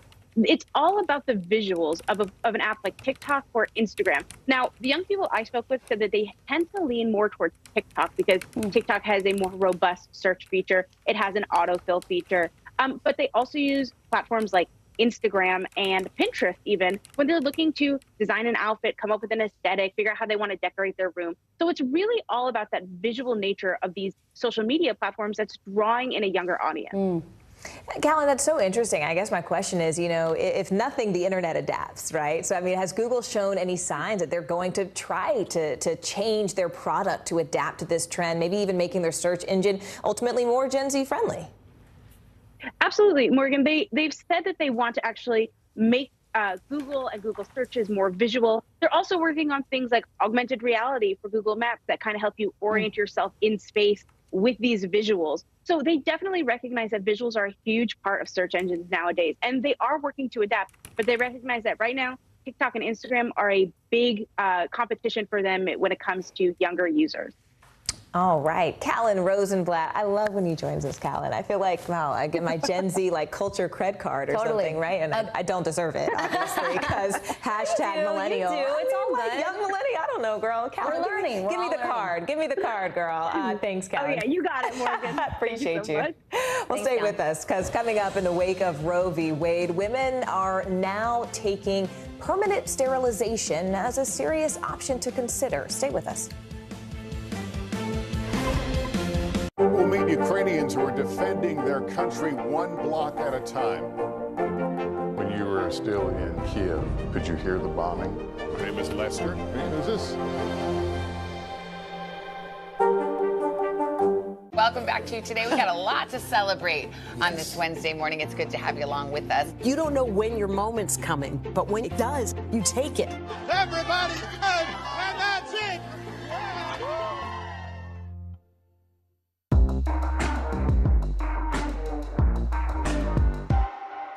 Mystery in Paradise. There's my sweet little sister on the news. A series of secrets to be discovered. This investigation takes you into the swinger lifestyle. Dateline's hottest July ever. Fridays at 10/9 Central. Born to Rule, When Charles is King. A new podcast. Listen now. We're here to start conversation because it's not my job to tell you what to think. My job is to think about what you tell me. Now Tonight with Joshua Johnson. Weeknights at 8 on NBC News Now. These days, it feels like the news never stops. So let's get into it. What's happening right now, what it all means for you for an hour every day. It can be hard to keep up, so let's get started together. Hallie Jackson Now. Weekdays at 5 on NBC News Now. At 73, Prince Charles is still waiting for the job that is his birthright. Do we want Charles? Do we want a monarchy? I'm Keir Simmons, and we'll take on these questions and more in our new podcast, Born to Rule. Listen now. Hallie Jackson Now. Weekdays at 5 on NBC News Now. The day's biggest political stories with trusted insight now and expert analysis now. A daily look at the politics behind the headlines. Meet the Press Now, streaming weekdays at 4 p.m. on NBC News Now.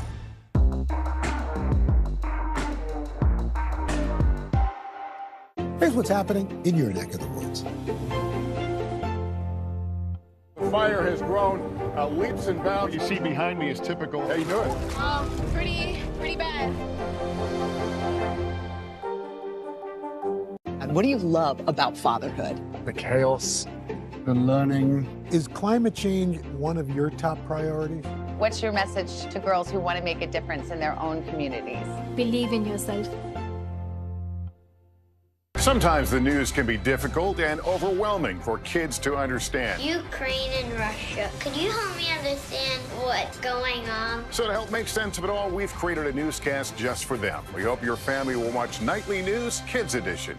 These days, it feels like the news never stops. So let's get into it. What's happening right now, what it all means for you for an hour every day. It can be hard to keep up, so let's get started together. Hallie Jackson Now.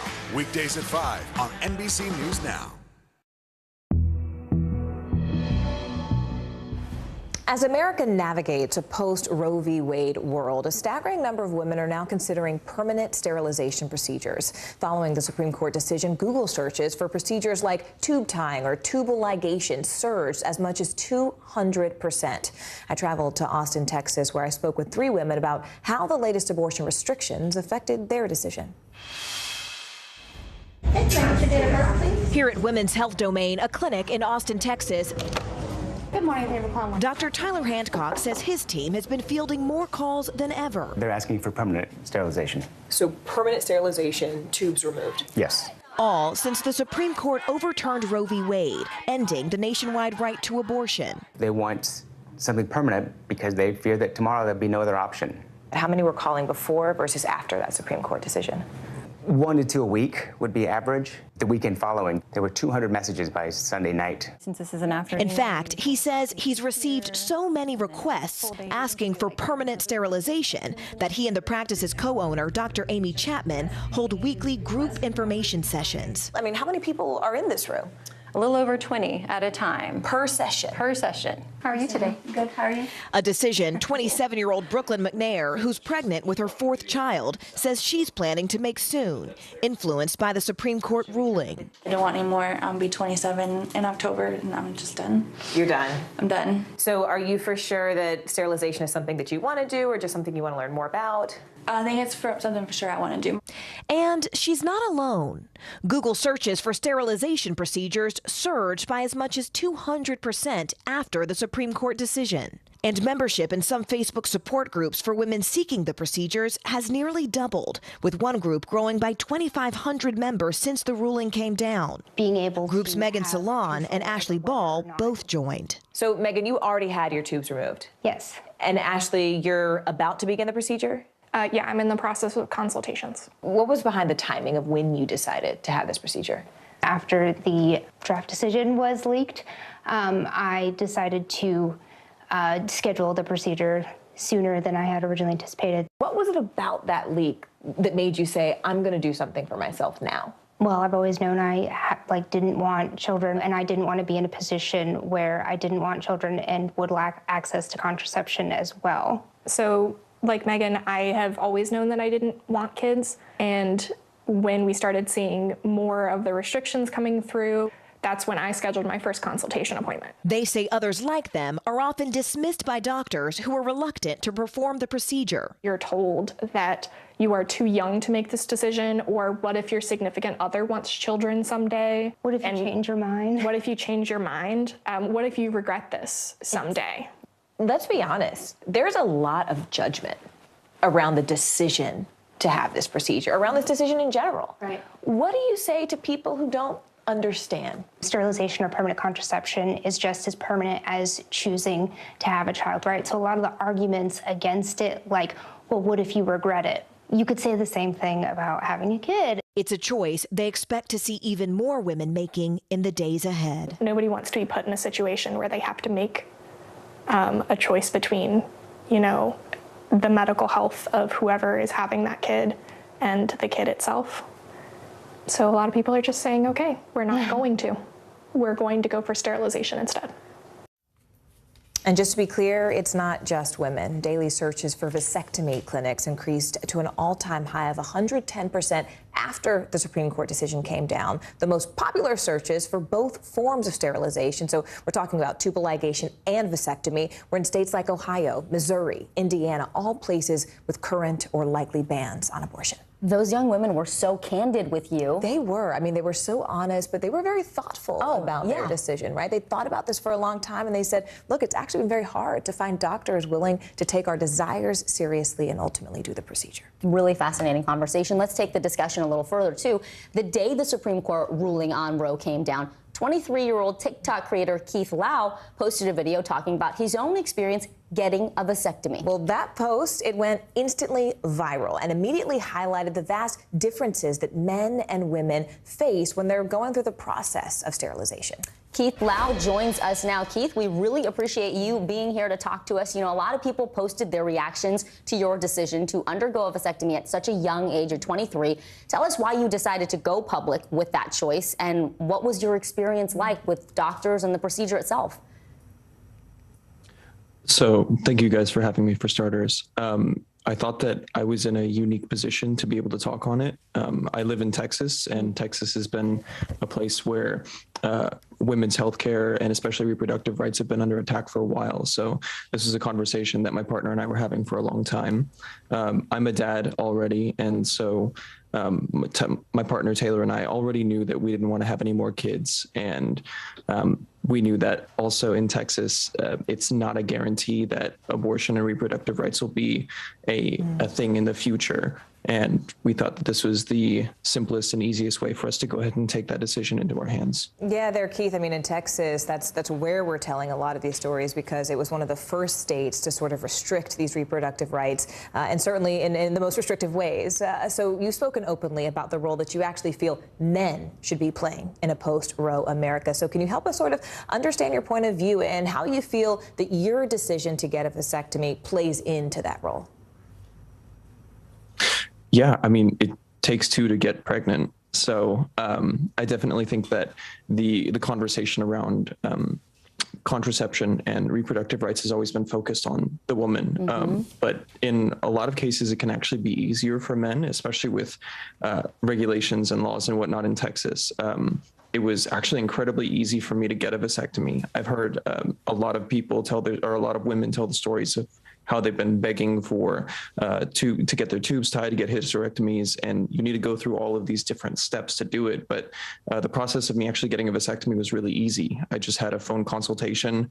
They asked me basically if I wanted to have kids in the future. I said no. They asked if I had any kids now. I said yes, and that was pretty much the end of the conversation right there. That was it? Yeah, you didn't get questioned like these women were saying. But that's all they said.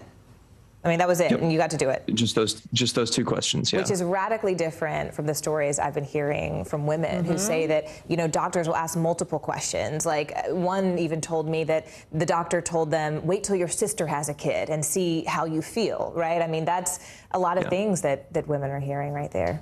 Keith, before we let you go, can you talk to us about some of the questions that you are getting on your TikTok? What are people curious about, and are they asking you about the procedure itself or more about the decision making? What do you want people to know? So I think it's about half and half in terms of whether they're asking about the procedure or the decision. The decision was pretty straightforward. We just don't really want to have any more kids, and this was the easiest option. And honestly, probably the single option that covered the most bases for us. So it just made the most sense. In terms of what vasectomies actually are, it kind of surprised me the lack of knowledge around what vasectomies actually are out there. A lot of people think that it's a form of castration, and it's not. You still have your testicles, you still produce semen and sperm. They just don't ever meet. So it's really not very invasive. The recovery time was really quick. I was up and going in about a week, and I feel great. So, wow. Yeah. Keith, I have to tell you, thank you for sharing your experiences, because as we talked about, right, with the women also in Texas, there's a lot of judgment, right? There's a lot of people who have very strong opinions, of course, on this issue and about people's personal decision to go through procedures like this. So thank you for sharing. Thank you for explaining, right? You don't have to explain your decision to anyone, but you were willing to do it on this platform with us, and we really appreciate that, Keith. Thank you. Yeah, we do. Thank you, Keith. Of course. And to our viewers, straight ahead, a hot housing market. Well, let's take a hit. What's driving the drop in mortgages when we return? We'll meet Ukrainians who are defending their country one block at a time. When you were still in Kiev, could you hear the bombing? My name is Lester. Hey, who's this? It's the best time of the morning, time for that pop start, baby. I'm feeling the vibe today on the show. From Brooklyn, we're next to the subway station. The state's reservoirs are alarmingly low. War will pass them by.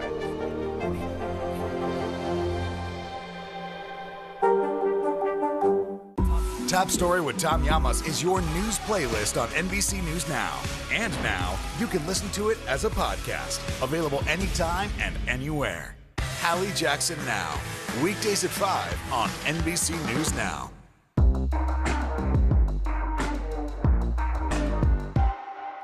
Hallie Jackson Now. Weekdays at 5 on NBC News Now.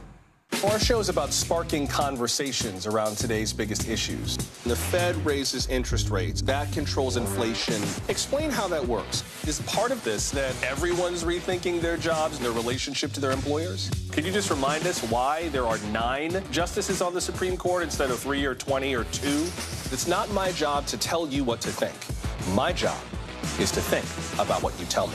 Now Tonight with Joshua Johnson. Streaming weeknights at 8 on NBC News Now. And what do you love about fatherhood? The chaos, the learning. Is climate change one of your top priorities? What's your message to girls who want to make a difference in their own communities? Believe in yourself. Born to Rule, When Charles is King. A new podcast. Listen now. Now Tonight with Joshua Johnson. Streaming weeknights at 8 on NBC News Now. Hallie Jackson Now. Weekdays at 5 on NBC News Now.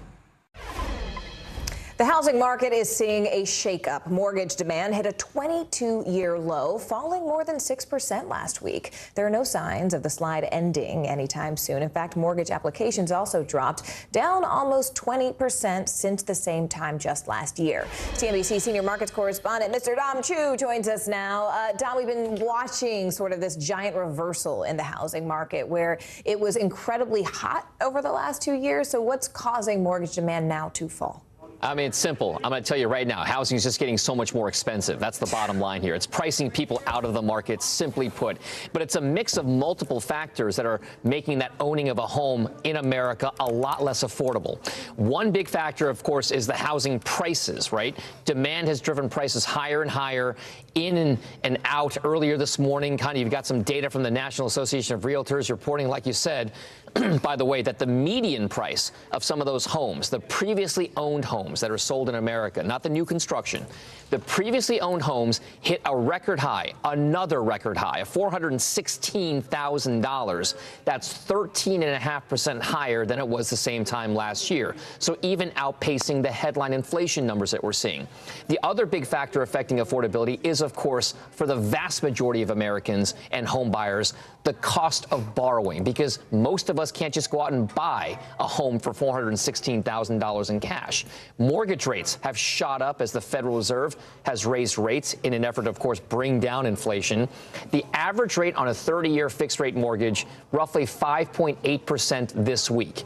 Historically low, yes, but still way higher than the 3.1% it was just a year ago. And by the way, that affordability issue is already starting to manifest itself not just in mortgage demand, but of course you saw those signs, like you just pointed out, that home sales are actually starting to slow down and fall from previous levels. So some would-be home buyers are certainly, Morgan, balking at not just the home prices, but at mortgage rates as well. No, it's serious out there. It's a jungle out there, Dom. I can personally assure you. I do want to ask you, though, about the retail industry. I mean, we're hearing that there's this mass exodus, essentially, of top execs from some of the biggest retailers, biggest brands that you and I both know. I mean, what's going on there?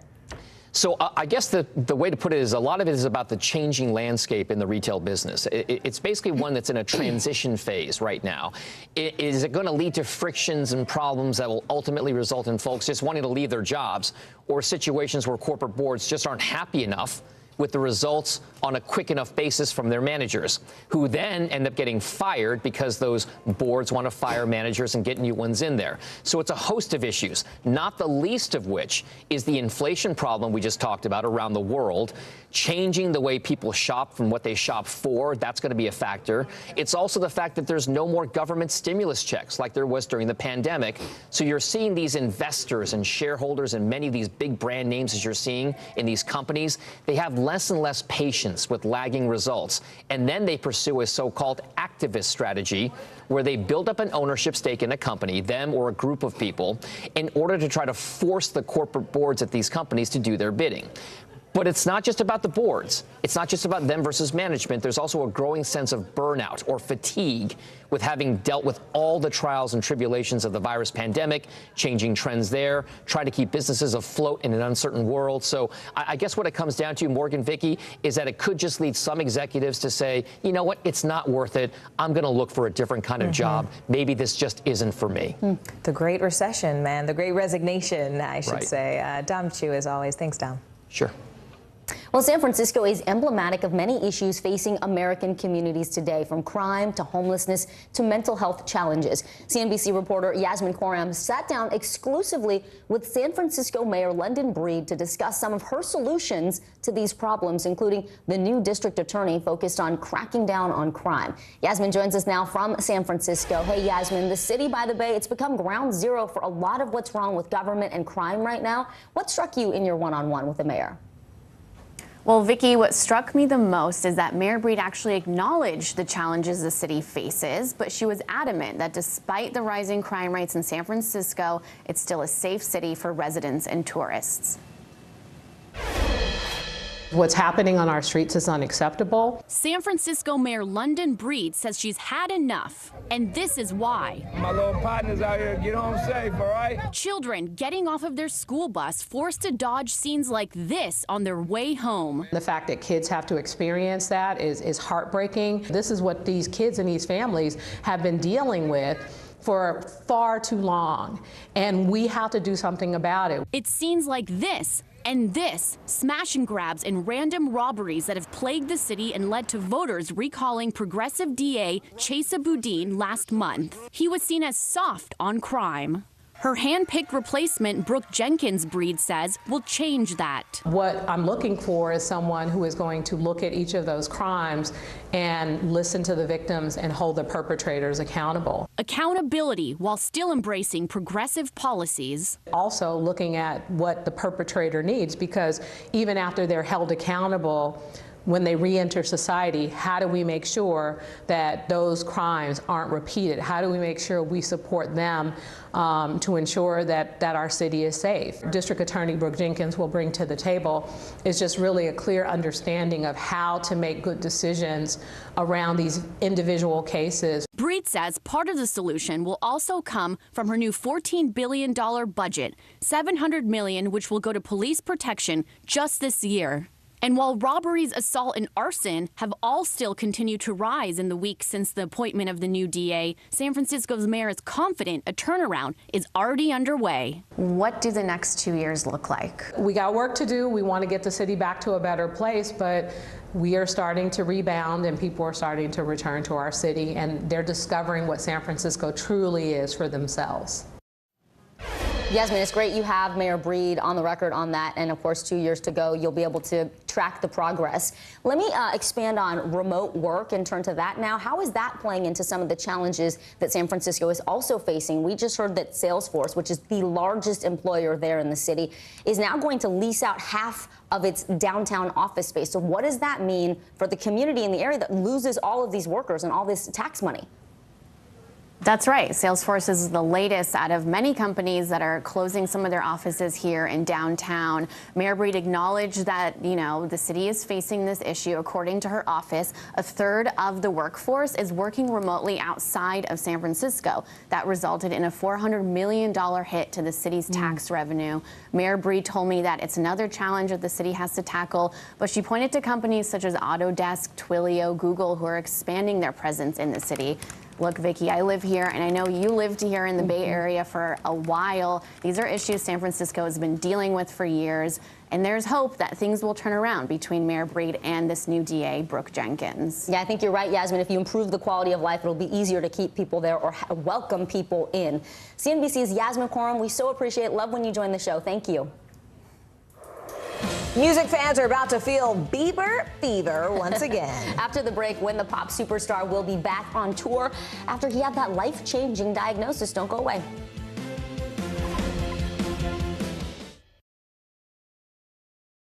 At 73, Prince Charles is still waiting for the job that is his birthright. Do we want Charles? Do we want a monarchy? I'm Keir Simmons, and we'll take on these questions and more in our new podcast, Born to Rule. Listen now. We're here to start conversations because it's not my job to tell you what to think. My job is to think about what you tell me. Now Tonight with Joshua Johnson, weeknights at 8 on NBC News Now. NBC News, streaming free now. It's the best time of the morning. Time for that pop start, baby. Oh, I'm feeling the vibe today on the show. Desire, deception, and a double cross. The seduction, a deadly love story only Dateline and Keith Morrison can tell. Listen now, wherever you get your podcasts.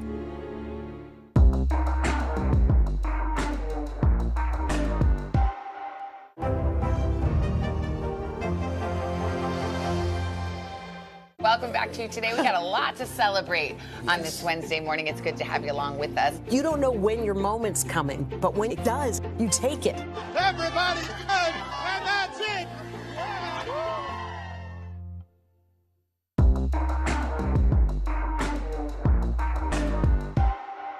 Okay, let's do it. Here's what's popping right now. Britney Spears could find out today if she has to pay her mother's six-figure legal tab. Lynn Spears is asking her daughter to pay the $600,000 she racked up in legal fees related to the singer's now defunct conservatorship. A Los Angeles judge is set to decide that today. Well, speaking of pop, Justin Bieber is bouncing back from a debilitating diagnosis. The Grammy Award-winning singer is resuming his Justice World Tour in Italy at the end of the month. Bieber put the tour on hold back in June after revealing he's battling Ramsay-Hunt syndrome, a rare virus that can cause facial paralysis. That is good news. And people are flocking to TikTok to check out the latest viral sensation.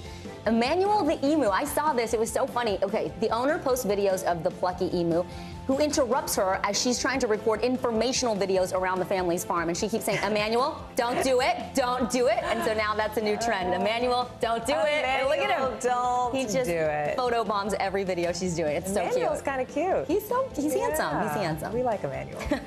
All right, well, in a rare move, LA County is turning over a pricey piece of property. That's right, Bruce's Beach. It's estimated to be worth $20 million. And it was actually taken from a black family back in the 1920s. Well, now, a century later, that land is going back to the rightful owners thanks to a first-of-its-kind reparations bill. Here's our very own Harry Smith. Perfectly located on the Strand in Manhattan Beach is the Los Angeles County Lifeguard Training Center. 100 years ago, the area was barely developed, but on this small sliver of sand was a kind of paradise where black Californians were welcome on what was called Bruce's Beach. There were two beaches in our area, this one and Santa Monica, Inkwell Beach. Janice Hahn is a Los Angeles County supervisor. And so people don't understand that they weren't even allowed. They were arrested in other places for swimming in the ocean. Here was lodging, a cafe, and a dance hall, all too much for local whites in a Los Angeles unashamed of its embrace of the Ku Klux Klan. So the fact that they were allowed to set up this resort, and then the Ku Klux Klan so hated what they were doing because it was successful. Charles and Willa Bruce bought the land with money he earned as a cook on a Pullman car. They knew early on there'd be trouble. Willa Bruce told the Los Angeles Times in 1912, "Wherever we have tried to buy land for a beach resort, we have been refused. But I own this land, and I am going to keep it." But the Manhattan Beach Council thought otherwise. They condemned the property through eminent domain, claiming the area was needed for a park. The land sat vacant, unused, for decades. What does it mean to you now, though, then, to know that it's coming back to the Bruce family? Well, it's joyful, and it's a bittersweet moment. I mean, we have generations that build up generational wealth, and then everything stopped at Manhattan Beach. And then the family went through several tragedies. Derek Bruce is a great-grandson of Charles and Willa Bruce. That's what our family has gone through, is a grave wounding. The summer of 2020 was a season of awakening and reckoning. And during that time, returning the property to the Bruce family became a rallying cry. Today, that will happen, an act of reparation. As reparations and restitution cases go, this one probably will be the easiest to accomplish because we have the records that show the actual piece of property that was bought by Willa and Charles Bruce. And then we have the records of the harassment that they went through. The Ku Klux Klan actually trying to run them out of town. And we know when that didn't work, the city decided to use eminent domain and take this property from them. Does this feel like justice to you? In a way it does. In a way it does feel like justice because the hardship that our family went through generations, and it just echoed and reverberated without us really knowing why. The Bruce descendants will lease the land back to the county for now. The county has offered to buy it back from them for $20 million. Did you ever look at this spot and say, what could have, what should have, dream about what? I took my wife here one time and my kids, and you know, we just kind of just basked in the thought what could have been, but it was such a fleeting moment and so unrealistic that we didn't really dwell on it. Yeah, yes, I bet. And although look at where we are now, so I guess it wasn't that unrealistic after all. Derek encountered a few locals who offered their congratulations, a sentiment not shared by all. What are folks around here thinking and feeling about all of this? Some people will come up to me when I'm here in Manhattan Beach and thank me for what I'm doing, but we do know that the current city council has refused to apologize to the Bruces for what happened 100 years ago. Perhaps a chat with a new local landlord would help. Generations ago, the folks here were not very kind to your grandparents. Yes, but we have to learn from others' mistakes, and we have to understand that there is a path forward to human beings treating each other with respect and dignity. It's something that we should reach forward together.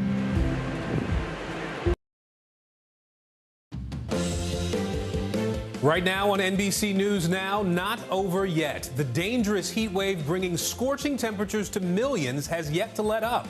How much longer these brutal temperatures could last? Where are the texts? So far, the Secret Service has only turned over one conversation to the January 6th committee. The growing uproar ahead of tomorrow's primetime hearing. And going nowhere. If your flight was canceled this summer, there's a good chance it was because there was no pilot available.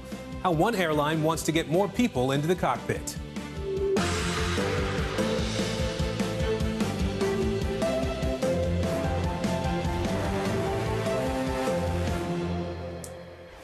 I'm Aaron Gilchrist at NBC News headquarters in New York, 2 p.m. here, 11 a.m. out west, and we begin with the heat emergency that's gripping this country right now. Today will be yet another day of record-breaking temperatures. 100 million people from California to New England are under heat alerts at this hour.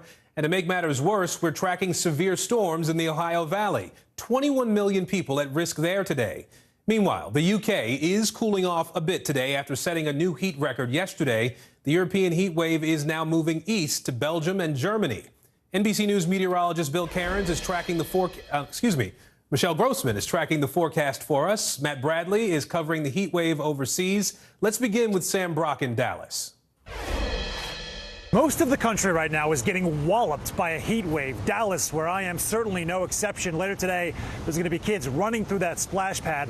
The highs for the last 3 days, 106, 109, and 109.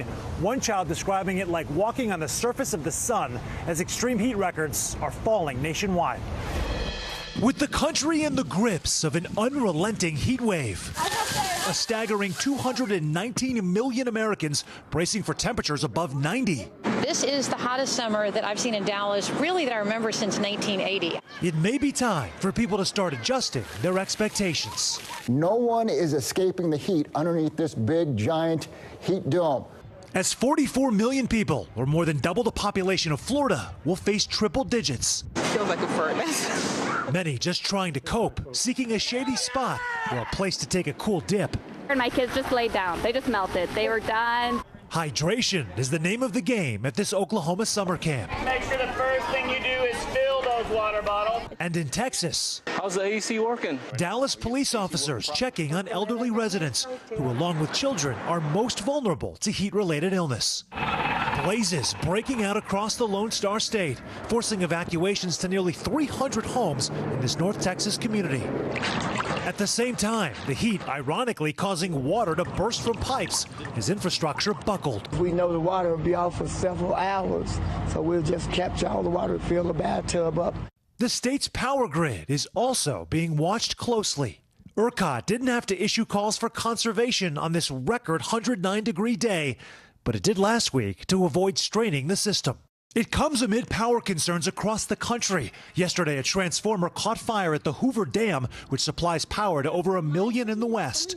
But authorities say the fire was put out with no risk to the grid. Climatologists warning heat waves this brutal are just the beginning. We should stop thinking about global warming as something in the distant future. A scorching reality for many. At some point today, President Biden is expected to give a speech where he's going to be unveiling executive action based on the climate crisis. He says that Congress has not stepped in, so he will. And that also includes focusing on communities facing extreme heat conditions like this one, with an emphasis on low-income households. In Dallas, Sam Brock, NBC News. And we're going to talk more about that in just a second here. First, let's bring in NBC News foreign correspondent Matt Bradley. He's live for us in London today. Matt, I know it's finally starting to cool off a little bit there. This was an unprecedented heat wave, though, that the UK has had to deal with. There were fires and infrastructure issues. Any concerns about long-term damage from this extreme heat there? Yeah, not so much long-term damage, but a long-term kind of rethinking of how things are done here in Britain, because up until yesterday, this was a country that felt that it was living amongst mild weather, and that was always the case. And now we're about to see here, the heat is about to really break in a big way once we have a thunderstorm that really is rolling in. But, you know, this is a country that had thought that it wasn't going to experience these sorts of weather extremes. They didn't in the past, and now they're having to rethink everything from their provision of energy to the way their infrastructure is built. You know, a lot of these rail lines were buckling, actually melting under the heat. It was so severe. And, you know, the fact that less than 5% of homes in this country actually have air conditioning, all of that is going to have to be rethought, readjusted, and maybe even rebuilt. Aaron? You know, and Matt, there are other parts of Europe that are dealing with this heat too right now. Wildfires are burning in Greece and in Spain. What have you been able to gather on the firefighting effort in those places? Yeah, I mean, the effort is expanding. In Portugal alone, they've had 1,000 deaths that they've attributed to the heat. Wildfires in those countries aren't nearly as rare as the wildfires that we saw here yesterday in Britain. We almost never see that. But those countries are also, like I said, going to have to be reevaluating how they approach this because they're going to expect to see them more frequently, more severely, and in a wider season. These temperature fluctuations are something that a lot of European countries are going to have to be adjusting to. And firefighters throughout those countries, while they're more prepared than they were here, they're going to have to really increase their capabilities. All right, Matt Bradley for us covering what's happening in Europe from London for us today. Matt, thank you. Let's turn to NBC News meteorologist Michelle Grossman now to look at the numbers we're dealing with. So, Michelle, what can we expect over the next couple of days here at home and overseas? Hey there, Aaron. Well, we're going to continue to see this heat wave. Unfortunately, there is no relief in sight through this weekend. We have a little break in spots as we head towards next week, but we're still looking at temperatures into the 90s, the triple digits in so many spots. So looking back to yesterday, we broke records here. We broke records abroad. We saw 115 in Wichita Falls, 110 in Oklahoma City, 110 in Abilene. And these are the air temperatures. This is not when you add in the humidity. So the heat indices even worse. And that's what it feels like on your body. That's really what your body responds to. So as we go throughout the rest of this afternoon, we're going to continue to see these temperatures climbing once again into the upper 90s, into the triple digits. 219 million highs are expected above 90 degrees. That kind of blows my mind. And then we're looking at temperatures above 144 million. So that is widespread numbers when we're talking about the triple digits. So as we go throughout the weekend, we're expecting more record temperatures, or at least near record temperatures. We've broken so many so far this summer. We're only halfway through, and we're going to continue to do so. So 101 million people impacted by a heat alert today. That's from the west into the southwest, the lower Mississippi Valley, stretching into the Ohio Valley, and even parts of the Northeast. The Northeast, we're going to see a stretch of 90s through the weekend, and we're going to feel like 100 degrees in many spots. So these are the temperatures: 105 this afternoon in San Antonio. It's going to feel like 112. It'll feel like 115 in Little Rock, feeling like the triple digits also in Charlotte. Notice the Northeast today, we're looking at temperatures continuing to climb. I can tell you I made my way back from 30 Rock to home, and it is steamy outside. We're looking at 95 in New York City by this afternoon. Feeling close to 100 in Philadelphia, too. And we're going to continue to see those temperatures tomorrow into the mid-90s in Philadelphia, also New York City. Same story as we head towards the central and southern plains, 104 in San Antonio. Now, we have the heat. That's the fuel for some storms. So we are expecting some severe weather later on this afternoon into tonight. Specifically, we're looking at the Ohio Valley into parts of the lower Mississippi Valley. So Detroit, Cleveland, Columbus, Louisville, we're looking 21 million people at risk. And with any of these storms, we could see some hail, some really strong winds, 60 miles per hour, and also the chance of a tornado. Aaron? All right, meteorologist Michelle Grossman for us today. Michelle, thank you.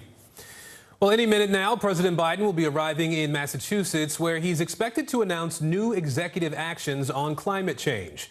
The president scheduled to speak later this hour at a former coal-fired power plant. A White House official saying if Congress won't act on the climate emergency, the president will. NBC News correspondent Josh Letterman is in Somerset, Massachusetts, traveling with the president today. Josh, talk to us about some of the actions that President Biden is expected to announce this afternoon.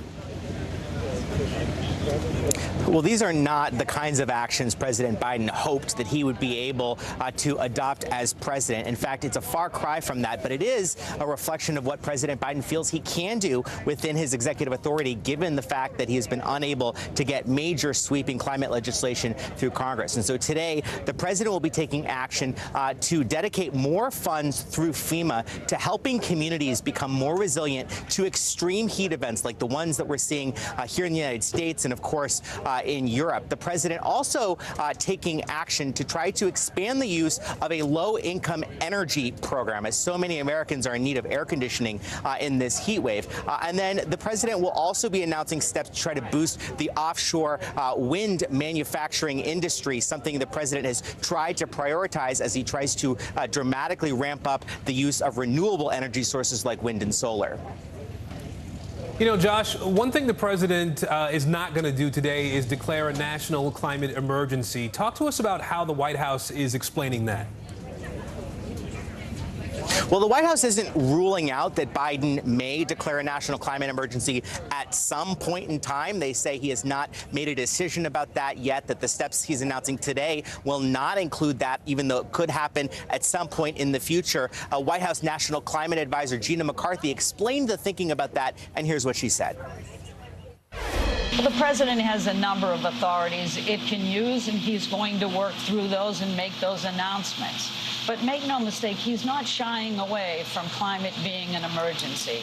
And he is making it clear that he's going to move forward. So this isn't just about the emergency. It is about the opportunities that clean energy brings. So the president will move, and he will move fast.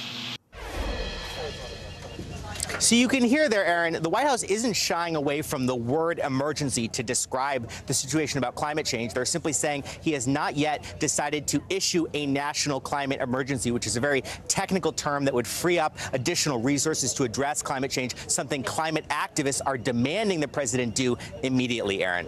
All right, Josh Letterman in Massachusetts awaiting the president today. Josh, thank you. Now, the controversy over Secret Service text messages from the Capitol riot is growing. That agency only turned over one text conversation in response to the January 6th committee's subpoena. That's according to a new letter obtained by NBC News. A Secret Service official says it says that employees got 2 reminders to preserve phone records, though neither was specific to January 6th. The agency also has no new messages from that time period to give to Congress. NBC News Capitol Hill correspondent Ali Rafa joins me now with more on this. So, Ali, what else did that letter say about that text conversation and the committee's subpoena? Yeah, Aaron, well, remember, the committee subpoenaed the Secret Service for these specific text messages. The agency had until last night to turn them over, but despite having that opportunity, they turned over thousands, over 10,000 to be exact, documents and other pieces of data, but they only turned over one specific text message in relation to what the committee asked for.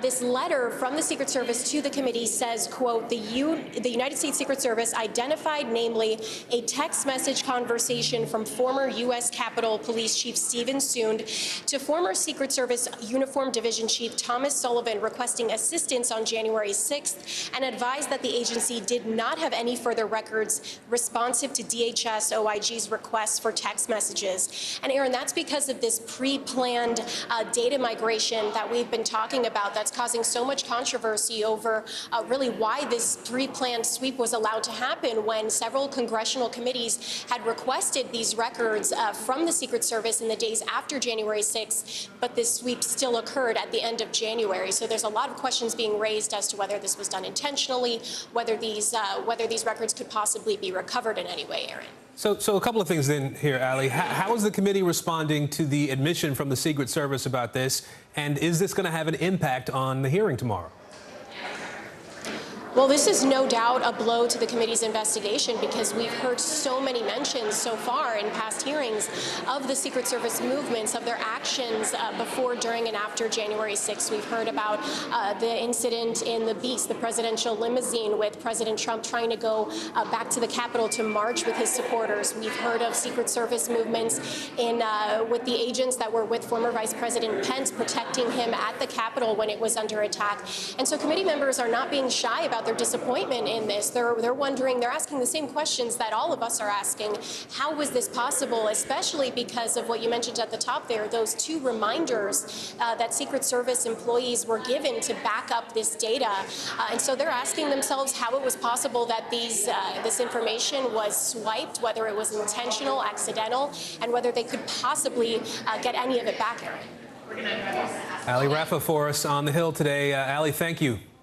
And this programming note for you, we will have special coverage of tomorrow's January 6th committee hearing. That starts at 7:30 p.m. Eastern here on NBC News Now. Ukraine's First Lady Olena Zelenska making an emotional plea to Congress today, asking American lawmakers for more help in the war with Russia.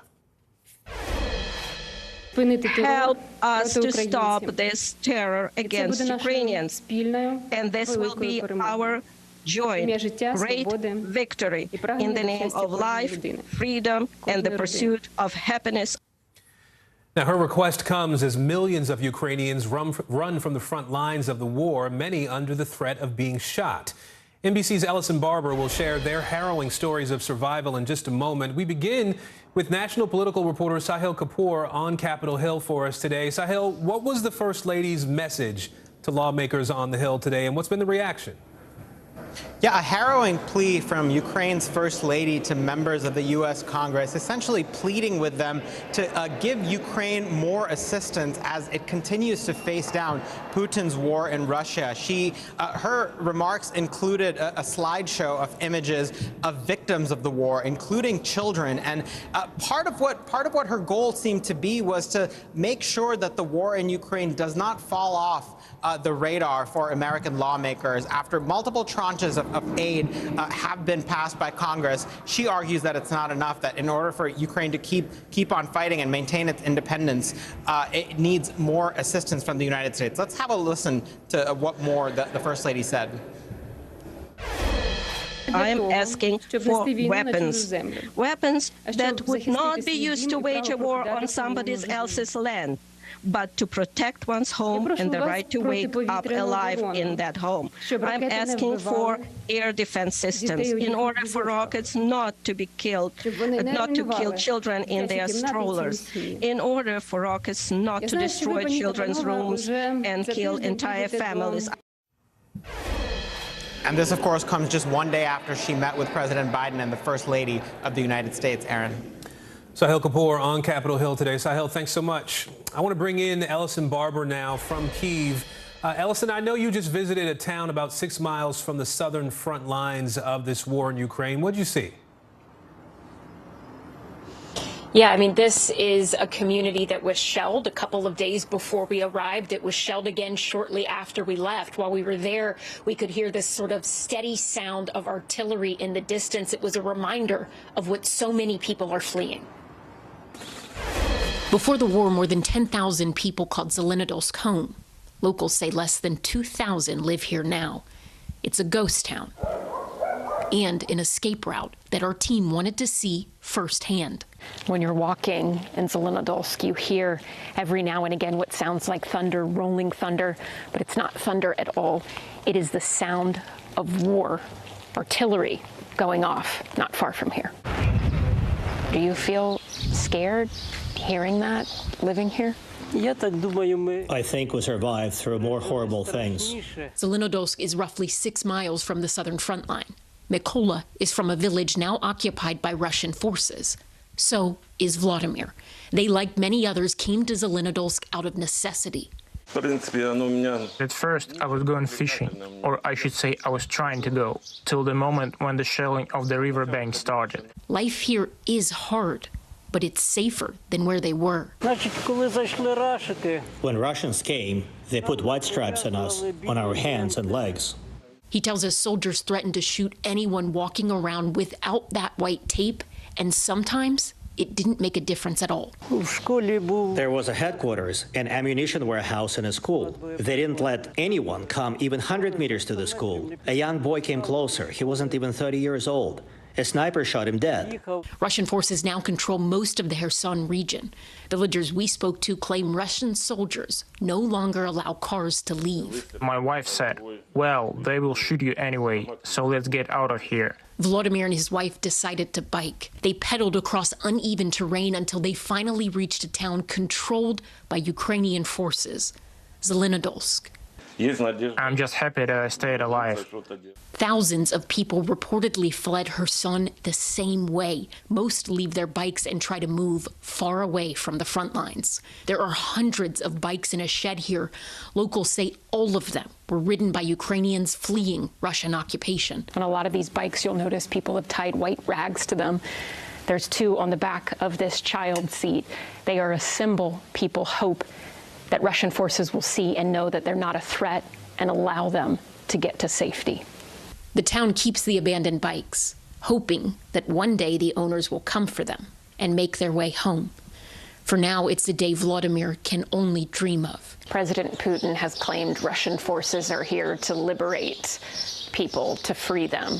Did you feel at any point that they were there to liberate you or to help you? Who was I supposed to be liberated from? From my house that is not there anymore?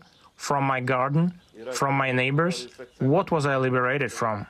His only liberation was the one he found on two wheels. Russia's foreign minister says their objectives in Ukraine extend beyond the Donbass to territories like Zaporizhia, Kherson, and other territories. It is arguably the clearest signal so far that Russia plans to try and annex additional territories in southern Ukraine. Aaron. Ellison Barber for us in Kyiv again today. Ellison, wonderful reporting. Thank you. We appreciate it. New fallout today after the deadly police shooting involving Jayland Walker. Coming up, why his family now wants the case referred to the Department of Justice. NBC News, streaming free now. Born to Rule, When Charles is King. A new podcast. Listen now. Uvalde, Texas, a small town that has become yet another landmark. How long do you think it took for all this damage to occur? Can you tell us what it was like? With our NBC News exclusive. It was Lester.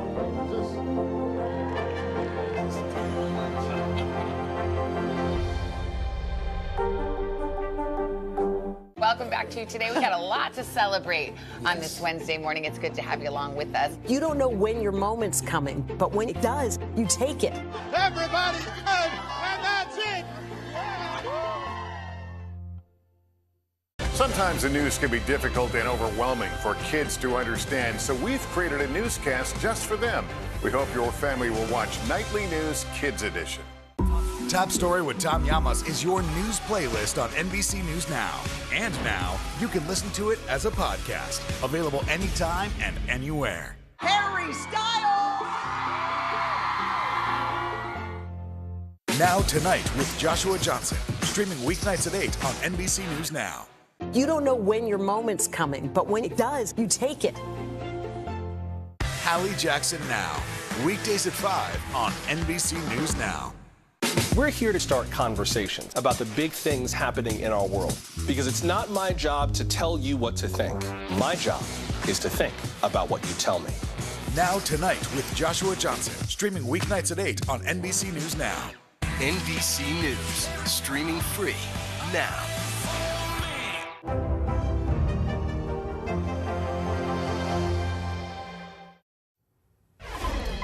Welcome back. The family of Jayland Walker is demanding the Justice Department take over the investigation.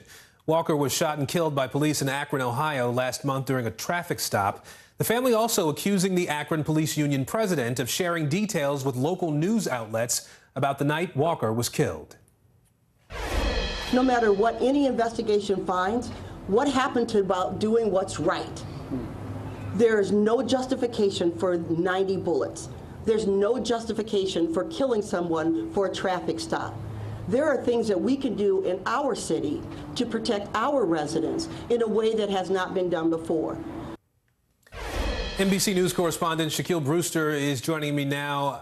Shaq, I do want to mention that today is Jayland Walker's birthday. He would have been 26 years old today. The family held this news conference this morning.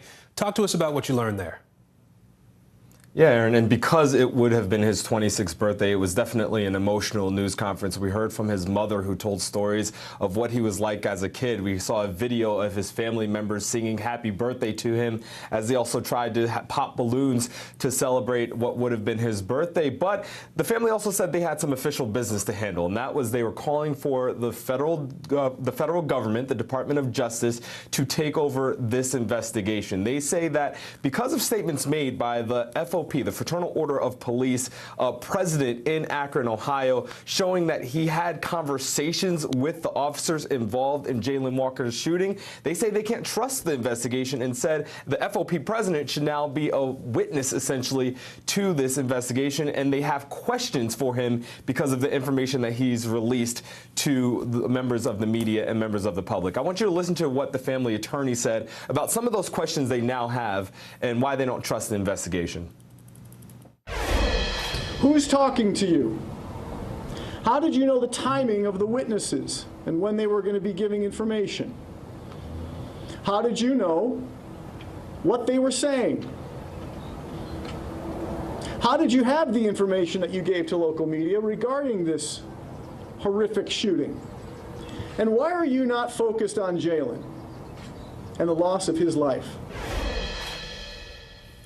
The family saying they want Jayland to be the main focus, especially on the day in which it would be his birthday. Now, as for what it would take for that Federal Department of Justice to take up an investigation, we have heard from them before saying that prosecutors from the Civil Rights Division and the FBI, that they are looking at this, that they're monitoring the investigation that the state is doing, and they could potentially launch an investigation on their own, but it doesn't look like we're at that step just yet, Aaron. All right, Shaquille Brewster in our Chicago bureau. Shaq, thank you. And more fallout today in Uvalde, Texas. We're learning the school district there has called a special meeting to discuss potentially firing the police chief, Pete Arredondo. The community has been demanding that he be fired following the police response to the shooting at Robb Elementary School. Here's NBC's Guad Venegas. Aaron, it's been a tense week here in Uvalde as the summer comes to an end and parents get ready to send their kids back to school. Parents here demanding action by the school district, especially after the special report was released, or information of that report created by the Texas legislature was released over the weekend with details of what happened the day of the shooting. Now, on Monday, there was a special meeting held by the school district where the board answered questions from the community and from parents who were upset, who were asking for changes, and many of them yelling out that they wanted the school district police chief to be fired. Now, Pete Arredondo, who's the school district police chief, has been placed on an administrative leave. We had not received any more information on his future until this morning. It has now been announced by the school district that this Saturday they will hold a special meeting to discuss various items. Among those items, they have listed discussing of possible action regarding the termination of the contract of Pete Arredondo. This is something that a lot of parents, members of the community, parents of kids that go to schools in the Uvalde School District, this is something that they had been asking for. In fact, many of the parents that attended the meeting on Monday, that special meeting, they had requested that the school district starts with a whole new police department, a fresh start, as many of them said. In fact, when that meeting ended, a lot of the parents spoke to us and told us they did not feel like it was safe for their kids to return to school. So this special meeting discussing Pete Arredondo's possible termination is something that the parents had been asking for.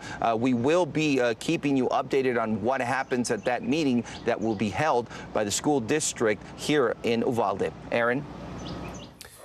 And stay with us. New details in that election investigation in Georgia. Still ahead, what we're now learning about the people involved and when they must appear before a grand jury.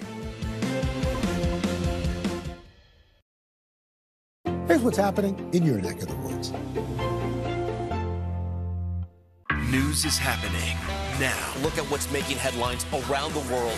Whenever it happens, wherever you are, it's here now. Now Tonight with Joshua Johnson, streaming weeknights at 8 on NBC News Now. News is happening now.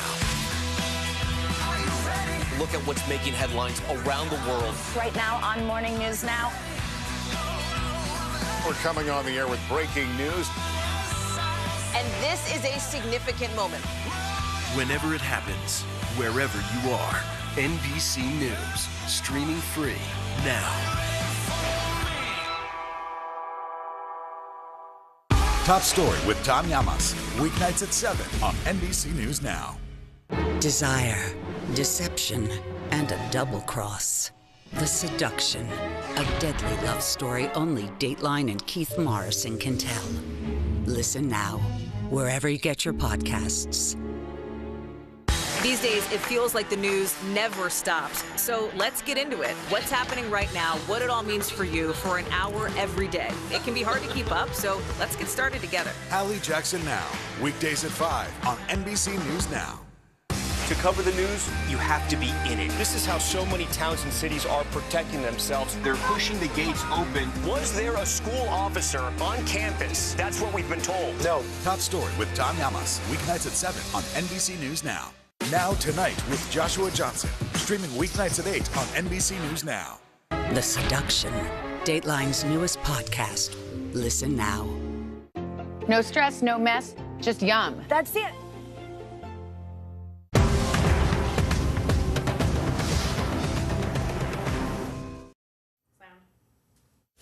Bottom of the hour now. Here's what we're watching. Opening statements are underway in Steve Bannon's contempt of Congress trial. Federal prosecutors told jurors that Bannon, quote, decided he was above the law. He's charged with failing to comply with a subpoena from the House committee investigating the Capitol riot. Bannon was former President Donald Trump's chief strategist. NBC News is projecting Maryland State Delegate Dan Cox has won the Republican primary for governor. Cox was at the rally that preceded the January 6th riot and earned former President Trump's endorsement. He'll face the winner of the Democratic primary. That race remains too close to call. The funeral for Ivana Trump is taking place this afternoon in New York City. Ivana Trump is the first wife of former President Trump. Her 3 children, Eric, Ivanka, and Donald Jr., are expected to speak during the private service. Ivana Trump died Thursday after a fall at her home. She was 73 years old. And new details this hour in former President Trump's attempts to interfere in the 2020 election. A judge has issued an order for former Trump lawyer Rudy Giuliani to testify before a special grand jury. And now 16 of Georgia's fake electors are now targets in a criminal probe.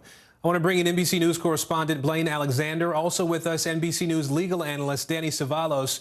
Blaine, I'll start with you here. Up until this point, these fake electors thought they were witnesses and not subjects of or targets of an investigation, according to their lawyers. So how did we get to this point? Yeah, and that switch is something that's very significant, Aaron. The fact that they've gone from witnesses to targets. You know, they were notified by the Fulton County District Attorney. It's something that she confirmed in a court filing yesterday. She's notified them that they are officially targets of her investigation. It means that essentially it's a wider net than initially thought. You know, the whole thing that started this was former President Trump's phone call to Secretary of State Brad Raffensperger asking him to find enough votes to swing the election in his favor. But this now shows, and it really kind of underscores what the Fulton County DA told me in an interview not too long ago, that she wants to have what she's calling a robust investigation. She wants to hear from everyone who has knowledge of the former president's actions, but also his mindset, his thoughts when it comes to the alleged interference with Georgia's election. And it proves that she's doing just that. Now, these 16 electorates are people who are, in some places, carry a lot of influence here in the Republican Party. We're talking about one who is the Republican nominee for lieutenant governor. The other is the chairperson of Georgia's Republican Party. So certainly very significant when it comes to them officially being named targets and asked to testify before this grand jury. Aaron.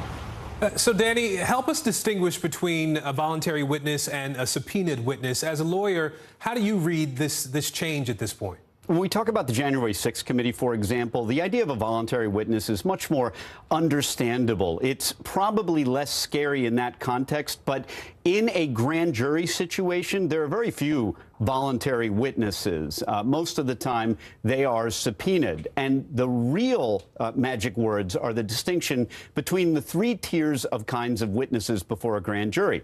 You have a target, you have a subject, and you have a witness.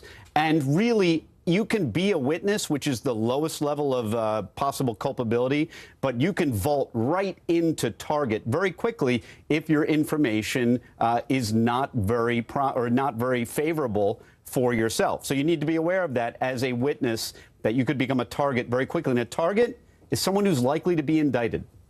All right. Well, Blaine, I'll give you the last word here. We did just learn that Rudy Giuliani has been given an order to testify before a special grand jury. What can you tell us about that?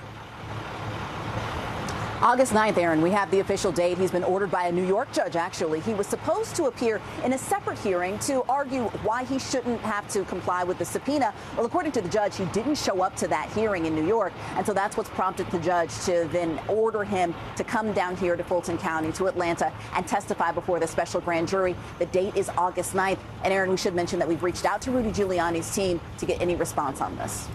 We'll be watching for that. Blaine Alexander in Atlanta. NBC News legal analyst Danny Savalos with us as well. Thank you both. Senate Majority Leader Chuck Schumer says he wants to bring the Respect for Marriage Act to the Senate floor. The House passed it yesterday. That bill requires the federal government to recognize same-sex marriages as valid. Republican Senator Rob Portman says he will co-sponsor the bill in the Senate, but it's unclear whether it has enough Republican support to pass. However, senators are moving forward with a bill to try and fix the global computer chip shortage before the August recess. NBC News senior congressional reporter Scott Wong is joining us now. Scott, let's start with the Respect for Marriage Act, if we can. How many Republicans are on board with that? Does it stand a chance of actually passing in the Senate right now? Well, that legislation has quite a bit of momentum following last night's vote in the House of Representatives, where 47 Republicans voted in favor, joining all the Democrats in supporting advancing that legislation, really codifying same-sex marriage. Now, over to the Senate. We heard from Rob Portman today. My colleague Sahil Kapoor caught up with him. Rob Portman, we know, backed same-sex marriage back in 2013 when his own son came out as gay. So that has been a position that he has long held. He said he will be a co-sponsor on this bipartisan legislation. Susan Collins is another Republican who said that she will be supporting the bill. But we don't know about a handful of others and whether or not they can get to the 60-vote threshold needed to advance it. Let's go take a look if we have some of the provisions on the screen. Do we have that, Aaron? It looks like we may not have that we can put up on the screen right now, Scott. Okay. No problem. Let me ask you, before we run out of time here, I do want to ask you about this computer chip measure that we referenced a moment ago. Talk to us about this bill that's supposed to boost production of computer chips. Help us understand why that is actually a high priority for lawmakers right now. Absolutely. It's a high priority because so many things that are involved in our lives rely on computer chips. You know, from cars, auto manufacturers need computer chips in order to build cars. All sorts of iPhones, computer systems, even defense systems.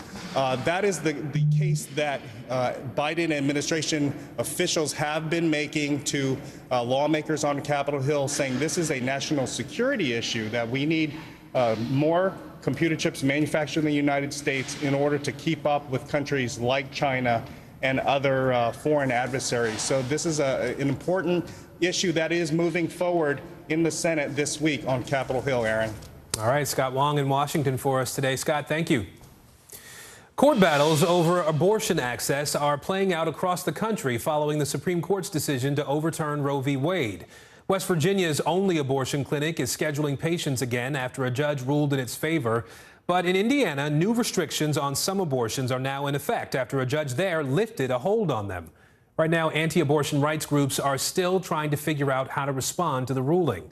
At the same time, more women across the country appear to be considering steps to prevent pregnancy permanently. Google searches for procedures like tube tying or tubal ligation have surged as much as 200%.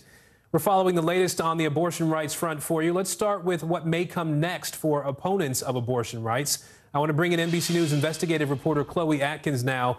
Chloe, research suggests that a need for stronger support systems for parents and for children in states with abortion bans now. So how are these groups that are against abortion rights approaching that particular issue? Aaron, after the overturning of Roe v. Wade, NBC News found that anti-abortion groups really lack a foundation or a vision, I should say, on how they plan to support women and children affected by the Supreme Court's decision. Now, some groups say that women and children can, depend on state policies, churches, or even crisis pregnancy centers, who I want to add have been accused of spreading misinformation surrounding abortion in hopes of dissuading people from that. But research suggests that, what they are laying out does not offer a substantial safety net for low-income women and children. And Aaron, we've talked about this multiple times before. When women are denied abortion care, they are 4 times more likely to live below the federal poverty level than those who are able to obtain care. And they're also more likely to incur debt, tax liens, and even eviction. Yeah, we have to keep reminding people of that is the reality that a lot of folks are dealing with here. How about on Capitol Hill, Chloe? What are lawmakers who oppose abortion rights proposing to help women and children who are impacted by Roe going away? Republican lawmakers on Capitol Hill, Aaron, are targeting this very issue with bills that would allow people to secure parental leave and even claim child tax credit.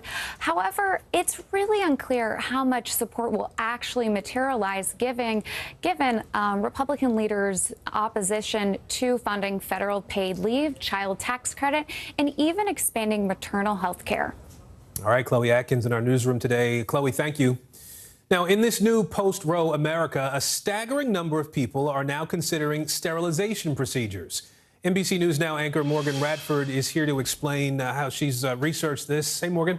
Hey there, Aaron. Great to see you. I mean, in the wake of this decision, we've seen demand surge for the morning after pill. We've seen more people asking about IUDs. Well, now there's new evidence that more women across the country are seeking a more permanent option, and that's sterilization. We spoke to 3 women who say the timing is without a doubt tied directly to the state abortion laws as well as to the Supreme Court.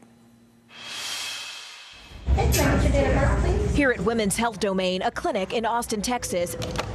Good morning, thank you for calling. Dr. Tyler Handcock says his team has been fielding more calls than ever. They're asking for permanent sterilization. So permanent sterilization, tubes removed? Yes. All since the Supreme Court overturned Roe v. Wade, ending the nationwide right to abortion. They want something permanent because they fear that tomorrow there'll be no other option. How many were calling before versus after that Supreme Court decision?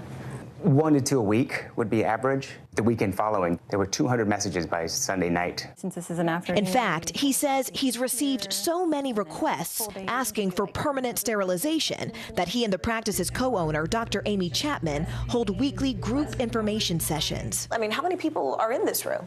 A little over 20 at a time. Per session? Per session. How are you today? Good, how are you? A decision 27-year-old Brooklyn McNair, who's pregnant with her 4th child, says she's planning to make soon, influenced by the Supreme Court ruling. I don't want any more. I'll be 27 in October, and I'm just done. You're done? I'm done. So are you for sure that sterilization is something that you want to do or just something you want to learn more about? I think it's something for sure I want to do. And she's not alone. Google searches for sterilization procedures surged by as much as 200% after the Supreme Court decision. And membership in some Facebook support groups for women seeking the procedures has nearly doubled, with one group growing by 2,500 members since the ruling came down. Being able Groups Megan Salon and Ashley Ball both joined. So, Megan, you already had your tubes removed? Yes. And Ashley, you're about to begin the procedure? Yeah, I'm in the process of consultations. What was behind the timing of when you decided to have this procedure?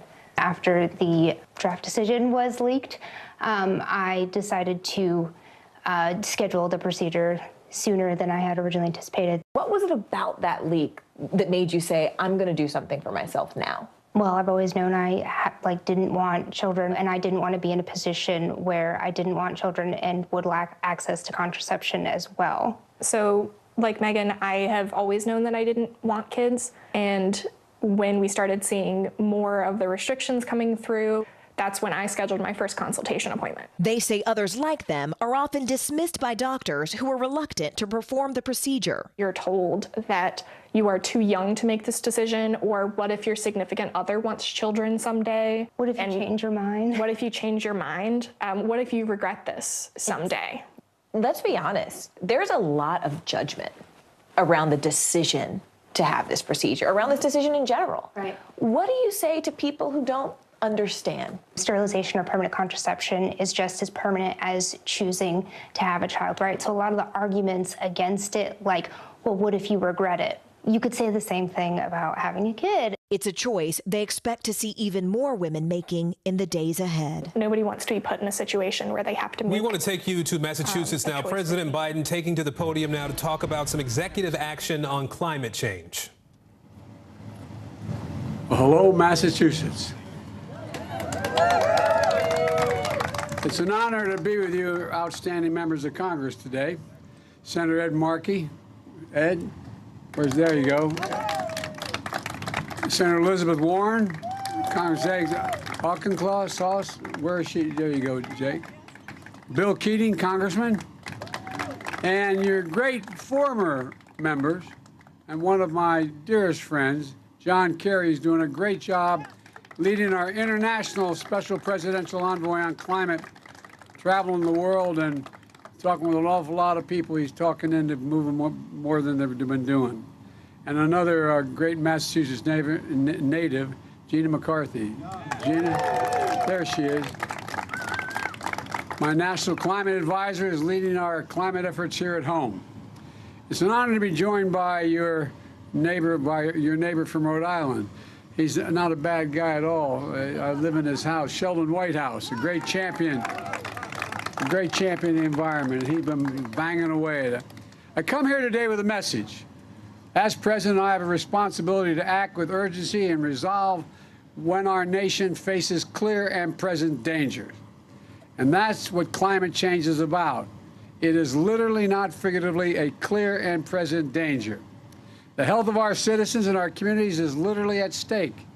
The UN's leading international climate scientists call the latest climate report nothing less than, quote, code red for humanity. Let me say it again. Code red for humanity. It's not a group of political officials, elected officials. These are the scientists. We see it here in America, in red states and blue states. Extreme weather events costing $145 billion. $145 billion in damages just last year. More powerful and destructive hurricanes and tornadoes. I've flown over the vast majority of them out west and down in Louisiana, all across America. It's amazing to see. Ravaging 100-year-old droughts occurring every few years instead of every 100 years. Wildfires out west that have burned and destroyed more than 5 million acres, everything in its path. That is more land than the entire state of New Jersey, from New York down to the tip of Delaware. It's amazing. 5 million acres. Our national security is at stake as well. Extreme weather is already damaging our military installations here in the States, and our economy is at risk, so we have to act. Extreme weather disrupts supply chains, causing delays and shortages for consumers and businesses. Climate change is literally an existential threat to our nation and to the world. So my message today is this. Since Congress is not acting as it should, and these guys here are, but we're not getting many Republican votes, this is an emergency, and I will look at it that way. I said last week, and I'll say it again loud and clear. As president, I'll use my executive powers to combat the climate crisis in the absence of congressional actions, notwithstanding their incredible action. In the coming days, my administration will announce the executive actions we have developed to combat this emergency. We need to act. Just take a look around. Right now, 100 million Americans are under heat alert. 100 million Americans.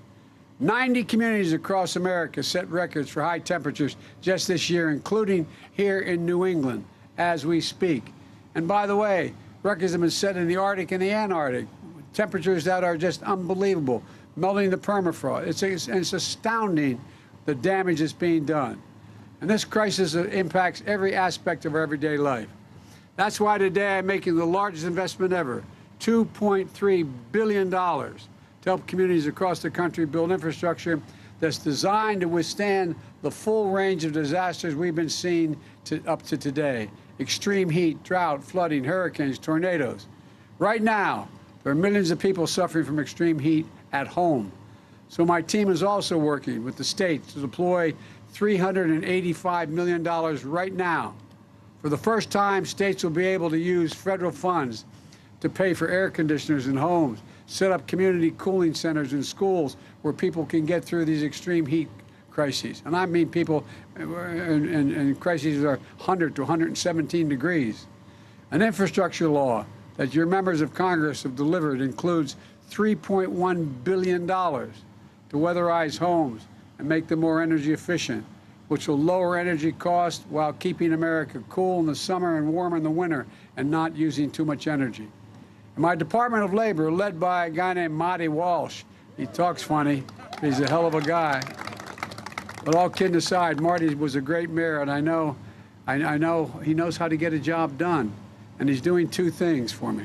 First of all, as Secretary of Labor, he's developing the first ever workplace standards for extreme heat, saying under these conditions that hit this, you cannot do the following. You cannot ask people to do certain things.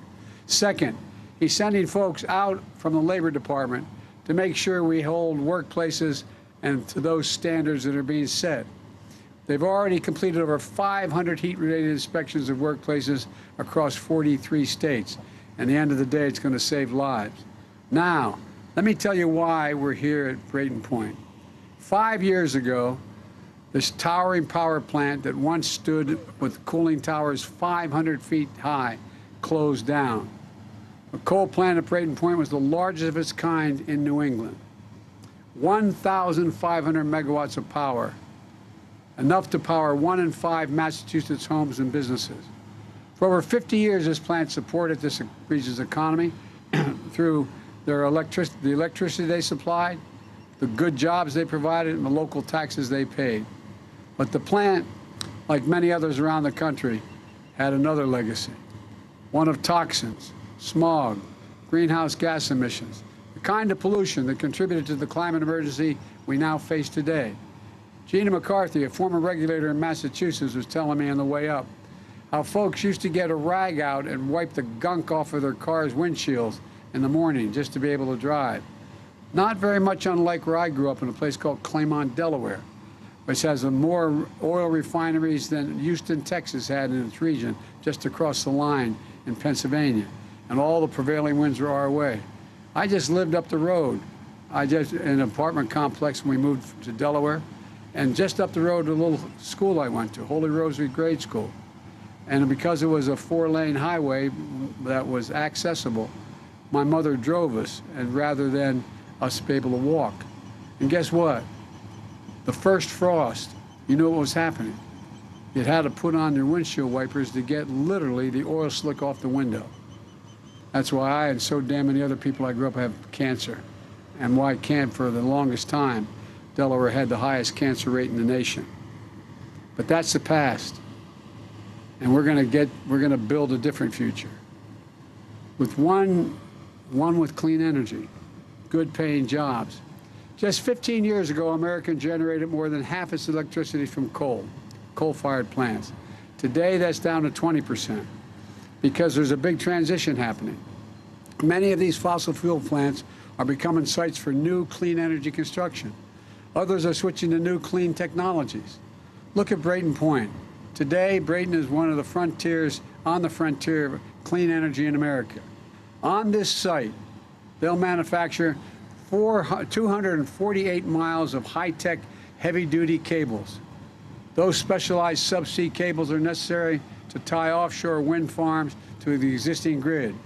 Manufacturing these cables will mean good-paying jobs for 250 workers, as many workers as the old power plant had at its peak. And the port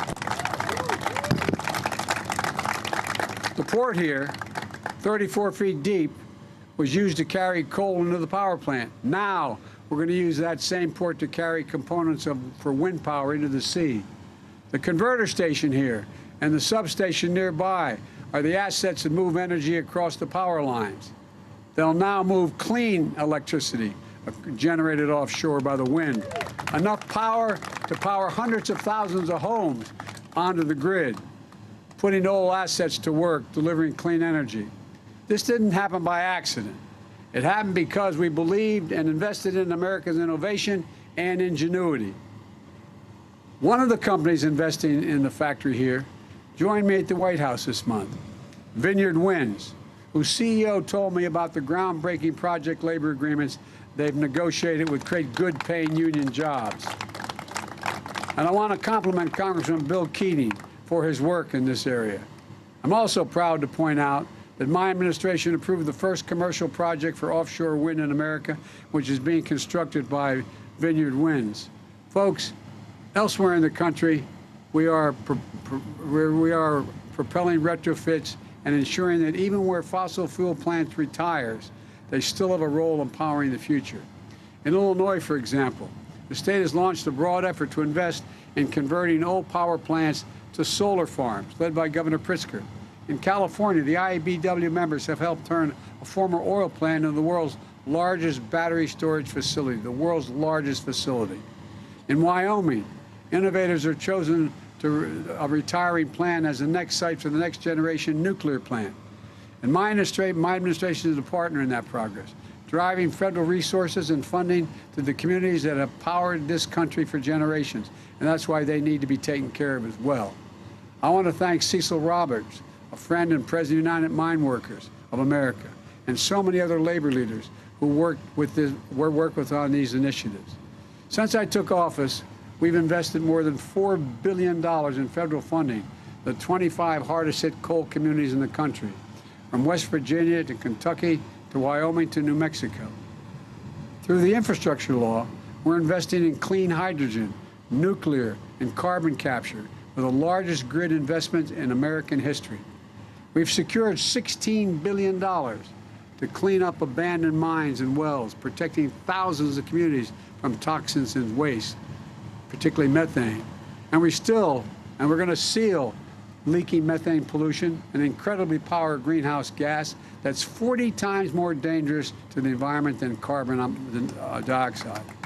And folks, with American leadership back on climate, I was able to bring more world leaders together. Then we got 100 nations together to agree that the major conference in Glasgow, England, Scotland, to change the emissions policies we have.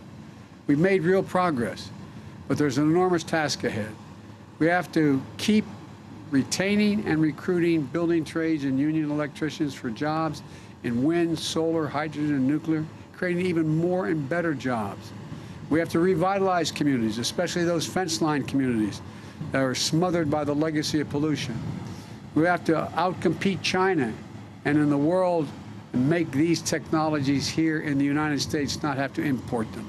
Folks, when I think about climate change, and I've been saying this for 3 years, I think jobs. Climate change, I think jobs. Almost 100 wind turbines going up off the coast of Massachusetts and Rhode Island, with ground broken and work underway. Jobs manufacturing 2,500 ton steel foundations that anchor these offshore wind farms to the sea floor. Jobs manufacturing a Jones Act vessel in Texas to service these offshore wind farms. We're going to make sure that the ocean is open for the clean energy of our future, and everything we can do, give a green light to wind power on the Atlantic coast where my predecessor's actions only created confusion. And today, we began the process to develop wind power in the Gulf of Mexico as well for the first time. A real opportunity to power millions of additional homes from wind. Let's clear the way. Let's clear the way for clean energy and connect these projects to the grid. I've directed my administration to clear every federal hurdle and streamline federal permitting that brings these clean energy projects online right now and right away. And some of you have already come up and talked to me about that. And while so many governors and mayors have been strong partners in this fight to tackle climate change, we need all governors and mayors. We need public utility commissioners and state agency heads. We need electric utilities and developers to stand up and be part of the solution. Don't be a roadblock.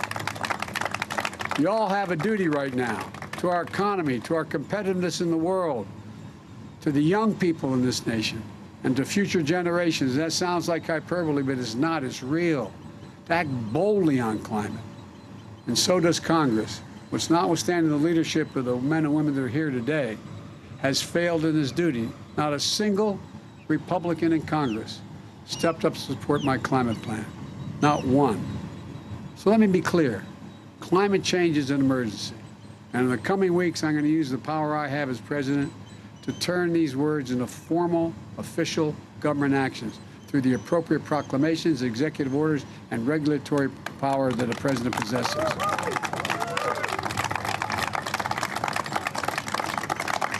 When it comes to fighting for climate change, I will not take no for an answer. I will do everything in my power to clean our air and water, protect our people's health, to win the clean energy future. This, again, sounds like hyperbole. Our children and grandchildren are counting on us. Not a joke. Not a joke.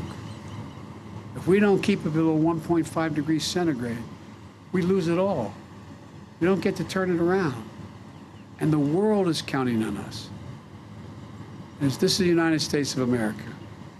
When we put our hearts and minds to it, there's not a single thing beyond our capacity. I mean it. When we act together. And of all things we should be acting together on, it's climate. It's climate. And by the way, my dear mother, God rest her soul, used to say, Joey, at everything bad, something good will come if you look hard enough. Look what's happening. We're going to be able to create as many or more good-paying jobs. We're going to make environments where people live safer. We're going to make the air safer. I really mean it. We have an opportunity here. I'll bet you when you see what's happened here in this cable construction here, manufacturing, and you go back and ask all the people who grew up in this beautiful place what they'd rather have. They want the plant back with everything it had, or what you're going to have. I will be dumbfounded if you find anybody other than for pure sentimental reasons saying, I'd rather have a coal plant. I'll end by telling you another quick story. When we moved from Scranton, when coal died in Scranton, everything died in Scranton. And my dad wasn't a coal miner. My great-grandfather was a mining engineer. But my dad was in sales, and there was no work. So we left to go down to Delaware. I told you where those oil plants were. But I remember driving home when you take the trolley in Scranton, going out North Washington and Adams Avenues. Within 15 blocks, we didn't live in the neighborhood, the most prestigious neighborhood in the region, in the town where the Scrantons and other good, decent people live. There was you'd go by a wall that my recollection was somewhere between 15 and 18 feet tall. And it went for essentially a city block. And you could see the coal piled up to the very top of the wall from inside. It was a coal-fired plant. A coal-fired plant. And all of the negative impacts of breathing that coal, the dust, were affecting everybody. But at the time, people didn't know it, and there wasn't any alternative. Folks, we have no excuse now. We know it. There are answers for it. We can make things better in terms of jobs. We can make things better in terms of the environment. We can make things better for families overall. So I'm looking forward to this movement. Thank you, thank you, thank you. May God bless you all, and may God protect our troops. Thank you. All right, you've been listening to President Biden there speaking in Massachusetts about the climate crisis in this country, calling it a clear and present danger for the people and communities across this nation. President continuing to meet with some people in the crowd there. I want to bring in NBC News White House correspondent Mike Memoli and NBC News meteorologist Bill Cairns, who've both been listening along to the president's comments with us today. Mike, the president really not mincing words about the threat that is connected to climate change in this country. Take us through some of the highlights from your perspective as you were listening to the president's remarks. Well, Aaron, of course, the substance of the president's remarks, speaking about the urgency of the climate crisis, there's been obviously a lot of discussion about whether the administration is meeting that urgency. So many in his party, many activists calling on him to do more, including potentially to declare an emergency as it relates to the climate, to unlock additional federal authorities that might be an answer, an alternative to what has now been a failed effort to pass legislation to invest in a clean energy future. And so the president today saying, yes, this is an emergency, and that in the coming weeks you'll see him respond accordingly, not necessarily declaring a technical emergency, but signaling he does feel his administration is doing a lot and has done a lot. Aaron, one thing that really struck me, both in terms of where the president started in his remarks and where he ended it, was linking the issue of climate to the economy. He talked about the fact that we're seeing, because of extreme temperatures, because of extreme weather, real disruptions in our economy, the disruption in supply chains and the like. And he almost then sold it as an economic imperative for the country to take action on climate. And then you heard where the president finished his remarks, that by converting exactly the kind of location where he was speaking today, a former coal plant that was in fact the largest coal plant in New England, to what is now going to be a manufacturing site for the kind of cables are necessary to support the offshore wind industry in the off the coast of Massachusetts there, creates jobs. You heard him refer to his predecessor, Donald Trump, saying he believed climate change was a hoax, and when he thinks of climate change, he thinks of it as an opportunity, as jobs. So an important opportunity for the president to really speak to, yes, what is a clear, urgent moment to many in his party, a clear, urgent issue, that of climate, but what polling overall shows most Americans are worried about, the economy. And also on the politics of this, Aaron, just an interesting note. We know that the president's legislative agenda has been stymied because of one man, one Democrat, Joe Manchin, of course, of West Virginia. But you heard the president not talking about one senator, but an entire party, the Republican Party, as really the obstacle standing in a way of what needs to be done. So clearly an effort for the president to reshift the narrative here, focus on what Republicans are opposed to and not what most Democrats support. I want to bring in Bill Cairns now, our meteorologist who's been listening along with us. And Bill, obviously we have millions of Americans who are dealing with dangerous, record-breaking temperatures around the country right now. And I've had meteorologists explain to me that climate and weather are not necessarily the same, but they are connected. So talk to us about how climate change is affecting these temperatures, this heat wave that we're seeing in so many parts of the country right now. It's an interesting timing for this, because obviously you have all the big headlines coming out of Europe for the record-breaking heat and the fires, the dramatic pictures you see on TV. But a lot of that is weather. And then a little piece of it is worse because of climate change. It just so happens you get more people's attention when it happens, one of the hottest days across the lower 48 that we're seeing out there currently. So, that's kind of like the timing of it. I mean, the stuff that was proposed, it could have been done in the middle of winter, on the coldest day in winter, and it's still going to have the same effects. We're talking about the offshore sites that they're opening up, hopefully for wind turbine and wind energy coming off in the Gulf of Mexico. That was one of the new things that was mentioned there, and the jobs that would come from that. I think a lot of climate people and a lot of climate scientists and even meteorologists, we didn't hear anything that was, he's kind of limited until he actually declares that national climate emergency. So this was kind of Band-Aids.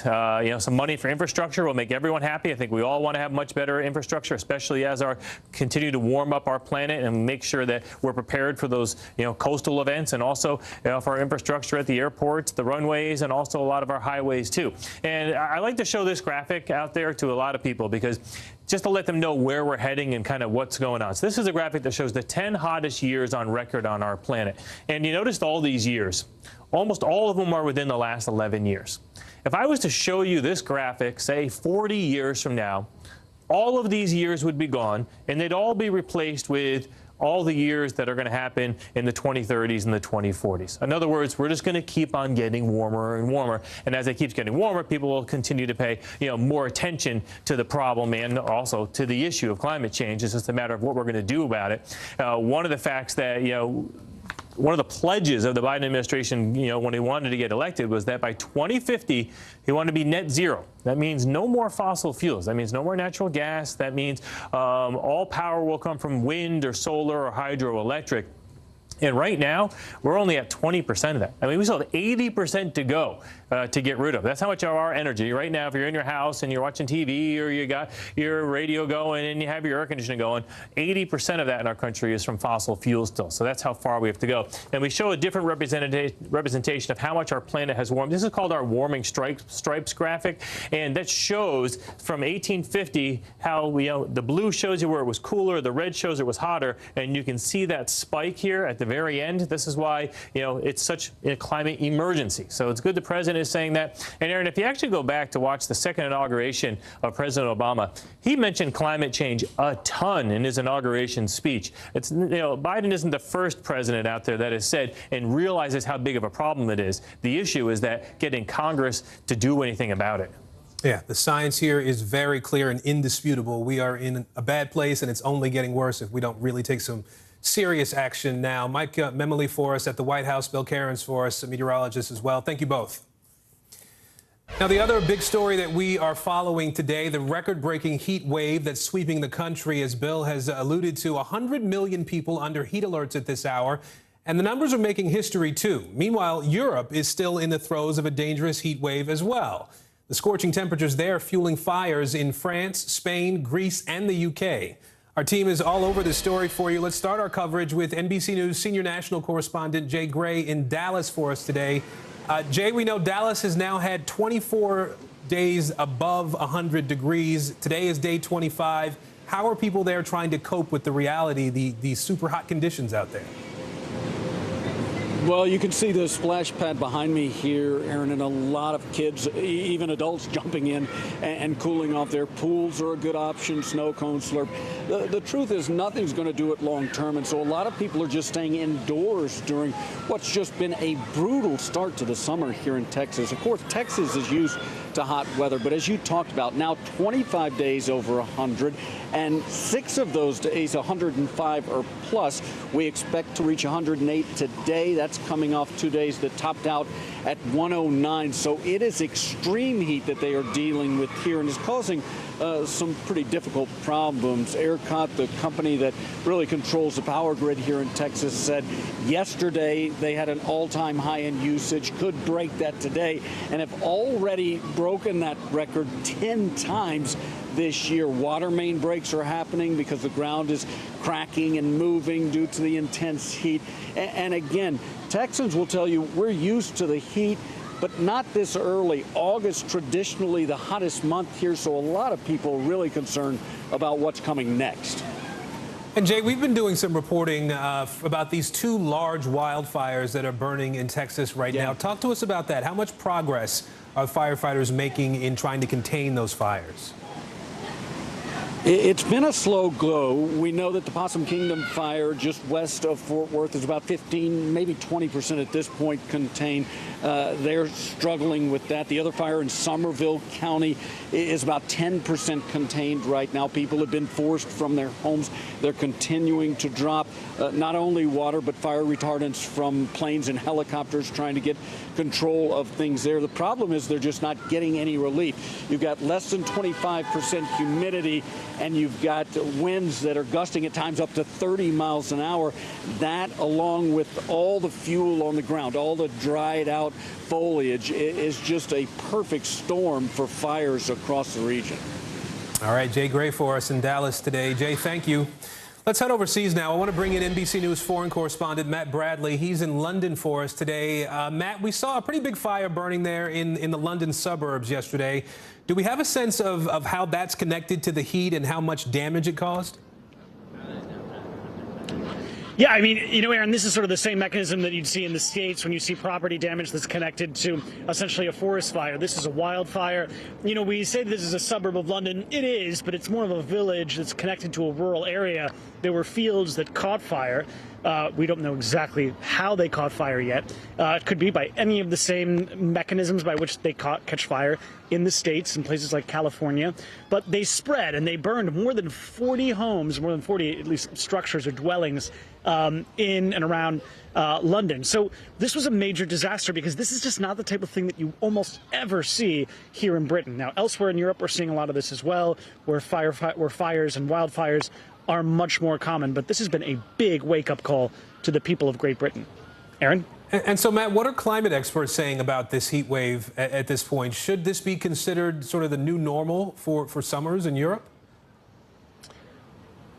Yeah, Aaron, I mean, we're starting to see these more often, more frequently, with longer durations. And one of the things that a lot of climate scientists are really startling, that's surprising and upsetting to them, is why we're starting to see heat waves, not just in one place, because normally a heat wave would be kind of a localized phenomenon. But now we're starting to see it here in Britain. We're starting to see heat waves across Europe, across continents, in North America and in Asia. All of this happening at the same time. Again, normally you would see a heat wave in one place and then in another place at another time. Now, it's all happening concurrently in various places on opposite sides of the globe. So there's a lot of questions. Why is it that this is all happening all at once? And that's something that scientists are going to be struggling to answer. And the answer that they've come up with so far is that this is indeed very much related to climate change. Aaron? Matt Bradley in London for us today. Matt, thank you.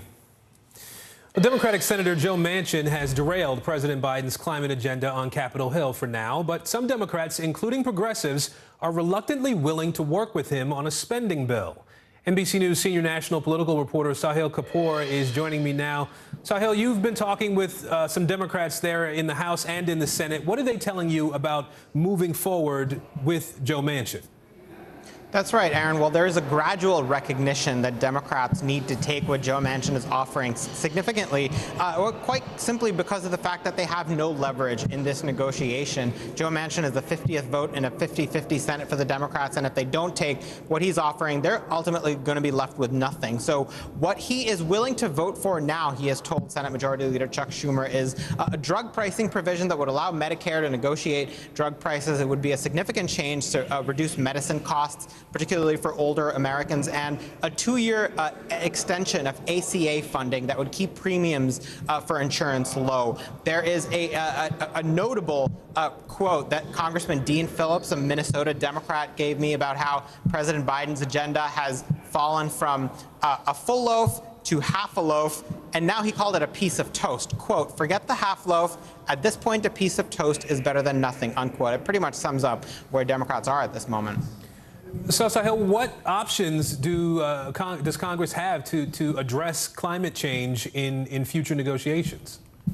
Well, a couple of them. Firstly, of course, as a result of Manchin's position, climate change funding is going to be dropped from this bill. There was about $500 billion in the Build Back Better Act that he nixed in December, about $300 billion that was part of the original negotiations of this slimmer bill, and now that number is down to zero. There are two options right now that Democrats have. The first is to pressure President Biden to use his executive actions as aggressively as possible to act on climate change. And the second, which some Democrats I talked to floated, is to use a second reconciliation bill October onwards. Remember, they only have a few months to do this, but October onwards, they will have that option to do another filibuster bill if there is a deal. The key point here, if. Not clear there will be, Aaron. All right, Sahil Kapoor for us in Washington. Thank you. Ukraine's First Lady, also in Washington, telling U.S. lawmakers today that, quote, Russia is destroying our people. She's pleading with Congress to send more weapons to her country. Her visit to America comes as Russian forces step up their attacks. The country's foreign minister is now warning that Russia is ready to expand the war. NBC News foreign correspondent Ali Arouzi joining me now from Kyiv. Ali, in an interview with the Russian state media, the foreign minister of that country implied Russia's military strategy has changed. Did he elaborate on that at all? How are Ukrainians responding to it? Hey, Aaron, he did elaborate on it. He said that the Russian military tasks now went beyond the eastern Donbass area, and this is the first acknowledgement that Russia's war goals are much greater than they had originally stated. He said that peace talks made no sense because Western governments were leaning on Ukraine to fight rather than to negotiate, and he said geographic realities had changed. This is no longer just about the DPR and the LPR, but this is about Kherson. This is about Zaporizhia and many other regions. And his comments got a very sharp rebuke from the Ukrainian foreign minister. He tweeted out today that, I think we have a full screen of the tweet, Aaron, that Russia's military tasks went beyond the Donbass area, that they want to grab more Ukrainian land, that the Russian foreign minister proves that Russia rejects diplomacy and focuses on war and terror, that Russians want blood, not talks. I call on all partners to step up sanctions pressure on Russia and speed up arms deliveries to Ukraine. So quite an ominous exchange, Aaron, and real indication to many people here that this war is going to grind on for the foreseeable future. Ali Arouzi in Kyiv for us again today. Ali, thank you. Now, a short time ago, Ukrainian First Lady Olena Zelenska spoke with NBC's Peter Alexander in an exclusive interview. She spoke about the impact the war has had on their family. What does your son dream of? What does he want to be? Obviously, he wants to be a soldier. He wants to be a soldier. Obviously. That's what all Ukrainian boys must dream of now. I think yes. What does that make you think as a mom? Знаєте, перед війною мій You know, before the war, my son used to go to the folk dance ensemble. He played piano, he learned English, he of course attended sports club, and now I cannot bring him back to doing arts and humanities. Then only thing he wants to do is martial arts and how to use a rifle. And that's what I really want to ensure, is that the childhood of my son is given back to him and that he enjoys his life to the fullest. Це дійсно неправильно. Now, you can see much more of Peter's interview with Ukraine's First Lady tonight on NBC Nightly News with Lester Holt on your local NBC station. Family members of Americans being held hostage overseas are trying to raise awareness about their loved ones. They unveiled a public mural today in Washington, D.C. It comes just a day after the Biden administration approved sanctions targeting hostage takers. NBC's Gary Grumbach joins us now from Washington near that mural. Gary, tell us more about the mural there and what these families are hoping to accomplish. Aaron, 680 days. That's how long Matthew Heath, right here on this wall, has been detained in Venezuela. Five missed birthdays. That is how Hannah Sharji tracks how long her dad has been detained in Iran. They are two members of an organization called Bringing Our Families Home. And you can see this massive mural here on Georgetown, right in Washington, D.C. And it's right here, 18 of the 64 Americans that are publicly known to be detained wrongfully in foreign countries, including Russia, China, Iran, and Venezuela. And talking to these families is really just heartbreaking. They are living a living nightmare every single day they wake up. Here is what the mother of Matthew Heath told me earlier today. It's very hard. I have to work a full-time job also, and I usually go to work and come home and cry for a few hours, and then start working to help him, you know. And there's times I feel like giving up, but I will never give up on Matthew. To the day I die, I will work for him. Now, Aaron, this mural is made out of water, sugar, paper, and flour. It is not going to last forever, and the artist tells me he hopes it lasts at least a few months so that the Biden administration can do something before this mural goes away. Aaron? And Gary, we did mention the sanctions, right, from the administration here. What more can you tell us about those sanctions and how these families are reacting to them? You know, when we saw Trevor Reed get released from Russia, the families here tell me that they felt hopeful, not jealous of Trevor Reed's family, but they want the same exact thing done for them. And they say the executive order that President Biden signed yesterday is not enough and will not do enough to bring their family members home. The executive order will put sanctions on the countries and the organizations that are involved in the hostage taking, and will also give these families more information about their detained loved ones. But they have a very simple plea for the Biden administration to do everything in their power, anything in their toolbox to get their families home. Aaron? Gary Grumbach for us in Washington today. Gary, thank you. A popular New York City beach shut down after multiple shark sightings. Coming up, why these beasts of the sea are showing up in some pretty uncommon places.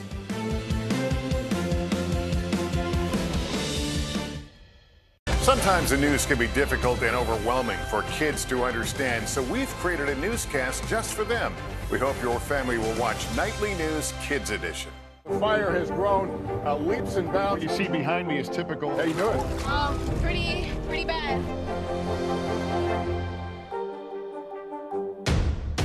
The day's biggest political stories with trusted insight now and expert analysis now. A daily look at the politics behind the headlines. Meet the Press Now, streaming weekdays at 4 p.m. on NBC News Now. Hallie Jackson Now, weekdays at 5 on NBC News Now. NBC News, streaming free now. Sometimes the news can be difficult and overwhelming for kids to understand. Ukraine and Russia. Could you help me understand what's going on? So to help make sense of it all, we've created a newscast just for them. We hope your family will watch Nightly News Kids Edition. We'll meet Ukrainians who are defending their country one block at a time. When you were still in Kiev, could you hear the bombing? My name is Lester. Who's this?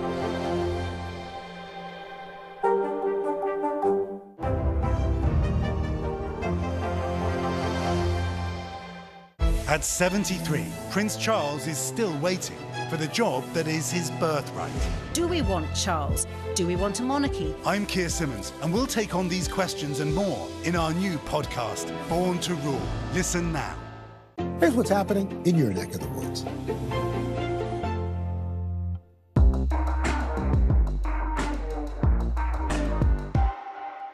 Desire, deception, and a double cross. The Seduction, a deadly love story only Dateline and Keith Morrison can tell. Listen now, wherever you get your podcasts. Welcome back. Shark sightings are forcing officials in New York City to shut down some popular beaches. The closures come after several people were attacked by sharks. NBC News correspondent Emily Ikeda has a closer look at the threat. Hey there, well, some welcome relief today for beachgoers here in the Rockaways. The NYPD reopening the waters last night after those shark sightings. But on neighboring Long Island, where 5 people have been attacked by sharks in the past few weeks, some are still hesitant to get back in. Despite a stifling heat wave roasting much of the country, in parts of New York, there was no one cooling off in the water. We are taking every precaution to keep them as safe as we possibly can. In the Rockaways and on Long Island, shark sightings forcing officials to raise red flags and keep folks safely on the sand. I wasn't that scared, and I was ready to get back in the water. Several of New York City's most accessible beaches have been closed at least twice this month. Honestly, I've just surfed out there my whole life, and it's the first time I've ever even seen a shark out there. Long Island recording 5 shark attacks over the past few weeks, including local surfer Sean Donnelly. It got my left calf, and it knocked me off my board. So when I was falling off my board, I saw it, I saw the fin, and I saw, its back. The recent rash of shark encounters prompting state officials to boost lifeguard staffing and deploy more drones, planes, and state troopers to keep a watchful eye on the water. Our beaches are such an important part of our attraction. Why people love living here, why they want to visit here, and we need to keep our beaches safe. Lifeguards say most sharks, like this thresher shark seen cruising off the coast of Jones Beach, aren't interested in people. They're really not coming for people. They're coming for the fish. But from Cape Cod to Florida, increasing shark interactions have local officials worried. Bites have been reported on both coasts, with Florida teen Addison Bethay losing part of her leg to a suspected bull shark attack, and swimmer Steve Broomer narrowly surviving a great white attack in Monterey, California. And it grabbed me and pulled me up and then dove me down in the water. And then, of course, it spit me out. I'm not a seal. It's looking for a seal. We're not their food. It spit me out. There have been no fatal attacks in the U.S. this year, and only one in 2021. But some beachgoers say they're not taking any chances. Tootsies. Waiting. Tootsies will be in the ocean. And experts point out you're actually more likely to die from a lightning strike than a shark bite. So attacks really are quite rare. Still, we are sharing these waters. So experts remind swimmers to try to avoid taking a dip at dawn or dusk. Steer clear of those murky waters. And if you see seals or schools of fish, you're going to want to swim in the opposite direction. I'll send it back to you. And stay with us. Global leaders are meeting right now at the Aspen Security Forum. Up next, what the Secretary of Homeland Security is saying about America's fight against domestic terrorism. At 73, Prince Charles is still waiting for the job that is his birthright. Do we want Charles? Do we want a monarchy? I'm Keir Simmons, and we'll take on these questions and more in our new podcast, Born to Rule. Listen now. Top Story with Tom Llamas is your news playlist on NBC News Now. And now, you can listen to it as a podcast. Available anytime and anywhere. No stress, no mess, just yum. That's it. The Seduction, Dateline's newest podcast. Listen to the full season now. These days, it feels like the news never stops. So let's get into it. What's happening right now, what it all means for you for an hour every day. It can be hard to keep up, so let's get started together. Hallie Jackson Now, weekdays at 5 on NBC News Now.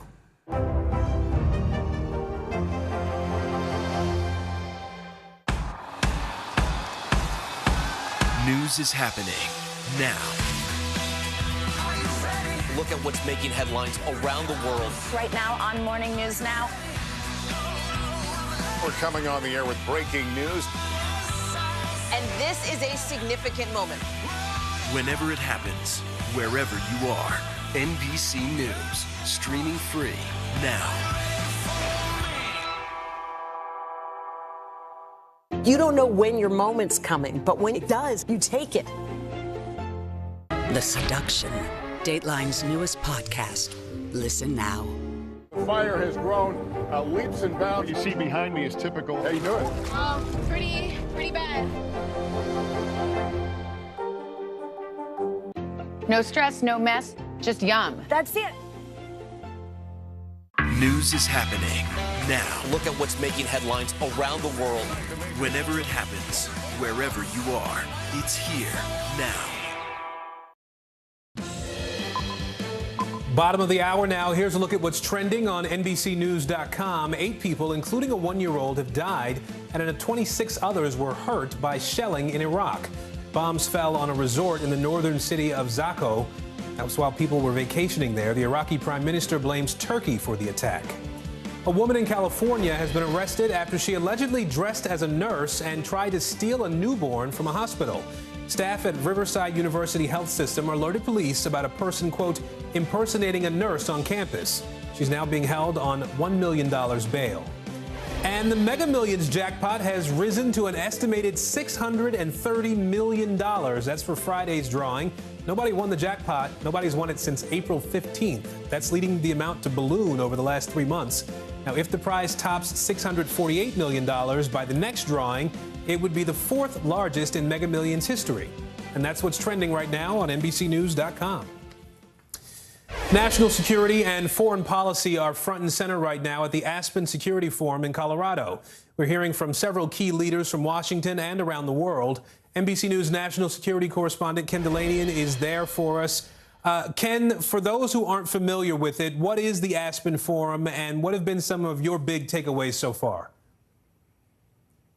Hey, Aaron. Well, the Aspen Security Forum is an annual 4-day conference here at the Aspen Institute that brings together current and former U.S. and foreign government officials, business executives, scholars, journalists, to talk about the main threats and challenges facing the United States. And, you know, I've been coming to this conference since it began in 2010, and it's remarkable to me how much the focus has changed. For years, talk here was dominated by the threats from al-Qaeda and ISIS and the wars in Iraq and Afghanistan. That's done now. So the main issues that we're talking about today here are essentially Russia and the war in Ukraine, threats from China, and the threats from domestic terrorism. So as I walked in here, the Chinese ambassador to Washington was speaking before the crowd. And before that, we had the Assistant Attorney General for National Security, Matt Olson, who was talking about threats from Chinese spying. And he also talked about the latest in the January 6th investigation, including a terrorism enhancement brought against one of the defendants, Guy Reffitt, to actually brand or make the allegation that domestic terrorism was committed January 6th. And my colleague Courtney Cubie got a little news out of the Chief of Staff of the Air Force, General Charles Brown, who said it was possible that the U.S. and its allies could provide fighter and bomber aircraft to Ukraine in support of that war effort. Take a listen to what he had to say. You said that it's possible that the U.S. and some allies may begin training some Ukrainian Air Force pilots. So the question is, what platform would you potentially, the U.S. potentially train them on? And would this mean the U.S. might sell them, say, F-15s, F-16s?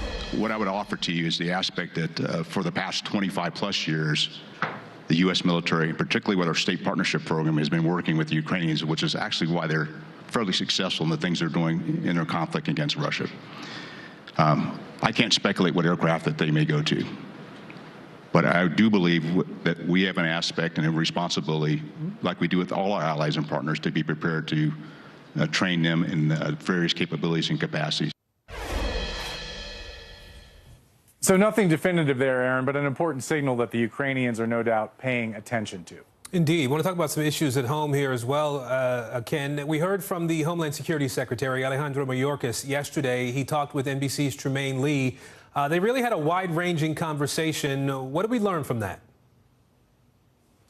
They really did, Aaron. And, you know, the DHS secretary really was waxed eloquently and at length about how disturbed he is about the sort of tenor of extremism that he believes is coursing through our politics. Take a listen to what he had to say.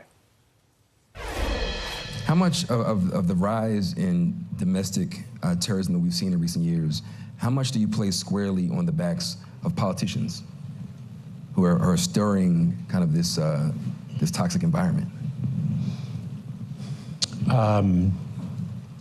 So I'm going to pull back from politics for a minute and just speak of the divide, to speak of the fact that that in my view, there has been more space given than I can remember for hate and the overt expression of it. And I am deeply concerned that the overt expression of hate propagates more hate.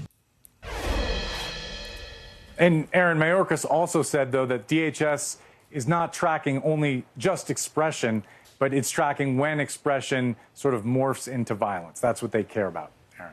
And Mayorkas also was asked about those deleted Secret Service text messages that were not turned over to the January 6th committee. The Secret Service is under Homeland Security. What was his response to that?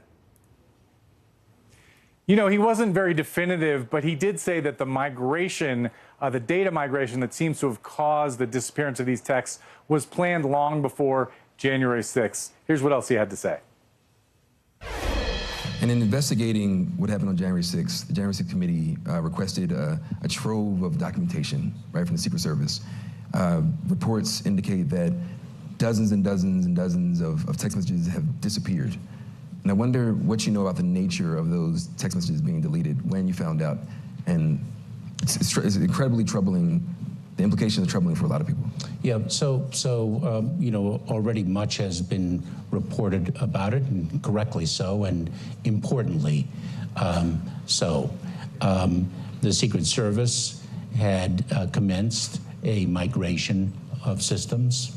I will say that the Secret Service remains committed to cooperating fully with the committee, and I think there's something just underlying all of this that we have to keep in mind. We need to know exactly what happened on January 6th and the days leading up to it and the days following it.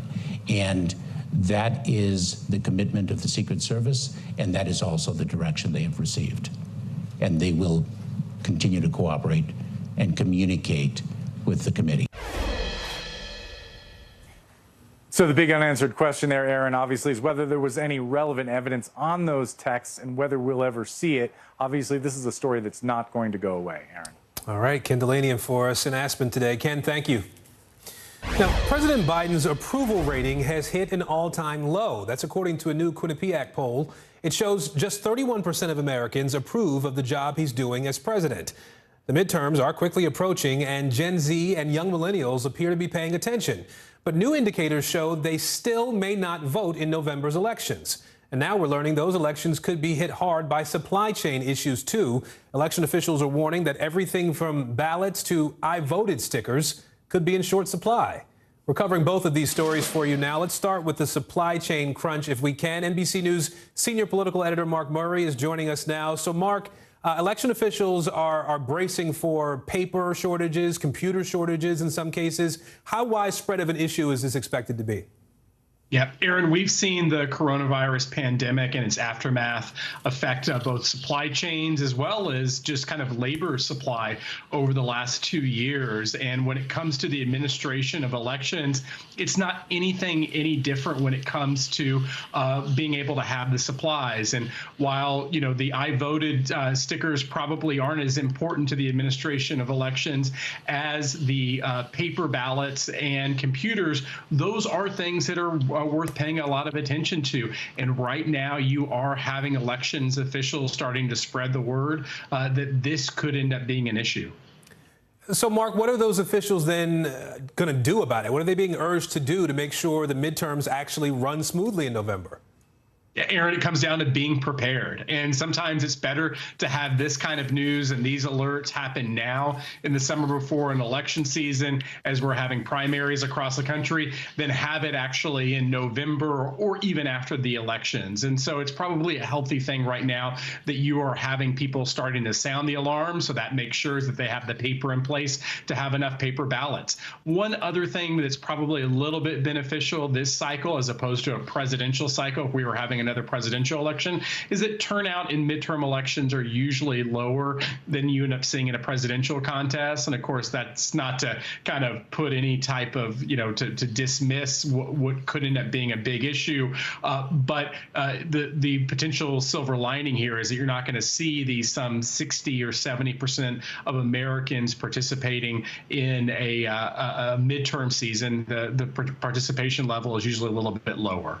But they better be prepared for it either way. Mark Murray, our senior political editor, with us today. Mark, thank you.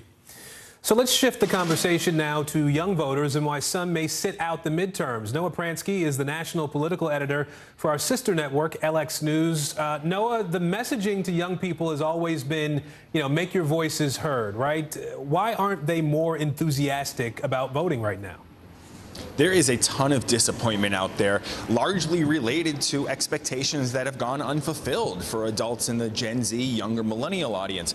A recent poll by the Harvard Youth Poll found that 42% of adults under the age of 30 feel like their vote doesn't count. So that can explain why maybe they aren't likely to turn out. A lot of that frustration they're also projecting onto the president. The president's approval rating with adults under the age of 30, just 19% per the latest New York Times Siena poll. That is the lowest rate among any generation in the country for a group that was the highest, most favorable group for the president back on election day. Another thing I want to point out from this New York Times poll is that they specifically talked to Democratic primary voters under the age of 30. They asked, do you want to see someone else other than President Biden nominated as your party's nominee in 2024?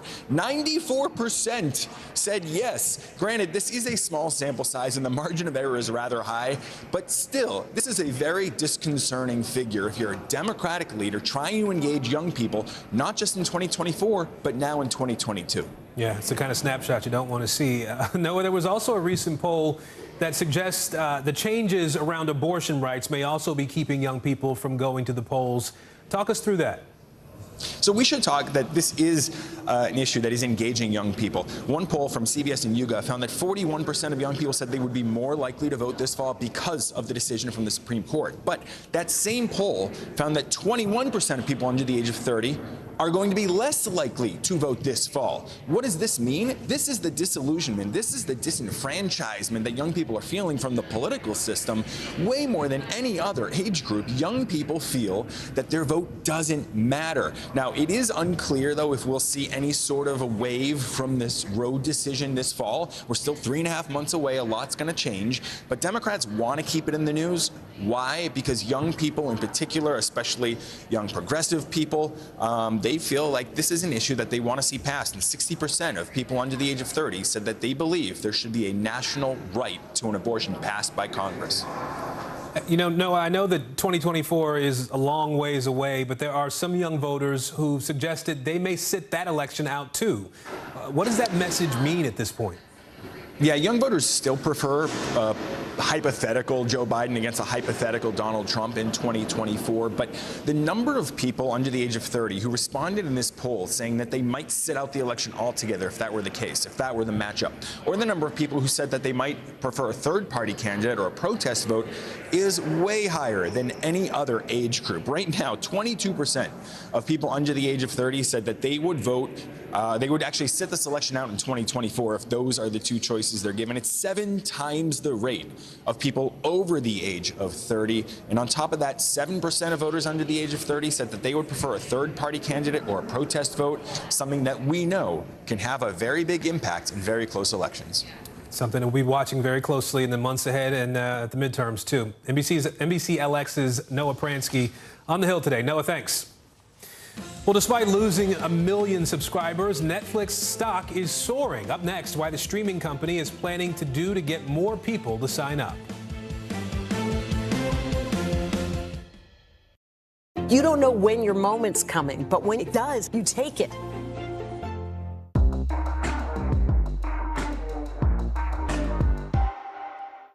No stress, no mess, just yum. That's it. At 73, Prince Charles is still waiting for the job that is his birthright.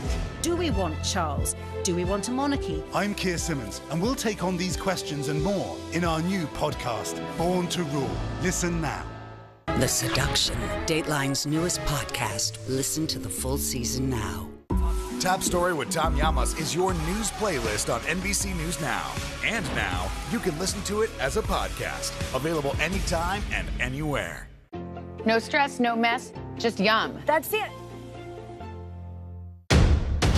The day's biggest political stories with trusted insight now and expert analysis now. A daily look at the politics behind the headlines. Meet the Press Now, streaming weekdays at 4 p.m. on NBC News Now. The Seduction, Dateline's newest podcast. Listen to the full season now.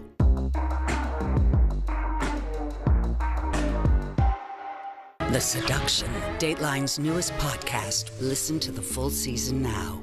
These days, it feels like the news never stops. So let's get into it. What's happening right now, what it all means for you for an hour every day. It can be hard to keep up, so let's get started together. Hallie Jackson Now, weekdays at 5 on NBC News Now. Sometimes the news can be difficult and overwhelming for kids to understand. Ukraine and Russia. Could you help me understand what's going on? So to help make sense of it all, we've created a newscast just for them. We hope your family will watch Nightly News Kids Edition.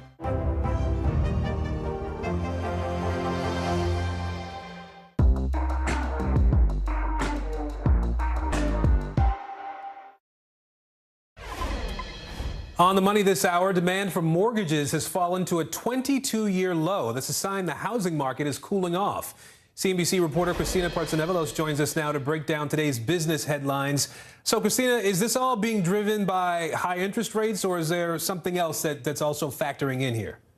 Yeah, there's a few parts to it. The first one is the fact that wages for construction workers have gone up. And then you also have material prices that have gone up. So we're starting to see inflation. We've seen inflation, I should say, for the last little while. Because costs have gone up for builders, they've increased prices. And that leads me to my second point, affordability. Prices have been increasing for homes for quite some time. You had a lot of people during the pandemic, or after the pandemic, if we can say that, flush with cash. So they went out and bought homes, and that drove up the price even more. And now we're at the point where a lot of people can afford these homes. And then the third point is mortgages. The 30-year fixed mortgage rate just last week alone was up 5.8%. A year ago, it was 3.1%. So no wonder a lot of people can't afford to get into their first home purchase.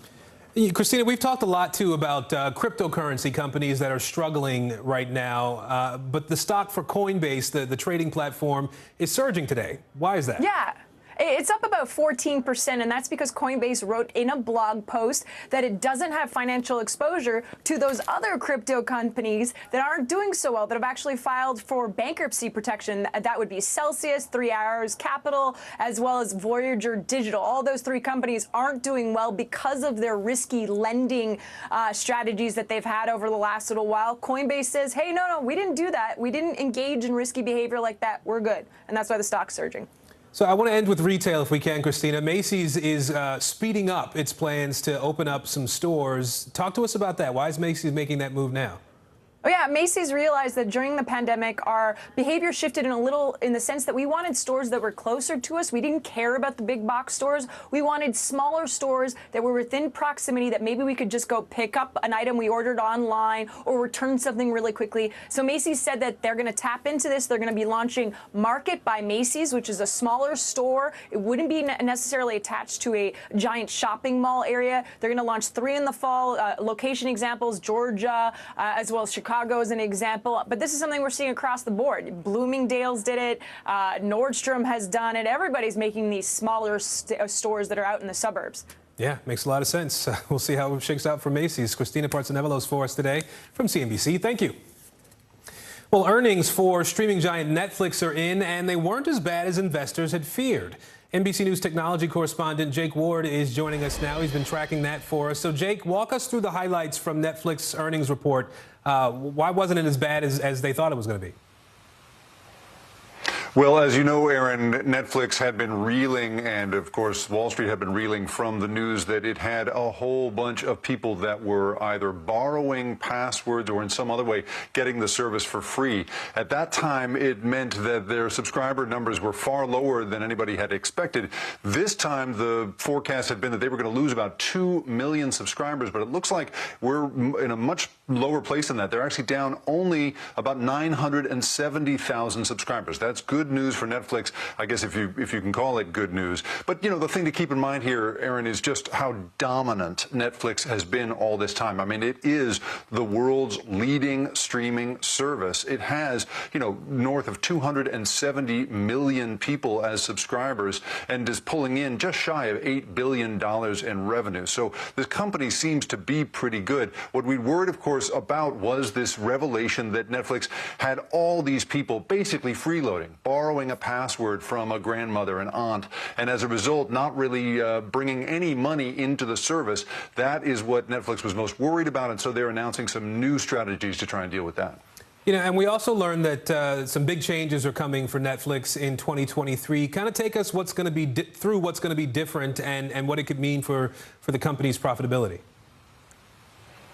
Well, if you think about how many people were, in this case, you know, basically getting on the platform without paying for it, Netflix's challenge is to try and convert all those people into paying customers in some way. And so they're introducing some new ideas, as you mentioned. One is an ad-supported model where you'll pay a little less than the $15 a month that they currently charge in order to have access to it with the occasional ad in between what you're watching. And they're also talking about the possibility of perhaps paying to share passwords across devices in that same way that up until now had been done in this kind of surreptitious manner. And so we're looking here at a company that really needs to take all of these people who had been essentially freeloading, and I know a lot of them, and all of those folks need to suddenly come in and start paying Netflix. That's what the new strategy seems to be all about, Aaron. Don't name anybody, though, Jake. It's going to get ugly if you do. Jake Ward for us. Thank you, Jake. Well, move over, Big Bird. There's a new bird in town. The biggest TikTok star right now is Emmanuel I didn't anticipate that face popping out. The emu. You see him right there. So why all the attention here? Has any of this fame ruffled his feathers at all? Morning News Now anchor Savannah Sellers swooped in to find out. Hey there, there's a new star on TikTok, and if you use the app, you've probably seen him on your For You page. Millions of people can't get enough of Emmanuel the emu, a flightless bird who will crash any video shoot causing chaos. Taylor Blake joined TikTok because she thought the world might enjoy her family's farm animals. What is so normal to you is so absolutely mind-blowing to so many people. There's Ellen, Rico, Homie, Humpty, but one flightless bird kept stealing the show. Ferdinand, Emmanuel, leave it alone. Emmanuel, don't do it! Emmanuel. That's Taylor's emu, formerly known as Emmanuel Todd Lopez, and he's been pecking his way to the top of TikTok. This video alone has over 8.8 million views. Emmanuel, do not do it. Emmanuel, don't do it. Emmanuel, don't do it. I'm trying to educate people right now, okay? What is the vibe of an emu? Like, is it surprising that he has this hilarious personality?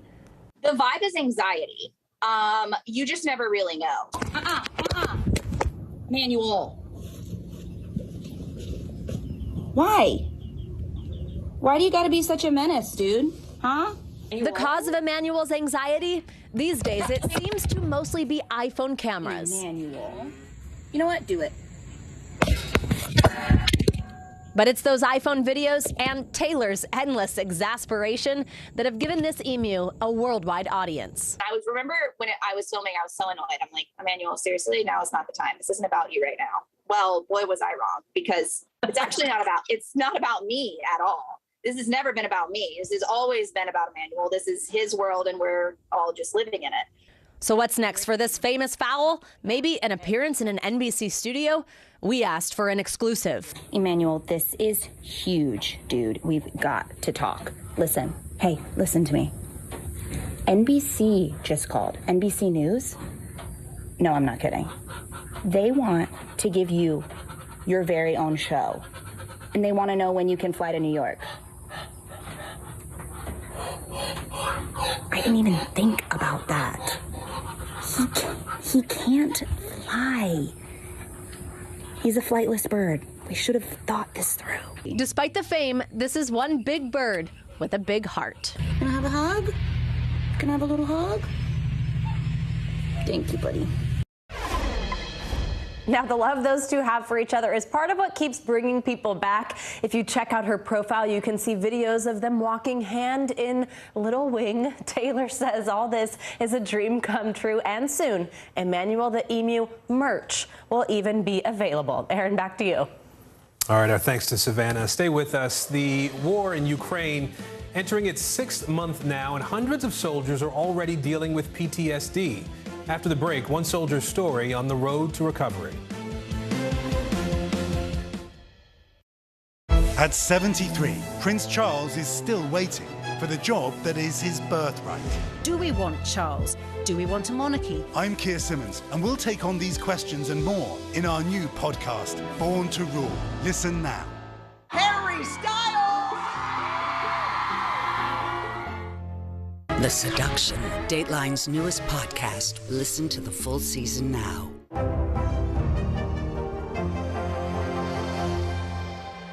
We're here to start conversations because it's not my job to tell you what to think. My job is to think about what you tell me. Now Tonight with Joshua Johnson, weeknights at 8 on NBC News Now. Here's what's happening in your neck of the woods. News is happening now. To look at what's making headlines around the world. We're coming on the air with breaking news. This is a significant moment. Whenever it happens, wherever you are, NBC News, streaming free now. Welcome back to Today. We got a lot to celebrate on this Wednesday morning. It's good to have you along with us. You don't know when your moment's coming, but when it does, you take it. Everybody's good, and that's it!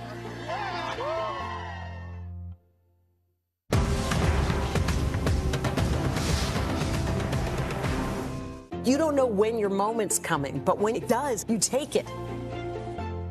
Now Tonight with Joshua Johnson, streaming weeknights at 8 on NBC News Now. Happening right now in New York City, family and friends are saying a final farewell to Ivana Trump. She was the first wife of former President Donald Trump and the mother to his 3 oldest children. All in attendance today, including the former president. Ivana Trump died last Thursday after a fall in her home in Manhattan. She was 73 years old. Ukrainian soldiers are facing lasting psychological wounds from their time spent on the front lines. Outside Kyiv, a rehab center is treating soldiers with PTSD now. NBC News met one man still grappling with the trauma he experienced on the battlefield. He shared his story with our Ali Arouzi.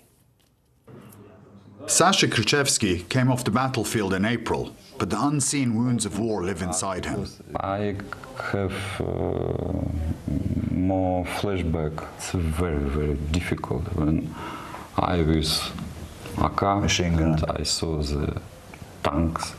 Ukraine has approximately 700,000 soldiers in active combat, according to the Ukrainian Defense Ministry, with 100 killed and at least 500 injured daily. Here at the Lisova Polyana Hospital, just outside Kyiv, soldiers like Sasha are being treated for post-traumatic stress disorder. Their minds and bodies racked with PTSD. To help them heal, they receive physical therapy, psychotherapy, some even opting for dog therapy. Называется хвостатый психолог. Как перевести? Like psychologist with tails. In February, when Russia invaded, firing missiles into Kyiv, Sasha fled with his family to their cottage in the countryside. I always recall the moment when my daughter came to me, hugged me, and told me how scared she was. She told me in tears, "Dad, I'm very scared." And I felt my helplessness. I felt that I could not protect my daughter. He immediately signed up to join the fight. With almost no training, outgunned and outflanked, his unit faced Russian tanks, armed only with machine guns and grenades. Sasha took us to where he was posted, where he faced the Russians, a small outpost with holes blown into it by Russian tanks. The first fight, everything was mixed. First fight was when they shelled us with mortars. We ran there and jumped into the trenches, and my first emotion was enormous horror. Most of his unit were captured or killed, but Sasha ditched his military fatigues and managed to escape, crawling through the forest in his underwear till he reached his family at the cottage. He knew he had to evacuate them before it was too late. My daughter, she came to me and said, "Daddy, you're coming with us, aren't you?" And then it was very difficult for me to hold on. I answered her, "No, darling, I have to stay here to work." And inside, I was like this. Then I turned away, and there were tears in my eyes. Battered and bruised, he survived alone in the cottage, with little food and water, till the Russians retreated. The army sent him to hospital rehabilitation. His wife traveled from Prague to support him. I don't want to let him to go to the war. But the war hasn't let Sasha go. He's been redrafted now that his few weeks of rehabilitation is over, leaving an uncertain future for him and his family as the Russian invasion grinds on. And finally this hour, your NBC News Now Quickcast, the stories you need to know before we go. President Biden announcing new executive actions on climate change.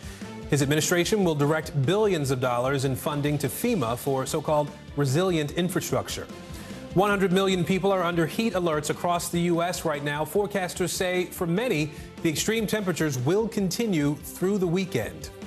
And Ukraine's First Lady is in Washington today to speak with U.S. lawmakers. She's pleading with Congress to send more weapons to her country.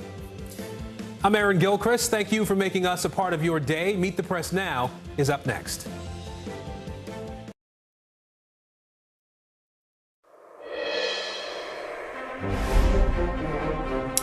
If it's Wednesday, President Biden tries to jumpstart his stalled climate agenda, while the administration weighs declaring a national emergency, and his heat waves scorch the U.S. and Europe. Plus, missing texts from the Secret Service, some new witness testimony, and new targets in a criminal inquiry. We'll have the latest developments as the January 6th committee and Georgia prosecutors ramp up their dual investigations into President Trump's efforts to overturn the 2020 election. And if Republicans are poised to take back control of Congress, why is it that it's the Democrats raking in the bigger campaign cash hauls in key Senate races? We're following the money and what it means for the midterms. Coming up.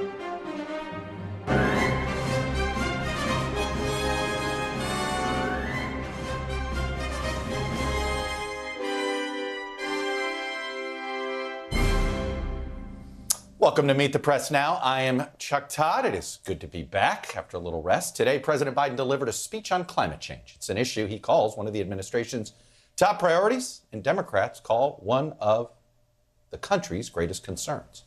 But it's arguably the latest hot-button issue where the administration's words are more forceful than their actions, in part because the president and his party are confronting a chilly political reality. There just does not seem to be an actual sense of urgency on Capitol Hill on this issue. There's a lot of hot rhetoric, but not a lot of hot action. And there likely won't be until the public actually demands it. And overall, the public isn't. Earlier today, at a former coal-fired power plant in Massachusetts, President Biden announced a series of executive actions that he was taking, including a proposal to increase offshore production of wind power, additional funding to protect communities from extreme heat, and energy assistance for low-income Americans. Climate change is literally an existential threat to our nation and to the world.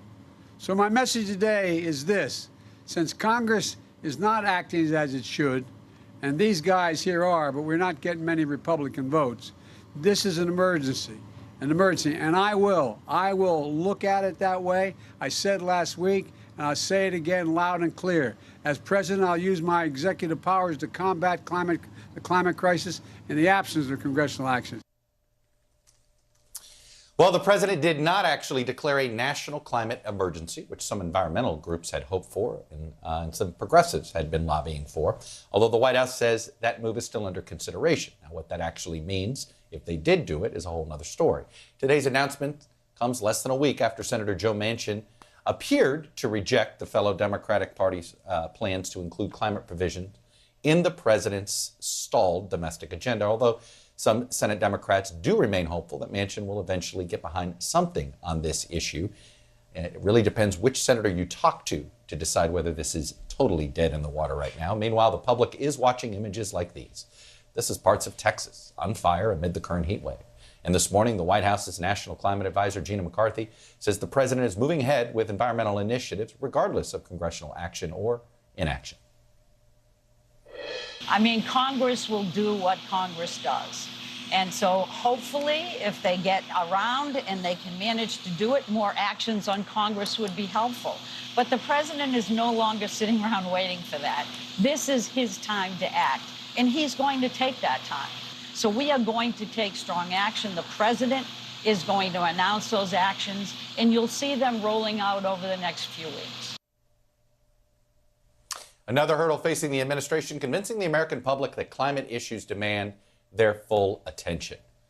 What was a bit demoralizing for a bunch of climate activists was this poll result last week where just 1% of Americans called climate change the biggest issue facing their families. That was according to a recent Monmouth University poll. You can look in a lot of polls and you see similar numbers. Just 2% of Americans told Gallup that they believe climate change is the country's most important issue.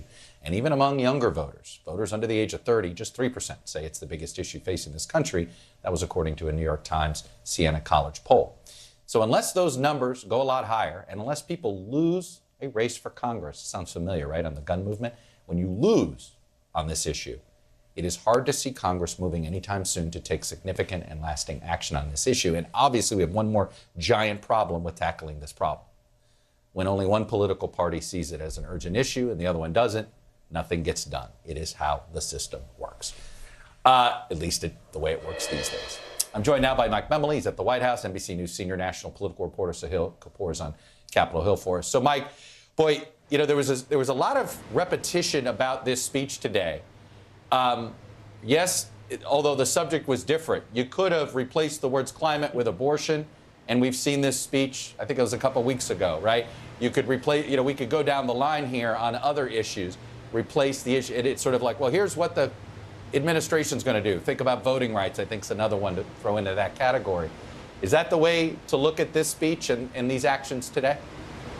Well, Chuck, I found a number of things about today's speech really interesting as you think about the political moment that the White House is in. The first was, this is exactly the kind of speech that for too long critics both inside and outside the White House feel he's been giving at the White House, by whether because of COVID or because he's been constrained just by the demands of his time by a number of other commitments, especially the foreign summits he's been doing lately.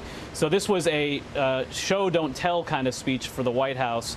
Get out there, make a clear linkage between climate, which is a top priority for the Democratic base, and link it very clearly to the economy, which is a top priority for voters overall, talking both in the beginning and the end of the speech about both the harm that climate change is resulting in the economy, disruption of supply chains, reduced work productivity. And then he ended his speech by saying, look at the kind of jobs that are created in, by the way, coal towns, hello Joe Manchin, that are now being converted into clean energy jobs. So that, I think, was an interesting dynamic. Second, you have the president, you noticed he never once mentioned Senator Joe Manchin today. Obviously, that would be probably a mistake when he needs him for whatever is going to come next in terms of even a smaller Build Back Better package. But President Biden has been extremely frustrated, and he said this both publicly and privately, at the fact that as part of the messaging issues this White House has had, too much of the discussion is about one or two Democrats who stand in the way of his priorities, and not enough attention, and this is a message to the base, on the fact that, as he put it today, not a single Republican in Congress is supporting his climate agenda.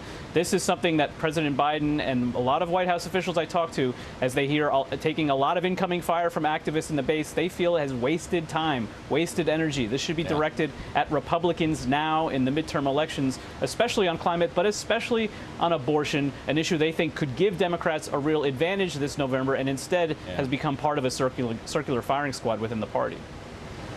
Well, glad the White House is noticing now. This has been a problem for about a year and a half, as Democrats seem to want to, Democratic leaders in Congress want to attack other Democrats more than they seem to want to go after other folks.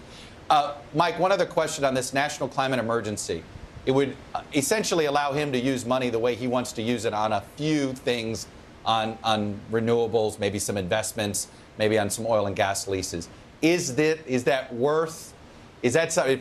This feels like it would be something they would do to sort of appease the interest groups to say they're doing something, but there's not a lot of action that would come with it, correct? Yeah, it's really interesting, Chuck, because I actually looked up what the Progressive Caucus in Congress has called on the president to do with a climate emergency declaration. And as a White House official pointed out to me today, he's already done some of the components of that through the invocation of the Defense Production Act, for instance, to try to further jumpstart domestic energy, especially green energy production, solar panels specifically. And so this is a question the White House has been sort of posing back to activists, to other Democrats, when they say you need to declare an emergency on X.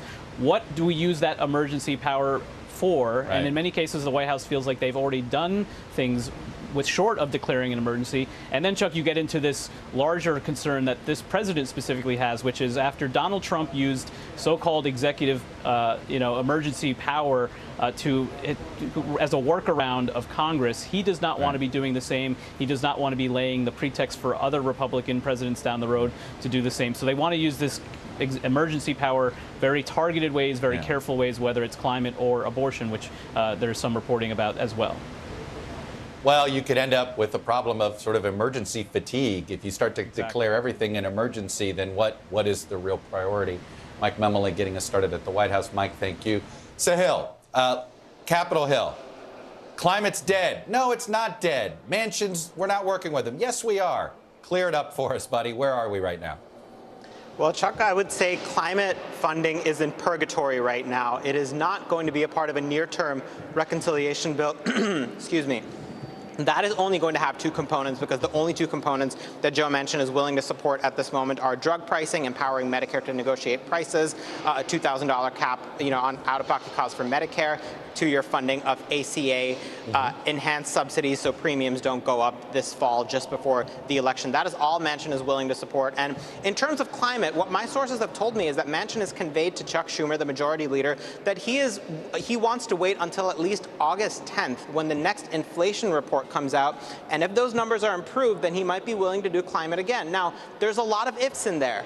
Democrats don't trust him at this point. Democratic leaders have negotiated with him for months and months and months. Many, question whether he ever had an intention of getting to yes on this, and the fact that he explicitly laid out several components of a slimmer bill after rejecting Build Back Better that included taxes, it included climate and energy, included health care and deficit reduction, and he's not willing to do several of those. There's a lot of pessimism, and there's a lot of anger, and there's a lot of frustration among Democrats. So it's not alive is the best way I can answer your question, but there may be some hope somehow that in August or September, Manchin will change his mind, but few Democrats are holding their breath for that. Sahil, have you gotten a better understanding of why? It's clear that it wasn't Manchin that wanted to be seen as pulling the plug. It was leadership that decided to make it seem as if Manchin pulled the plug. Have you gotten to the bottom of why that decision was made? Because it does seem like some other senators weren't ready to throw in the towel yet. Yeah, a couple of reasons, Chuck. The first is that ACA subsidies are drying up soon, and Democratic leaders had consulted with experts who believe that if a reconciliation bill to extend that money wasn't passed in August, then insurance companies would have to send those notices of premium hikes out in October. Now think about that. Millions of Americans on the ACA who support Democrats, who like this law, seeing their premiums go up weeks before an already difficult midterm election for Democrats. That is one problem. And the second is the fact that Manchin was citing inflation as the basis to hold off on climate when counter-inflationary or non-inflationary policies were the entire justification of this new negotiation after he killed Build Back Better. He had suggested that climate and energy funding, as long as it was deficit reducing and paid for, would not be inflationary. Now he's suggesting inflation is a reason not to move forward with that. So there's just questions about whether he will ever get to yes. And at this moment, Chuck, Democrats are eager to take the wins they can. Sahil Kapoor on Capitol Hill for us. Sahil, as always, sir, thank you. So joining me now is the NOAA administrator. That's, of course, the National Oceanographic Association. Essentially, our climate, I guess, unofficially, the person that oversees at least the tracking of our climate here in America. It's Rick Spinrad. And Mr. Administrator, I want to focus our interview on the solutions business. A lot of climate coverage is always focused, frankly, on like how bad things are. It's only getting worse, and it seems doomed, right? And I guess the question I have is, can we start to make incremental progress if we don't have a national climate policy? So thank you for that question, Chuck. And I think the short answer is absolutely. And we do that by providing information that decision makers can use to make decisions about cooling units, about different policies for agriculture and transportation. And so there is an all-of-government effort. And I would point out from day one in the Biden-Harris administration, we've been coordinating cross agencies to provide products on things like heat health, to provide products that help local communities be more resilient to sea level rise, to be more resilient to changes in precipitation and extreme storms. So we are seeing that coordination. We are providing products. A lot of it is aimed at adaptation and resilience in conjunction with efforts associated with mitigating climate change through decarbonizing and use of renewable energy. But there's a lot of action going on right now in the administration. So there's some talk of the idea if he declares a national climate emergency, and what that really does, it just allows him to move money that was not essentially appropriated by Congress to deal with things that are climate related, and essentially use that money for that. If you had a bigger pot of money, Mr. Administrator, what would be the first couple of places you would use it? Well, I think it's all about understanding what the needs are of the various communities and users and industry sectors. And that is where talking with agriculture, transportation, energy, commerce comes in to learn what the needs are. And the National Climate Task Force, under the leadership of Gina McCarthy, is doing just that. And what we have done is we've identified the risks in terms of fire, drought, flooding, coastal resilience, extreme heat and heat health. Those are the areas where we're making investments. And part of what you saw today from the White House was announcements of specific investments in groups like FEMA, with $2.3 billion associated with the BRIC program, which is intended to provide local communities the information they need to be resilient to climate change. You saw investments within Health and Human Services to provide low-income families with the guidance they need to get the cooling, the air conditioning that they want. So it's really defined by the risks. That's where the priorities of investment are. Well, when you've got this sort of the risk issue, at what point do we get into the incentive business? Meaning, you know, you essentially, because it's pretty clear you're never going to get the public to agree to, hey, spend money now so that things are less bad later, right? That is just it's an equation that you're just not going to do. But if you tell people they'll save money on their power bill, all of a sudden, and hey, we'll use that as a way for you to get, you know, this was a very popular thing to do in the 90s and the early aughts, and I feel like we've gone away from that. That seemed to be things that would get bipartisan support, for instance.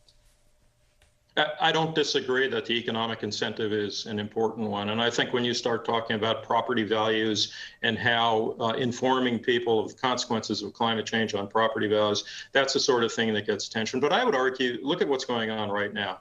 We've got 100 million people. We've got a third of our country right now under a heat advisory.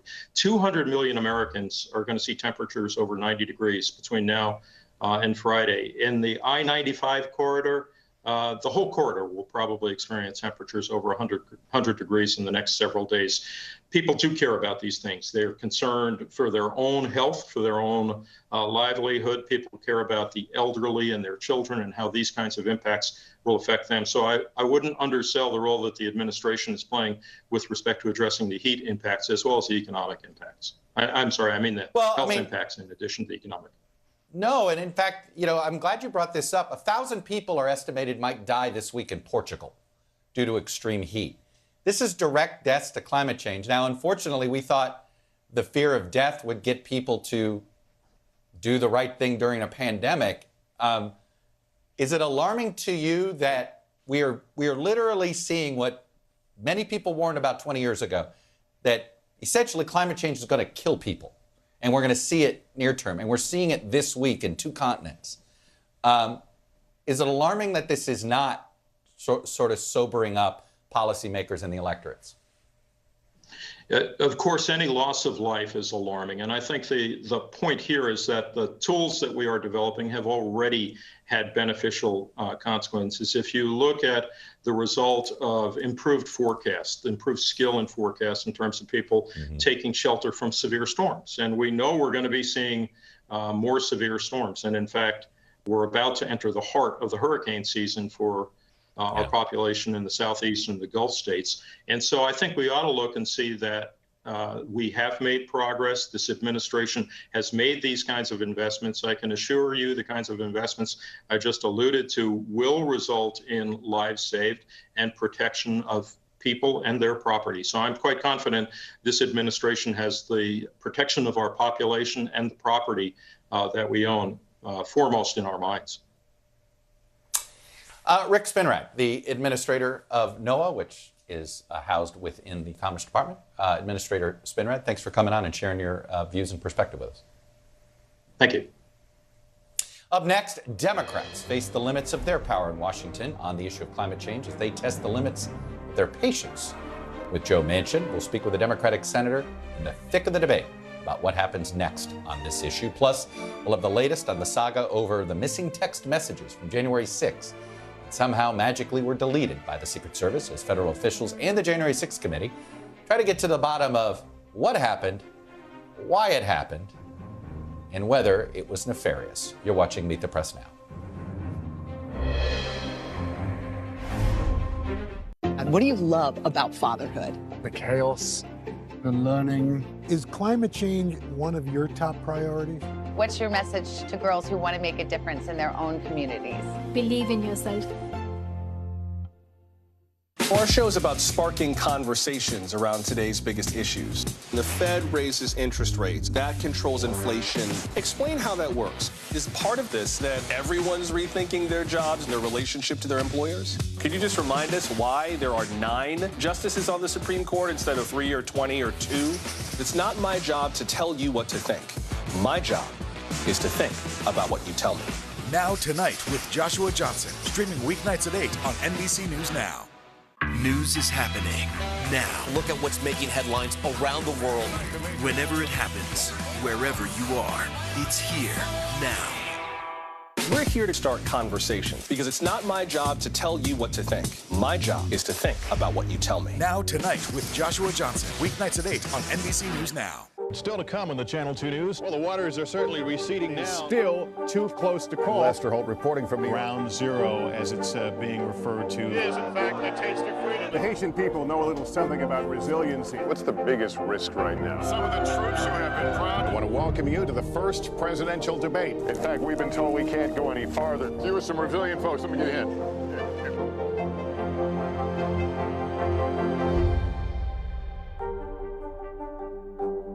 At 73, Prince Charles is still waiting for the job that is his birthright.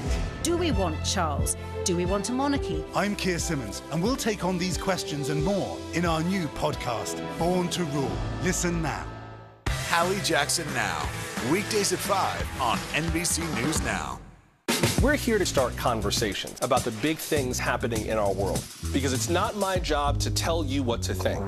My job is to think about what you tell me. Now Tonight with Joshua Johnson, streaming weeknights at 8 on NBC News Now. Hallie Jackson Now, weekdays at 5 on NBC News Now.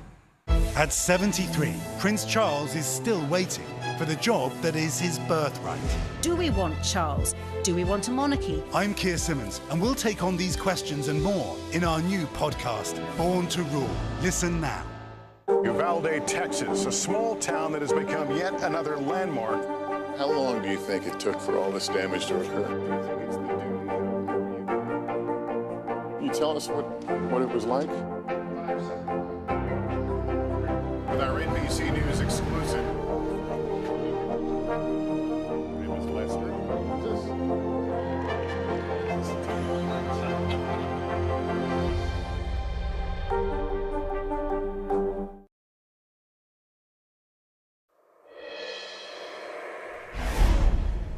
Welcome back. As we've said, President Biden's climate remarks this afternoon follow last week's news that Senator Joe Manchin was not ready to support climate provisions in a reconciliation bill due to concerns about inflation.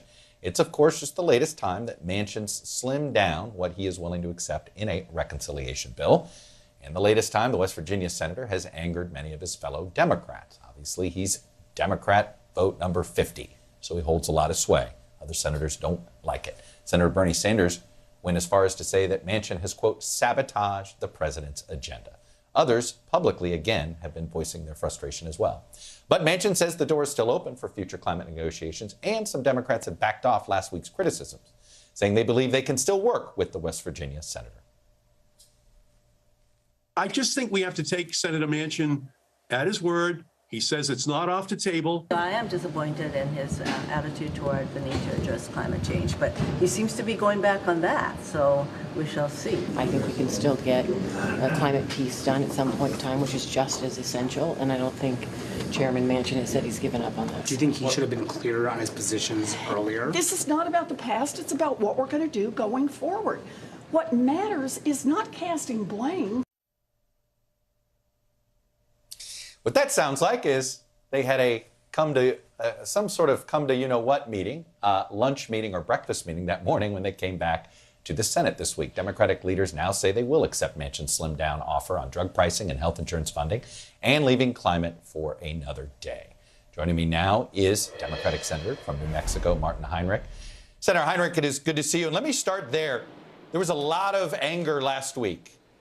It sounds like you guys had a family meeting and calmed down, and everybody said, hey, we may be mad at him, but he's still a member of the Democratic family, meaning Joe Manchin. Is that a fair way to look at things this week? You know, I think there's just a recognition that we have to get as much done for the American people as we possibly can. But having lived through the last year in my state where fires have raged in a way that I have never seen before in my life, where the Rio Grande is drying, where our reservoirs are empty, there's still a huge amount of frustration. And I think if we take Senator Manchin at his word, that this is about inflation, we know that 41% of the inflation that we're seeing is directly tied to increasing prices in fossil fuel commodities like gasoline. And then that ripples through the entire supply chain. So we're trying to find a way forward that recognizes that it really is our addiction to fossil fuels that is driving the out of control frustration and inflation that our constituents are feeling.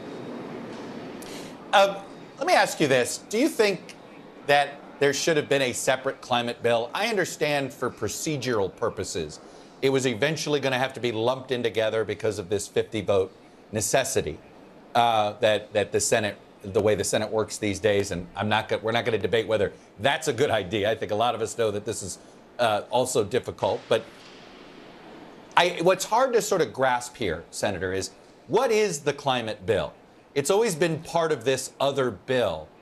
And I do think that maybe that gets to a little bit of the problem that folks have had in getting the public's understanding and backing of this. How would you describe the climate provisions as a standalone bill?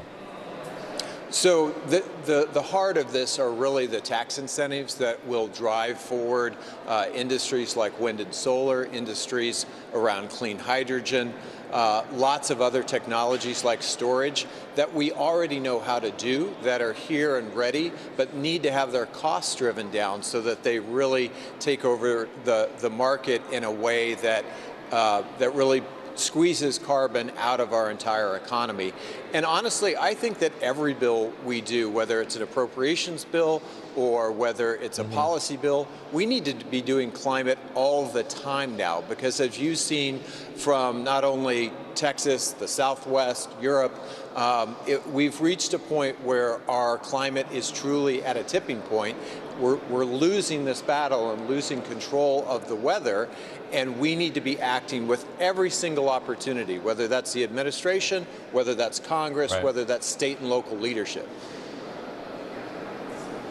Does declaring a national climate emergency, is that relevant as far as you're concerned for policy? I think it is, because there are certain authorities, and we saw just how far authorities can be taken under the previous president. So I have urged the president to do that. I think we saw a good first step from the president today, the announcements that he made, and I'm hoping that that's just the first salvo in a long list of executive actions that can make a meaningful difference in decarbonizing our economy. You know, there's a bit of a philosophical debate within the Biden administration on executive actions, and it seems to be the president is hesitant to push the legal envelope and essentially put actions into the hands of the courts. Others are arguing, hey, push the envelope and see what happens, you know, make the courts rein you in. Where do you stand on this? Well, I think as long as there are not 51 votes for decisive climate action in the Congress, in the Senate in particular, I think that it's really incumbent on the President of the United States to step up and lean in and make sure they do their homework so they're not inviting a defeat at the courts. But we need to lead now, and we need to show the American people the sort of decisiveness and the action that people are really clamoring for. Well, let me talk about the public. You know, it feels like the concern about climate is there, but it's not front of mind. It's sort of like, it's like the concern that I have that my roof doesn't leak. You know, when it's leaking, it's a front of mind concern, right? When it's not, sure.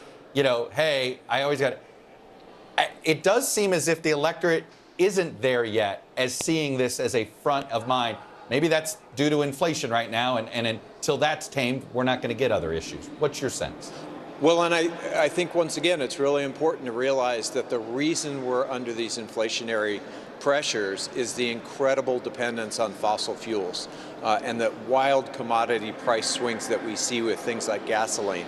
So, you know, in a few years ago, you couldn't find a climate conversation on any of the major television stations, and I'm doing multiple interviews a day on climate now. So I think there is a shift. People are recognizing, at least the people who are going through these extreme circumstances, but inflation is also a critical issue, and we need to connect the dots and say, well, we're going to solve inflation with with a climate bill that is going to bring down the cost of energy for consumers and switch us over to cleaner, cheaper sources of energy.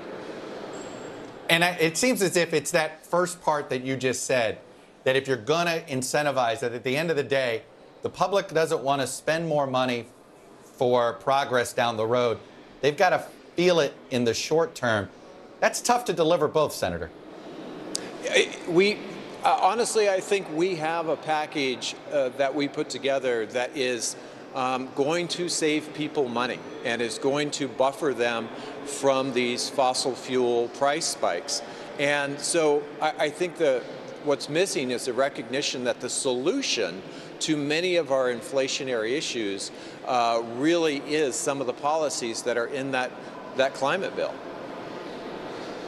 Senator Martin Heinrich, Democrat from New Mexico, and as he's pointing out, New Mexico is seeing it front and center with these horrible wildfires that they've been dealing with. Senator, appreciate you coming on, sharing your perspective. Still ahead, Ukraine's First Lady makes a personal plea to the United States Congress for more weapons and resources in their fight against Russia. You're watching Meet the Press now.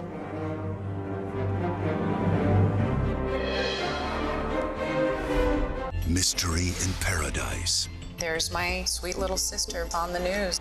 A series of secrets to be discovered. This investigation takes you into the swinger lifestyle. Dateline's hottest July ever. Fridays at 10/9 Central.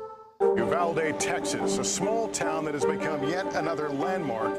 How long do you think it took for all this damage to occur? Can you tell us what it was like? With our NBC News exclusive.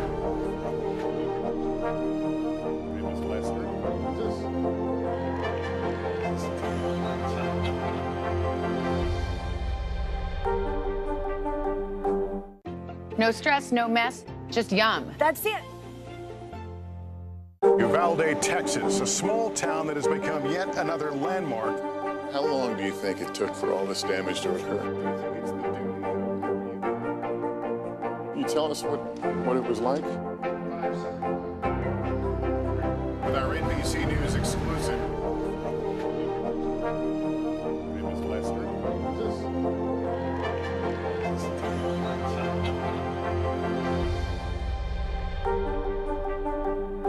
Welcome back to Today. We got a lot to celebrate on this Wednesday morning. It's good to have you along with us. You don't know when your moment's coming, but when it does, you take it.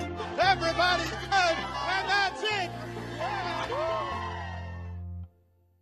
Sometimes the news can be difficult and overwhelming for kids to understand. Ukraine and Russia. Could you help me understand what's going on? So to help make sense of it all, we've created a newscast just for them. We hope your family will watch Nightly News Kids Edition.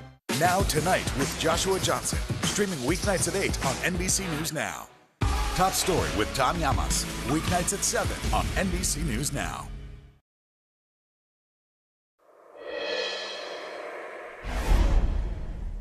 Welcome back. For weeks, Russian missile attacks have been targeting apartment buildings, stores, and other non-military targets in central and southern Ukraine. It was the strategy they deployed at the start of this war, and it is continuing. Today in Kharkiv, a Russian missile strike killed 3 people, according to the governor there, including a 13-year-old boy who was waiting at a bus stop. Some of these images are disturbing, so please keep that in mind. And if you want to look away, this might be the time. The boy's father can be seen kneeling and mourning beside his son's body. Today in D.C., Ukraine's First Lady, Olena Zelenska, delivered remarks to members of Congress, describing the suffering of civilians in Ukraine, sharing personal details about the children and families killed by these Russian airstrikes, and asking lawmakers for more help. While Russia kills, America saves. And you should know about it. We thank you for that. But unfortunately, the war is not over. The terror continues. I am asking for weapons. Weapons that would not be used to wage a war on somebody else's land, but to protect one's home and the right to wake up alive in that home. Her remarks came a day after the White House detailed Russia's plan to annex Ukrainian territory in the east and the south by forcing residents to apply for Russian citizenship, making the ruble the official currency, and installing proxy government officials to hold sham referendums. My colleague Peter Alexander has already spoken exclusively with Ukraine's First Lady after she spoke to members of Congress. She spoke about how the war has affected her family and her country. What does your son dream of? What does he want to be? Obviously, he wants to be a soldier. He wants to be a soldier. Obviously. That's what all Ukrainian boys must dream of now. I think yes. What does that make you think as a mom? Знаєте, You know, before the war, my son used to go to the folk dance ensemble. He played piano, he learned English, he, of course, attended sports club. And now I cannot bring him back to doing arts and humanities. Then only thing he wants to do is martial arts and how to use a rifle. And that's what I really want to ensure, is that the childhood of my son is given back to him and that he enjoys his life to the fullest. You can see a lot more of Peter's exclusive interview tonight in the NBC Nightly News at 6:30. And then we're going to have the extended version of the longer conversation Peter had with the First Lady tomorrow night, right here on Meet the Press Now. Up next is the Secret Service keeping too many secrets. We're here to start conversations because it's not my job to tell you what to think. My job is to think about what you tell me. Now Tonight with Joshua Johnson, weeknights at 8 on NBC News Now.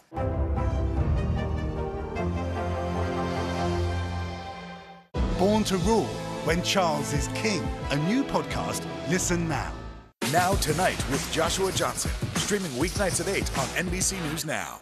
Hallie Jackson Now, weekdays at 5 on NBC News Now. It's the best time of the morning, time for that pop start, baby. I'm feeling the vibe today on the show. News is happening now. Look at what's making headlines around the world. We're coming on the air with breaking news. This is a significant moment. Whenever it happens, wherever you are, NBC News, streaming free now. Sometimes the news can be difficult and overwhelming for kids to understand, so we've created a newscast just for them. We hope your family will watch Nightly News Kids Edition. The day's biggest political stories with trusted insight now and expert analysis now. A daily look at the politics behind the headlines. Meet the Press Now, streaming weekdays at 4 p.m. on NBC News Now. Hallie Jackson Now, weekdays at 5 on NBC News Now. To cover the news, you have to be in it. This is how so many towns and cities are protecting themselves. They're pushing the gates open. Was there a school officer on campus? That's what we've been told. No. Top Story with Tom Yamas, weeknights at 7 on NBC News Now. And what do you love about fatherhood? The chaos, the learning. Is climate change one of your top priorities? What's your message to girls who want to make a difference in their own communities? Believe in yourself. Sometimes the news can be difficult and overwhelming for kids to understand, so we've created a newscast just for them. We hope your family will watch Nightly News Kids Edition. Live from Ukraine, from Uvalde, Texas, from Mayfield, Kentucky. To cover the news, you have to be in it. This is how so many towns and cities are protecting themselves. You can actually see they're pushing the gates open. Was there a school officer on campus? That's what we've been told. No. Do you remember any tornado as bad as this one? You look at this and you're thinking, we're not going to have power for weeks, if not months. Exactly. Every night, it's your news playlist. Top Story with Tom Yamas, weeknights at 7 on NBC News Now. News is happening now. Look at what's making headlines around the world. We're coming on the air with breaking news. This is a significant moment. Whenever it happens, wherever you are, NBC News, streaming free now. Born to Rule, When Charles is King, a new podcast. Listen now. Top Story with Tom Yamas, weeknights at 7 on NBC News Now. You don't know when your moment's coming, but when it does, you take it.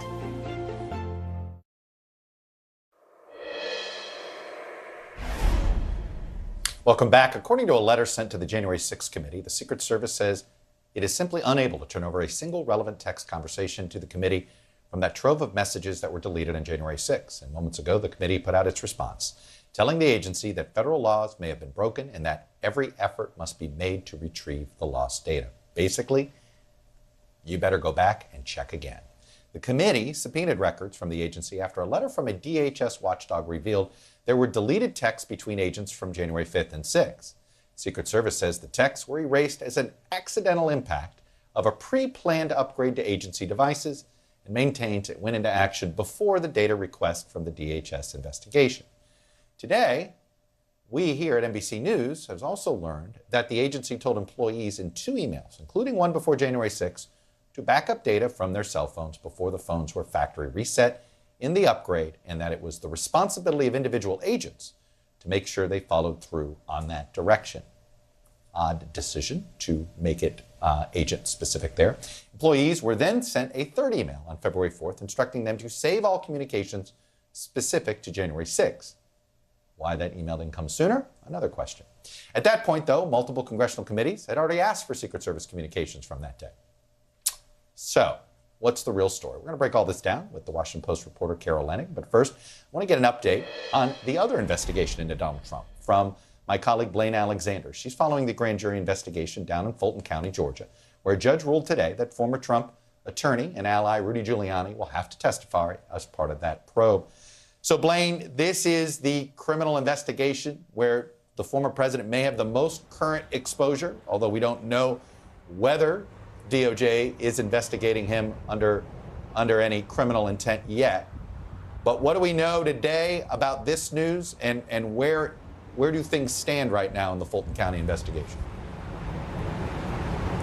Well, Chuck, what we know is that this investigation is moving quickly. We know that there are a number of developments. We've seen a number of court motions flying over the past few days, and we know that it's expanding. We're kind of getting more insight into this investigation over the past couple of days or so than we've had since its inception. So let me start with Rudy Giuliani. We know that a New York judge actually is the one who's ruled that he has to come down here, and he's given a specific date. He said August 9th, he has to come down and testify before this special purpose grand jury. What was supposed to happen is he had a hearing, a separate hearing in New York, where he was supposed to go and essentially argue why he shouldn't have to comply with the subpoena. The judge says that Giuliani never showed up. That's what prompted him to issue this order. The other thing that we know is that there's a different kind of pool of individuals that the Fulton County DA is looking at, those 16 electors, fake electors as they're called.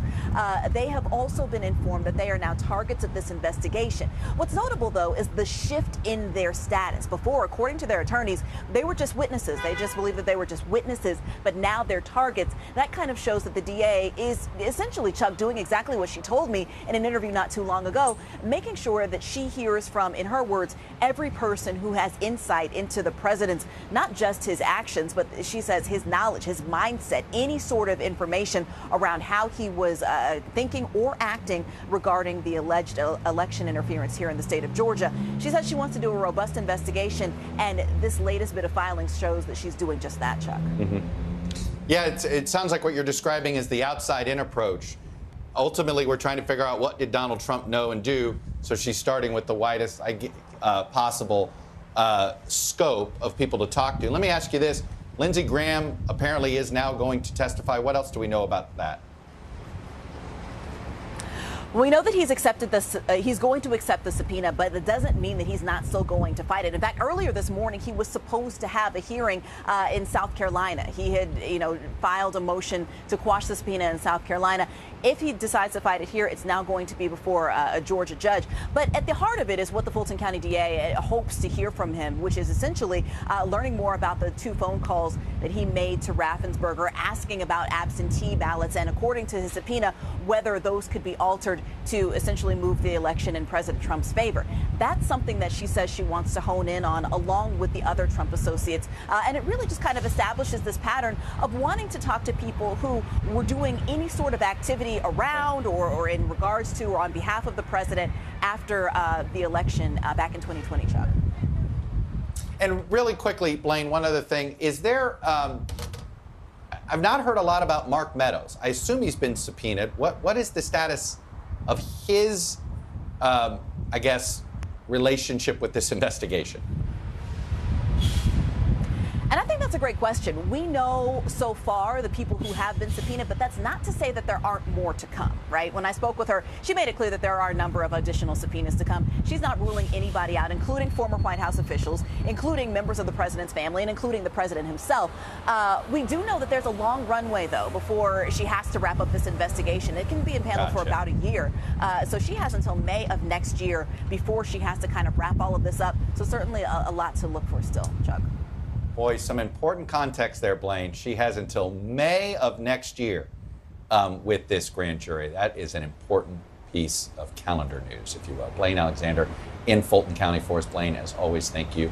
And Carol, we want to make a small correction here, clarify something I said at the top of the segment. Secret Service informed the January 6th committee it was able to turn over just one relevant text conversation from the time period around the insurrection. which of course almost makes it even sillier. So Carol, there's a lot of people that look at this, and if it walks like a duck, and if it looks like a duck, and it sounds like a duck, they obviously have an idea of what happened here. Are we ever going to be able to know for sure what happened to these texts and why they appear to be magically gone? You know, Chuck, the problem for the Secret Service is twofold. One, it's a mess because they allowed individual agents, as I reported yesterday, to make a decision themselves about what to upload from their cell phone when they reset these phones in January, coincidentally, January of 2021, just days after the insurrection. Critical evidence. Agents were allowed to decide for themselves, and it turns out they decided not to back up and store these old cell phone texts. Carol, can I pause you there? That would have potentially been very relevant. Sure. They're not the only government officials who carry phones that are government-owned that have to follow these rules. I hear about it all the time from my sources. Hey, you know, that I can't text you back here because of this, so all of this. Is this the only agency that was given essentially that kind of personal license? Or is this how the entire federal government works when it comes to archiving information on government-owned devices? You know, as I've talked to sources throughout federal agencies, they're shocked that the Secret Service was allowed to make this discretionary decision, that agents were allowed to have this amount of discretion. They're really stunned by that. It fits the pattern, however, of the Secret Service, which likes to keep secrets. Would have been totally happy to have a bunch of stuff vanished in the sense that they don't really want to share their internal materials. And that doesn't mean it was nefarious, however, to eliminate incriminating or exculpatory evidence involving January 6th. It just means the agency is used to sort of getting away with murder and nobody holding its feet to the fire about it flouting rules day and night, honestly. I have found, and I have read many Secret Service texts, and I can see why some of them would like them erased for good, because a lot of the texts that I've read were pretty salacious. They were personal in nature, and they showed a lot of people goofing off and engaging in some extramarital activity while on the job. So I can see the issue. However, your central and serious question is this copacetic? And the answer is no. Will we ever know if this was nefarious? That depends on how seriously the Inspector General for the Department of Homeland Security has so far looked into this, or will. This depends on Congress and how hard they push. And now depends on whether or not there's going to be a demand for these phones, the old phones, and some creative ways to try to recover. I've been hearing from techies for 2 whole days, all saying, you know, I can find the backup for that. I can recover and restore that. I think that it will be challenging, but it really depends on those 3 elements. I can't help but wonder about the role Mr. Ornato played here. And it was just this unusual relationship where a basically former high-level Secret Service member became a political appointee in the West Wing, serving as a go-between. I mean, it does feel as if the lines were really blurred here. Who would investigate Mr. Ornato? I don't think he falls under DHS. Well, he's about to retire this month if he hasn't already, so I don't think he'll be a U.S. Secret Service or executive branch employee for very long. But you're absolutely right. He crossed, and the people who authorized his move, the President of the United States, Donald Trump, and the Director of the Secret Service, Jim Murray, who's also now leaving, both of those authorized a move that Secret Service agents have never seen, taking an objective civil servant and putting them in a White House political role. It illustrates everything that's wrong with the Secret Service today. And it is going to make it where no matter what the Secret Service says about these missing texts, there's always going to be a big seed of doubt, thanks to Donald Trump. Anyway, Carol Lennick, who probably reports on the Secret Service more than any other reporter in Washington. Carol, thank you. Up next, if it's Wednesday, we got some primary results, some of them, if you will, because of how long Maryland will take to count their votes. It's a race where Democrats are hoping to pick up a governor's seat. You're watching Meet the Press Now. Sometimes the news can be difficult and overwhelming for kids to understand, so we've created a newscast just for them. We hope your family will watch Nightly News Kids Edition. At 73, Prince Charles is still waiting for the job that is his birthright. Do we want Charles? Do we want a monarchy? I'm Keir Simmons, and we'll take on these questions and more in our new podcast, Born to Rule. Listen now. Right now on NBC News Now, look at what's making headlines around the world. We've got 3 new developments just this afternoon. We begin this hour with breaking news. This is what it looks and feels like to try to escape Ukraine. I don't want us to say goodbye.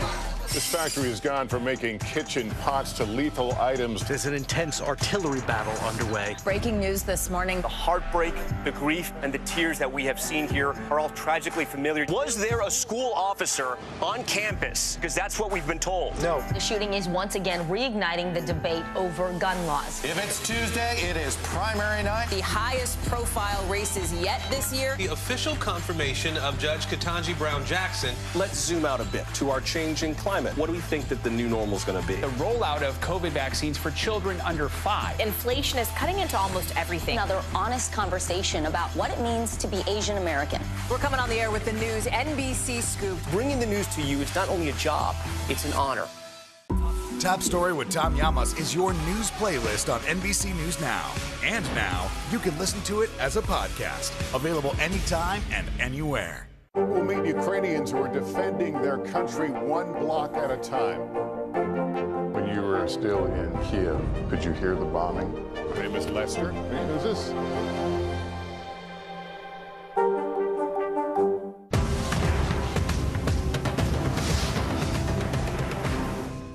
Top Story with Tom Llamas. Weeknights at 7 on NBC News Now.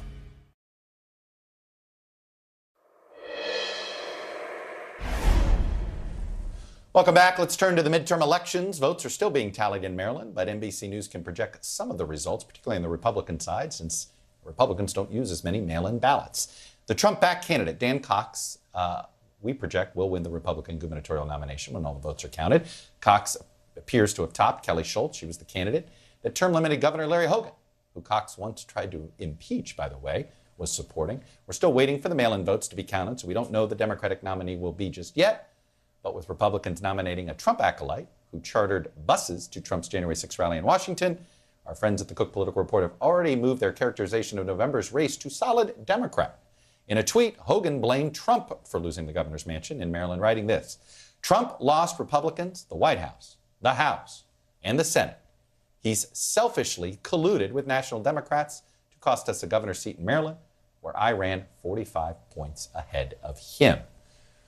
Joining me now is Maria Teresa Kumar, President and CEO of Voto Latino. She's also an MSNBC contributor, and Republican strategist Brad Todd. And these results are coming. There's a new Quinnipiac poll where basically everybody stinks, if you want to look at this poll. Joe Biden's approval rating, an abysmal 31%. Republicans in Congress, their job ratings at 23%. Democrats in Congress, their job ratings, a robust 30%. Supreme Court is the tallest little person here, if you will, standing at an approval rating of 37%. Brad, this has made this midterm, everybody is angry at everybody. I don't think we're headed for a typical midterm election, but it doesn't mean we know what the results are going to be.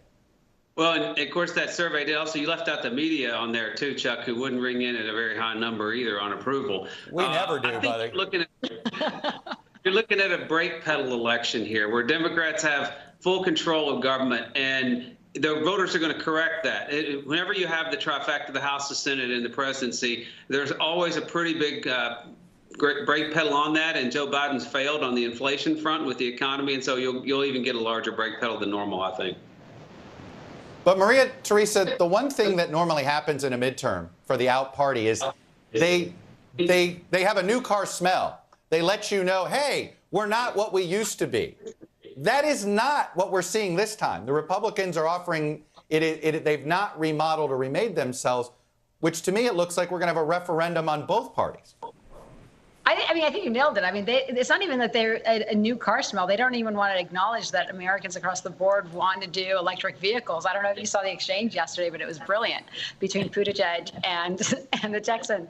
So, look, I think Chuck, you are absolutely right in the sense that we are going into this midterm and it is a coin toss. This is not a traditional election precisely because if there is a MAGA Republican against a Democrat, it's going to be the Democrat that wins. And the reason I say this is that we're seeing this in Maryland and we're seeing it in other places. There's a lot of independents, a lot of Republicans who don't feel comfortable what MAGA represents. And it is going to be used by the Democrats as a turnout tool because, yes, inflation could be high, but MAGA Republicans, what it represents for families, for people of color, is dangerous. And what I mean by that is that whenever there was a MAGA rally in any city during Trump, they would experience, and it was a multicultural city, they would experience anywhere from a 10 to 12% increase in reporting of hate crimes. This is really personal, and it's not business as usual because it's asymmetrical. Now, if you're talking about a moderate Republican like a Mitt Romney, for example, I know he's not running, but for example, then that's when the races become a lot closer, but not when you have someone that is, when you have MAGA Republicans who are so controversial and who are not playing within the Democratic sandbox, so to speak. Do you accept that analysis, Brad, that basically the more MAGA you are, the harder it is to win a swing election? Well, in Maryland, for instance, the Democrats spent big money to try to get Dan Cox the nomination because they're terrified they would lose a governor's race in Maryland. So they tried to pick the candidate they thought was easiest to beat. Most of his funding came from Democrats. And so when Democrats are worried about losing in Maryland, when you see them losing districts along the Texas border that Republicans have never held, that are majority Latino districts, then you know that this is going to be a good election for Republicans. There's a new multi-ethnic coalition centered around work that's Republicans party is just driving the Republican Party today. And you're going to see that this November. Can I address that? Go ahead, Maria Teresa. Yeah, I know we were on a delay. Everybody's talking about the race that was won in Texas by a Latina who happens to be a Trump supporter. The second part of that narrative, though, is that the Democratic Party did not invest in that district because of redistricting. They know that it's going to be absorbed in come November. So that is a small term limited district that's going to be absorbed to the Democratic Party. And do the Democrats have to continue investing in the Latino community? Absolutely. Are you seeing a defection of Latinos going into Trump? That's not the case. What they are seeing is that they are demanding that Democrats do more because there is about 30% of Latinos who voted last time around, Chuck, for Biden. They're thinking of staying home. And that's where we need to close. And the other thing that we learned, because all this polling we haven't had coffee in a long time, Chuck, but we just got all this polling.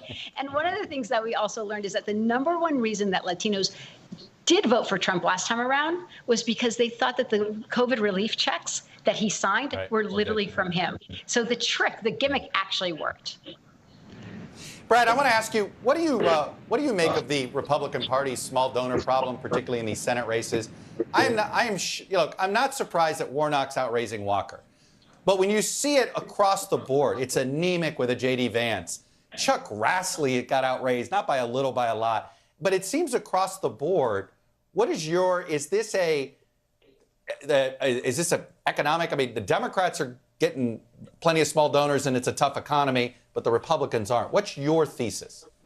Well, Democrats actually are the party of the elites in America, so of course they have more money. They have outspent Republicans in Senate races for 8 or 10 years now. It's pretty consistent. But Republican donors should wake up. If Republicans continue to get outspent, you mentioned Georgia. Raphael Warnock spent $18 million on television. Herschel Walker spent $2 million. The race is still tied.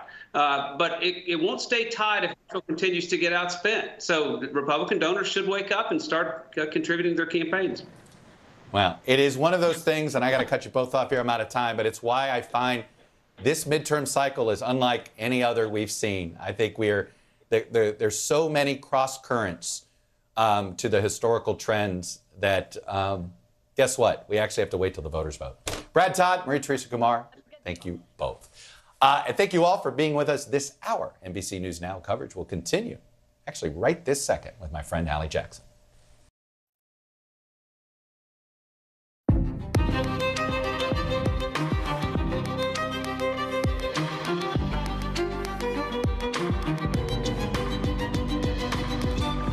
We're coming on the air. We think on planet Earth, it feels like the surface of the sun. with extreme temperatures here and there and everywhere, with new records, new fires. President Biden's trying to do something about climate change since Congress won't, but he's not going quite as far as some people want. We're live here and over in London, where everybody's just trying to stay cool. And talk about mixed messages in this crazy housing market. Sales are slowing down, but prices are smoking hot, record highs, more expensive than ever. So what's going on? Should anybody try to buy a house now? We've got a reality check. Plus, airlines are trying to speed up training to look at this pilot shortage, but one very famous captain worries it's not safe. Why the man behind the miracle on the Hudson is raising some new red flags. And in tonight's original, we take you to Florida, where babies and kids are waiting for weeks to get their first COVID shots. Why some parents are blaming the state's governor. And an NBC News exclusive. Righting a century-old wrong at Bruce's Beach out in California. How that land is now back where it belongs. We're going to bring that to you later on in the show. Hey, I'm Hallie. And it's hot as hell. It's hot and it's humid and you're probably sweaty and I'm sweaty. And yeah, it's summer and it's always hot, but not like this. This is scary hot, right? This is dangerous hot. This is wildfires breaking out constantly hot. Pretty much every day, everywhere, there's some new record for some town's hottest temperature. This is life or death hot. Okay, look at this map. If you're in purple, good luck. We're shooting way past 100 in Houston, in Fresno, in Oklahoma City. And it's not just these so-called desert places. My people here in Washington, we might see 100 degrees on Sunday for the first time in 6 years. 2 out of every 3 of you right now streaming this show are sitting in 90-plus degrees as we speak. That's 219 million Americans. That's so many of us. Check out these pups in Philly. They're sitting in pools to try to stay cool. This is a city that actually just declared a heat health emergency with temperatures at 98. And the whole thing's putting a real strain on the power grid. We talked about this a little bit yesterday. Now Texas is expecting another record. Our Sam Brock, who's there, reports that how much the state is using, it's double New York or California right now. And it's not like your power bill's particularly awesome. The cost this summer, $540. That's up 20% from last year. Here's what folks in Dallas, right in the middle of it, are saying. This is the hottest summer that I've seen in Dallas, really, that I remember since 1980. It feels like a furnace. Yeah, it feels really hot. It feels like I want to die. Okay, so that is hyperbole, of course, yes. But here's the thing. Over in Europe, this heat really is deadly. Portugal is reporting more than 1,000 deaths linked to this heat wave. And then there's the fires. Look at some video we're getting out of Spain tonight. Okay, that's the sky. That is not a color that sky is normally supposed to be. There's still a bunch of fires in London, like at the apartment building we're about to show you right here. And it's outbreaks like this one we've seen in the last 24 hours. That has the city's mayor saying the fire brigade has not been this busy since World War II. Think about that. In Greece, look at this here. This is near a children's hospital right outside Athens. And experts all say the same thing. This is a climate crisis. So what are we doing about it? Well, President Biden is trying, kind of on his own, with an executive order hoping to tackle climate change. We're going to talk about that a little bit more with Mike Memley in a second, and we'll get the look overseas with Matt Bradley, who is live for us. But let's start here at home. Jay Gray is in Dallas, where, Jay, you're sitting in a sweet 100-plus temperatures again. You know, we heard from that kid. It does feel like we are inches from the sun at this moment. This extreme heat is a big deal. Hallie, it's unbelievable. I just checked 107 right now here in downtown Dallas. I've never been to the surface of the sun, but I can't argue with the kid. It sure feels hot here. I'm sure that he's got a point. Look, we're supposed to reach 108 today. That's down from the last 2 days where we topped out at 109, and 10-day forecast shows temperatures at 100 or more. You said it's going to be 100 in D.C. this week. That'd be a break here. We've seen 6, now 7 days, 105 or better here. That's just extreme heat. And like you said earlier, it's heat that humans aren't meant to deal with, to say it very bluntly. So what you have here is a lot of people just staying inside. You've got splash pads like this one and pools, but even the water gets hot at some point. The end of summer break for kids, you know, most of them love to spend their summer here in Texas playing ball. They don't even want to do that right now. Listen. My favorite sport is like football and basketball, so I can't play those anymore, and I get in my pool every single night. Why can't you play? Because it's so hot outside. So hot you can't play? Yeah, I don't want to practice at least. Yeah, I mean, Texas knows hot, Hallie, but this is even unusual for Texans. And that's the point, Jay. It is not breaking news that summer is hot, right? We're not ridiculous. Like, this is out of the norm. And the reason why it is such a concern is because of issues like with the power grid in Texas. And yes, things seem okay right now, but it's not like they have a lot of margin, right? No, not at all. The power grid's always a worry here in Texas, whether it be winter or summer. They've already issued pleas for people to back off and not use as much power. But yesterday, they broke for the 10th time this year a usage daily record. That could happen again today, according to those who run the system. And so power usage is higher than it's ever been. A big concern that some are going to be left without power. Add that to the fact that there is water main breaks across this area because the ground is so hot that it's shifting and cracking and breaking those pipes. Can you talk about another piece of this, Jay, that I think is really interesting and important for folks to know, and that's the fact that overnight, right? Like when I grew up, we had like a central fan, kind of like we didn't have air conditioning, and we'd pull it, and at night the cool air would come in. There is no cool air overnight in the overnight hours, and that's another layer of strain here right now. It's zero, and that's why the power usage is so high. I went out last night, 10 o'clock, it was 98 degrees. 98 degrees at 10 o'clock in the evening. It's unbelievable. Jay Gray, live for us here in Dallas. Jay, thank you so much. I want to turn to Matt Bradley now in London. And Matt, we've seen some video from the UK and Greece of these fires, which seems to be a major concern in Europe at the moment. Talk through the latest on the fight against them. Yeah, I mean, we're seeing throughout Europe, they're doing the same exact thing that you would see in the U.S.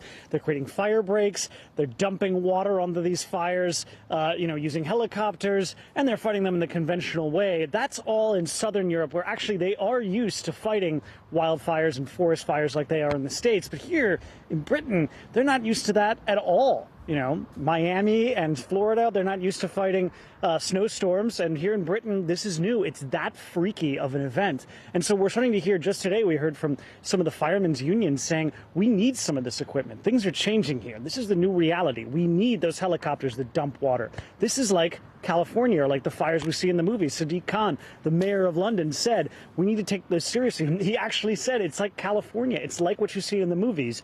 This is the new reality for Britain, and it's chilling for a lot of people here who just aren't used to extreme weather at all, Hallie. You know, I got to tell you, the weather here is normally as mild and measured as the British public.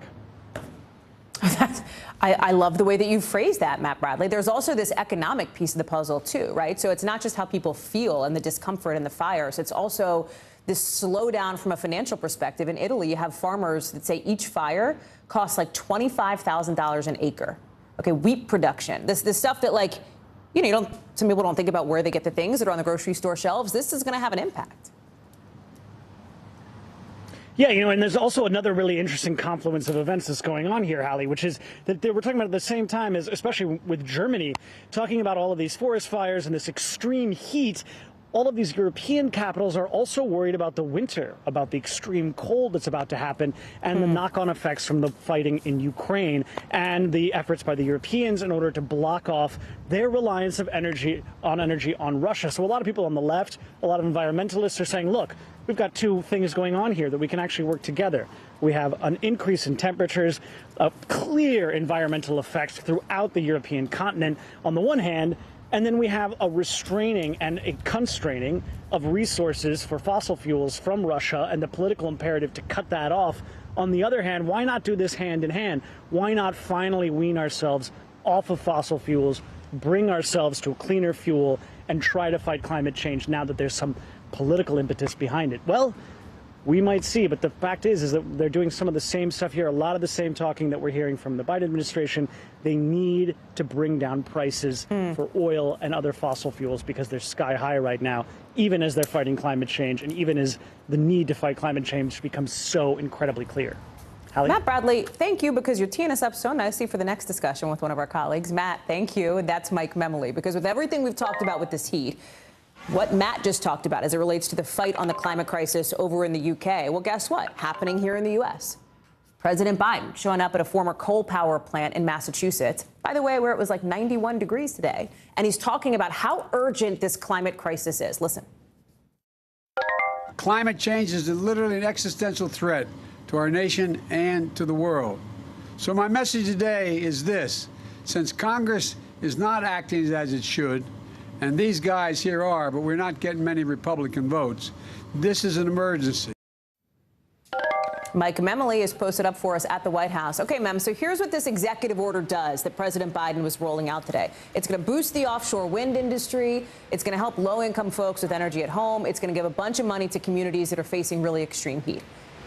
President Biden is calling this an emergency, but, Mem, he is not officially declaring a national emergency, and there is a distinction that is important there to activists and people who want to see the president do more on climate. Talk about why he's stopping short of what they'd like to see. Well, Hallie, the state of our union is emergency. That's the view of a lot of Democrats, whether it's climate for sure, also gun rights, abortion, voting rights, you name it. And so this White House has really been weighed down by the view among especially activists that he is not doing enough to meet the urgency of this moment. So, yes, you did hear the president say today, this is an emergency. This is a clear and present danger. But why isn't he making that technical designation of an emergency? Here's sort of what White House officials tell me. They fall into a couple buckets. One is a lot of the authorities that would be unlocked by the declaration of emergency, the White House feels like they've already done. If you look at what the Congressional Progressive Caucus, for instance, is recommending, invoking the Defense Production Act, the president has already done that twice as it relates to climate, specifically to try to boost solar manufacturing here in the U.S. The other concern that the White House is articulating is really that Donald Trump, the former president, invoked emergencies as an end run around Congress. This is a president who ran against that view, which he felt was straining the constitutional limits of executive authority. So they don't want to follow that example, and they want to be very targeted and clear about what he is using authorities for. Yes, the White House says it would be easy to declare an emergency, but they want to be very coherent and clear about what they're doing it for, not to really stretch and allow Republicans to do more down the road. The president was also really clear that, you know, he's kind of pointing the finger at Congress, right? Like Congress didn't do more, as you're pointing out here. And while we can say Congress, perhaps more accurately, it would be for President Biden, it's one senator. It's one Democrat. It's Joe Manchin from West Virginia, who is now, as we've talked about, doing this 180. He's not going to budge on climate spending here. The president wants a policy win here, right, ahead of the midterms, especially with where his approval rating is at, as we're learning more about today, Mem. Yeah, and if you notice, though, what the president did in his remarks in Massachusetts, he focused not on one Democratic senator, but on one political party, Republicans, that's right, which he said were standing in the way. And that's an effort on the part of the White House to try to reframe this discussion away from a circular firing squad and to focus on the alternative, as Biden would put it, not the almighty. And that is really important because if you look at the new Quinnipiac poll today, the president is at his lowest point yet, 31% approval among voters overall. Just 71%. I say just 71% because within your own party, you need to be a lot higher than that. And really concerning 21% of young voters. And Hallie, I want to cite another set of numbers from this Quinnipiac poll. You know I love my crosstabs. As it relates to the question about 2024, just 40% of Democrats in this Quinnipiac poll said they want Joe Biden to seek a second term. Compare that to 69% of Republicans who want Donald Trump to seek another term. That's dangerous territory for this administration.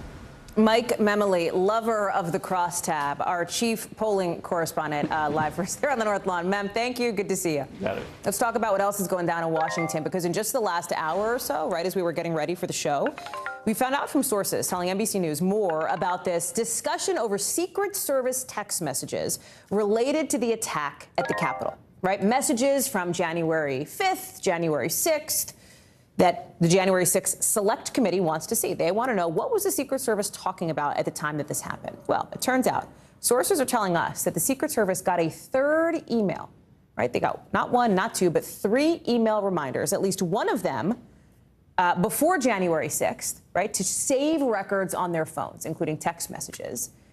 2 of those messages came before they went ahead with this planned reset, this migration, apparently. So let me just put it into plain English here. Basically what happens is the Secret Service reset their phones after January 6th. They were planning to. They were like upgrading their software. Do you do that at home? A lot of people do. What happens when you upgrade your phone sometimes? Everything goes back to factory settings. You lose all your data.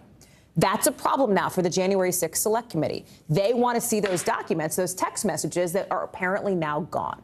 Okay, the committee was releasing a statement right before we came on the air tonight, saying, like, You got to do this, basically. They're saying you may have broken the Federal Records Act that forces the Secret Service. It says every federal agency has to save records.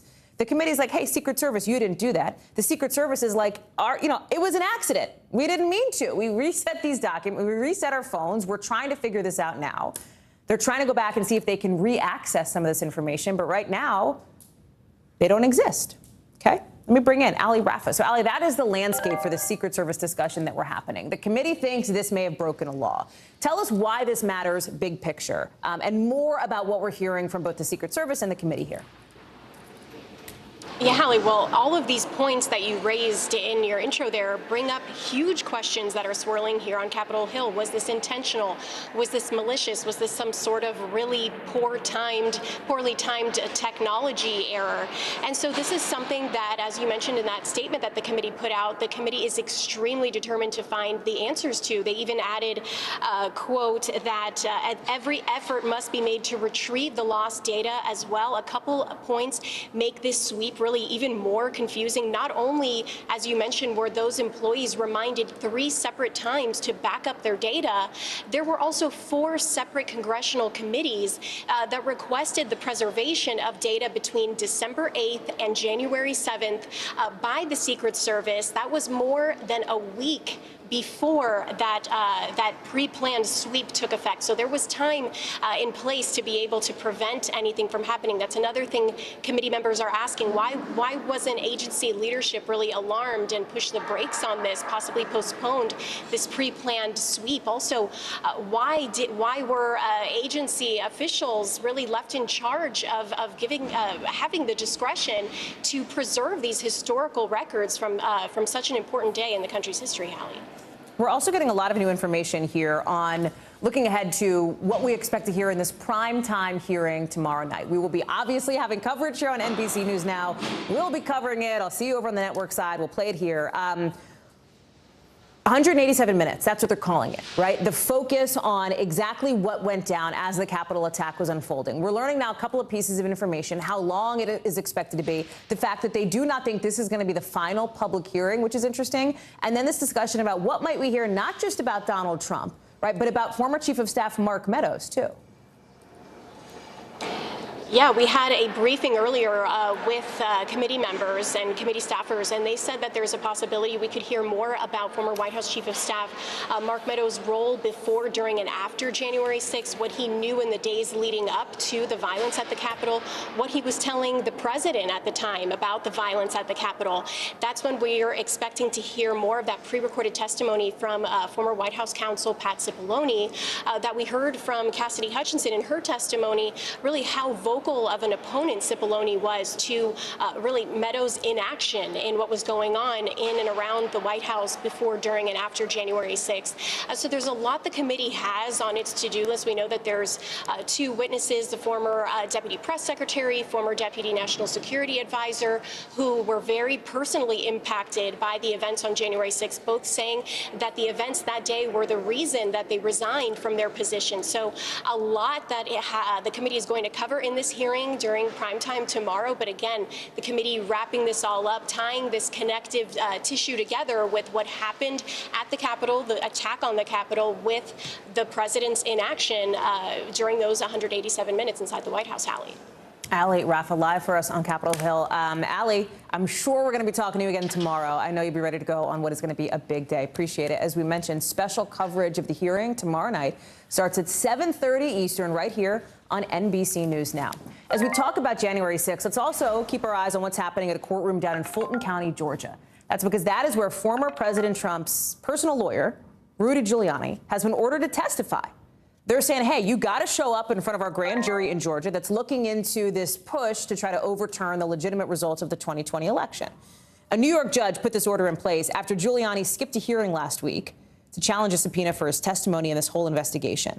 That subpoena says Giuliani lied about widespread voter fraud in that state. A lawyer for Giuliani did not immediately respond to NBC News' request for comment, but we'll be watching to see if he shows up next month, as he's been ordered to. New tonight, an interview you will only see right here on NBC News. One-on-one with Ukrainian First Lady Olena Zelenska, telling our own Peter Alexander just how hard it is to be a parent in this war against Russia, getting personal, talking about what this means to her family, and specifically what this means for her own son. Watch a little piece of this. Then only thing he wants to do is martial arts and how to use a rifle. A conversation with Peter coming after the First Lady's emotional speech to Congress today, showing just gut-wrenching pictures of families, of kids who have been killed by these Russian missile attacks. She was basically begging members of Congress, begging lawmakers for more help. Watch. I am asking for weapons. Weapons that would not be used to wage a war on somebody else's land, but to protect one's home and the right to wake up alive in that home. And you know the reaction over in Ukraine tonight? They're praising their First Lady for focusing on the human impact of this war, what this means for families personally in this country. Let me bring in our chief White House correspondent, Peter Alexander, who is bringing us this exclusive tonight, and I know more tomorrow. Peter, so this is her first trip outside of Ukraine since the war started. She's coming to the United States, and with you, she was really, I think, getting personal about what this means for Ukrainian families like hers. Yeah, I think that's exactly right, Hallie. This was an emotional, a powerful conversation. As you say, it's the first time she's been away from her own children, an 18-year-old daughter, a 9-year-old son. Of course, she constantly worries about them and, of course, about her husband, the President Zelensky, who's become such a courageous figure, the image of bravery around the world right now. I heard from the First Lady that, you know, in her position, she's used to talking about social issues, about health care and education, that she never wanted to make this trip, to make the ask for more weapons from the United States and, frankly, from the world, something she never wished for, never wanted for. But she said, in fact, that sort of is her soft power. That is the weapon in her arsenal, the ability to touch other humans with the experience that so many in her home country are having right now. She had a chance to meet with the Bidens just yesterday, the First Lady, Dr. Jill Biden, the president surprising her with flowers and a brief greeting as well, describing them as real friends. And she did become quite personal in detailing her worries about the children of her country, including her own son. What does your son dream of? What does he want to be? Obviously, he wants to be a soldier. He wants to be a soldier. Obviously. That's what all Ukrainian boys must dream of now. I think yes. What does that make you think as a mom? Знаєте, перед війною You know, before the war, my son used to go to the folk dance ensemble. He played piano, he learned English, he, of course, attended sports club. And now I cannot bring him back to doing arts and humanities. Then only thing he wants to do is martial arts and how to use a rifle. And that's what I really want to ensure, is that the childhood of my son is given back to him and that he enjoys his life to the fullest. The words of Elena Zelensky, the First Lady of Ukraine. And Hallie, what also struck me in this conversation here is that she says she really worries about the mental health, not just the physical health, but the mental health of the people of Ukraine, that there's a stigma attached with asking for help. But she's delivering that message that it shows strength, it shows bravery and courage to ask for help. Hallie. I'm just so struck by some of her messaging to you, Peter, and elsewhere, that, like, it is not normal in Ukraine. Here in the United States, people are going on their summer vacations. They're going to go back to school in the fall. They're getting their kids maybe vaccinated against COVID, whatever the case may be. It's not anything like that in Ukraine, right? She doesn't even know if her kids are going to go back to school come the fall. And I wonder how much that played a part of your conversation and how much politically you see her appearance here in Washington as maybe a game changer for more aid to the country. Well, that's exactly right. I think she does hope to help get more aid for her country. $40 billion most recently promised by the United States that should take Ukraine at least until September. But she indicated, she said, do not forget this war. This is not over. Don't forget about us right now. And as she spoke about the children, obviously that's so personal to her. She spoke about some of those who will have to have limbs amputated that they lost due to Russian attacks. They're working with American doctors to get prosthetics. And whether she was open to Ukraine ever giving away land to Russia so that there could be peace between the two countries, she said it's like letting an invader into your home. They destroy your home, they harm members of your family, and then you're asked to give them the living room and live side by side in peace. She said there are ways this war will end. That's not one of them. Peter Alexander live for us with that exclusive interview. Peter, thank you so much for bringing that to us. And we're going to look for more tonight on NBC Nightly News, tonight at 6:30 Eastern on your local NBC station. Just a few hours from now, the ESPY Awards expected to have a big moment honoring WNBA star Brittany Griner. She is not going to be there, and you know why, because she is locked up still in a prison in Russia for allegedly having these cannabis vape cartridges. She's pleaded guilty to that. The show, the ESPYs, set to shine even more of a national spotlight on what the U.S. government calls the wrongful detainment of Griner. Steph Curry's hosting. Earlier today, we saw Griner's family and her legal team set up 3 big mobile billboards that say, "Bring Brittany home." BG should be here. You see that one right there? They've been driving all around Hollywood ahead of the ESPYs. And then here on the East Coast in D.C. today, the group Bring Our Families Home unveiled a mural that includes Griner and 17 other Americans who are being held hostage or who are wrongfully detained abroad. Pressure is building to get these people home. I want to bring in Maggie Vespa to talk about this. So, Maggie, we showed Steph Curry. He's the host this year of the ESPYs. The executives of ESPN say that this tribute to Griner is going to be an important moment of reflection in this show. I have to think, and I've talked with Megan Rapinoe, for example, a high-profile athlete, about Brittany Griner. She told me it's so important for people like her, high-profile athletes, to keep BG's name out there. Totally. And the ESPYs are a huge platform for that, obviously, an audience of millions every year. And executives at ESPN have been really specific that a lot of the athletes and the presenters, you know, they have a lot of latitude as to what they want to talk about, what causes they want to shine spotlights on. And Steph Curry in particular, they said, really wants to talk about Brittany Griner. He's a huge name. Also, LeBron James, another massive name, shining a spotlight on this, keeping the spotlight on it. He recently appeared on the YouTube series The Shop, and he said, among other things, from his perspective, from Griner's viewpoint, he said it must look like there's been, quote, zero effort on the part of the U.S. to bring her home. Hallie. Part of the thing here, too, is that the spotlight on Griner, because she is such a celebrity, because there is this building pressure on the Biden administration, on the White House to do more to get her out, it's shining the light on other families who have people who are wrongfully detained. We showed that mural. We showed that event. Talk a little bit about that, about how this one high-profile case is kind of doing more for others potentially, too. Definitely. Some of these cases definitely, you know, make a bigger splash in the news. But as you see, they're far from the only ones. According to the group Bring Our Families Home, who unveiled that mural today, 64 Americans are being held hostage or wrongfully detained around the world. So that mural, as you said, I think it has Brittany Griner plus 17 others. They wanted to kind of show those faces more. And today at that unveiling in D.C., the U.S. Special Envoy for Hostage Affairs spoke on this issue. Take a listen. The president knows every single case. He's interested in them. He's briefed all the time by Secretary Blinken. And Secretary Blinken, of course, is the person I report to. And I brief Secretary Blinken all the time. So there's a good chain in terms of what we do at the State Department and the connectivity at the White House to where the president knows what's going on. He knows about this mural today. And a final note on Griner's case, by the way, of course, in Russia, her defense team asked the judge last week for more time to prepare their defense, and the judge granted them that time. So that court has been adjourned until the 26th, meaning it will resume on Tuesday. Hallie. Maggie Vespa, thank you so much. Appreciate you being with us. Here in Washington, an update on this House bill that would protect same-sex marriage all across the country. On the Senate side, because, you know, it can't become law until the Senate passes it too. The top Democrat there says, yes, he wants to bring it up for a vote. We just don't know when. Majority Leader Chuck Schumer saying he was, in his words, really impressed by how many Republicans supported this thing in the House, 47 of them. He doesn't know, nobody really knows, if there's enough support in the Senate for that. The only consensus, there is no consensus on whether or not there would be enough votes to codify protections for same-sex marriage.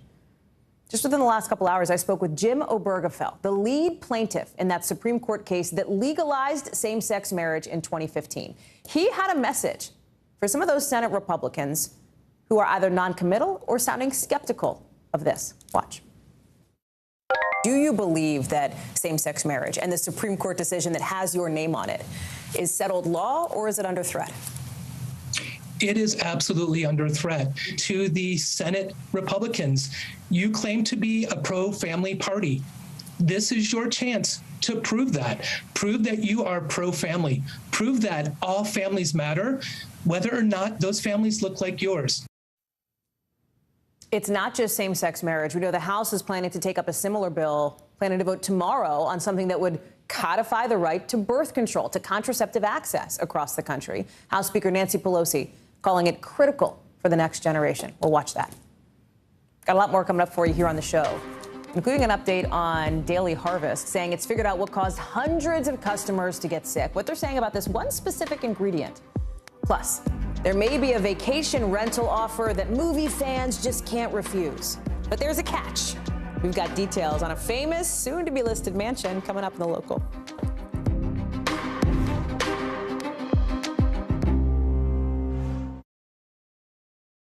We're here to start conversations because it's not my job to tell you what to think. My job is to think about what you tell me. Now tonight with Joshua Johnson, weeknights at 8 on NBC News Now. We'll meet Ukrainians who are defending their country one block at a time.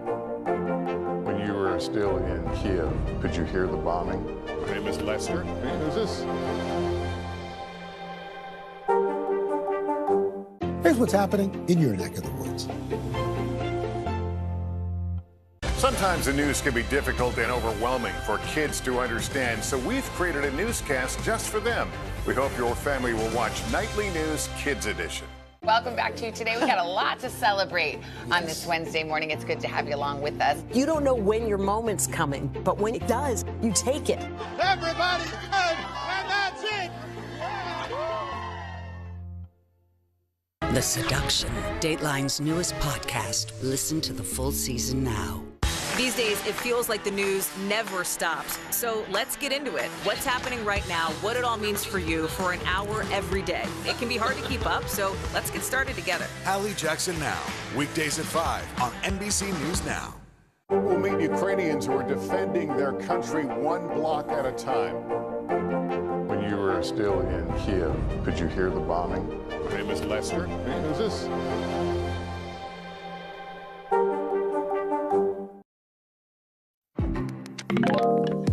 New numbers out today are telling us why homebuyers or potential homebuyers are getting crushed right now. And if you want to buy a house, this may not feel like news to you, but there's some new numbers out on this. Sales are down more than 5% since May.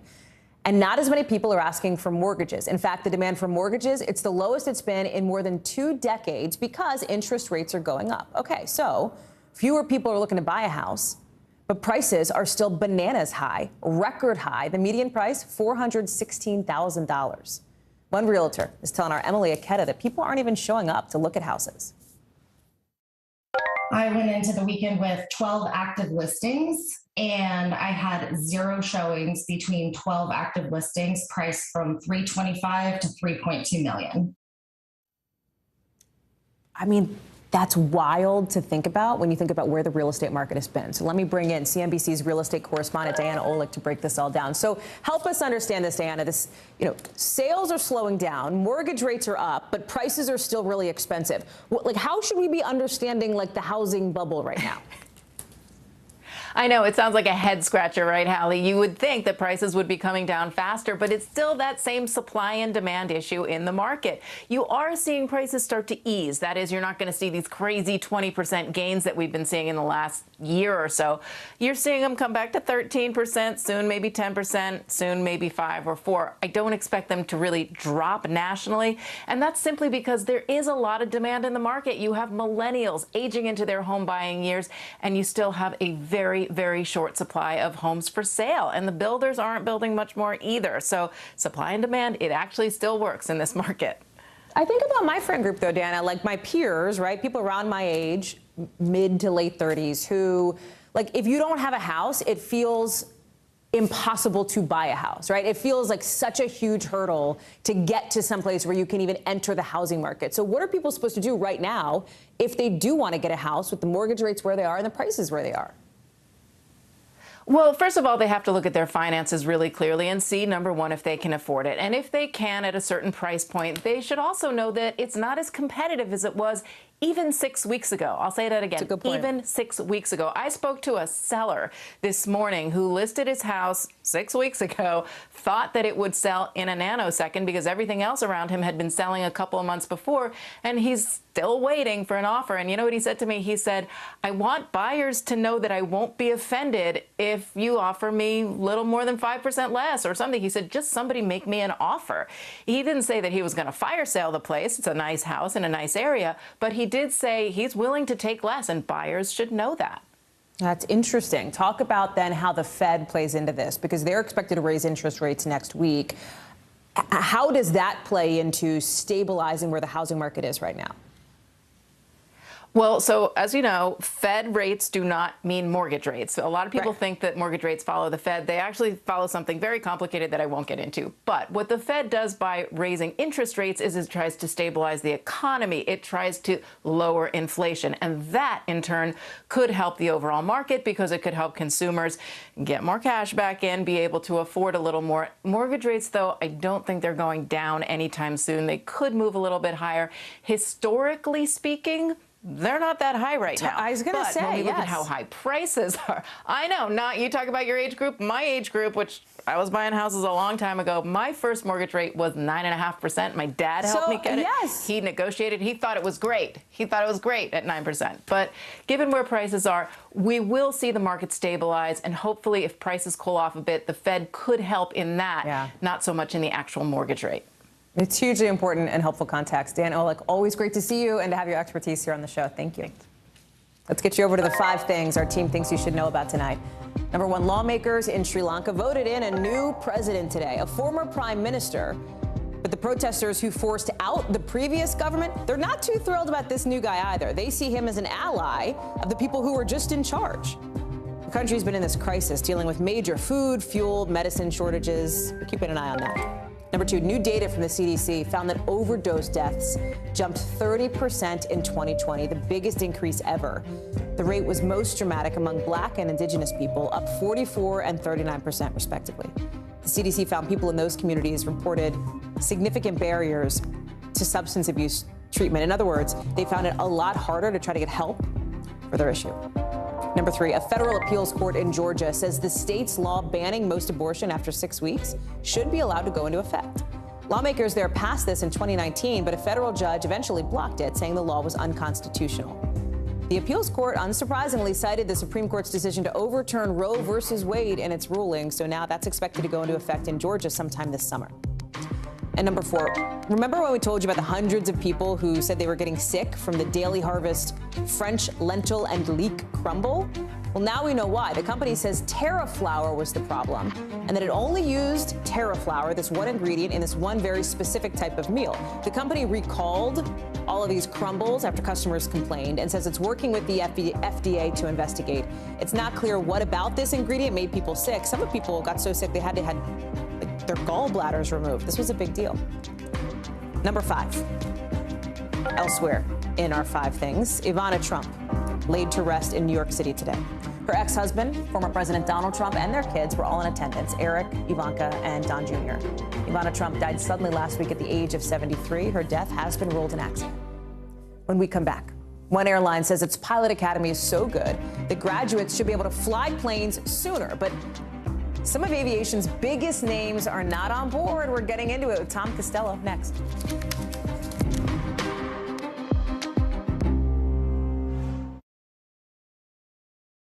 No stress, no mess, just yum. That's it.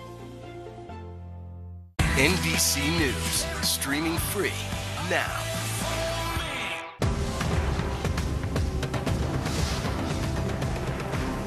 Welcome back to Today. We got a lot to celebrate on this Wednesday morning. It's good to have you along with us. You don't know when your moment's coming, but when it does, you take it. Everybody's good, and that's it. Born to Rule, When Charles is King. A new podcast. Listen now. You don't know when your moment's coming, but when it does, you take it. The Seduction, Dateline's newest podcast. Listen to the full season now. You don't know when your moment's coming, but when it does, you take it. Now Tonight with Joshua Johnson. Streaming weeknights at 8 on NBC News Now. Still to come on the Channel 2 News. Well, the waters are certainly receding now. Still too close to call. Lester Holt reporting from Ground Zero, as it's being referred to. It is, in fact, the taste of freedom. The Haitian people know a little something about resiliency. What's the biggest risk right now? Some of the troops who have been proud. I want to welcome you to the first presidential debate. In fact, we've been told we can't go any farther. You were some resilient folks. Let me get a hint.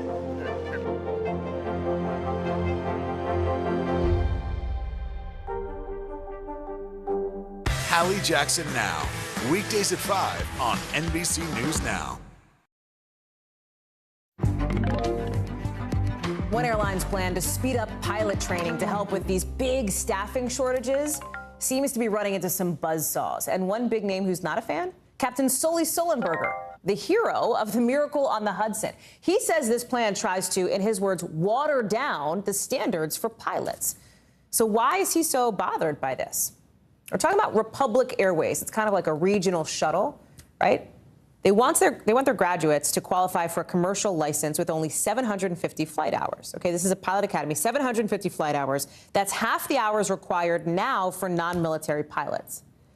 We've been talking about pilot shortages a lot in the news. If you've been trying to fly, I would not be surprised if you had a flight canceled or delayed or had some issue with it. We've seen a lot of that since summer travel ramped up.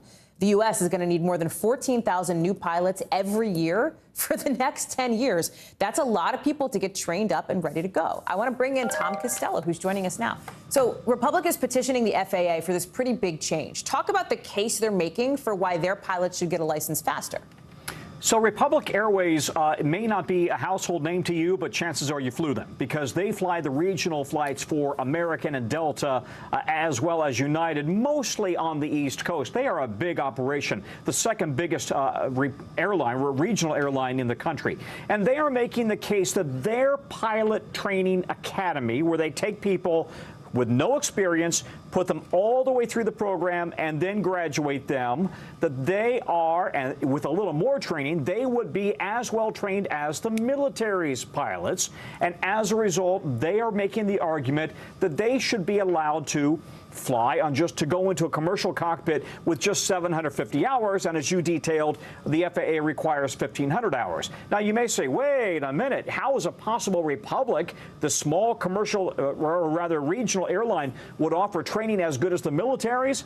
Yeah, that's what Captain Sully Sullenberger is doubting. And this is kind of getting widespread opposition. Airlines are really against this right now. The unions are against it. The FAA, while the petition is briefed before them, the FAA is also not on board with them. But here's their point, and it's important to make sure we're clear on this. Republic is saying, listen, if you go to a typical flight school, you want to become a pilot, you go through the hours, and then you have to accumulate 1,500 hours, and so you do kind of circle eights over a cornfield, or you fly and you pull a banner behind you, that's how you get your hours. Republic is saying, wait a minute, we offer far more disciplined and precise instruction on what it takes to become a pilot for us, and therefore our training is much more robust and should be essentially exempted from the current FAA rules on this.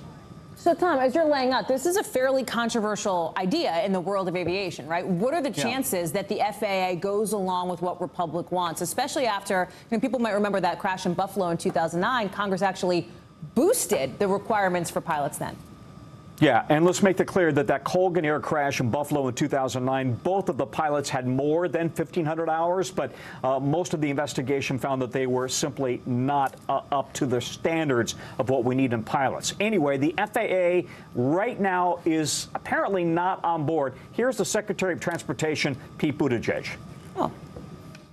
Right now, we have these kinds of requirements based on safety judgments, and I haven't seen any change in the safety rationale for that. All right, so the petition is before the FAA, but right now this seems unlikely. Ultimately, it would have to go to Congress. Congress would have to change their own law. Tom Costello, it's a fascinating look at some of the machinations of the way that airlines are looking to help travelers and also balance safety. It's really important. Tom Costello, thank you. Good to see you. Appreciate it. You too.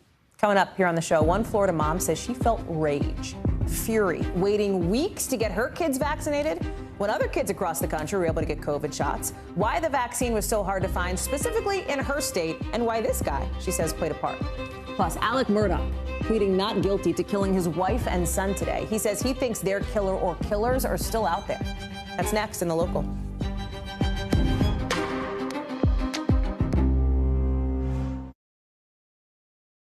Top Story with Tom Llamas, weeknights at 7 on NBC News Now. Right now on NBC News Now. We've got all the angles covered tonight. Look at what's making headlines around the world. We've got 3 new developments just this afternoon. We begin this hour with breaking news and the growing impact of Russia's assault. This is what it looks and feels like to try to escape Ukraine. I don't want to say goodbye. This factory has gone from making kitchen pots to lethal items. There's an intense artillery battle underway between Ukrainian forces and Russian troops. Breaking news this morning. The heartbreak, the grief, and the tears that we have seen here are all tragically familiar. Was there a school officer on campus? Because that's what we've been told. No. The shooting is once again reigniting the debate over gun laws. If it's Tuesday, it is primary night. The highest profile races yet this year. We are talking elections in a battleground state. The official confirmation of Judge Ketanji Brown Jackson. Let's zoom out a bit to our changing climate. What do we think that the new normal is going to be? We got some promising news this morning about the rollout of COVID vaccines for children under 5. Have you seen a demand for mental health services increase among Latinos? It's time for another honest conversation about what it means to be Asian American. The people of the Chamizal neighborhood aren't the only ones experiencing what they call environmental injustice. We're here to try to start conversation. A lot to talk about as we continue our rolling coverage. We're coming on the air with the news NBC Scoop. Bringing the news to you is not only a job, it's an honor. It's the best time of the morning. Time for that pop start, baby. I'm feeling the vibe today on the show. Top Story with Tom Llamas, weeknights at 7 on NBC News Now. Sometimes the news can be difficult and overwhelming for kids to understand, so we've created a newscast just for them. We hope your family will watch Nightly News Kids Edition. No stress, no mess, just yum. That's it.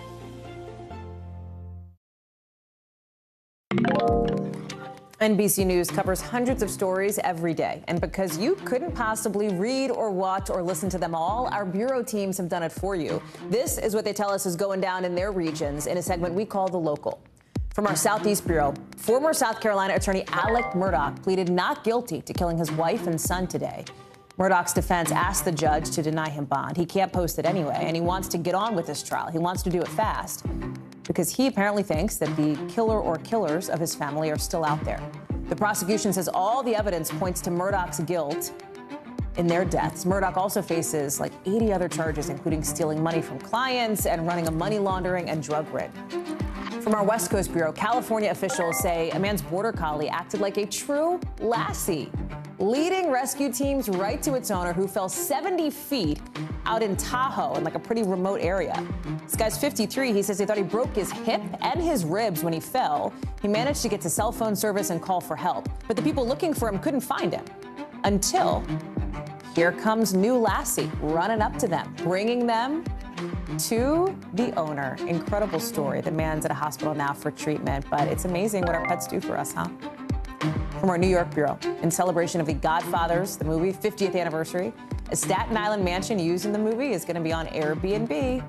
There's a catch, though. It's only available for one party of up to 5 guests for the month of August for $1,500, about $50 a night. So you got to do it all in one shot. Get your friends, pool your cash if you want to stay at the Godfather house. That's tonight's original now, with in-depth reporting on a topic we've been keeping an eye on. The second COVID booster is available to anybody who wants it, right, above the age of 50, or anybody 12 and older with a weaker immune system. And with this latest surge, you've got the Biden administration trying to decide whether or not to make a second booster more available to more people. At the same time, you've got some babies, some young kids who haven't even gotten their first vaccines at all yet, even though those have been greenlit too. Specifically, we're talking about Florida, where wait lists at some pediatricians' offices are weeks long. And some folks there are pointing the finger at Florida Governor Ron DeSantis. Why? Because he was the only governor who refused to pre-order the vaccines to have them ready to go. NBC's Isa Gutierrez has the story. Today, a sigh of relief for the Comegys family in Florida. Are you guys ready to get your vaccine? Yeah! After waiting for weeks, Ashley Comegye's 4- and 1-year-old boys got their COVID vaccines. When the doctor told us that we weren't going to be able to get it immediately, it just felt like one more kind of punch to the gut of like our family is still kind of stuck. I know that wasn't Allie. Yeah. While seeing the news of kids getting vaccinated in other parts of the country, Comegye says her pediatrician's office told her that in Florida there'd be delays. Because they were not able to have access to the system to pre-enroll for the vaccine, that when the state did finally open it up to say, okay, now you guys can order this yourself, essentially our state, Florida, was at the end of the line. She says she was put on a wait list and told she might have to wait a month. Florida is the only state to not pre-order vaccines for children under 5 from the federal government, and to explicitly advise against vaccinating the age group against COVID.